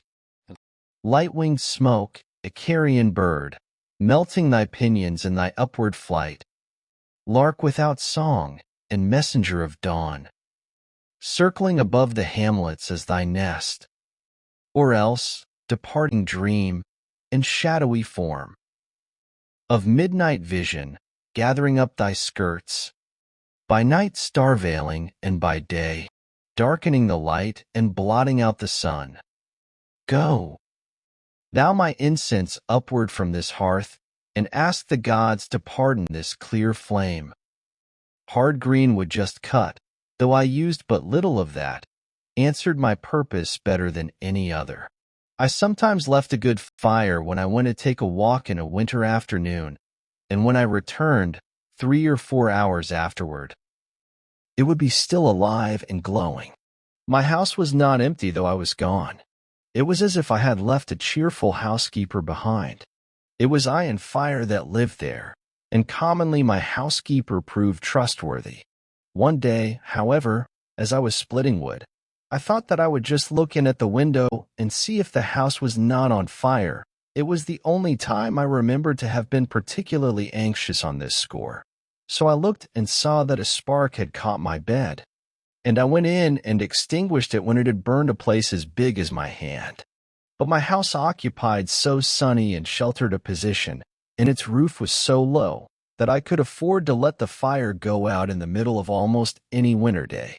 The moles nested in my cellar, nibbling every third potato, and making a snug bed even there of some hair left after plastering and of brown paper, for even the wildest animals love comfort and warmth as well as man, and they survive the winter only because they are so careful to secure them. Some of my friends spoke as if I was coming to the woods on purpose to freeze myself. The animal merely makes a bed, which he warms with his body, in a sheltered place. But man, having discovered fire, boxes up some air in a spacious apartment, and warms that, instead of robbing himself, makes that his bed, in which he can move about divested of more cumbrous clothing, maintain a kind of summer in the midst of winter, and by means of windows even admit the light, and with a lamp lengthen out the day. Thus he goes a step or two beyond instinct, and saves a little time for the fine arts. Though, when I had been exposed to the rudest blasts a long time, my whole body began to grow torpid. When I reached the genial atmosphere of my house, I soon recovered my faculties and prolonged my life.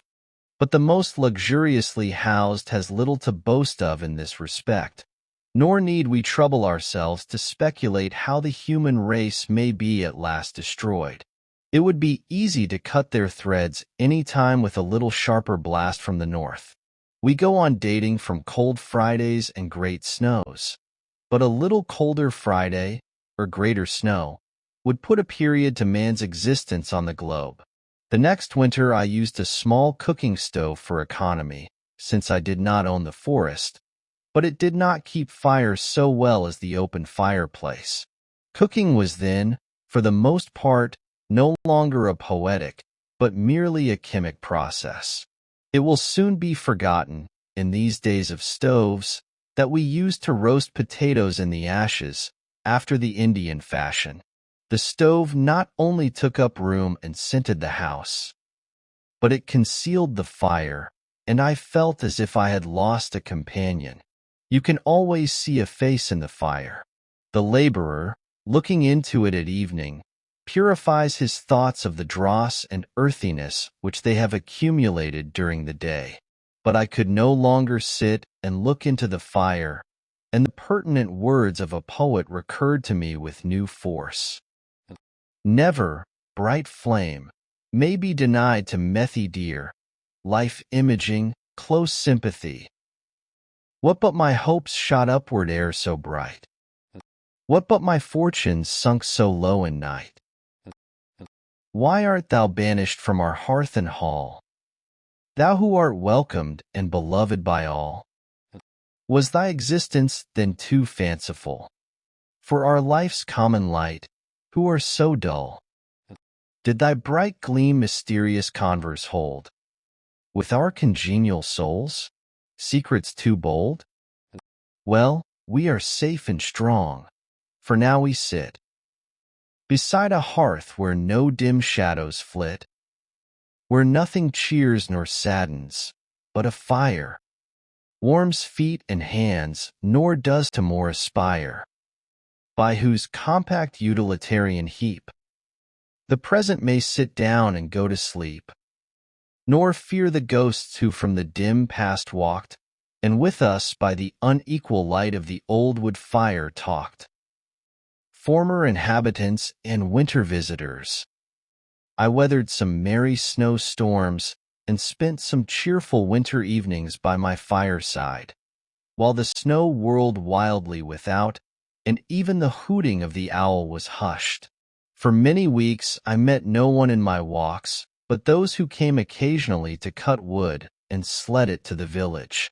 The elements, however, abetted me in making a path through the deepest snow in the woods, for when I had once gone through the wind blew the oak leaves into my tracks, where they lodged, and by absorbing the rays of the sun melted the snow, and so not only made a dry bed for my feet, but in the night their dark line was my guide. For human society, I was obliged to conjure up the former occupants of these woods. Within the memory of many of my townsmen, the road near which my house stands resounded with the laugh and gossip of inhabitants, and the woods which border it were notched and dotted here and there with their little gardens and dwellings, though it was then much more shut in by the forest than now.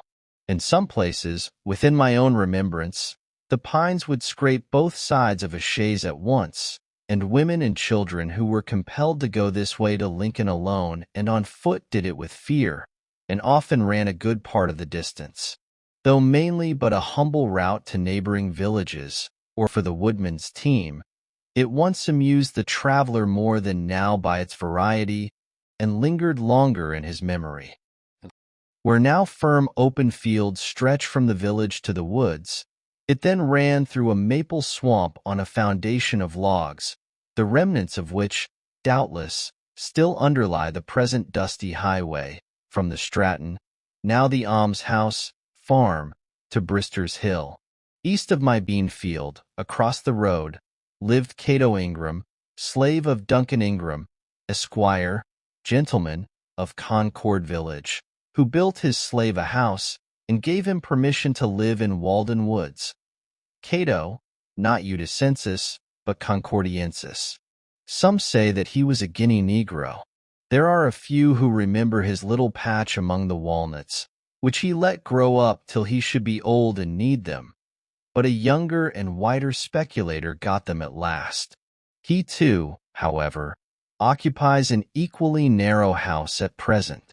Cato's half-obliterated cellar hole still remains, though known to few, being concealed from the traveler by a fringe of pines. It is now filled with the smooth sumac, Rus glabra, and one of the earliest species of goldenrod, Solidago stricta, grows there luxuriantly. Here, by the very corner of my field. Still nearer to town, Zilpha, a colored woman, had her little house, where she spun linen for the townsfolk, making the Walden woods ring with her shrill singing, for she had a loud and notable voice. At length, in the War of 1812, her dwelling was set on fire by English soldiers, prisoners on parole, when she was away, and her cat and dog and hens were all burned up together. She led a hard life, and somewhat inhumane. One old frequenter of these woods remembers that as he passed her house one noon he heard her muttering to herself over her gurgling pot, "Ye are all bones, bones." I have seen bricks amid the oak copse there. Down the road on the right hand, on Brister's Hill, lived Brister Freeman, a handy Negro, slave of Squire Cummings once. There where grow still the apple trees which Brister planted and tended. Large old trees now, but their fruit still wild and ciderish to my taste. Not long since I read his epitaph in the old Lincoln burying ground, a little on one side, near the unmarked graves of some British grenadiers who fell in the retreat from Concord, where he is styled Scipio Brister. Scipio Africanus, he had some title to be called a man of color, as if he were discolored. It also told me with staring emphasis when he died, which was but an indirect way of informing me that he ever lived. With him dwelt Fenda, his hospitable wife, who told fortunes, yet pleasantly, large, round, and black, blacker than any of the children of night, such a dusky orb as never rose on Concord before or since. Farther down the hill on the left, on the old road in the woods, are marks of some homestead of the Stratton family, whose orchard once covered all the slope of Brister's Hill, but was long since killed out by pitch pines, excepting a few stumps, whose old roots furnish still the wild stalks of many a thrifty village tree. Nearer yet to town, you come to Breed's location on the other side of the way, just on the edge of the wood. Ground famous for the pranks of a demon not distinctly named in old mythology, who has acted a prominent and astounding part in our New England life, and deserves, as much as any mythological character, to have his biography written one day. Who first comes in the guise of a friend or hired man, and then robs and murders the whole family, New England rum. But history must not yet tell the tragedies enacted here. Let time intervene in some measure to assuage and lend an azure tint to them. Here the most indistinct and dubious tradition says that once a tavern stood, the well the same, which tempered the traveler's beverage and refreshed his steed. Here then men saluted one another, and heard and told the news, and went their ways again. Breed's hut was standing only a dozen years ago, though it had long been unoccupied. It was about the size of mine. It was set on fire by mischievous boys, one election night, if I do not mistake. I lived on the edge of the village then, and had just lost myself over Davenant's Gondibert, that winter that I labored with a lethargy, which, by the way, I never knew whether to regard as a family complaint, having an uncle who goes to sleep shaving himself, and is obliged to sprout potatoes in a cellar Sundays, in order to keep awake and keep the Sabbath, or as the consequence of my attempt to read Chalmers' collection of English poetry without skipping. It fairly overcame my nervii. I had just sunk my head on this when the bells rung fire, and in hot haste the engines rolled that way, led by a straggling troop of men and boys, and I among the foremost, for I had leaped the brook. We thought it was far south over the woods. We who had run to fires before, barn, shop, or dwelling house, or all together. "It's Baker's barn," cried one.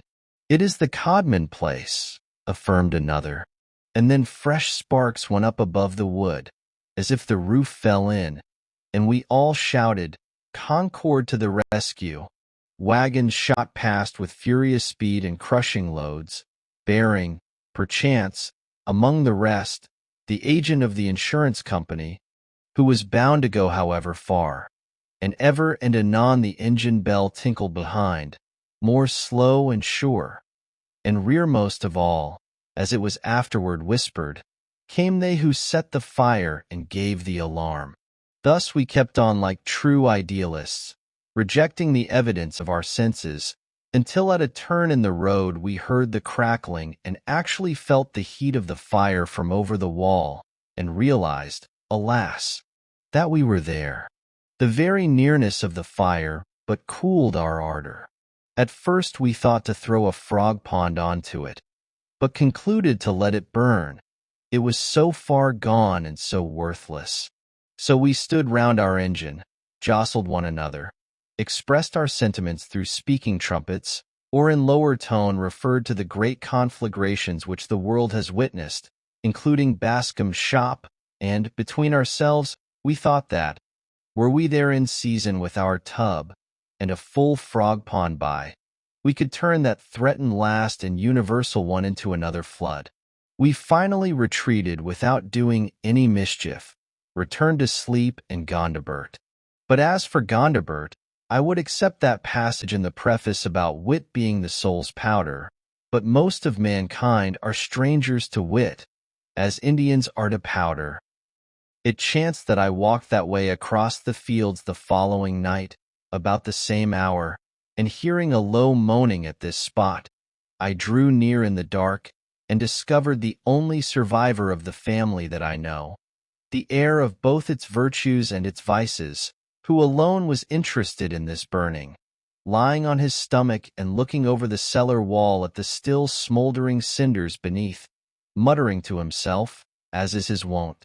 He had been working far off in the river meadows all day, and had improved the first moments that he could call his own to visit the home of his fathers and his youth.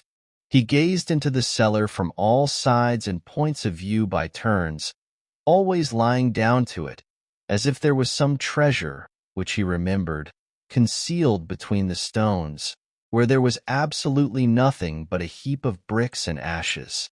The house being gone, he looked at what there was left. He was soothed by the sympathy which my mere presence implied, and showed me, as well as the darkness permitted, where the well was covered up, which, thank heaven, could never be burned.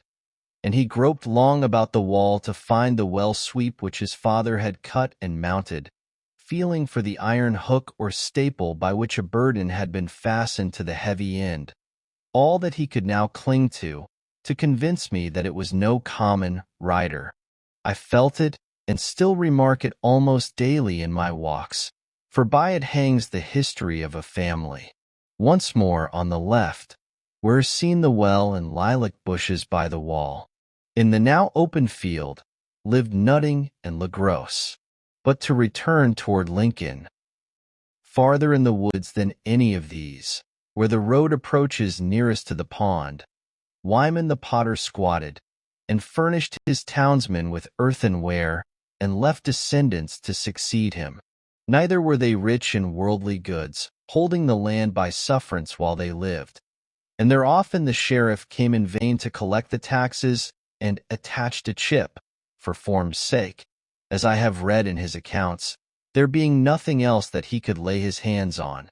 One day in midsummer, when I was hoeing, a man who was carrying a load of pottery to market stopped his horse against my field, and inquired concerning Wyman the younger. He had long ago bought a potter's wheel of him, and wished to know what had become of him. I had read of the potter's clay and wheel in Scripture, but it had never occurred to me that the pots we use were not such as had come down unbroken from those days, or grown on trees like gourds somewhere, and I was pleased to hear that so fictile an art was ever practiced in my neighborhood. The last inhabitant of these woods before me was an Irishman, Hugh Coyle, if I have spelt his name with Coyle enough, who occupied Wyman's tenement.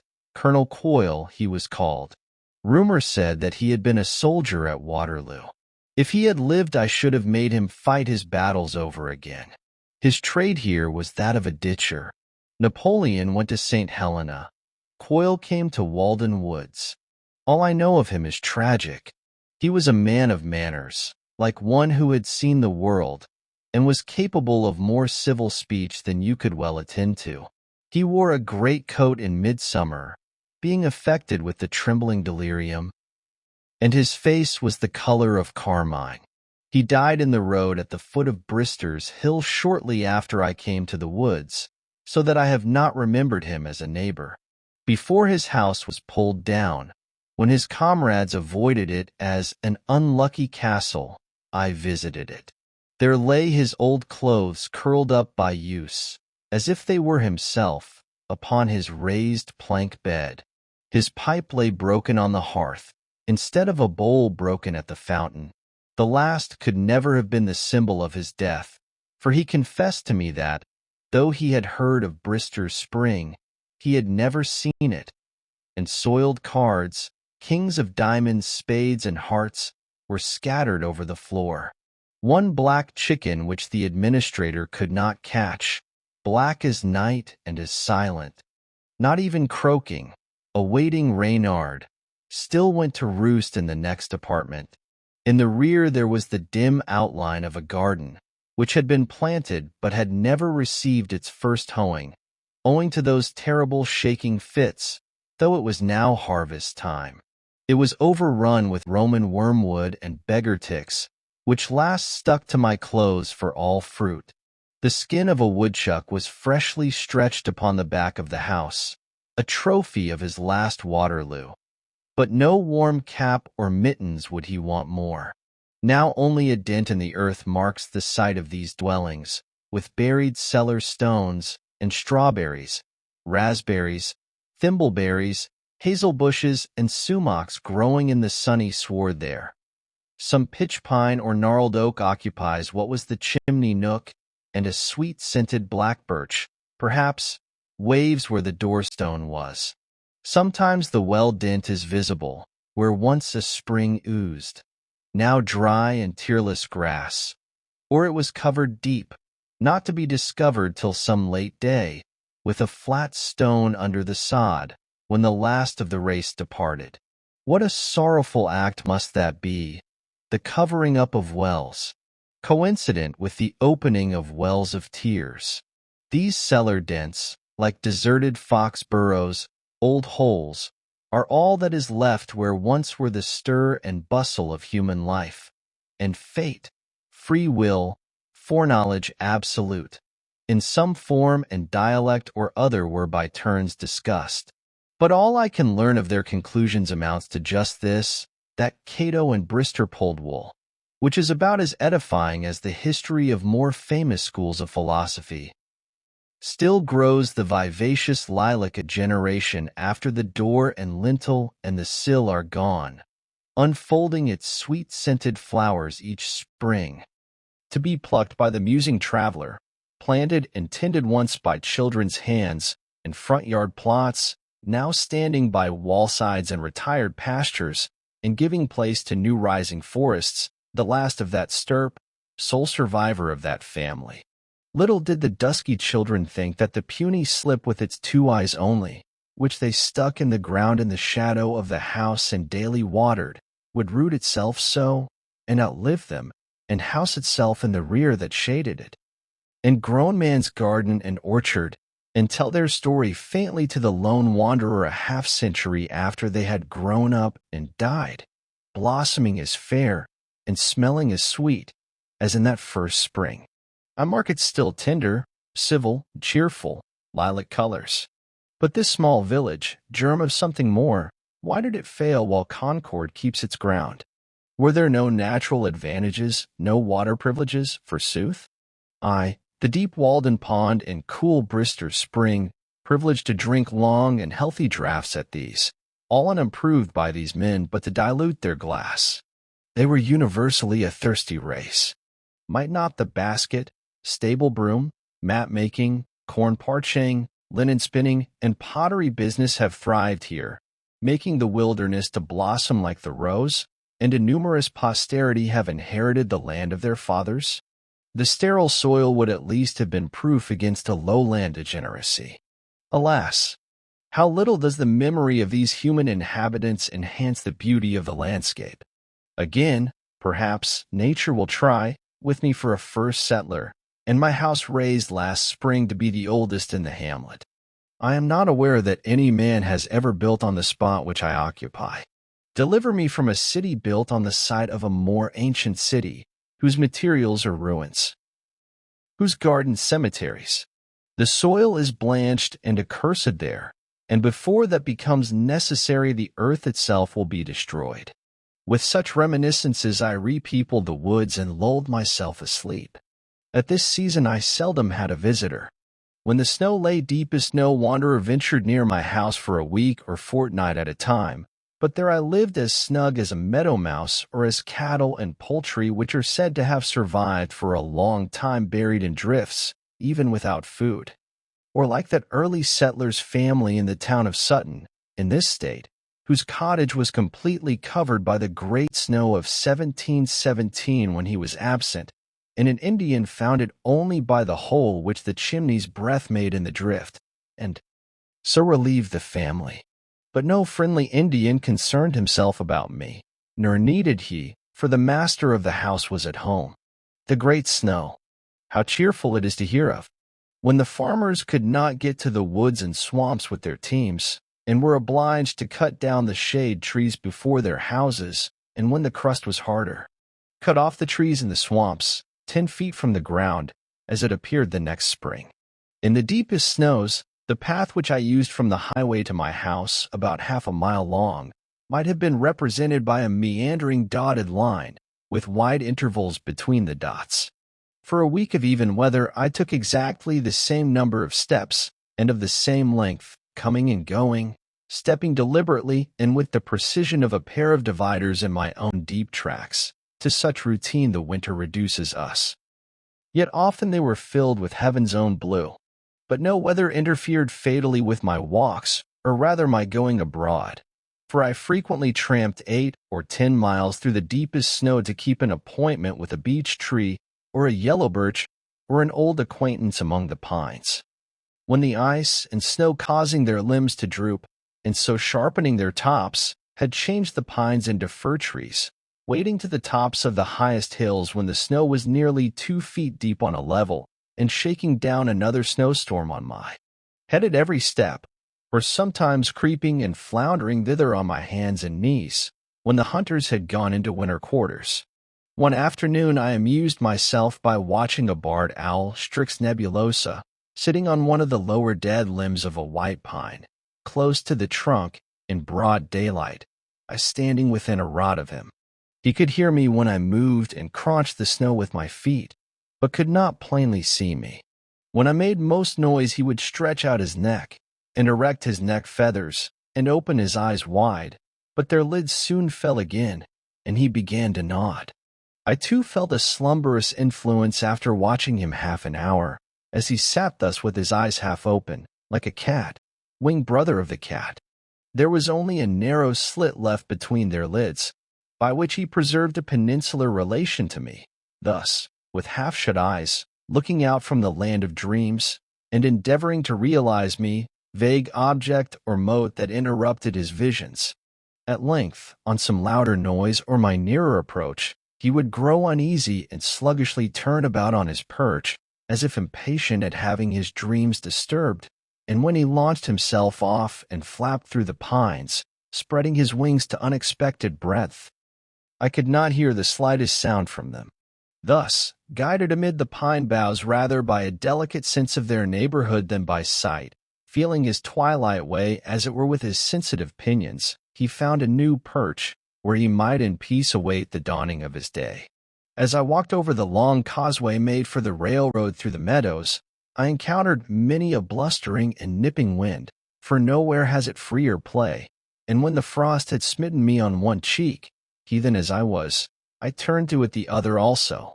Nor was it much better by the carriage road from Brister's Hill, for I came to town still, like a friendly Indian, when the contents of the broad open fields were all piled up between the walls of the Walden road, and half an hour sufficed to obliterate the tracks of the last traveler.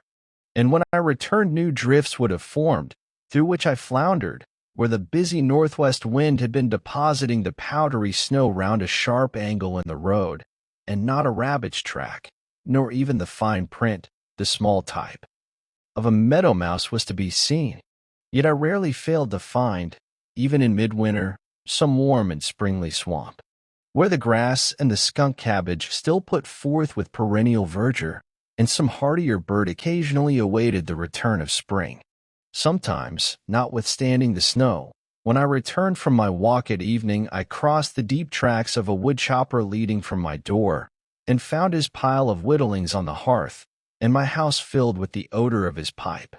Or on a Sunday afternoon, if I chanced to be at home, I heard the crunching of the snow made by the step of a long-headed farmer, who from far through the woods sought my house, to have a social crack, one of the few of his vocation who are men on their farms, who donned a frock instead of a professor's gown, and is as ready to extract the moral out of church or state as to haul a load of manure from his barnyard. We talked of rude and simple times, when men sat about large fires in cold bracing weather with clear heads, and when other dessert failed, we tried our teeth on many a nut which wise squirrels have long since abandoned, for those which have the thickest shells are commonly empty. The one who came from farthest to my lodge, through deepest snows and most dismal tempests, was a poet, a farmer, a hunter, a soldier, a reporter, even a philosopher, may be daunted. But nothing can deter a poet, for he is actuated by pure love. Who can predict his comings and goings? His business calls him out at all hours, even when doctors sleep. We made that small house ring with boisterous mirth and resound with the murmur of much sober talk, making amends then to Walden Vale for the long silences. Broadway was still and deserted in comparison. At suitable intervals there were regular salutes of laughter, which might have been referred indifferently to the last uttered, or the forthcoming jest. We made many a brand-new theory of life over a thin dish of gruel, which combined the advantages of conviviality with the clear-headedness which philosophy requires. I should not forget that during my last winter at the pond there was another welcome visitor, who at one time came through the village, through snow and rain and darkness, till he saw my lamp through the trees, and shared with me some long winter evenings. One of the last of the philosophers, Connecticut gave him to the world. He peddled first her wares, afterwards, as he declares, his brains. These he peddles still, prompting God and disgracing man, bearing for fruit his brain only, like the nut its kernel. I think that he must be the man of the most faith of any alive.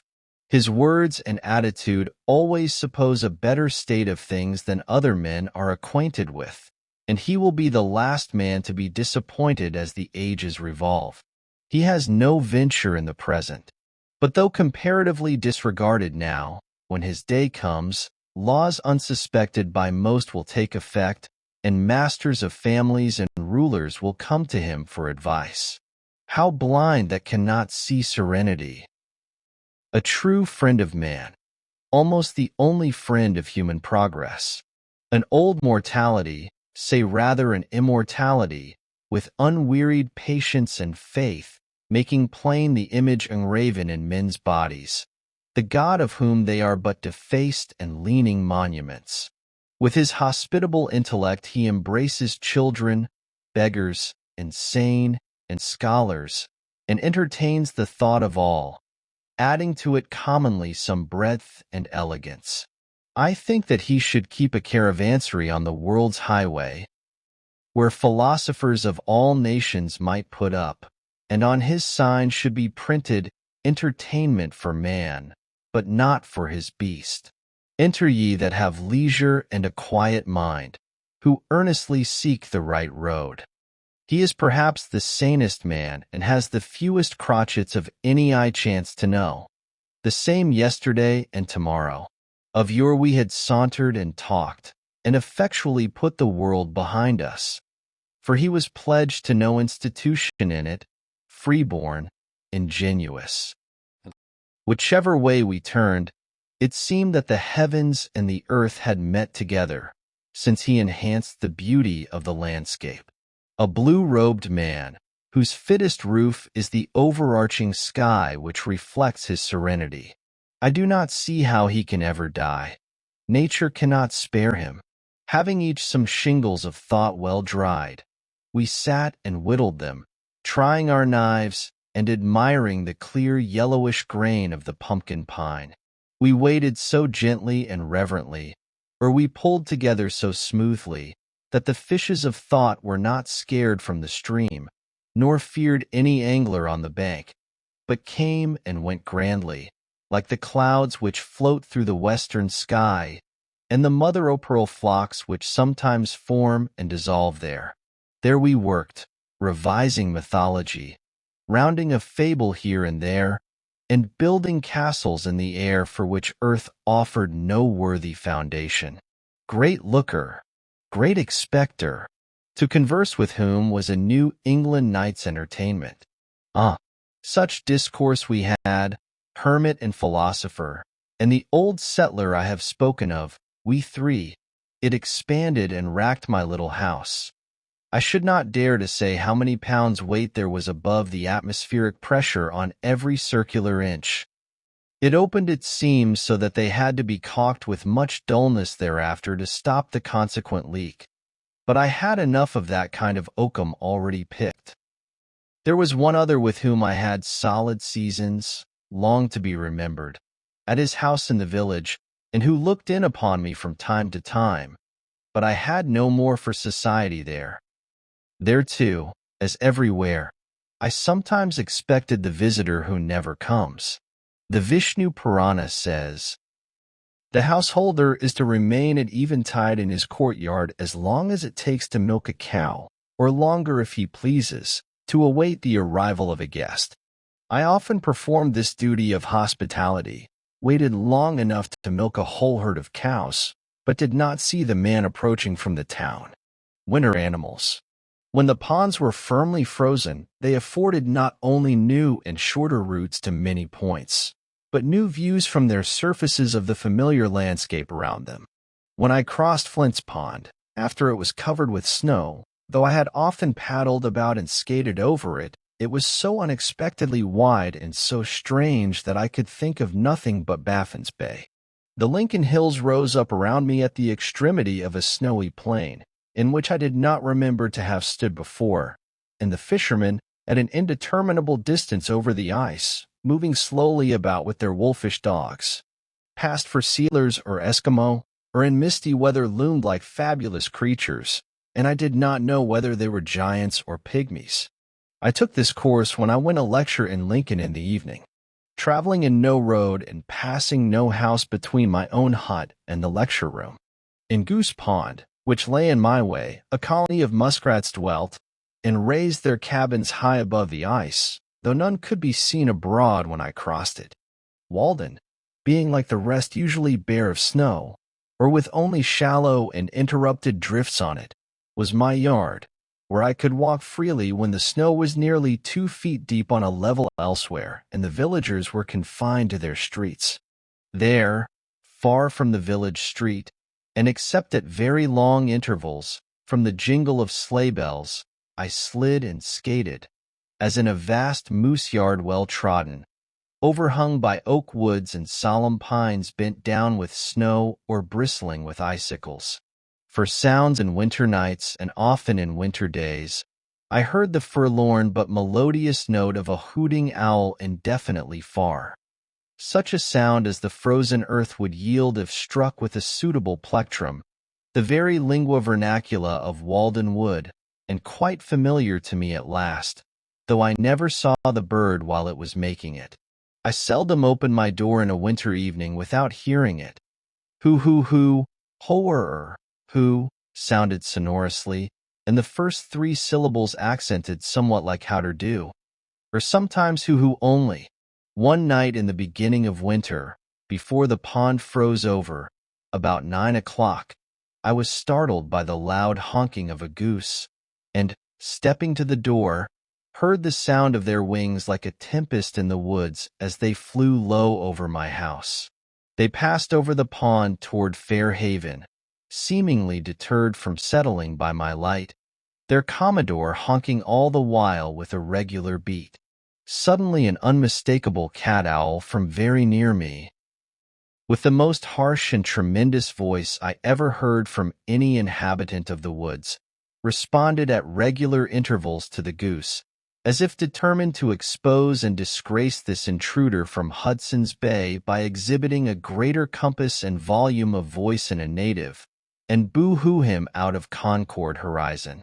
What do you mean by alarming the citadel at this time of night consecrated to me? Do you think I am ever caught napping at such an hour, and that I have not got lungs and a larynx as well as yourself? Boo-hoo, boo-hoo, boo-hoo. It was one of the most thrilling discords I ever heard.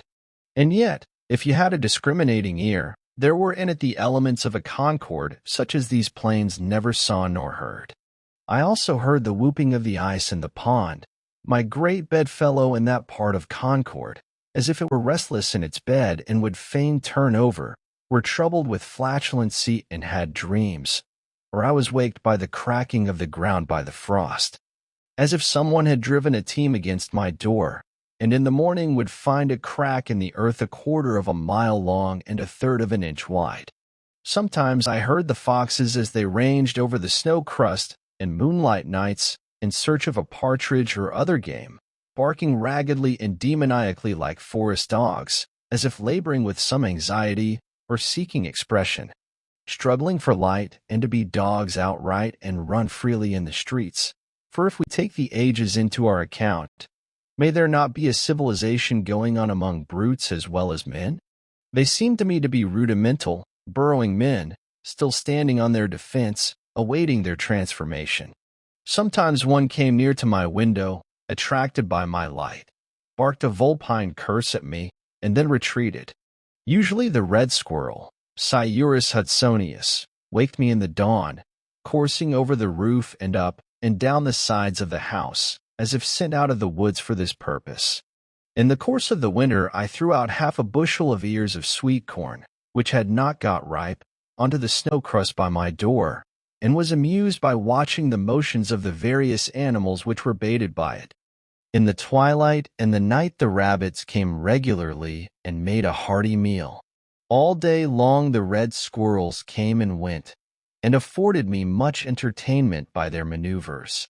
One would approach at first warily through the shrub oaks, running over the snow crust by fits and starts like a leaf blown by the wind. Now a few paces this way, with wonderful speed and waste of energy, making inconceivable haste with his trotters, as if it were for a wager, and now as many paces that way, but never getting on more than 1/2 a rod at a time, and then suddenly pausing with a ludicrous expression and a gratuitous somerset, as if all the eyes in the universe were fixed on him. For all the motions of a squirrel, even in the most solitary recesses of the forest, imply spectators as much as those of a dancing girl, wasting more time in delay and circumspection than would have sufficed to walk the whole distance. I never saw one walk, and then suddenly, before you could say Jack Robinson, he would be in the top of a young pitch pine, winding up his clock and chiding all imaginary spectators, soliloquizing and talking to all the universe at the same time, for no reason that I could ever detect, or he himself was aware of, I suspect. At length he would reach the corn, and selecting a suitable ear, frisk about in the same uncertain trigonometrical way to the topmost stick of my woodpile, before my window, where he looked me in the face, and there sit for hours, supplying himself with a new ear from time to time, nibbling at first voraciously and throwing the half-naked cobs about, till at length he grew more dainty still and played with his food, tasting only the inside of the kernel, and the ear, which was held balanced over the stick by one paw, slipped from his careless grasp and fell to the ground, when he would look over at it with a ludicrous expression of uncertainty, as if suspecting that it had life, with a mind not made up whether to get it again, or a new one, or be off. Now thinking of corn, than listening to hear what was in the wind. So the little impudent fellow would waste many an ear in a forenoon, till at last, seizing some longer and plumper one, considerably bigger than himself, and skillfully balancing it, he would set out with it to the woods, like a tiger with a buffalo, by the same zigzag course and frequent pauses, scratching along with it as if it were too heavy for him and falling all the while, making its fall a diagonal between a perpendicular and horizontal, being determined to put it through at any rate. Singularly frivolous and whimsical fellow. And so he would get off with it to where he lived, perhaps carry it to the top of a pine tree 40 or 50 rods distant, and I would afterwards find the cobs strewn about the woods in various directions. At length the jays arrive, whose discordant screams were heard long before, as they were warily making their approach an eighth of a mile off, and in a stealthy and sneaking manner they flit from tree to tree, nearer and nearer, and pick up the kernels which the squirrels have dropped. Then, sitting on a pitch-pine bough, they attempt to swallow in their haste a kernel which is too big for their throats and chokes them, and after great labor they disgorge it, and spend an hour in the endeavor to crack it by repeated blows with their bills. They were manifestly thieves, and I had not much respect for them. But the squirrels, though at first shy, went to work as if they were taking what was their own. Meanwhile also came the chickadees in flocks, which, picking up the crumbs the squirrels had dropped, flew to the nearest twig, and, placing them under their claws, hammered away at them with their little bills, as if it were an insect in the bark, till they were sufficiently reduced for their slender throats. A little flock of these titmice came daily to pick a dinner out of my woodpile, or the crumbs at my door, with faint flitting lisping notes, like the tinkling of icicles in the grass, or else with sprightly day, or more rarely, in spring-like days, a wiry summery phoebe from the woodside. They were so familiar that at length one alighted on an armful of wood which I was carrying in, and pecked at the sticks without fear.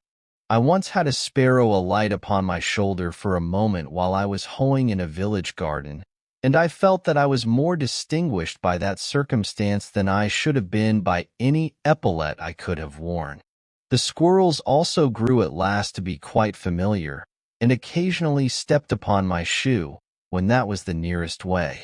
When the ground was not yet quite covered, and again near the end of winter, when the snow was melted on my south hillside and about my woodpile, the partridges came out of the woods morning and evening to feed there. Whichever side you walk in the woods, the partridge bursts away on whirring wings, jarring the snow from the dry leaves and twigs on high, which comes sifting down in the sunbeams like golden dust. For this brave bird is not to be scared by winter. It is frequently covered up by drifts, and it is said, sometimes plunges from on wing into the soft snow, where it remains concealed for a day or two.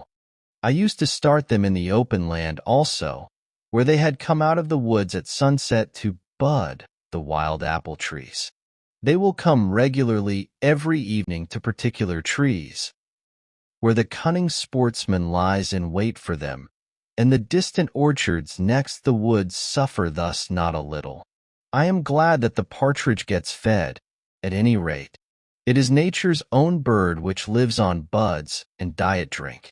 In dark winter mornings, or in short winter afternoons, I sometimes heard a pack of hounds threading all the woods with hounding cry and yelp, unable to resist the instinct of the chase, and the note of the hunting horn at intervals, proving that man was in the rear. The woods ring again, and yet no fox bursts forth onto the open level of the pond, nor following pack pursuing their acteon. And perhaps at evening I see the hunters returning with a single brush trailing from their sleigh for a trophy, seeking therein. They tell me that if the fox would remain in the bosom of the frozen earth he would be safe, or if he would run in a straight line away no foxhound could overtake him. But, having left his pursuers far behind, He stops to rest and listen till they come up, and when he runs he circles round to his old haunts, where the hunters await him. Sometimes, however, he will run upon a wall many rods, and then leap off far to one side, and he appears to know that water will not retain his scent. A hunter told me that he once saw a fox pursued by hounds burst out onto Walden when the ice was covered with shallow puddles, run part way across, and then return to the same shore. Ere long the hounds arrived, but here they lost the scent. Sometimes a pack hunting by themselves would pass my door, and circle round my house, and yelp and hound without regarding me, as if afflicted by a species of madness, so that nothing could divert them from the pursuit. Thus they circle until they fall upon the recent trail of a fox. For a wise hound will forsake everything else for this. One day a man came to my hut from Lexington to inquire after his hound that made a large track, and had been hunting for a week by himself. But I fear that he was not the wiser for all I told him, for every time I attempted to answer his questions he interrupted me by asking, "What do you do here?" He had lost a dog, but found a man. One old hunter who has a dry tongue, who used to come to bathe in Walden once every year when the water was warmest, and at such times looked in upon me, told me that many years ago he took his gun one afternoon and went out for a cruise in Walden Wood, and as he walked the Wayland Road he heard the cry of hounds approaching, and ere long a fox leaped the wall into the road, and as quick as thought leaped the other wall out of the road, and his swift bullet had not touched him. Some way behind came an old hound and her 3 pups in full pursuit, hunting on their own account, and disappeared again in the woods. Late in the afternoon, as he was resting in the thick woods south of Walden, he heard the voice of the hounds far over toward Fair Haven still pursuing the fox, and on they came, their hounding cry which made all the woods ring sounding nearer and nearer, now from Well Meadow, now from the Baker farm. For a long time he stood still and listened to their music, so sweet to a hunter's ear, when suddenly the fox appeared, threading the solemn aisles with an easy coursing pace, whose sound was concealed by a sympathetic rustle of the leaves, swift and still, keeping the ground, leaving his pursuers far behind. And, leaping upon a rock amid the woods, he sat erect and listening, with his back to the hunter. For a moment compassion restrained the latter's arm. But that was a short-lived mood, and as quick as thought can follow thought his piece was leveled, and whang! The fox rolling over the rock lay dead on the ground. The hunter still kept his place and listened to the hounds. Still on they came, and now the near woods resounded through all their aisles with their demoniac cry. At length the old hound burst into view with muzzle to the ground, and snapping the air as if possessed, and ran directly to the rock. But spying the dead fox, she suddenly ceased her hounding as if struck dumb with amazement, and walked round and round him in silence. And one by one her pups arrived, and, like their mother, were sobered into silence by the mystery. Then the hunter came forward and stood in their midst, and the mystery was solved. They waited in silence while he skinned the fox, then followed the brush a while, and at length turned off into the woods again. That evening a Weston squire came to the Concord hunter's cottage to inquire for his hounds, and told how for a week they had been hunting on their own account from Weston woods. The Concord hunter told him what he knew and offered him the skin, but the other declined it and departed. He did not find his hounds that night, but the next day learned that they had crossed the river and put up at a farmhouse for the night, whence, having been well fed, they took their departure early in the morning. The hunter who told me this could remember one Sam Nutting, who used to hunt bears on Fair Haven ledges, and exchange their skins for rum in Concord village, who told him, even, that he had seen a moose there. Nutting had a famous foxhound named Burgoyne. He pronounced it Bugen, which my informant used to borrow. In the Wast book of an old trader of this town, who was also a captain, town clerk, and representative, I find the following entry. January 18th, 1742-3, John Melvin Cr. By 1 Gray Fox 023, they are not now found here. And in his ledger, February 7th, 1743, Hezekiah Stratton has credit. By 1/2 a catskin 014 1/2, of course, a wild cat, for Stratton was a sergeant in the Old French War, and would not have got credit for hunting less noble game. Credit is given for deer skins also, and they were daily sold. One man still preserves the horns of the last deer that was killed in this vicinity, and another has told me the particulars of the hunt in which his uncle was engaged. The hunters were formerly a numerous and merry crew here. I remember well one gaunt Nimrod who would catch up a leaf by the roadside and play a strain on it wilder and more melodious, if my memory serves me, than any hunting horn. At midnight, when there was a moon, I sometimes met with hounds in my path prowling about the woods, which would skulk out of my way, as if afraid, and stand silent amid the bushes till I had passed. Squirrels and wild mice disputed for my store of nuts. There were scores of pitch pines around my house, from 1 to 4 inches in diameter, which had been gnawed by mice the previous winter, a Norwegian winter for them, for the snow lay long and deep, and they were obliged to mix a large proportion of pine bark with their other diet.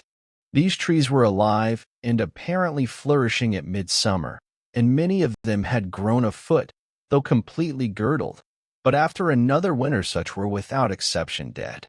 It is remarkable that a single mouse should thus be allowed a whole pine tree for its dinner, gnawing round instead of up and down it.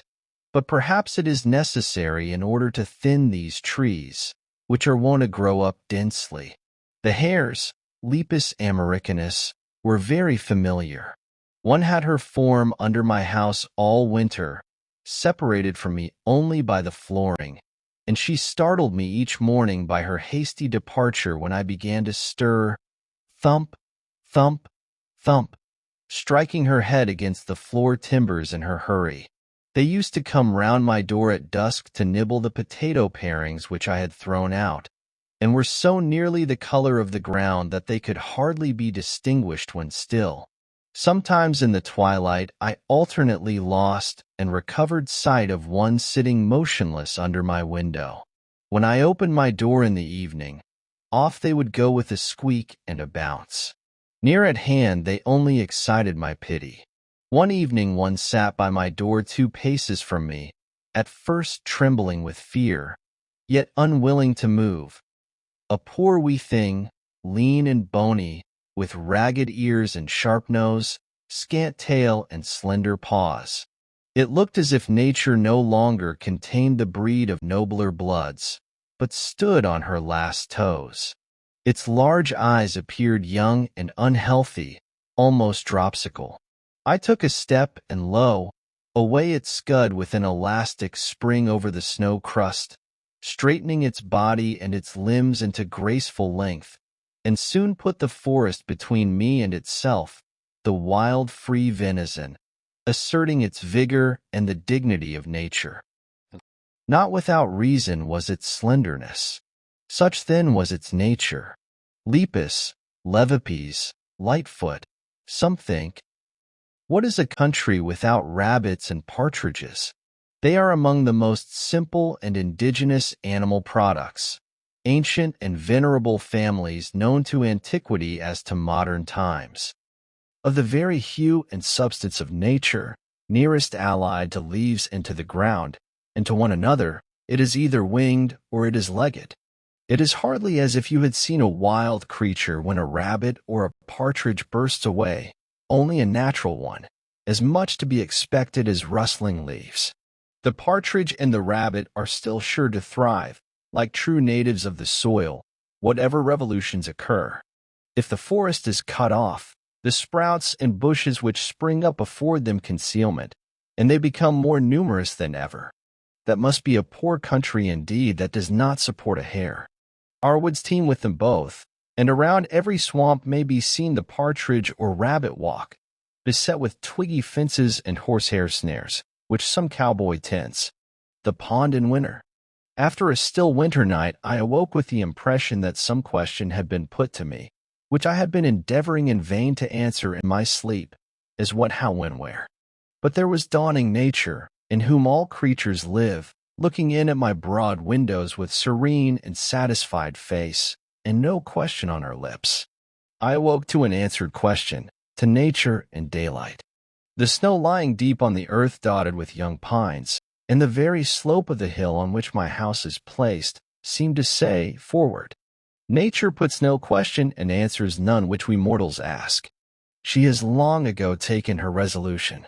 O Prince, our eyes contemplate with admiration and transmit to the soul the wonderful and varied spectacle of this universe. The night veils without doubt a part of this glorious creation, but day comes to reveal to us this great work, which extends from earth even into the plains of the ether. Then to my morning work. First I take an axe and pail, and go in search of water, if that be not a dream. After a cold and snowy night, it needed a divining rod to find it. Every winter the liquid and trembling surface of the pond, which was so sensitive to every breath, and reflected every light and shadow, becomes solid to the depth of a foot or a foot and a half, so that it will support the heaviest teams, and perchance the snow covers it to an equal depth, and it is not to be distinguished from any level field. Like the marmots in the surrounding hills, it closes its eyelids and becomes dormant for 3 months or more. Standing on the snow-covered plain, as if in a pasture amid the hills, I cut my way first through a foot of snow, and then a foot of ice, and open a window under my feet, where, kneeling to drink, I look down into the quiet parlor of the fishes, pervaded by a softened light as through a window of ground glass, with its bright sanded floor the same as in summer. There a perennial waveless serenity reigns as in the amber twilight sky, corresponding to the cool and even temperament of the inhabitants. Heaven is under our feet as well as over our heads. Early in the morning, while all things are crisp with frost, men come with fishing reels and slender lunch, and let down their fine lines through the snowy field to take pickerel and perch, wild men, who instinctively follow other fashions and trust other authorities than their townsmen, and by their goings and comings stitch towns together in parts where else they would be ripped. They sit and eat their luncheon in stout fear-knots on the dry oak leaves on the shore, as wise in natural lore as the citizen is in artificial. They never consulted with books, and know and can tell much less than they have done. The things which they practice are said not yet to be known. Here is one fishing for pickerel with grown perch for bait. You look into his pail with wonder as into a summer pond, as if he kept summer locked up at home, or knew where she had retreated. How, pray, did he get these in midwinter? Oh, he got worms out of rotten logs since the ground froze, and so he caught them. His life itself passes deeper in nature than the studies of the naturalist penetrate, himself a subject for the naturalist. The latter raises the moss and bark gently with his knife in search of insects. The former lays open logs to their core with his axe, and moss and bark fly far and wide. He gets his living by barking trees. Such a man has some right to fish, and I love to see nature carried out in him. The perch swallows the grub worm, the pickerel swallows the perch, and the fisherman swallows the pickerel. And so all the chinks in the scale of being are filled.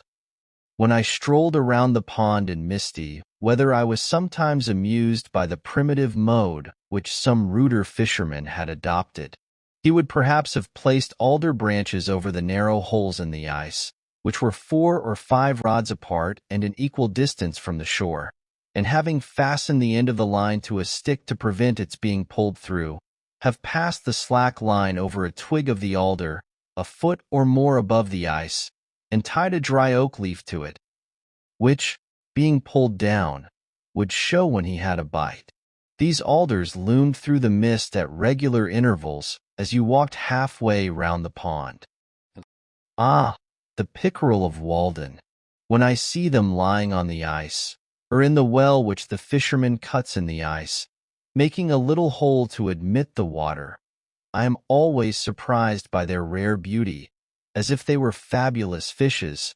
They are so foreign to the streets, even to the woods, foreign as Arabia to our Concord life. They possess a quite dazzling and transcendent beauty which separates them by a wide interval from the cadaverous cod and haddock whose fame is trumpeted in our streets. They are not green like the pines, nor gray like the stones, nor blue like the sky. But they have, to my eyes, if possible, yet rarer colors, like flowers and precious stones, as if they were the pearls, the animalized nuclei or crystals of the Walden water. They, of course, are Walden all over and all through, are themselves small Waldens in the animal kingdom, Waldenses. It is surprising that they are caught here, that in this deep and capacious spring, far beneath the rattling teams and chaises and tinkling sleighs that travel the Walden road, this great gold and emerald fish swims. I never chanced to see its kind in any market. It would be the cynosure of all eyes there. Easily, with a few convulsive quirks, they give up their watery ghosts, like a mortal translated before his time to the thin air of heaven. As I was desirous to recover the long-lost bottom of Walden Pond, I surveyed it carefully before the ice broke up early in '46, with compass and chain and sounding line. There have been many stories told about the bottom, or rather no bottom, of this pond, which certainly had no foundation for themselves.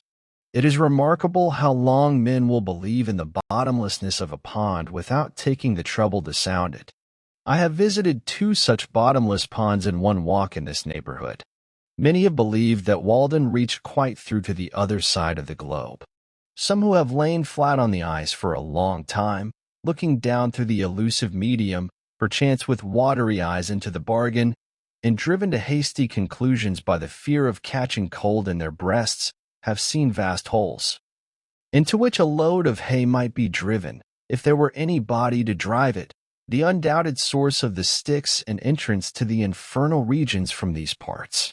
Others have gone down from the village with a 56 and a wagon load of inch rope, but yet have failed to find any bottom, for while the 56 was resting by the way, they were paying out the rope in the vain attempt to fathom their truly immeasurable capacity for marvelousness. But I can assure my readers that Walden has a reasonably tight bottom at a not unreasonable, though at an unusual, depth. I fathomed it easily with a cod line and a stone weighing about 1.5 pounds, and could tell accurately when the stone left the bottom, by having to pull so much harder before the water got underneath to help me. The greatest depth was exactly 102 feet, to which may be added the 5 feet which it has risen since, making 107. This is a remarkable depth for so small an area, yet not an inch of it can be spared by the imagination. What if all ponds were shallow? Would it not react on the minds of men? I am thankful that this pond was made deep and pure for a symbol. While men believe in the infinite, some ponds will be thought to be bottomless. A factory owner, hearing what depth I had found, thought that it could not be true, for, judging from his acquaintance with dams, sand would not lie at so steep an angle. But the deepest ponds are not so deep in proportion to their area as most suppose, and if drained, would not leave very remarkable valleys. They are not like cups between the hills, for this one, which is so unusually deep for its area, appears in a vertical section through its center not deeper than a shallow plate. Most ponds, emptied, would leave a meadow no more hollow than we frequently see. William Gilpin, who is so admirable in all that relates to landscapes, and usually so correct, standing at the head of Loch Fyne, in Scotland, which he describes as a bay of salt water, 60 or 70 fathoms deep, for miles in breadth, and about 50 miles long, surrounded by mountains, observes, if we could have seen it immediately after the diluvian crash, or whatever convulsion of nature occasioned it, before the waters gushed in. What a horrid chasm must it have appeared!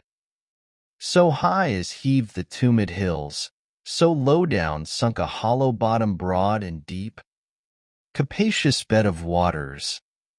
But if, using the shortest diameter of Loch Fyne, we apply these proportions to Walden, which, as we have seen, appears already in a vertical section only like a shallow plate, it will appear 4 times as shallow. So much for the increased horrors of the chasm of Loch Fyne when emptied. No doubt many a smiling valley with its stretching cornfields occupies exactly such a horrid chasm, from which the waters have receded, though it requires the insight and the far sight of the geologist to convince the unsuspecting inhabitants of this fact.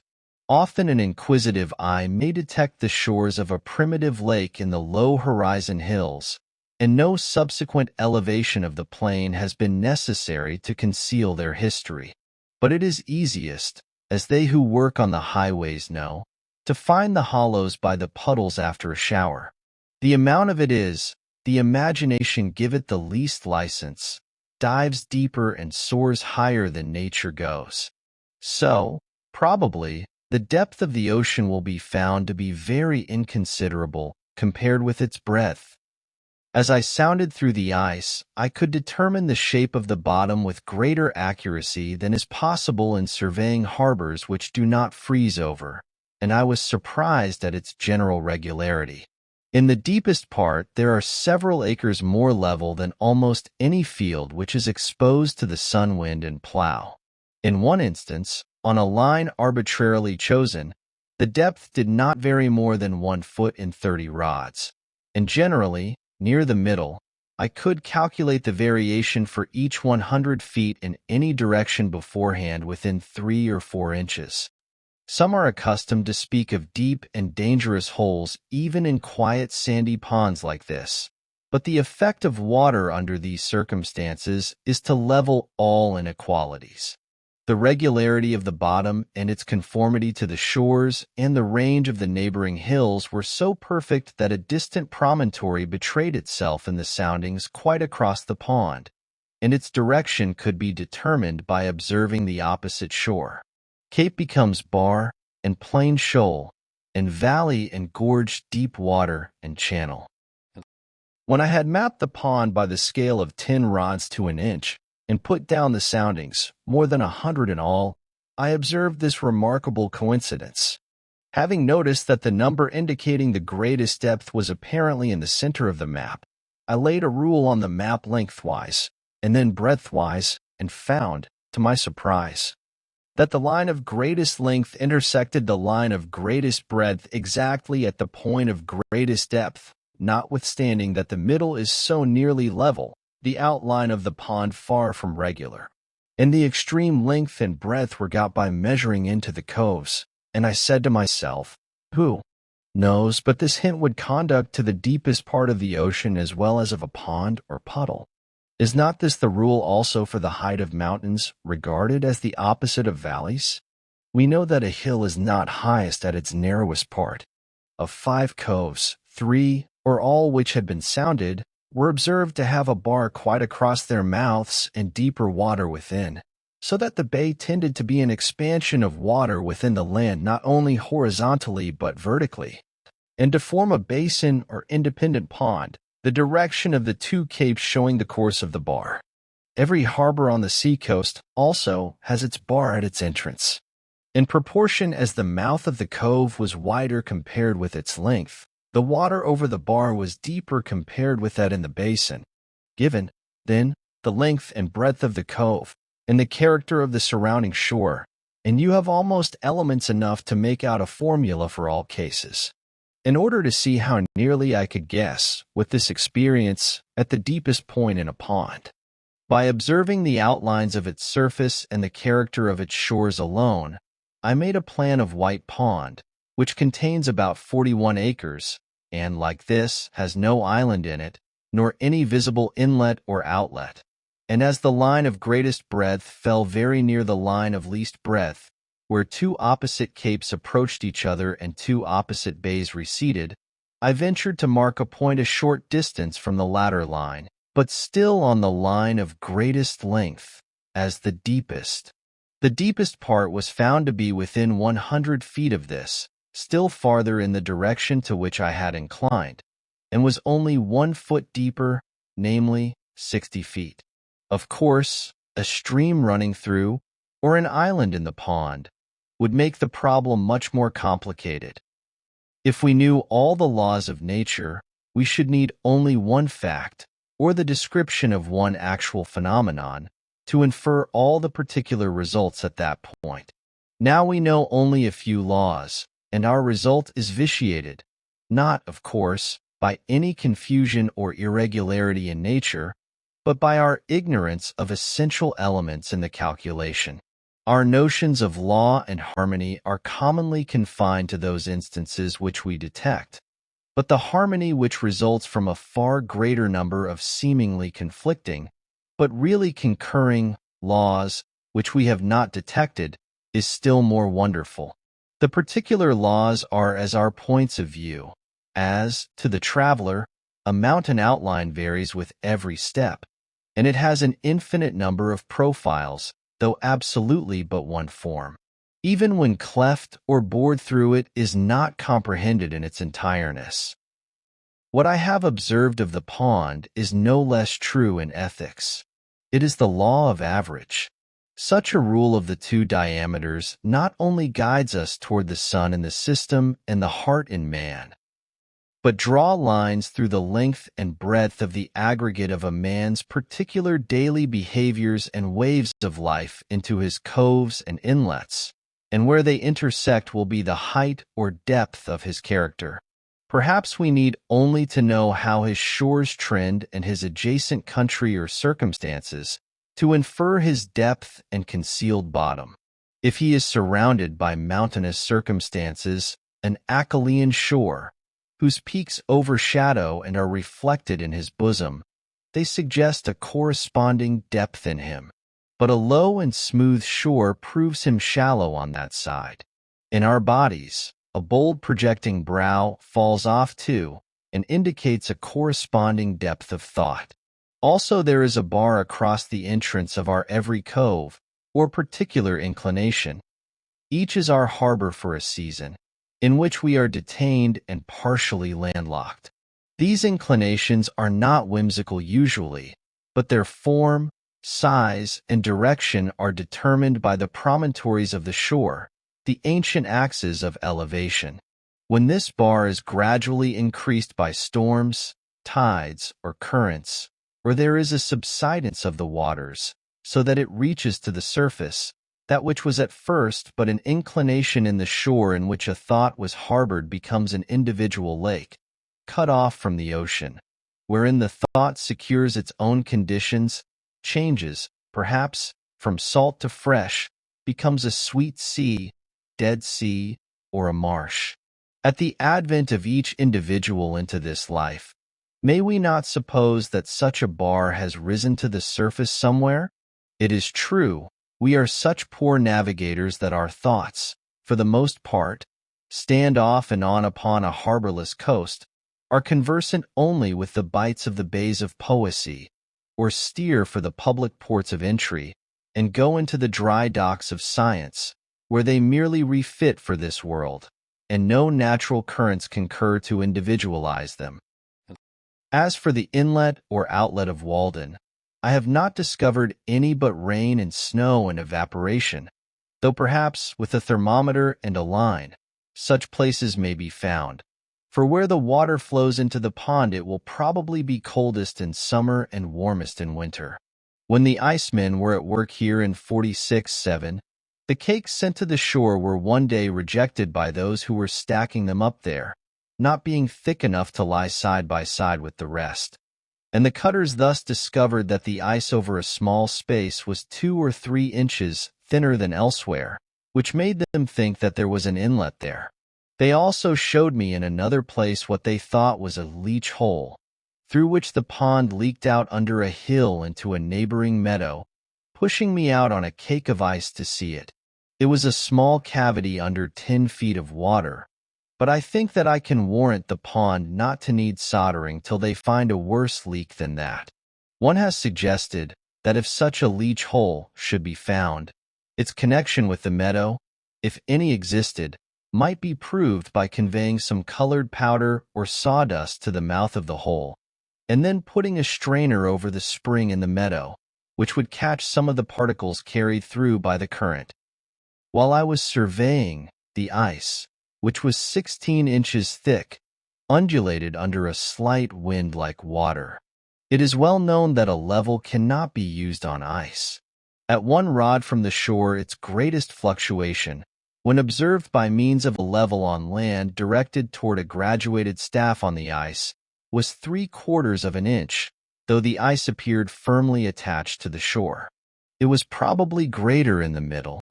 Who knows, but if our instruments were delicate enough, we might detect an undulation in the crust of the earth. When 2 legs of my level were on the shore and the third on the ice, and the sights were directed over the latter, a rise or fall of the ice of an almost infinitesimal amount made a difference of several feet on a tree across the pond.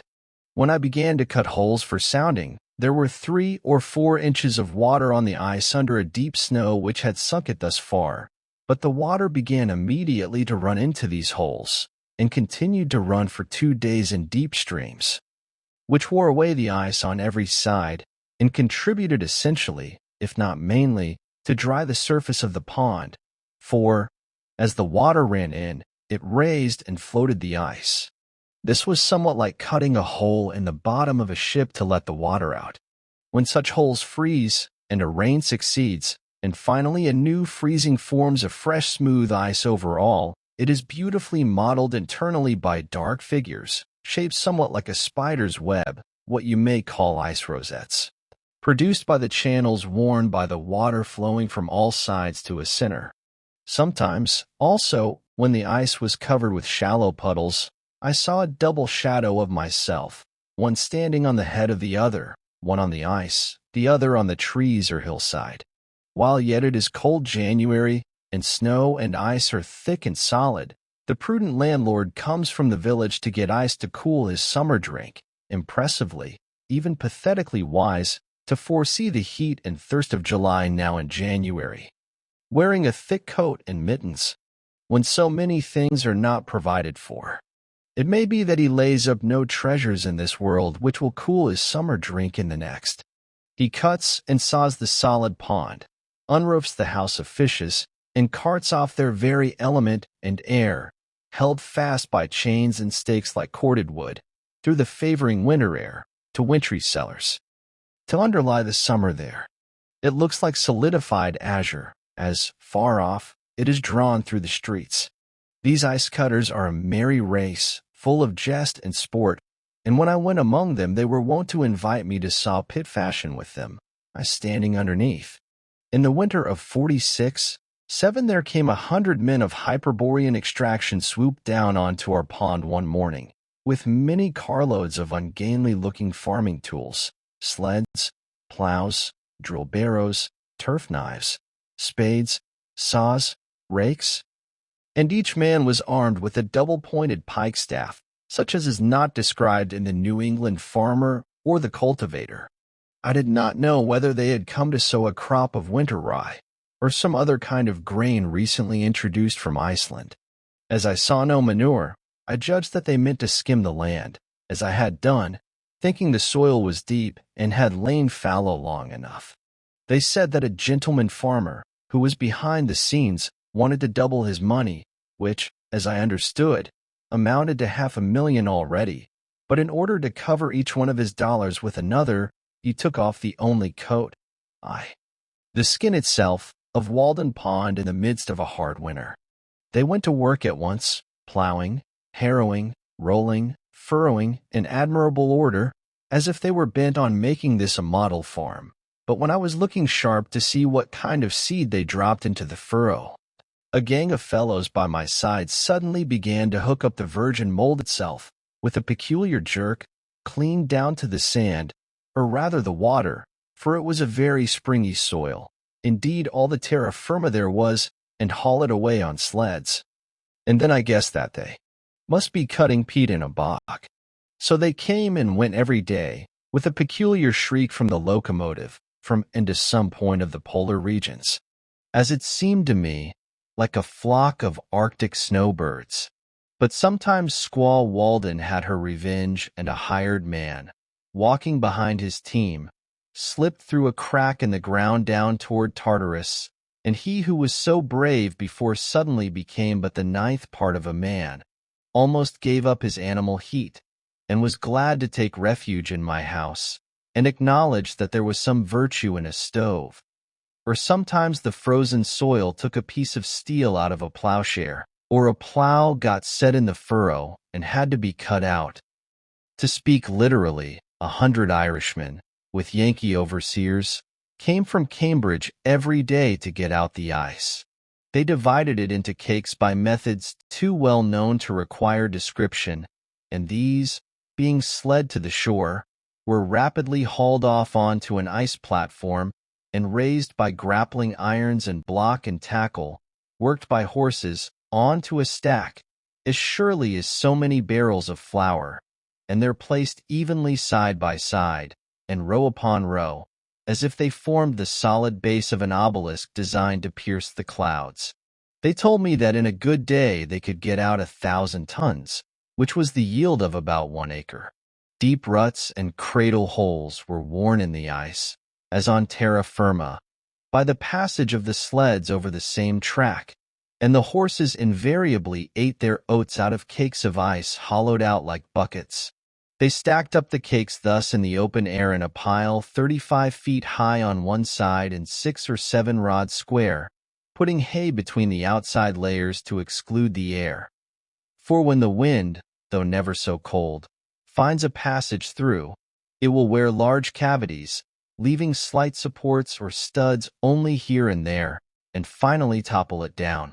At first it looked like a vast blue fort or Valhalla, but when they began to tuck the coarse meadow hay into the crevices, and this became covered with rime and icicles, it looked like a venerable moss-grown and hoary ruin built of azure-tinted marble, the abode of winter, that old man we see in the almanac, his shanty, as if he had a design to estivate with us.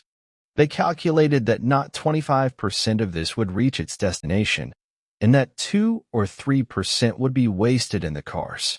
However, a still greater part of this heap had a different destiny from what was intended, for, either because the ice was found not to keep so well as was expected, containing more air than usual, or for some other reason, it never got to market.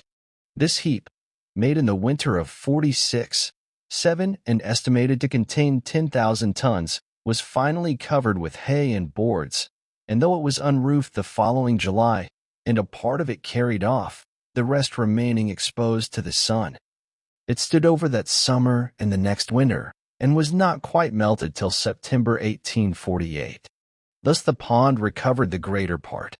Like the water, the Walden ice, seen near at hand, has a green tint, but at a distance is beautifully blue, and you can easily tell it from the white ice of the river or the merely greenish ice of some ponds, a quarter of a mile off. Sometimes one of those great cakes slips from the iceman's sled into the village street, and lies there for a week like a great emerald, an object of interest to all passers. I have noticed that a portion of Walden which in the state of water was green will often, when frozen, appear from the same point of view blue. So the hollows about this pond will, sometimes, in the winter, be filled with a greenish water somewhat like its own, but the next day will have frozen blue. Perhaps the blue color of water and ice is due to the light and air they contain. And the most transparent is the bluest. Ice is an interesting subject for contemplation. They told me that they had some in the ice houses at Fresh Pond 5 years old, which was as good as ever. Why is it that a bucket of water soon becomes putrid, but frozen remains sweet forever? It is commonly said that this is the difference between the affections and the intellect.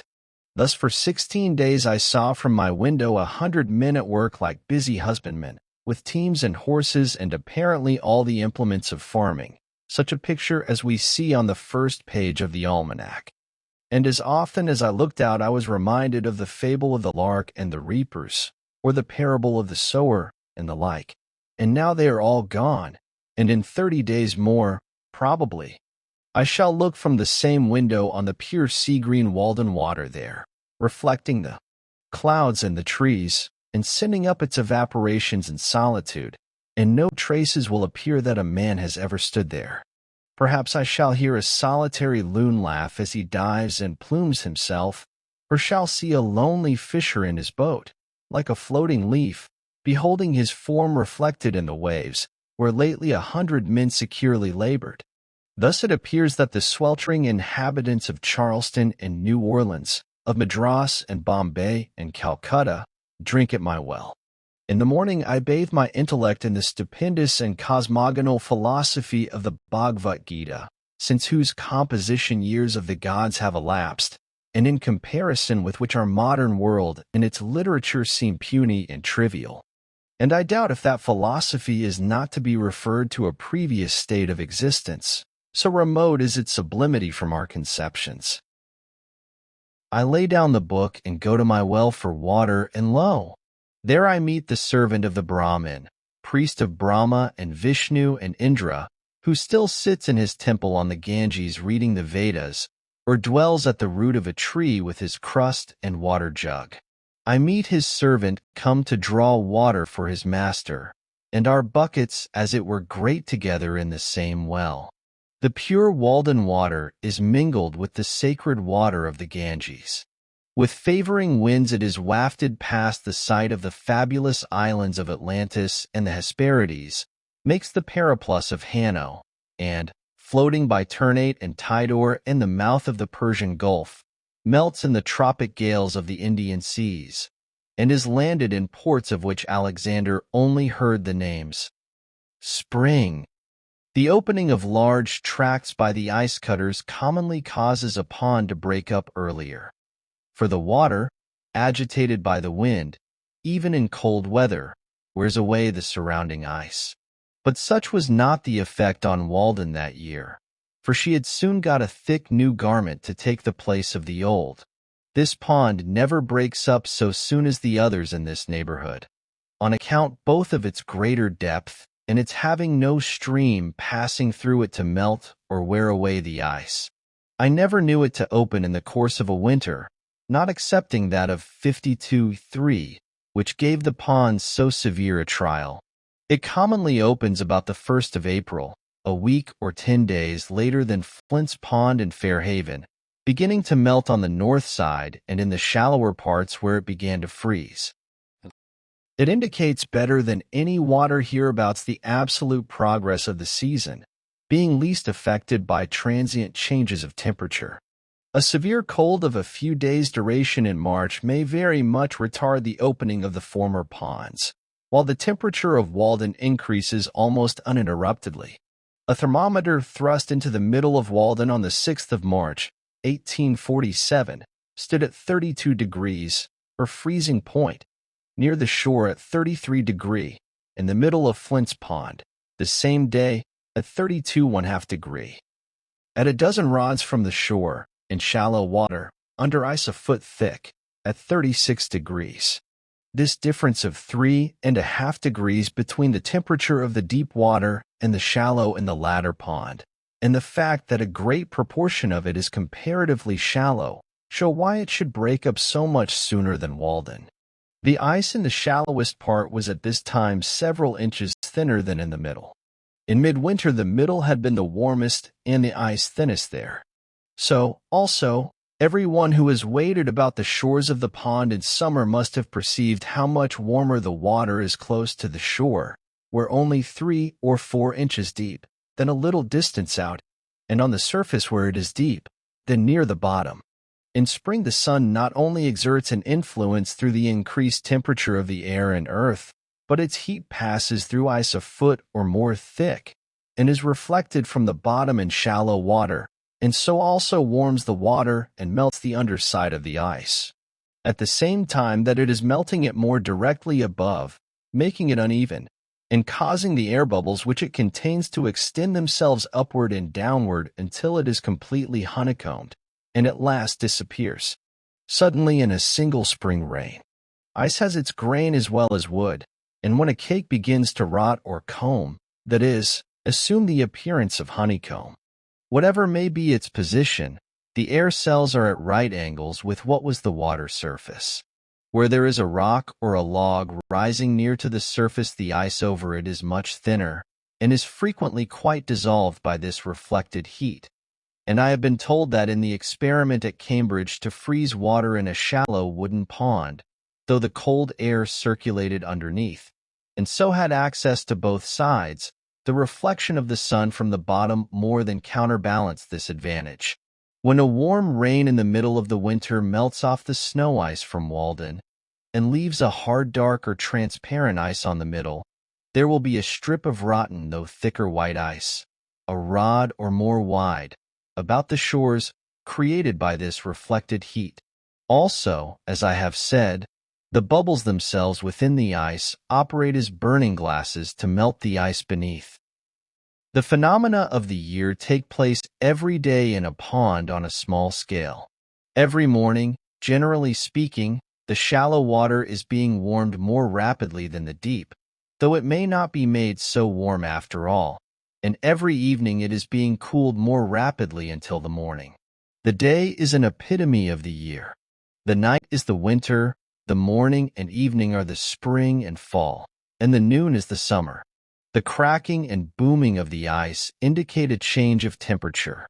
One pleasant morning after a cold night, February 24th, 1850, having gone to Flint's Pond to spend the day, I noticed with surprise that when I struck the ice with the head of my axe, it resounded like a gong for many rods around, or as if I had struck on a tight drumhead. The pond began to boom about an hour after sunrise, when it felt the influence of the sun's rays slanted upon it from over the hills. It stretched itself and yawned like a waking man with a gradually increasing tumult, which was kept up 3 or 4 hours.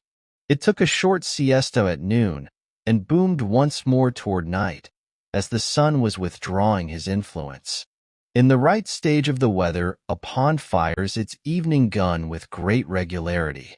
But in the middle of the day, being full of cracks, and the air also being less elastic, it had completely lost its resonance, and probably fishes and muskrats could not then have been stunned by a blow on it. The fishermen say that the thundering of the pond scares the fishes and prevents their biting. The pond does not thunder every evening, and I cannot tell surely when to expect its thundering. But though I may perceive no difference in the weather, it does. Who would have suspected so large and cold and thick-skinned a thing to be so sensitive? Yet it has its law to which it thunders obedience, when it should as surely as the buds expand in the spring. The earth is all alive and covered with papillae. The largest pond is as sensitive to atmospheric changes as the globule of mercury in its tube.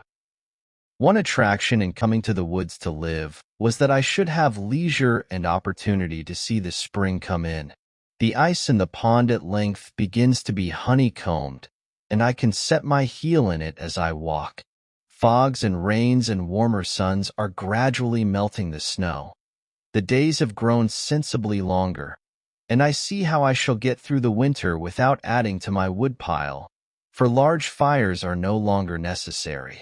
I am on the alert for the first signs of spring, to hear the chance note of some arriving bird, or the striped squirrel's chirp, for his stores must be now nearly exhausted, or see the woodchuck venture out of his winter quarters. On the 13th of March, after I had heard the bluebird, song sparrow, and redwing, the ice was still nearly a foot thick. As the weather grew warmer, it was not sensibly worn away by the water, nor broken up and floated off as in rivers, but, though it was completely melted for half a rod in width about the shore, the middle was merely honeycombed and saturated with water, so that you could put your foot through it when 6 inches thick. But by the next day evening, perhaps, after a warm rain followed by fog, it would have wholly disappeared, all gone off with the fog, spirited away. One year I went across the middle only 5 days before it disappeared entirely. In 1845, Walden was first completely open on the 1st of April, in 46, the 25th of March, in 47, the 8th of April, in 51, the 28th of March, in 52, the 18th of April, in 53, the 23rd of March, in 54, about the 7th of April. Every incident connected with the breaking up of the rivers and ponds and the settling of the weather is particularly interesting to us who live in a climate of so great extremes. When the warmer days come, they who dwell near the river hear the ice crack at night with a startling whoop as loud as artillery, as if its icy fetters were rent from end to end, and within a few days see it rapidly going out. So the alligator comes out of the mud with quakings of the earth. One old man, who has been a close observer of nature, and seems as thoroughly wise in regard to all her operations as if she had been put upon the stocks when he was a boy, and he had helped to lay her keel, who has come to his growth, and can hardly acquire more of natural lore if he should live to the age of Methuselah, told me, and I was surprised to hear him express wonder at any of nature's operations. For I thought that there were no secrets between them. That one spring day he took his gun and boat, and thought that he would have a little sport with the ducks. There was ice still on the meadows, but it was all gone out of the river, and he dropped down without obstruction from Sudbury, where he lived, to Fairhaven Pond, which he found, unexpectedly, covered for the most part with a firm field of ice. It was a warm day, and he was surprised to see so great a body of ice remaining. Not seeing any ducks, he hid his boat on the north or backside of an island in the pond, and then concealed himself in the bushes on the south side, to await them. The ice was melted for 3 or 4 rods from the shore, and there was a smooth and warm sheet of water, with a muddy bottom, such as the ducks love, within, and he thought it likely that some would be along pretty soon. After he had lain still there about an hour, he heard a low and seemingly very distant sound, but singularly grand and impressive, unlike anything he had ever heard, gradually swelling and increasing as if it would have a universal and memorable ending, a sullen rush and roar, which seemed to him all at once like the sound of a vast body of fowl coming in to settle there, and, seizing his gun, he started up in haste and excited.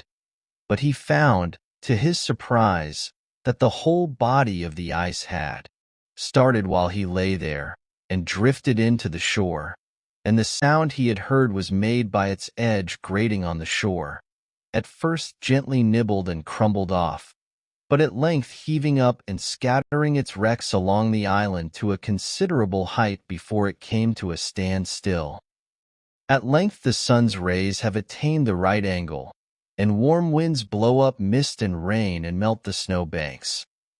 And the sun dispersing the mist smiles on a checkered landscape of russet and white smoking with incense, through which the traveler picks his way from islet to islet, cheered by the music of 1,000 tinkling rills and rivulets whose veins are filled with the blood of winter which they are bearing off.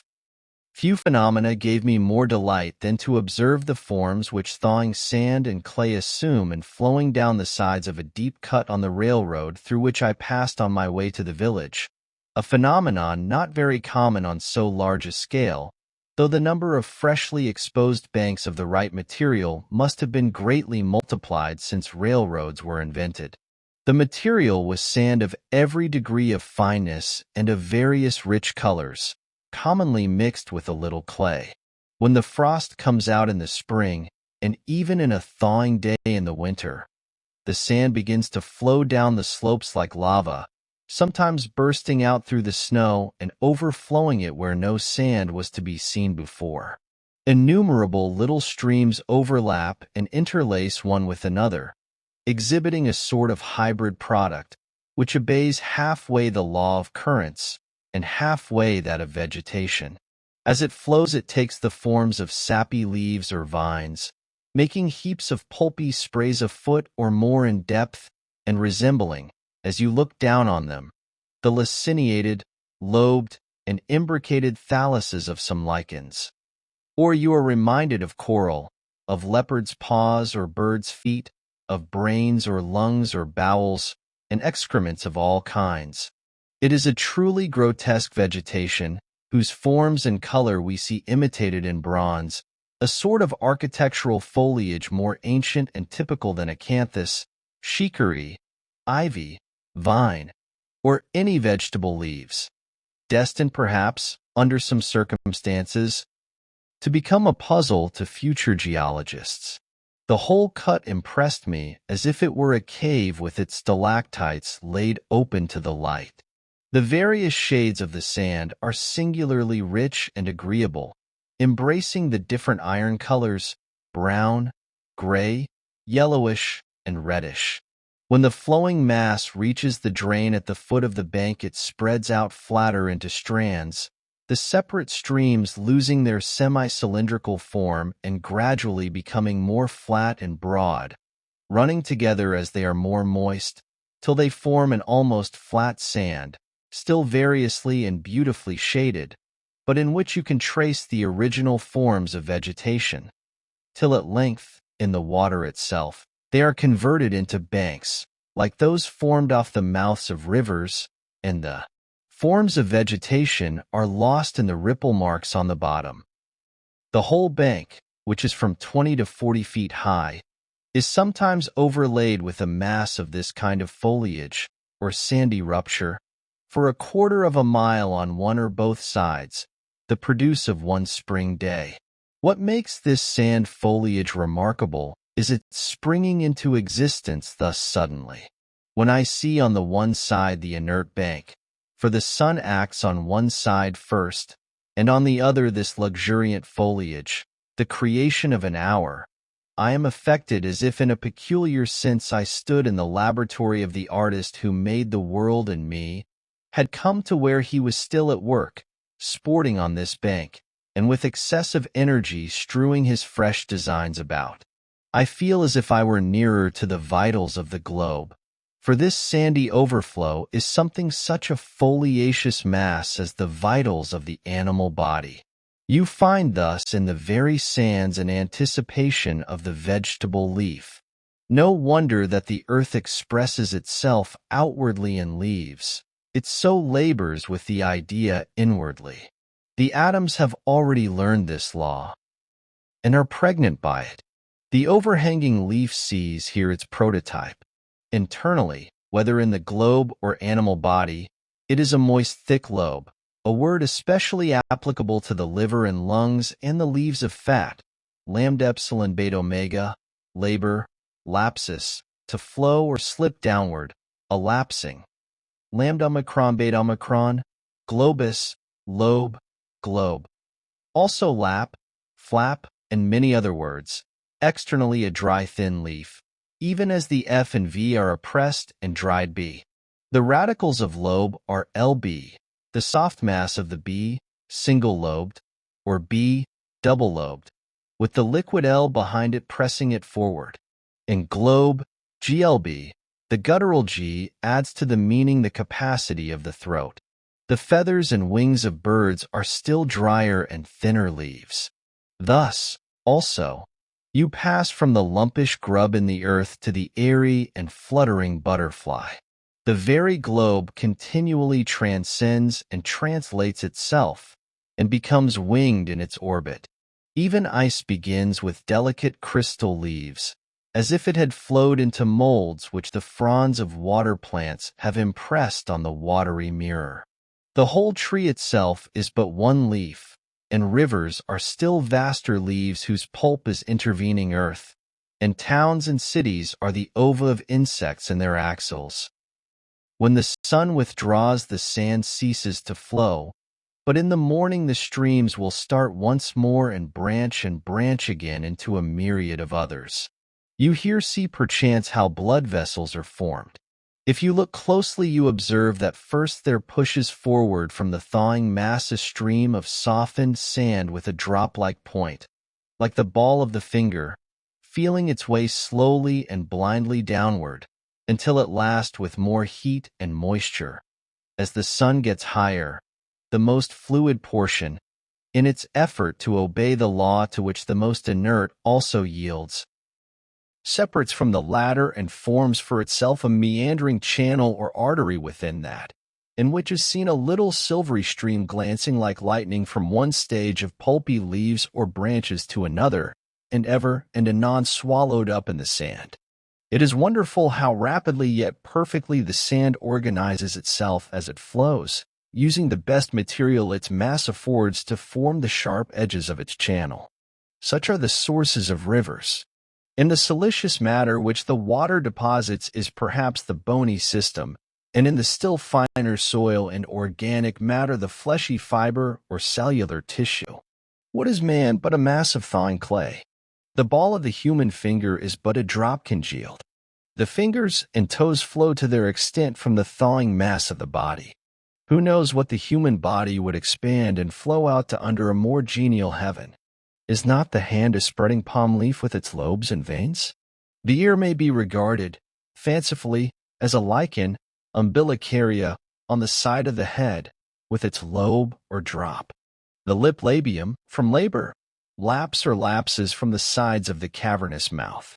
The nose is a manifest congealed drop or stalactite. The chin is a still larger drop, the confluent dripping of the face. The cheeks are a slide from the brows into the valley of the face, opposed and diffused by the cheekbones. Each rounded lobe of the vegetable leaf, too, is a thick and now loitering drop, larger or smaller. The lobes are the fingers of the leaf, and as many lobes as it has, in so many directions it tends to flow, and more heat or other genial influences would have caused it to flow yet farther. Thus it seemed that this one hillside illustrated the principle of all the operations of nature. The maker of this earth but patented a leaf. What Champollion will decipher this hieroglyphic for us, that we may turn over a new leaf at last? This phenomenon is more exhilarating to me than the luxuriance and fertility of vineyards. True, it is somewhat excrementitious in its character, and there is no end to the heaps of liver lights and bowels, as if the globe were turned wrong side outward. But this suggests at least that nature has some bowels, and there again is mother of humanity. This is the frost coming out of the ground. This is spring. It precedes the green and flowery spring, as mythology precedes regular poetry. I know of nothing more purgative of winter fumes and indigestions. It convinces me that earth is still in her swaddling clothes, and stretches forth baby fingers on every side. Fresh curls spring from the baldest brow. There is nothing inorganic. These foliaceous heaps lie along the bank like the slag of a furnace, showing that nature is in full blast within. The earth is not a mere fragment of dead history, stratum upon stratum like the leaves of a book, to be studied by geologists and antiquaries chiefly, but living poetry like the leaves of a tree, which precede flowers and fruit, not a fossil earth, but a living earth, compared with whose great central life all animal and vegetable life is merely parasitic. Its throes will heave our exuvii from their graves. You may melt your metals and cast them into the most beautiful molds you can. They will never excite me like the forms which this molten earth flows out into. And not only it, but the institutions upon it, are plastic like clay in the hands of the potter. Ere long, not only on these banks, but on every hill and plain and in every hollow, the frost comes out of the ground like a dormant quadruped from its burrow, and seeks the sea with music, or migrates to other climes and clouds. Thaw with his gentle persuasion is more powerful than Thor with his hammer. The one melts, the other but breaks in pieces. When the ground was partially bare of snow, and a few warm days had dried its surface somewhat, it was pleasant to compare the first tender signs of the infant year just peeping forth with the stately beauty of the withered vegetation which had withstood the winter, life everlasting, goldenrods, pinweeds, and graceful wild grasses, more obvious and interesting frequently than in summer even, as if their beauty was not ripe till then. Even cotton grass, cattails, mullens, johnswort, hardhack, meadowsweet, and other strong-stemmed plants, those unexhausted granaries which entertain the earliest birds, decent weeds, at least, which widowed nature wears. I am particularly attracted by the arching and sheaf-like top of the woolgrass. It brings back the summer to our winter memories, and is among the forms which art loves to copy, and which, in the vegetable kingdom, have the same relation to types already in the mind of man that astronomy has. It is an antique style older than Greek or Egyptian. Many of the phenomena of winter are suggestive of an inexpressible tenderness and fragile delicacy. We are accustomed to hear this king described as a rude and boisterous tyrant, but with the gentleness of a lover he adorns the tresses of summer. At the approach of spring the red squirrels got under my house, 2 at a time, directly under my feet as I sat reading or writing, and kept up the queerest chuckling and chirruping and vocal pirouetting and gurgling sounds that ever were heard. And when I stamped they only chirruped the louder, as if past all fear and respect in their mad pranks, defying humanity to stop them. No, you don't, chicory, chicory. They were wholly deaf to my arguments, or failed to perceive their force, and fell into a strain of invective that was irresistible. The first sparrow of spring, the year beginning with younger hope than ever. The faint silvery warblings heard over the partially bare and moist fields from the bluebird, the song sparrow, and the redwing, as if the last flakes of winter tinkled as they fell. What at such a time are histories, chronologies, traditions, and all written revelations? The brooks sing carols and glees to the spring. The marsh hawk sailing low over the meadow is already seeking the first slimy life that awakes. The sinking sound of melting snow is heard in all dells, and the ice dissolves apace in the ponds. The grass flames up on the hillsides like a spring fire, et primitus orator herba imbribus primoribus evocata, as if the earth sent forth an inward heat to greet the returning sun. Not yellow but green is the color of its flame. The symbol of perpetual youth, the grass blade, like a long green ribbon, streams from the sod into the summer, checked indeed by the frost, but anon pushing on again, lifting its spear of last year's hay with the fresh life below. It grows as steadily as the rill oozes out of the ground. It is almost identical with that, for in the growing days of June, when the rills are dry, the grass blades are their channels, and from year to year the herds drink at this perennial green stream, and the mower draws from it betimes their winter supply. So our human life but dies down to its root, and still puts forth its green blade to eternity. Walden is melting apace. There is a canal 2 rods wide along the northerly and westerly sides, and wider still at the east end. A great field of ice has cracked off from the main body. I hear a song sparrow singing from the bushes on the shore. Olet, olet, olet, chip, chip, chip, che-char, che-whis, whis, whis. He too is helping to crack it. How handsome the great sweeping curves in the edge of the ice, answering somewhat to those of the shore, but more regular. It is unusually hard, owing to the recent severe but transient cold, and all watered or waved like a palace floor. But the wind slides eastward over its opaque surface in vain, till it reaches the living surface beyond. It is glorious to behold this ribbon of water sparkling in the sun, the bare face of the pond full of glee and youth, as if it spoke the joy of the fishes within it, and of the sands on its shore, a silvery sheen as from the scales of a Lyciscus, as it were all one active fish. Such is the contrast between winter and spring. Walden was dead and is alive again, but this spring it broke up more steadily, as I have said. The change from storm and winter to serene and mild weather, from dark and sluggish hours to bright and elastic ones, is a memorable crisis which all things proclaim. It is seemingly instantaneous at last. Suddenly an influx of light filled my house, though the evening was at hand, and the clouds of winter still overhung it, and the eaves were dripping with sleety rain. I looked out the window, and lo, where yesterday was cold gray ice, there lay the transparent pond, already calm and full of hope as in a summer evening, reflecting a summer evening sky in its bosom, though none was visible overhead, as if it had intelligence with some remote horizon. I heard a robin in the distance, the first I had heard for many 1,000 years, methought, whose note I shall not forget for many 1,000 more, the same sweet and powerful song as of yore. Oh, the evening robin, at the end of a New England summer day, if I could ever find the twig he sits upon. I mean the twig. This at least is not the Turdus migratorius. The pitch pines and shrub oaks about my house, which had so long drooped, suddenly resumed their several characters, looked brighter, greener, and more erect and alive, as if effectually cleansed and restored by the rain. I knew that it would not rain any more.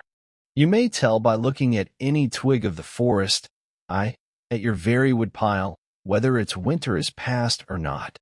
As it grew darker, I was startled by the honking of geese flying low over the woods, like weary travelers getting in late from southern lakes, and indulging at last in unrestrained complaint and mutual consolation.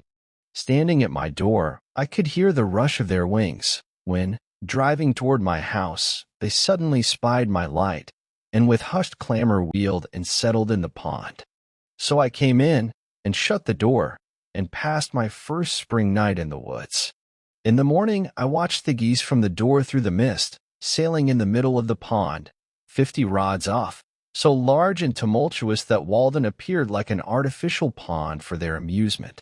But when I stood on the shore, they at once rose up with a great flapping of wings at the signal of their commander, and when they had got into rank, circled about over my head, 29 of them, and then steered straight to Canada, with a regular honk from the leader at intervals, trusting to break their fast and muddier pools.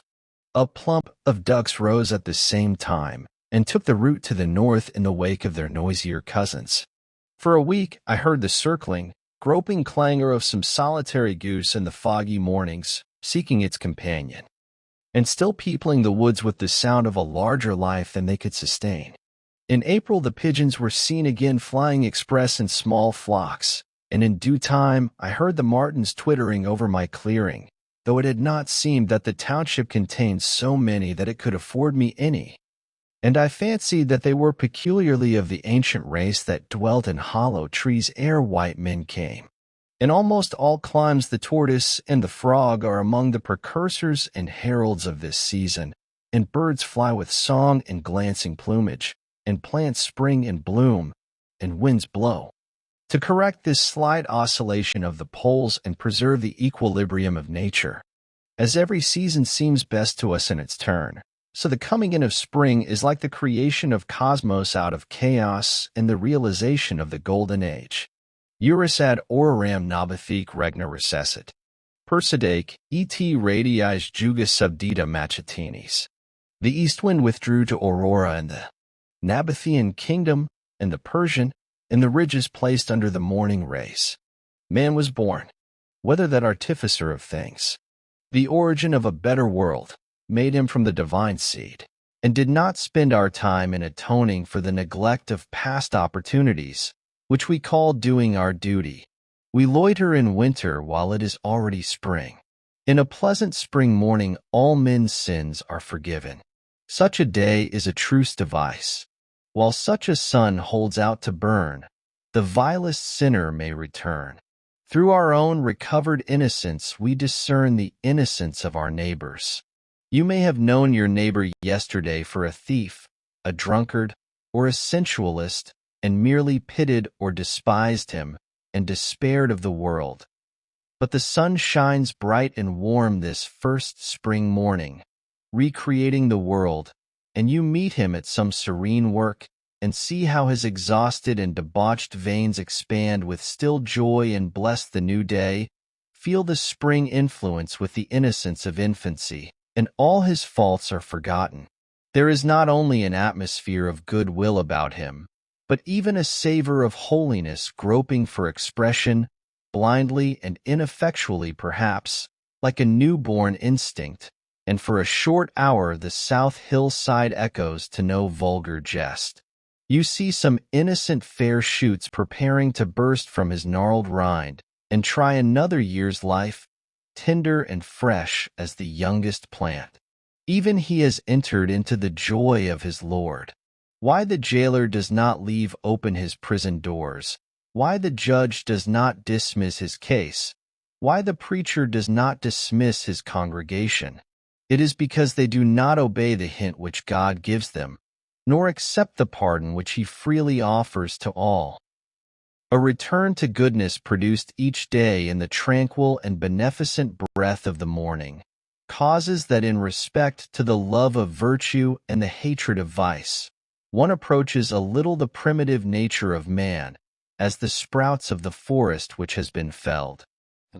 In like manner the evil which one does in the interval of a day prevents the germs of virtues which began to spring up again from developing themselves, and destroys them.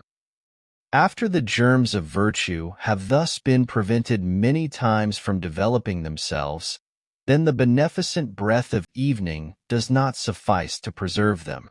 As soon as the breath of evening does not suffice longer to preserve them, then the nature of man does not differ much from that of the brute.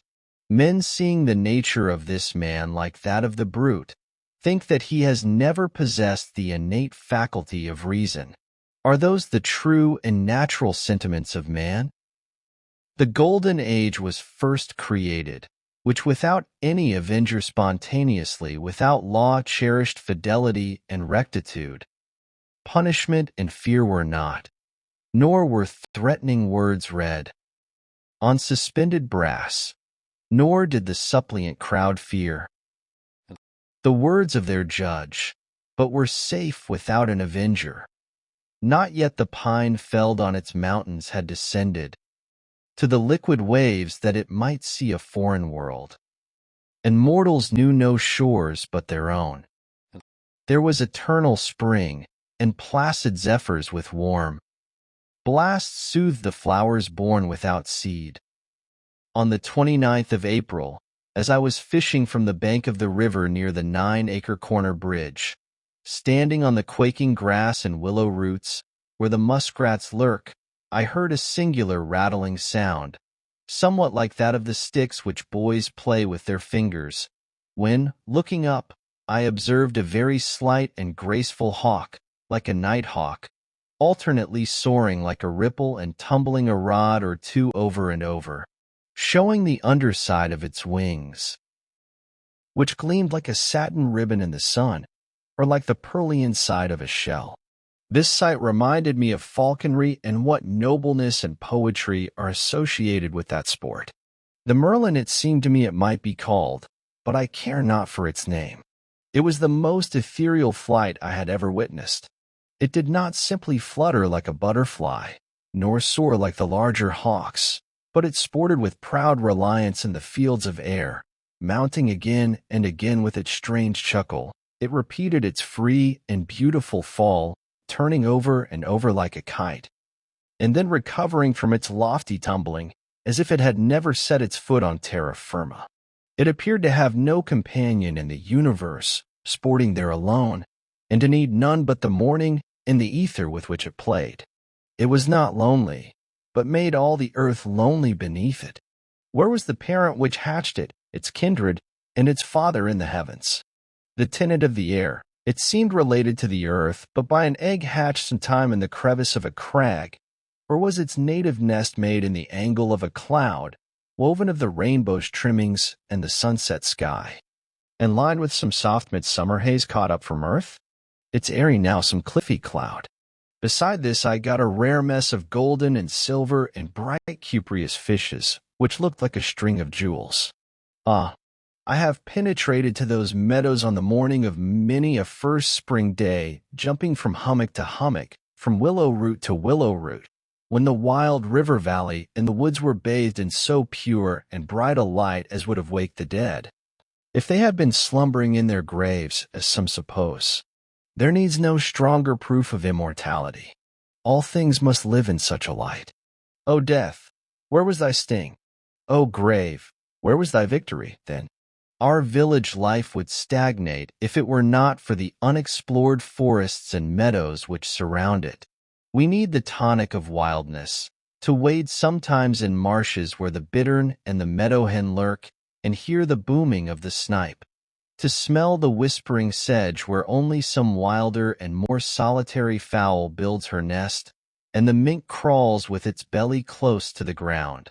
At the same time that we are earnest to explore and learn all things, we require that all things be mysterious and unexplorable, that land and sea be infinitely wild, unsurveyed and unfathomed by us because unfathomable.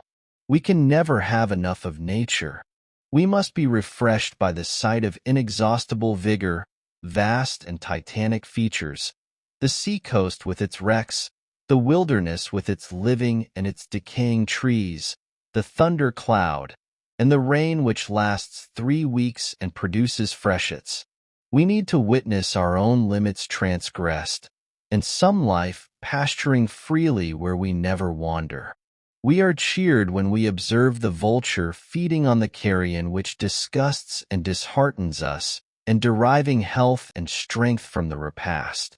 There was a dead horse in the hollow by the path to my house, which compelled me sometimes to go out of my way, especially in the night when the air was heavy, but the assurance it gave me of the strong appetite and inviolable health of nature was my compensation for this. I love to see that nature is so rife with life that myriads can be afforded to be sacrificed and suffered to prey on one another, that tender organizations can be so serenely squashed out of existence like pulp, tadpoles which herons gobble up, and tortoises and toads run over in the road, and that sometimes it has rained flesh and blood. With the liability to accident, we must see how little account is to be made of it. The impression made on a wise man is that of universal innocence. Poison is not poisonous after all, nor are any wounds fatal. Compassion is a very untenable ground. It must be expeditious. Its pleadings will not bear to be stereotyped.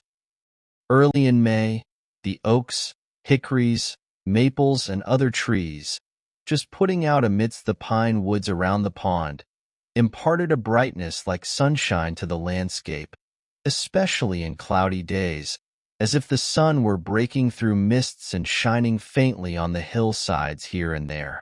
On the 3rd or 4th of May I saw a loon in the pond, and during the first week of the month I heard the whippoorwill, the brown thrasher, the veery, the wood pewee, the chewink, and other birds. I had heard the wood thrush long before. The phoebe had already come once more and looked in at my door and window, to see if my house was cavern-like enough for her, sustaining herself on humming wings with clenched talons, as if she held by the air, while she surveyed the premises.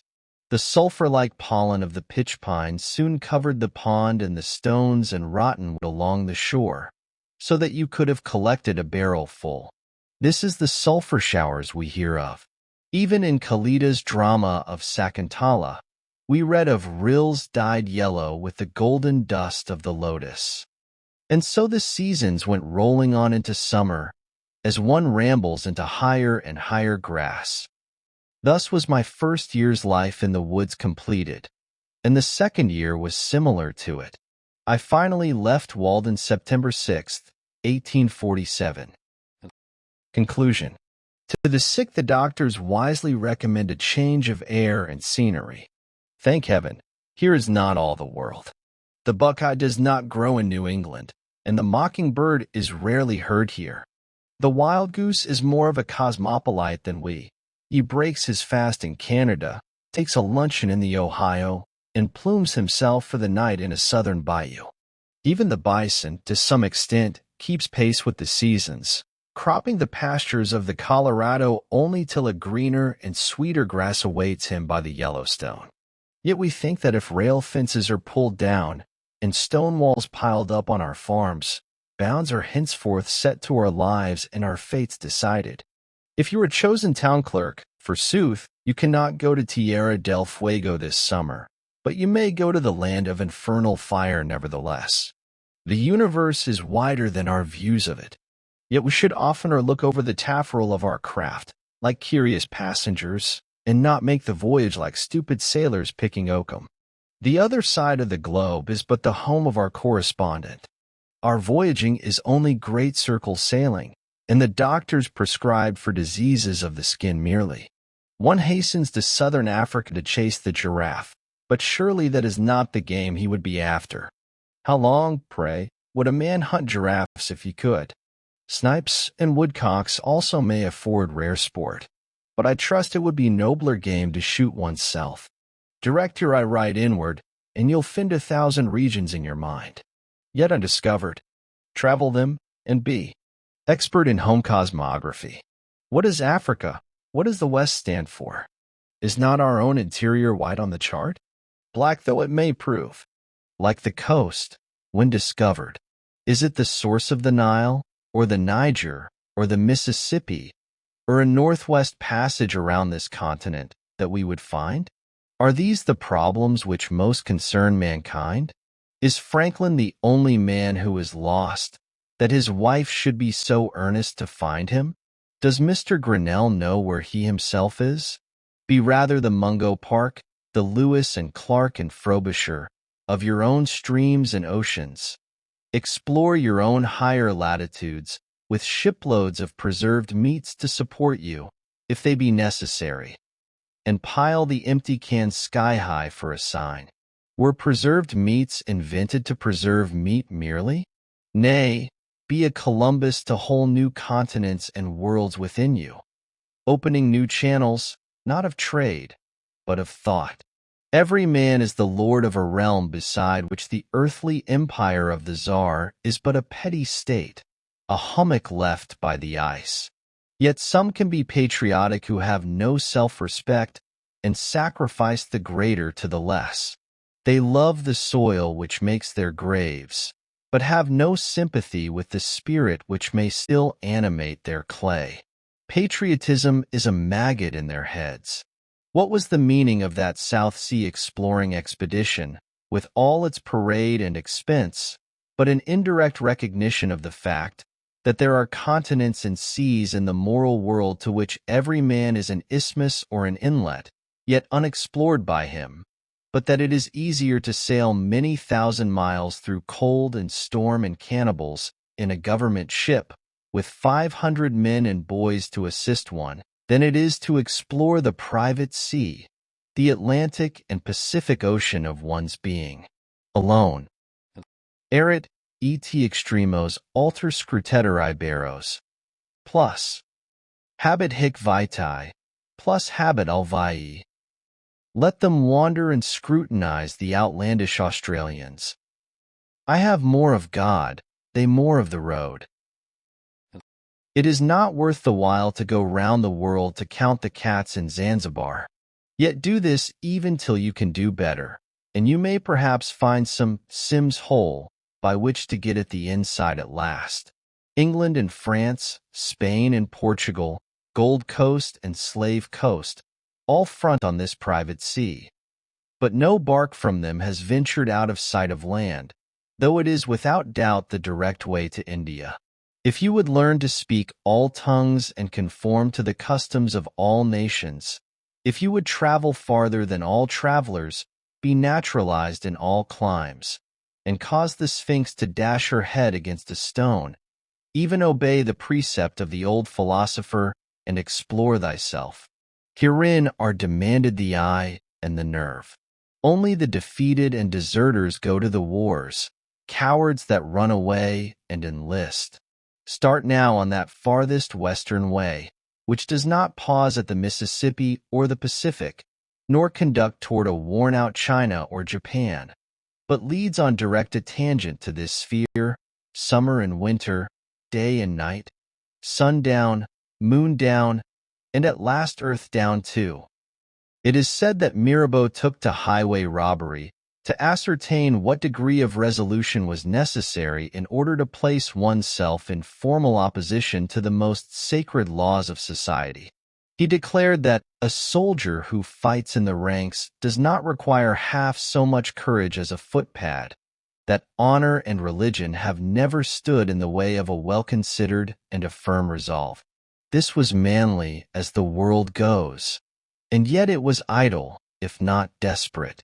A saner man would have found himself often enough in formal opposition to what are deemed the most sacred laws of society, through obedience to yet more sacred laws, and so have tested his resolution without going out of his way. It is not for a man to put himself in such an attitude to society, but to maintain himself in whatever attitude he find himself through obedience to the laws of his being, which will never be one of opposition to a just government, if he should chance to meet with such. I left the woods for as good a reason as I went there.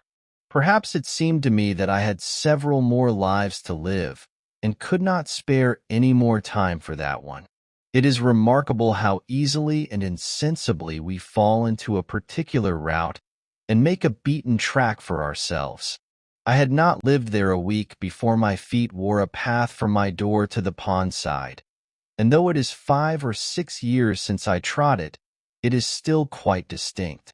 It is true, I fear that others may have fallen into it, and so helped to keep it open. The surface of the earth is soft and impressible by the feet of men, and so with the paths which the mind travels. How worn and dusty, then, must be the highways of the world. How deep the ruts of tradition and conformity. I did not wish to take a cabin passage, but rather to go before the mast and on the deck of the world, for there I could best see the moonlight amid the mountains. I do not wish to go below now. I learned this, at least, by my experiment, that if one advances confidently in the direction of his dreams, and endeavors to live the life which he has imagined, he will meet with a success unexpected in common hours. He will put some things behind, will pass an invisible boundary. New, universal, and more liberal laws will begin to establish themselves around and within him. Or the old laws be expanded and interpreted in his favor in a more liberal sense, and he will live with the license of a higher order of beings. In proportion as he simplifies his life, the laws of the universe will appear less complex, and solitude will not be solitude, nor poverty poverty, nor weakness weakness. If you have built castles in the air, your work need not be lost. That is where they should be. Now put the foundations under them. It is a ridiculous demand which England and America make, that you shall speak so that they can understand you. Neither men nor toadstools grow so. As if that were important, and there were not enough to understand you without them. As if nature could support but one order of understandings, could not sustain birds as well as quadrupeds, flying as well as creeping things, and hush and who, which Bright can understand, were the best English. As if there were safety in stupidity alone. I fear chiefly lest my expression may not be extravagant enough, may not wander far enough beyond the narrow limits of my daily experience, so as to be adequate to the truth of which I have been convinced. Extravagance. It depends on how you regard. The migrating buffalo, which seeks new pastures in another latitude, is not extravagant like the cow which kicks over the pail, leaps the cowyard fence, and runs after her calf, in milking time. I desire to speak somewhere without bounds, like a man in a waking moment, to men in their waking moments, for I am convinced that I cannot exaggerate enough even to lay the foundation of a true expression. Who that has heard a strain of music feared then lest he should speak extravagantly any more forever? In view of the future or possible, we should live quite laxly and undefined in front, our outlines dim and misty on that side, as our shadows reveal an insensible perspiration toward the sun. The volatile truth of our words should continually betray the inadequacy of the residual statement. Their truth is instantly translated. Its literal monument alone remains. The words which express our faith and piety are not definite, yet they are significant and fragrant like frankincense to superior natures. Why level downward to our dullest perception always, and praise that is common sense? The commonest sense is the sense of men asleep, which they express by snoring. Sometimes we are inclined to class those who are once and a half-witted with the half-witted, because we appreciate only a third part of their wit. Some would find fault with the morning read, if they ever got up early enough. They pretend, as I hear, that the verses of Kabir have 4 different senses: illusion, spirit, intellect, and the exoteric doctrine of the Vedas. But in this part of the world it is considered a ground for complaint if a man's writings admit of more than one interpretation. While England endeavors to cure the potato rot, will not any endeavor to cure the brain rot, which prevails so much more widely and fatally? I do not suppose that I have attained to obscurity, but I should be proud if no more fatal fault were found with my pages on this score than was found with the Walden ice. Southern customers objected to its blue color, which is the evidence of its purity, as if it were muddy, and preferred the Cambridge ice, which is white, but tastes of weeds. The purity men love is like the mists which envelop the earth, and not like the azure ether beyond. Some are dinning in our ears that we Americans, and moderns generally, are intellectual dwarfs compared with the ancients, or even the Elizabethan men. But what is that to the purpose? A living dog is better than a dead lion. Shall a man go and hang himself because he belongs to the race of pygmies, and not be the biggest pygmy that he can? Let everyone mind his own business, and endeavor to be what he was made. Why should we be in such desperate haste to succeed, and in such desperate enterprises? If a man does not keep pace with his companions, perhaps it is because he hears a different drummer. Let him step to the music which he hears, however measured or far away. It is not important that he should mature as soon as an apple tree or an oak. Shall he turn his spring into summer? If the condition of things which we were made for is not yet, what were any reality which we can substitute? We will not be shipwrecked on a vain reality. Shall we with pains erect a heaven of blue glass over ourselves, though when it is done we shall be sure to gaze still at the true ethereal heaven far above, as if the former were not? There was an artist in the city of Kuru who was disposed to strive after perfection. One day it came into his mind to make a staff. Having considered that in an imperfect work time is an ingredient, but into a perfect work time does not enter, he said to himself, it shall be perfect in all respects, though I should do nothing else in my life. He proceeded instantly to the forest for wood, being resolved that it should not be made of unsuitable material. And as he searched for and rejected stick after stick, his friends gradually deserted him, for they grew old in their works and died, but he grew not older by a moment. His singleness of purpose and resolution, and his elevated piety, endowed him, without his knowledge, with perennial youth. As he made no compromise with time, time kept out of his way, and only sighed at a distance because he could not overcome him. Before he had found a stock in all respects suitable, the city of Kuru was a hoary ruin, and he sat on one of its mounds to peel the stick.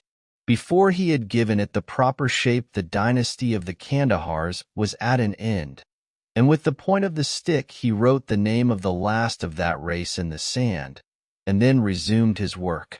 By the time he had smoothed and polished the staff, Kulpa was no longer the pole star. And ere he had put on the ferrule and the head adorned with precious stones, Brahma had awoke and slumbered many times. But why do I stay to mention these things?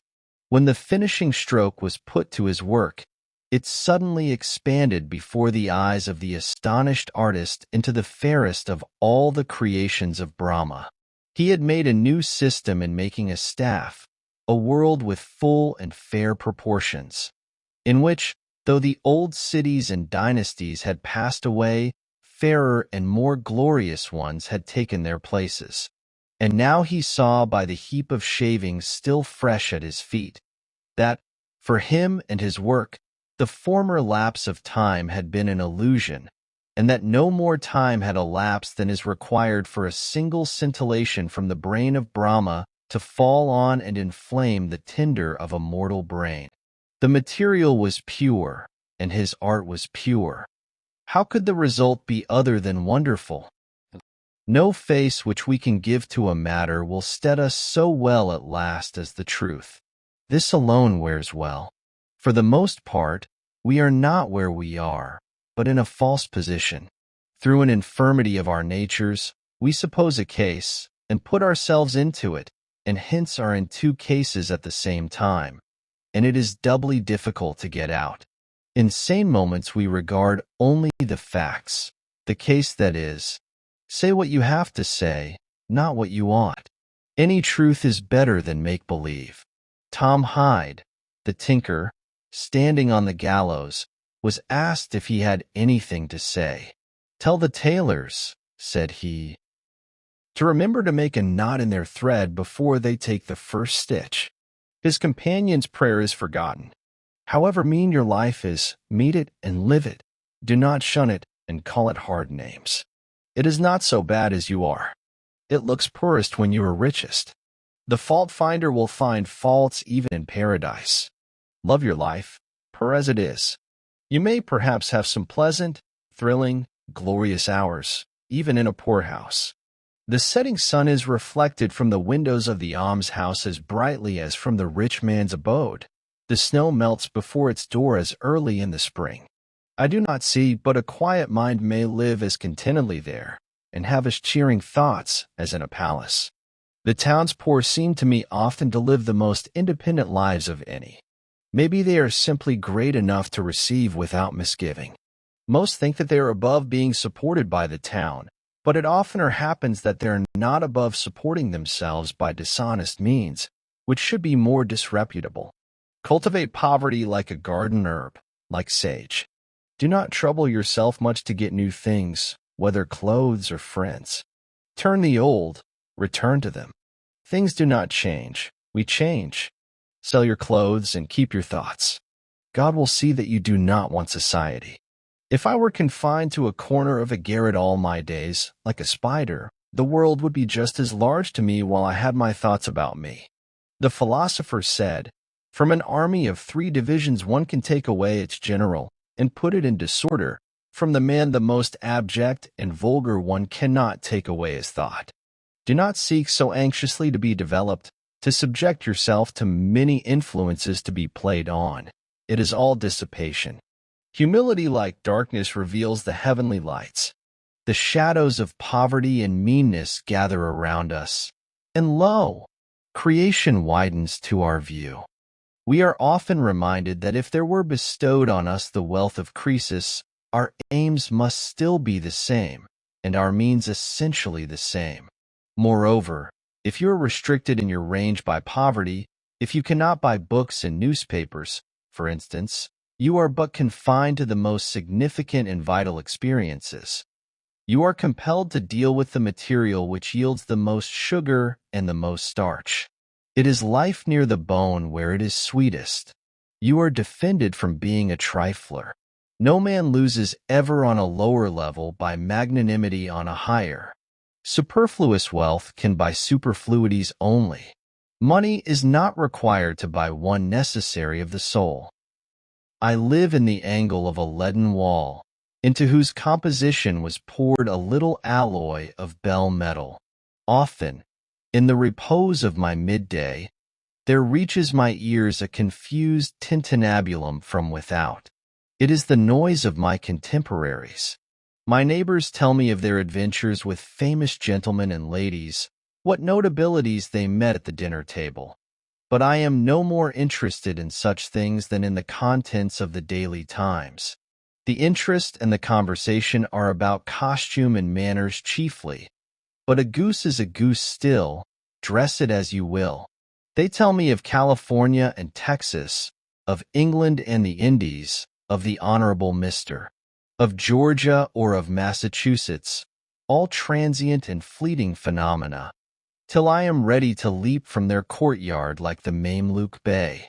I delight to come to my bearings, not walk in procession with pomp and parade, in a conspicuous place, but to walk even with the builder of the universe, if I may, not to live in this restless, nervous, bustling, trivial 19th century, but stand or sit thoughtfully while it goes by. What are men celebrating? They are all on a committee of arrangements and hourly expect a speech from somebody. God is only the president of the day, and Webster is his orator. I loved a way to settle, to gravitate toward that which most strongly and rightfully attracts me, not hang by the beam of the scale and try to weigh less, not suppose a case, but take the case that is, to travel the only path I can, and that on which no power can resist me. It affords me no satisfaction to commence to spring an arch before I have got a solid foundation. Let us not play at Kitley benders. There is a solid bottom everywhere. We read that the traveler asked the boy if the swamp before him had a hard bottom. The boy replied that it had. But presently the traveler's horse sank in up to the girths, and he observed to the boy, "I thought you said that this bog had a hard bottom." "So it has," answered the latter, "but you have not got halfway to it yet." So it is with the bogs and quicksands of society, but he is an old boy that knows it. Only what is thought, said, or done at a certain rare coincidence is good. I would not be one of those who will foolishly drive a nail into mere lath and plastering. Such a deed would keep me awake nights. Give me a hammer, and let me feel for the furring. Do not depend on the putty. Drive a nail home and clinch it so faithfully that you can wake up in the night and think of your work with satisfaction, a work at which you would not be ashamed to invoke the muse. So will help you God, and so only. Every nail driven should be as another rivet in the machine of the universe, you carrying on the work. Rather than love, than money, than fame, give me truth. I sat at a table where were rich food and wine in abundance, and obsequious attendants. But sincerity and truth were not, and I went away hungry from the inhospitable board. The hospitality was as cold as the ices. I thought that there was no need of ice to freeze them. They talked to me of the age of the wine and the fame of the vintage, but I thought of an older, a newer and purer wine, of a more glorious vintage, which they had not got and could not buy. The style, the house and grounds and entertainment pass for nothing with me. I called on the king, but he made me wait in his hall, and conducted like a man incapacitated for hospitality. There was a man in my neighborhood who lived in a hollow tree. His manners were truly regal. I should have done better had I called on him. How long shall we sit in our porticos practicing idle and musty virtues, which any work would make impertinent, as if one were to begin the day with long suffering, and hire a man to hoe his potatoes, and in the afternoon go forth to practice Christian meekness and charity with goodness aforethought. Consider the China pride and stagnant self-complacency of mankind. This generation inclines a little to congratulate itself on being the last of an illustrious line, and in Boston and London and Paris and Rome, thinking of its long descent, it speaks of its progress in art and science and literature with satisfaction. There are the records of the philosophical societies and the public eulogies of great men. It is the good Adam contemplating his own virtue. Yes, we have done great deeds and sung divine songs, which shall never die. That is, as long as we can remember them. The learned societies and great men of Assyria, where are they? What youthful philosophers and experimentalists we are! There is not one of my readers who has yet lived a whole human life. These may be but the spring months in the life of the race. If we have had the 7 years itch, we have not seen the 17-year locust yet in Concord. We are acquainted with a mere pellicle of the globe on which we live. Most have not delved 6 feet beneath the surface, nor leaped as many above it. We know not where we are. Beside, we are sound asleep nearly half our time. Yet we esteem ourselves wise and have an established order on the surface. Truly, we are deep thinkers. We are ambitious spirits. As I stand over the insect crawling amid the pine needles on the forest floor and endeavoring to conceal itself from my sight, and ask myself why it will cherish those humble thoughts and hide its head from me who might, perhaps, be its benefactor and impart to its race some cheering information, I am reminded of the greater benefactor and intelligence that stands over me, the human insect. There is an incessant influx of novelty into the world, and yet we tolerate incredible dullness. I need only suggest what kind of sermons are still listened to in the most enlightened countries. There are such words as joy and sorrow, but they are only the burden of a psalm, sung with a nasal twang, while we believe in the ordinary and mean. We think that we can change our clothes only. It is said that the British Empire is very large and respectable, and that the United States are a first-rate power. We do not believe that a tide rises and falls behind every man which can float the British Empire like a chip, if he should ever harbor it in his mind. Who knows what sort of 17-year locust will next come out of the ground? The government of the world I live in was not framed, like that of Britain, in after-dinner conversations over the wine. The life in us is like the water in the river. It may rise this year higher than man has ever known it, and flood the parched uplands. Even this may be the eventful year, which will drown out all our muskrats. It was not always dry land where we dwell. I see far inland the banks which the stream anciently washed, before science began to record its freshets. Everyone has heard the story which has gone the rounds of New England, of a strong and beautiful bug which came out of the dry leaf of an old table of apple-tree wood, which had stood in a farmer's kitchen for 60 years, first in Connecticut and afterward in Massachusetts, from an egg deposited in the living tree many years earlier still, as appeared by counting the annual layers beyond it, which was heard gnawing out for several weeks, hatched perchance by the heat of an urn. Who does not feel his faith in a resurrection and immortality strengthened by hearing of this? Who knows what beautiful and winged life, whose egg has been buried for ages under many concentric layers of woodenness in the dead dry life of society, deposited at first in the alburnum of the green and living tree, which has been gradually converted into the semblance of its well-seasoned tomb, heard perchance gnawing out now for years by the astonished family of man, as they sat round the festive board, may unexpectedly come forth from amidst society's most trivial and hand-sold furniture, to enjoy its perfect summer life at last. I do not say that John or Jonathan will realize all this, but such is the character of that morrow which mere lapse of time can never make to dawn. The light which puts out our eyes is darkness to us. Only that day dawns to which we are awake. There is more day to dawn. The sun is but a morning star. The Yendi,